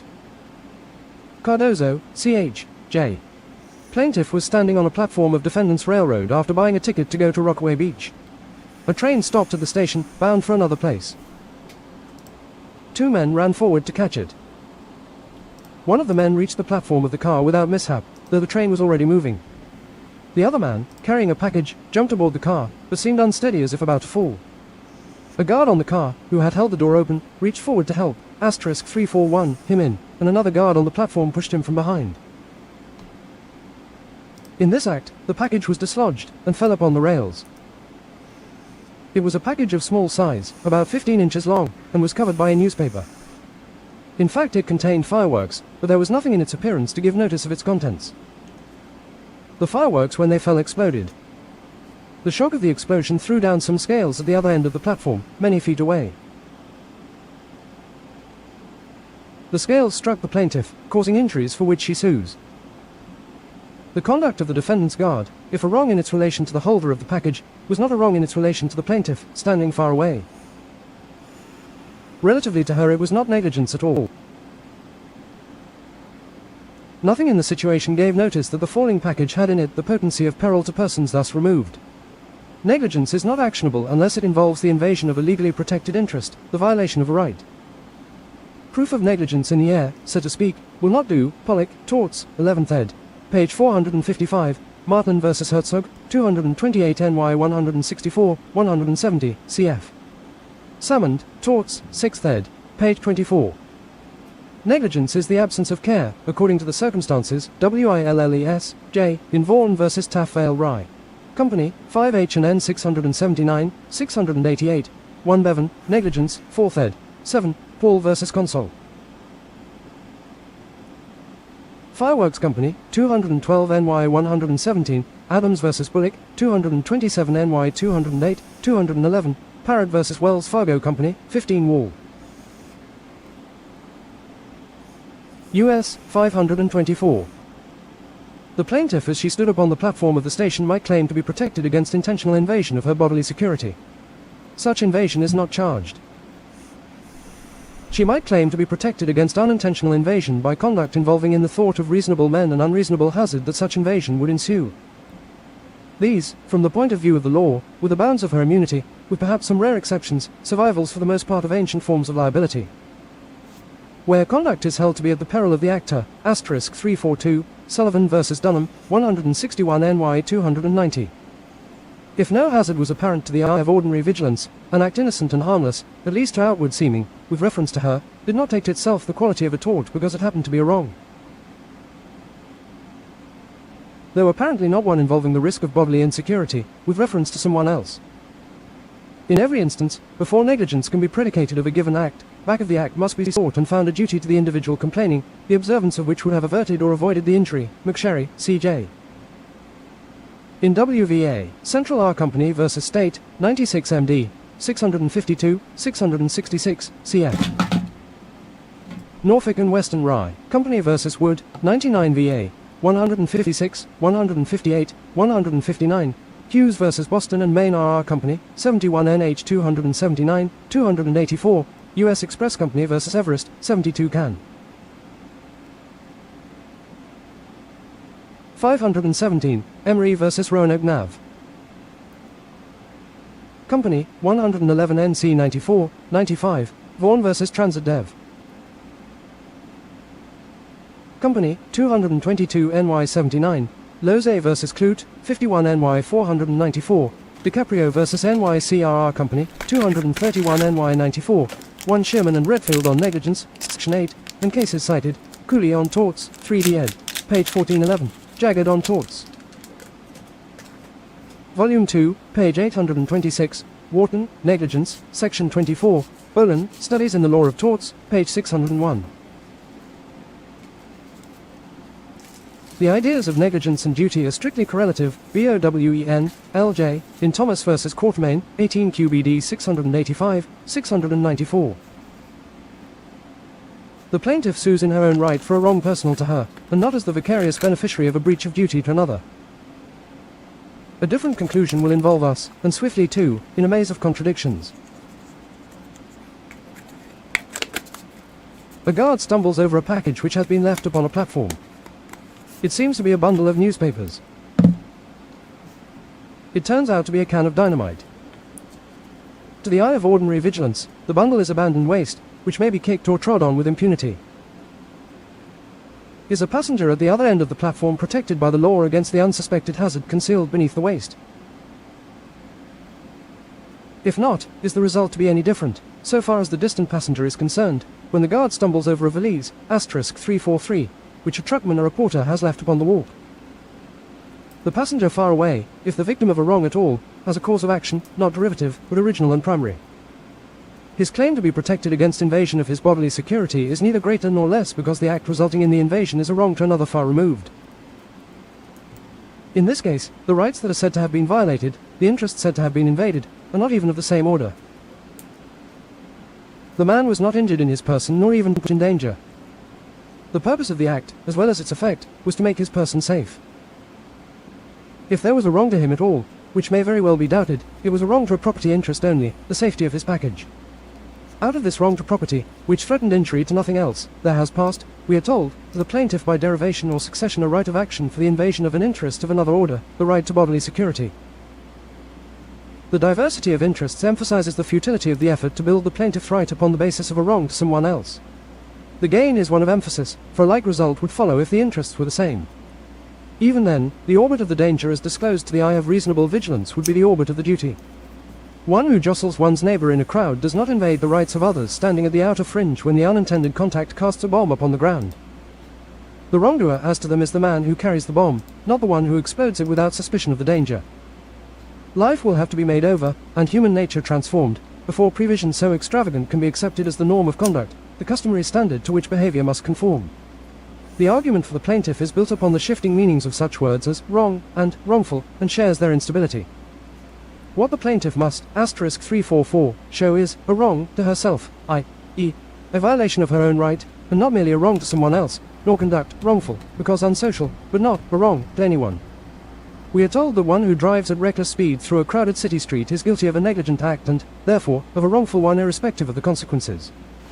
Negligent the act is, and wrongful in the sense that it is unsocial, but wrongful and unsocial in relation to other travellers, only because the eye of vigilance perceives the risk of damage. If the same act were to be committed on a speedway or a racecourse, it would lose its wrongful quality. The risk reasonably to be perceived defines the duty to be obeyed, and risk imports relation. It is risk to another or to others within the range of apprehension, CV, negligence, subjective or objective, 41 HLRV. 6. Bronte v. Robinson and Carpenter. 247 NY 365.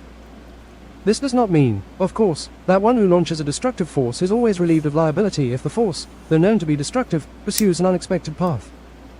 It was not necessary that the defendant should have had notice of the particular method in which an accident would occur, if the possibility of an accident was clear to the ordinarily prudent eye. Munsey vs. Webb, 231 U.S. 150, 156. Condren vs. Park and Tilford, 213 NY 341, 345. Robert vs. USEF Corp., 240 NY 474, 477. Some acts, such as shooting, are so imminently dangerous to anyone who may come within reach of the missile, however unexpectedly, as to impose a duty of prevision not far from that of an insurer. Even today, and much oftener in earlier stages of the law, one acts sometimes at one's peril. Jeremiah Smith, Tort and Absolute Liability, 30 HLRV, 328, Street, Foundations of Legal Liability, Volume 1, pp. 77, 78. Under this head, it may be, fall certain cases of what is known as transferred intent, an act willfully dangerous to resulting by misadventure in injury to be, Talmadge vs. Smith, 101 Mitch. 370, 374, asterisk 345. These cases aside, wrong is defined in terms of the natural or probable, at least when unintentional, Parrott vs. Wells Fargo Company. The nitroglycerine case, 15 Wall. U.S. 524.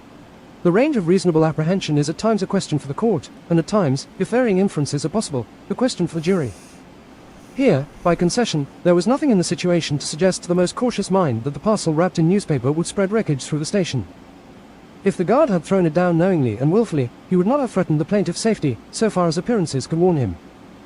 His conduct would not have involved, even then, an unreasonable probability of invasion of her bodily security. Liability can be no greater where the act is inadvertent. Negligence, like risk, is thus a term of relation.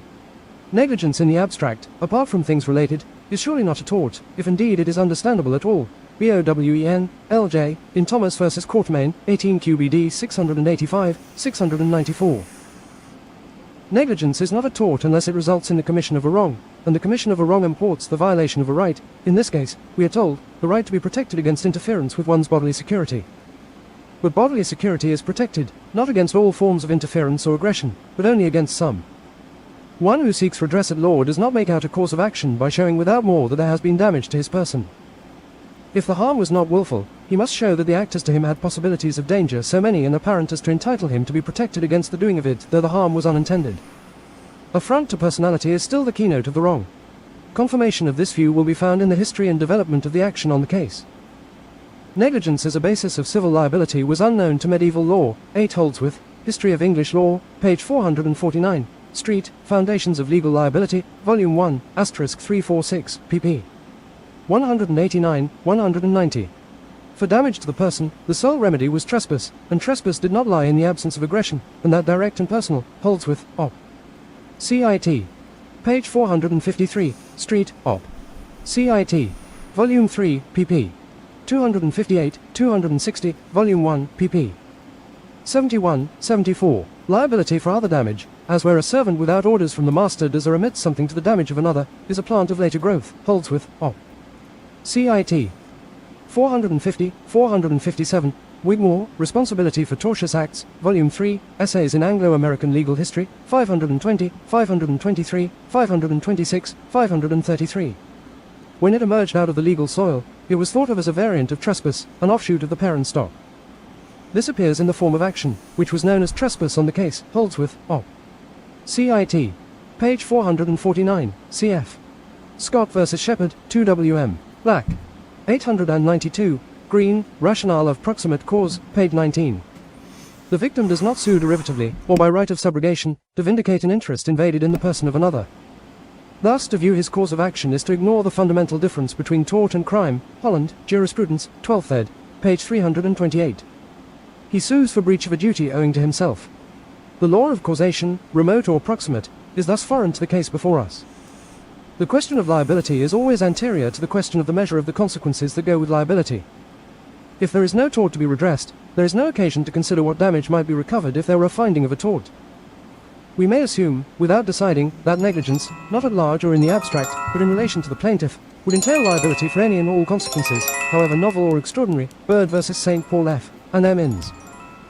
Company, 224 NY 47, 54, Ergot vs. Mayor, etc., of NY, 96 NY 264, Smith vs. London and S.W. Rye. Company, LR6CP14, 1 Bevan, Negligence, 106, Street, O. CIT. Volume 1, page 90, Green, Rationale of Proximate Cause, pp. 88, 118, cf. Matter of Polemies, LR 1921, 3 KB 560, 44 Law Quarterly Review, 142. There is room for *347 argument that a distinction is to be drawn according to the diversity of interests invaded by the Act. As where conduct negligent in that it threatens an insignificant invasion of an interest in property results in an unforeseeable invasion of an interest of another order, as e.g., one of bodily security. Perhaps other distinctions may be necessary. We do not go into the question now. The consequences to be followed must first be rooted in a wrong. The judgment of the appellate division and that of the trial term should be reversed, and the complaint dismissed, with costs in all courts. Great opinion. It's like music to my ears. So if you've ever wondered, like, what do people mean when they're talking about, like, civil torts? I'm not a lawyer, this is not legal advice. What do they mean when they're talking about civil torts and negligence? You just have to read Justice Cardozo's Paul's Graph opinion. You got to read a few other things. You got to learn about, like, shortcuts to breach. And you got to learn about, like, proximate cause, like, breach, and then, like, damages. It's a little complicated. Like, torts is a very complicated thing. But, like, anyway, if you ever want to just understand the discipline of law, reading Justice Cardozo's Paul's Graph opinion is the way to do it. I feel like lawyers would just quit law school if every opinion was written like this, but honestly, the discipline of law would be a lot better if everyone wrote like Justice Cardozo and Paul's Graph. He puts so much effort into this. This is like, he's trying to like show what American law can be at its best. And what's funny is it's before the courts of law and equity are merged, and it's still like probably one of the best decisions that's ever been written. And it's like a New York like court, if I remember. It's like a New York appellate court, and it's like the best legal opinion of all time, at least in form. And it's also very substantive, but only for torts professors. I feel like if you talk about Paul's Graph to most lawyers, they'll be like, I remember that from 1L. If you talk about Paul's Graph to a torts professor, oh my goodness, they will just sing. They like just talk to them about Paul's Graph. The nitroglycerin case is cool too. But basically, like, this case is about this situation where like a crate got put on a train, and the train went into a station, and it like got knocked off the rails, and then the crate fell over, and it had some like explosives in it, and it exploded, and then the explosion like caused like a suitcase to like knock into someone, injuring them. And the question was like, did the train freight company who like facilitated the loading of the initial box like have a like duty, or like was there a tort caused because the box fell off because the train car like wobbled on the rails and it fell off and exploded, knocking a suitcase into the woman? And the answer is no, very much no. But the point is, like, Justice Paul's Graph used the opportunity to like do like a formal explication of the best of American law. So someone mentioned Justice Learned Hand. He's great. I forget exactly where he was a justice. I want to say he was a federal justice, maybe like a federal appellate justice. He was also a local justice. But like the best actual justice, like the best written opinion I've ever read, I just read you the whole thing, I listened to it because I love it so much, is Paul's Graph by Justice Cardozo. It's just so accessible. Like Jürgen Habermas had a very strong critique of like legal rationality because it's not very discursively accessible. But if you read Paul's Graph and adjust it for the lexical sort of orientation of the 20s, it is the most accessible explanation. Justice Cardozo does in Paul's Graph what it takes like law professors like 7 months in a tort class. If you teach it over 2 semesters, you could do torts, I suppose, in 3 months. I think it is done in 3 months in some places, but that's a lot. Like, that is a lot. But my point is, like, Paul's Graph is the type of thing where, like, it's so accessible that it actually, like, is a refutation of Habermas's critique of convoluted legal rationality, which is just like lawyers write in ways that are inaccessible because they're not making logical decisions. They're just veiling their convoluted ends justify the means reasoning in language they think the public won't understand. Whereas this is a well-constructed, logical, well-researched, very well-argued, like standard, like setting, like explication of a convoluted legal principle, which is like proximate cause and negligence and torts and all of that. It just does it in a way that for like a somewhat well-read audience of the 1920s is accessible. So I love that opinion. But yeah, I don't know why we had to go down like the Paul. Oh, I think someone had asked me a question about, I think Joyce asked if like I see this as the fall of empire, and I said no, because I rooted my defense of the American system in like its form of representative sort of constitutional government. And then someone asked or mentioned Justice Learned Hand, which in turn led me to start talking about Justice Cardozo's Paul's Graph opinion as the epitome of American legal jurisprudence. How's that? Yeah, I don't know. I put my education to good use, I suppose. I did that all from memory too. All right. Let's do Tippecanoe and Taylor 2, and then I'm going to bed. I got to go to the dentist. I'm nervous about it tomorrow. I really don't want to go to the dentist. And it's a little quiet. I don't have a damage assessment for you in Haifa. I don't know if there was an intercept or not, but I will keep you updated. I don't know if there was a hit in Haifa. There was another attack in Russia, by the way, by Ukraine. The UFA refinery is currently on fire following a Ukrainian drone attack.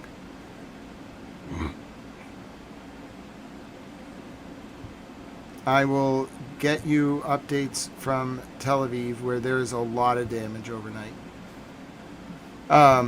Iran's missile program is not destroyed. It is 11:07 p.m. Eastern U.S. wartime, and I will tell you right now, it is April 1st, 2026.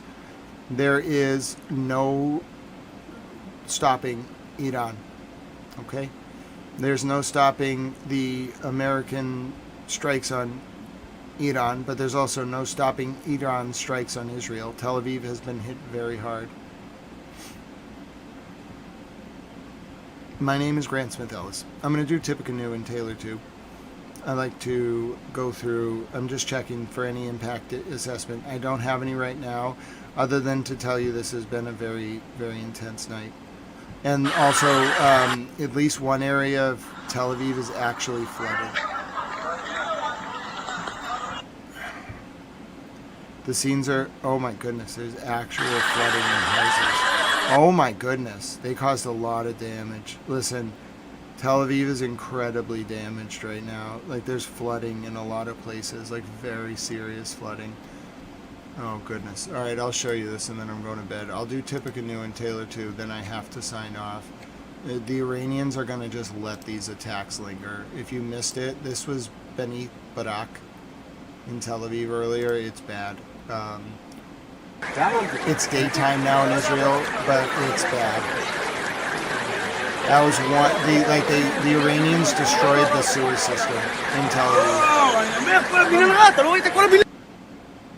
And it caused houses to flood. It's bad. This is the daytime now.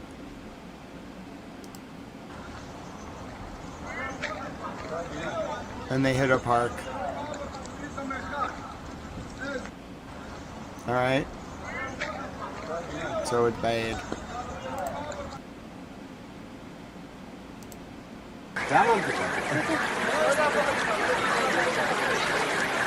Alright, they caused sewage.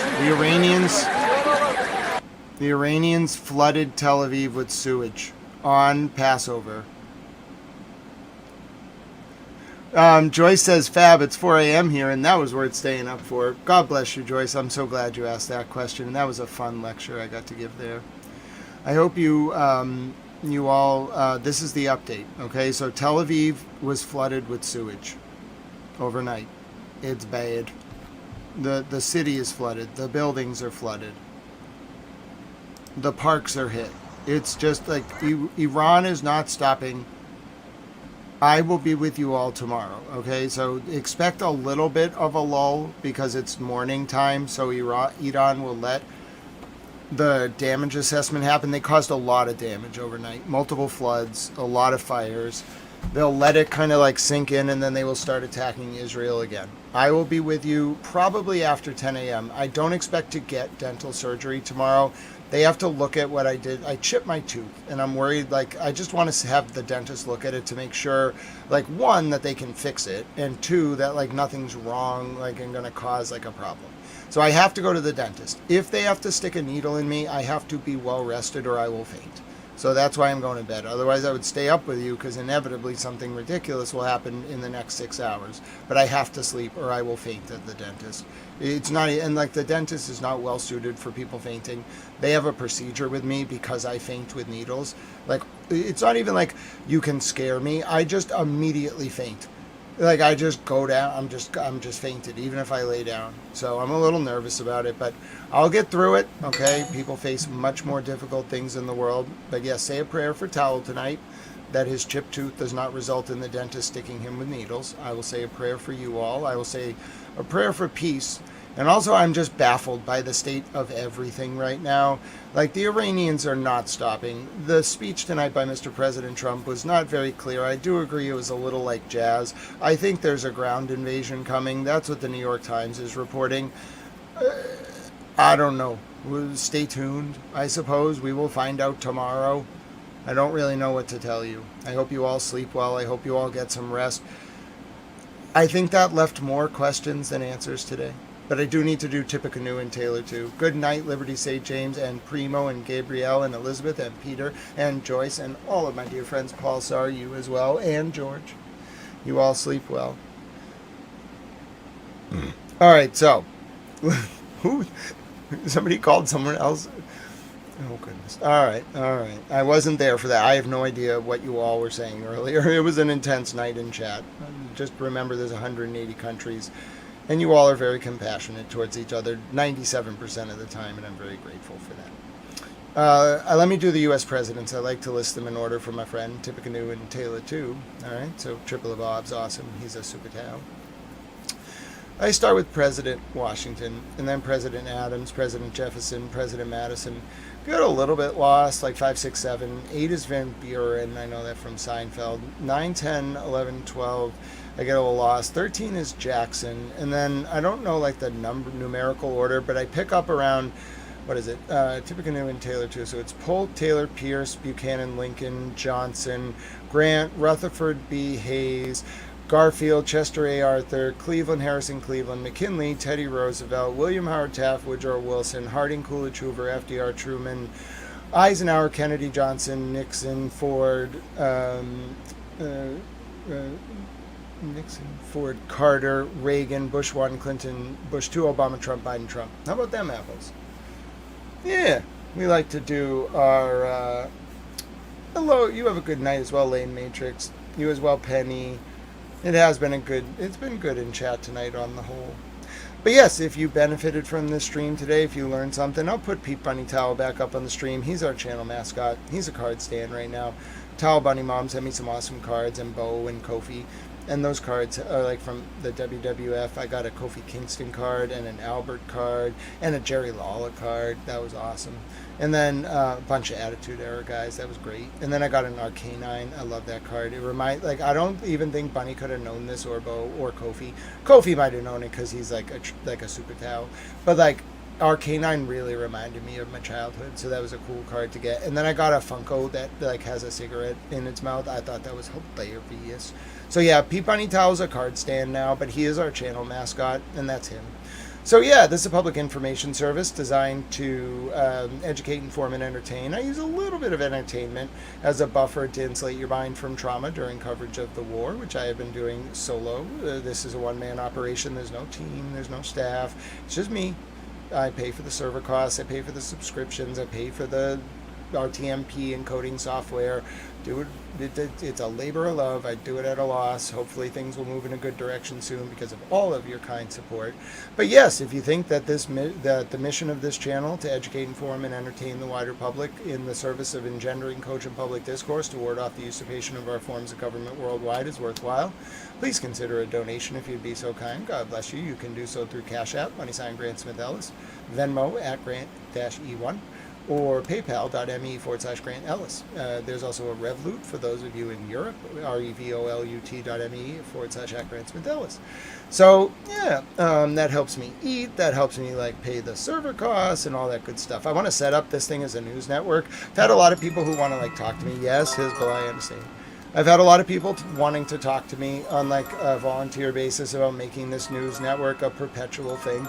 And I think we're going to do that. I think I just want to set this up, let it kind of, like, I want to do a lot of the hosting, like the anchoring, but I want to let it just do its thing. I want to, like, do morning production meetings, and people can anchor, and you got to, like, I got to monitor it, and you got to, like, know what you're doing. But, yeah, I think we're moving in that direction.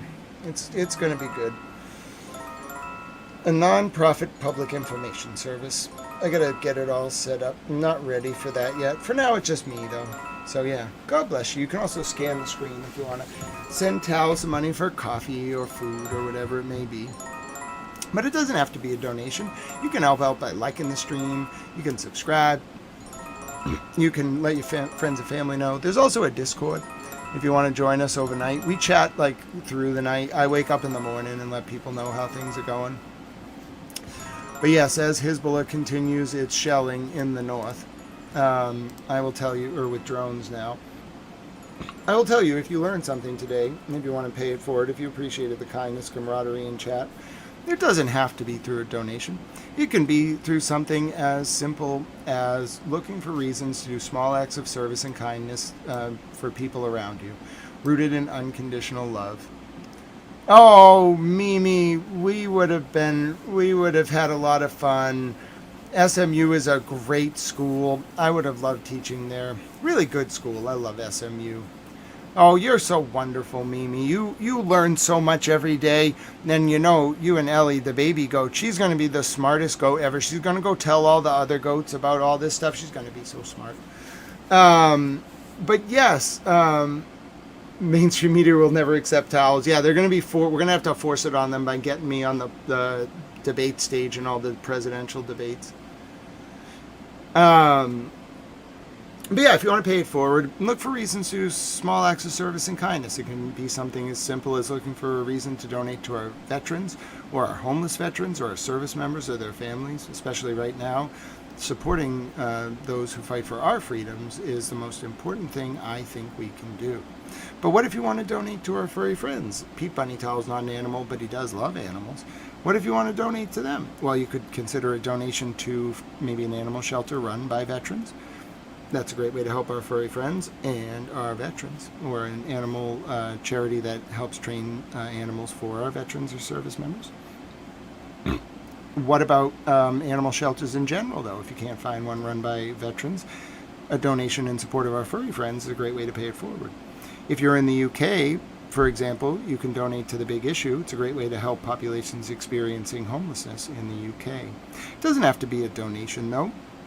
You can do something as simple as reach out to a friend or family member you haven't heard from in a while, smile at someone on the street, or yes, even give away 200 tomato plants like Francis Futrell did one time and have them designated honorary towels forevermore in the outro. In that way, may we change about the current realpolitik from one centered on preserving, expanding, and demonstrating our power to instead one centered on preserving, expanding, and demonstrating our capacity to engage in small acts of service and kindness rooted in unconditional love. Thereabout, living up to our Tau Eudaimonia, or Summum Bonum, our greatest good in the ancient Greek or Latin respectively, and in turn bringing about a new digital epic defined by Aquarius the Water Bearer standing tall and carrying a Pete Bunny towel. After 8.5 hours, I believe it's possible because of you all. God bless each and every one of you. I pray for peace. I pray for an off-ramp to this conflict. I pray for the protection of the innocent and the animals and the goats, well, in particular the goats, and also the cows and the sheep and the dogs and the lizards and the goats. I said the goats already. Basically every animal, you know. And then also for our soldiers and the soldiers of our allies. And may God protect you all. May God protect the United States of America. Signing off from the War Desk, my name is Grant Smith Ellis. It is 11:20 p.m. Eastern, U.S. wartime. It is Wednesday, April 1st, 2026. It is, 4:20 a.m. in South Africa. It's 5:20 a.m. in Tel Aviv, Israel, and it is 5:50 a.m. in Tehran, Iran, Thursday, April 2nd, 2026. Signing off, praying for you and for peace. May God protect the United States of America. My name is Grant Smith Ellis. Good night. God bless. Be well. Thanks, Hezbollah. Play me off.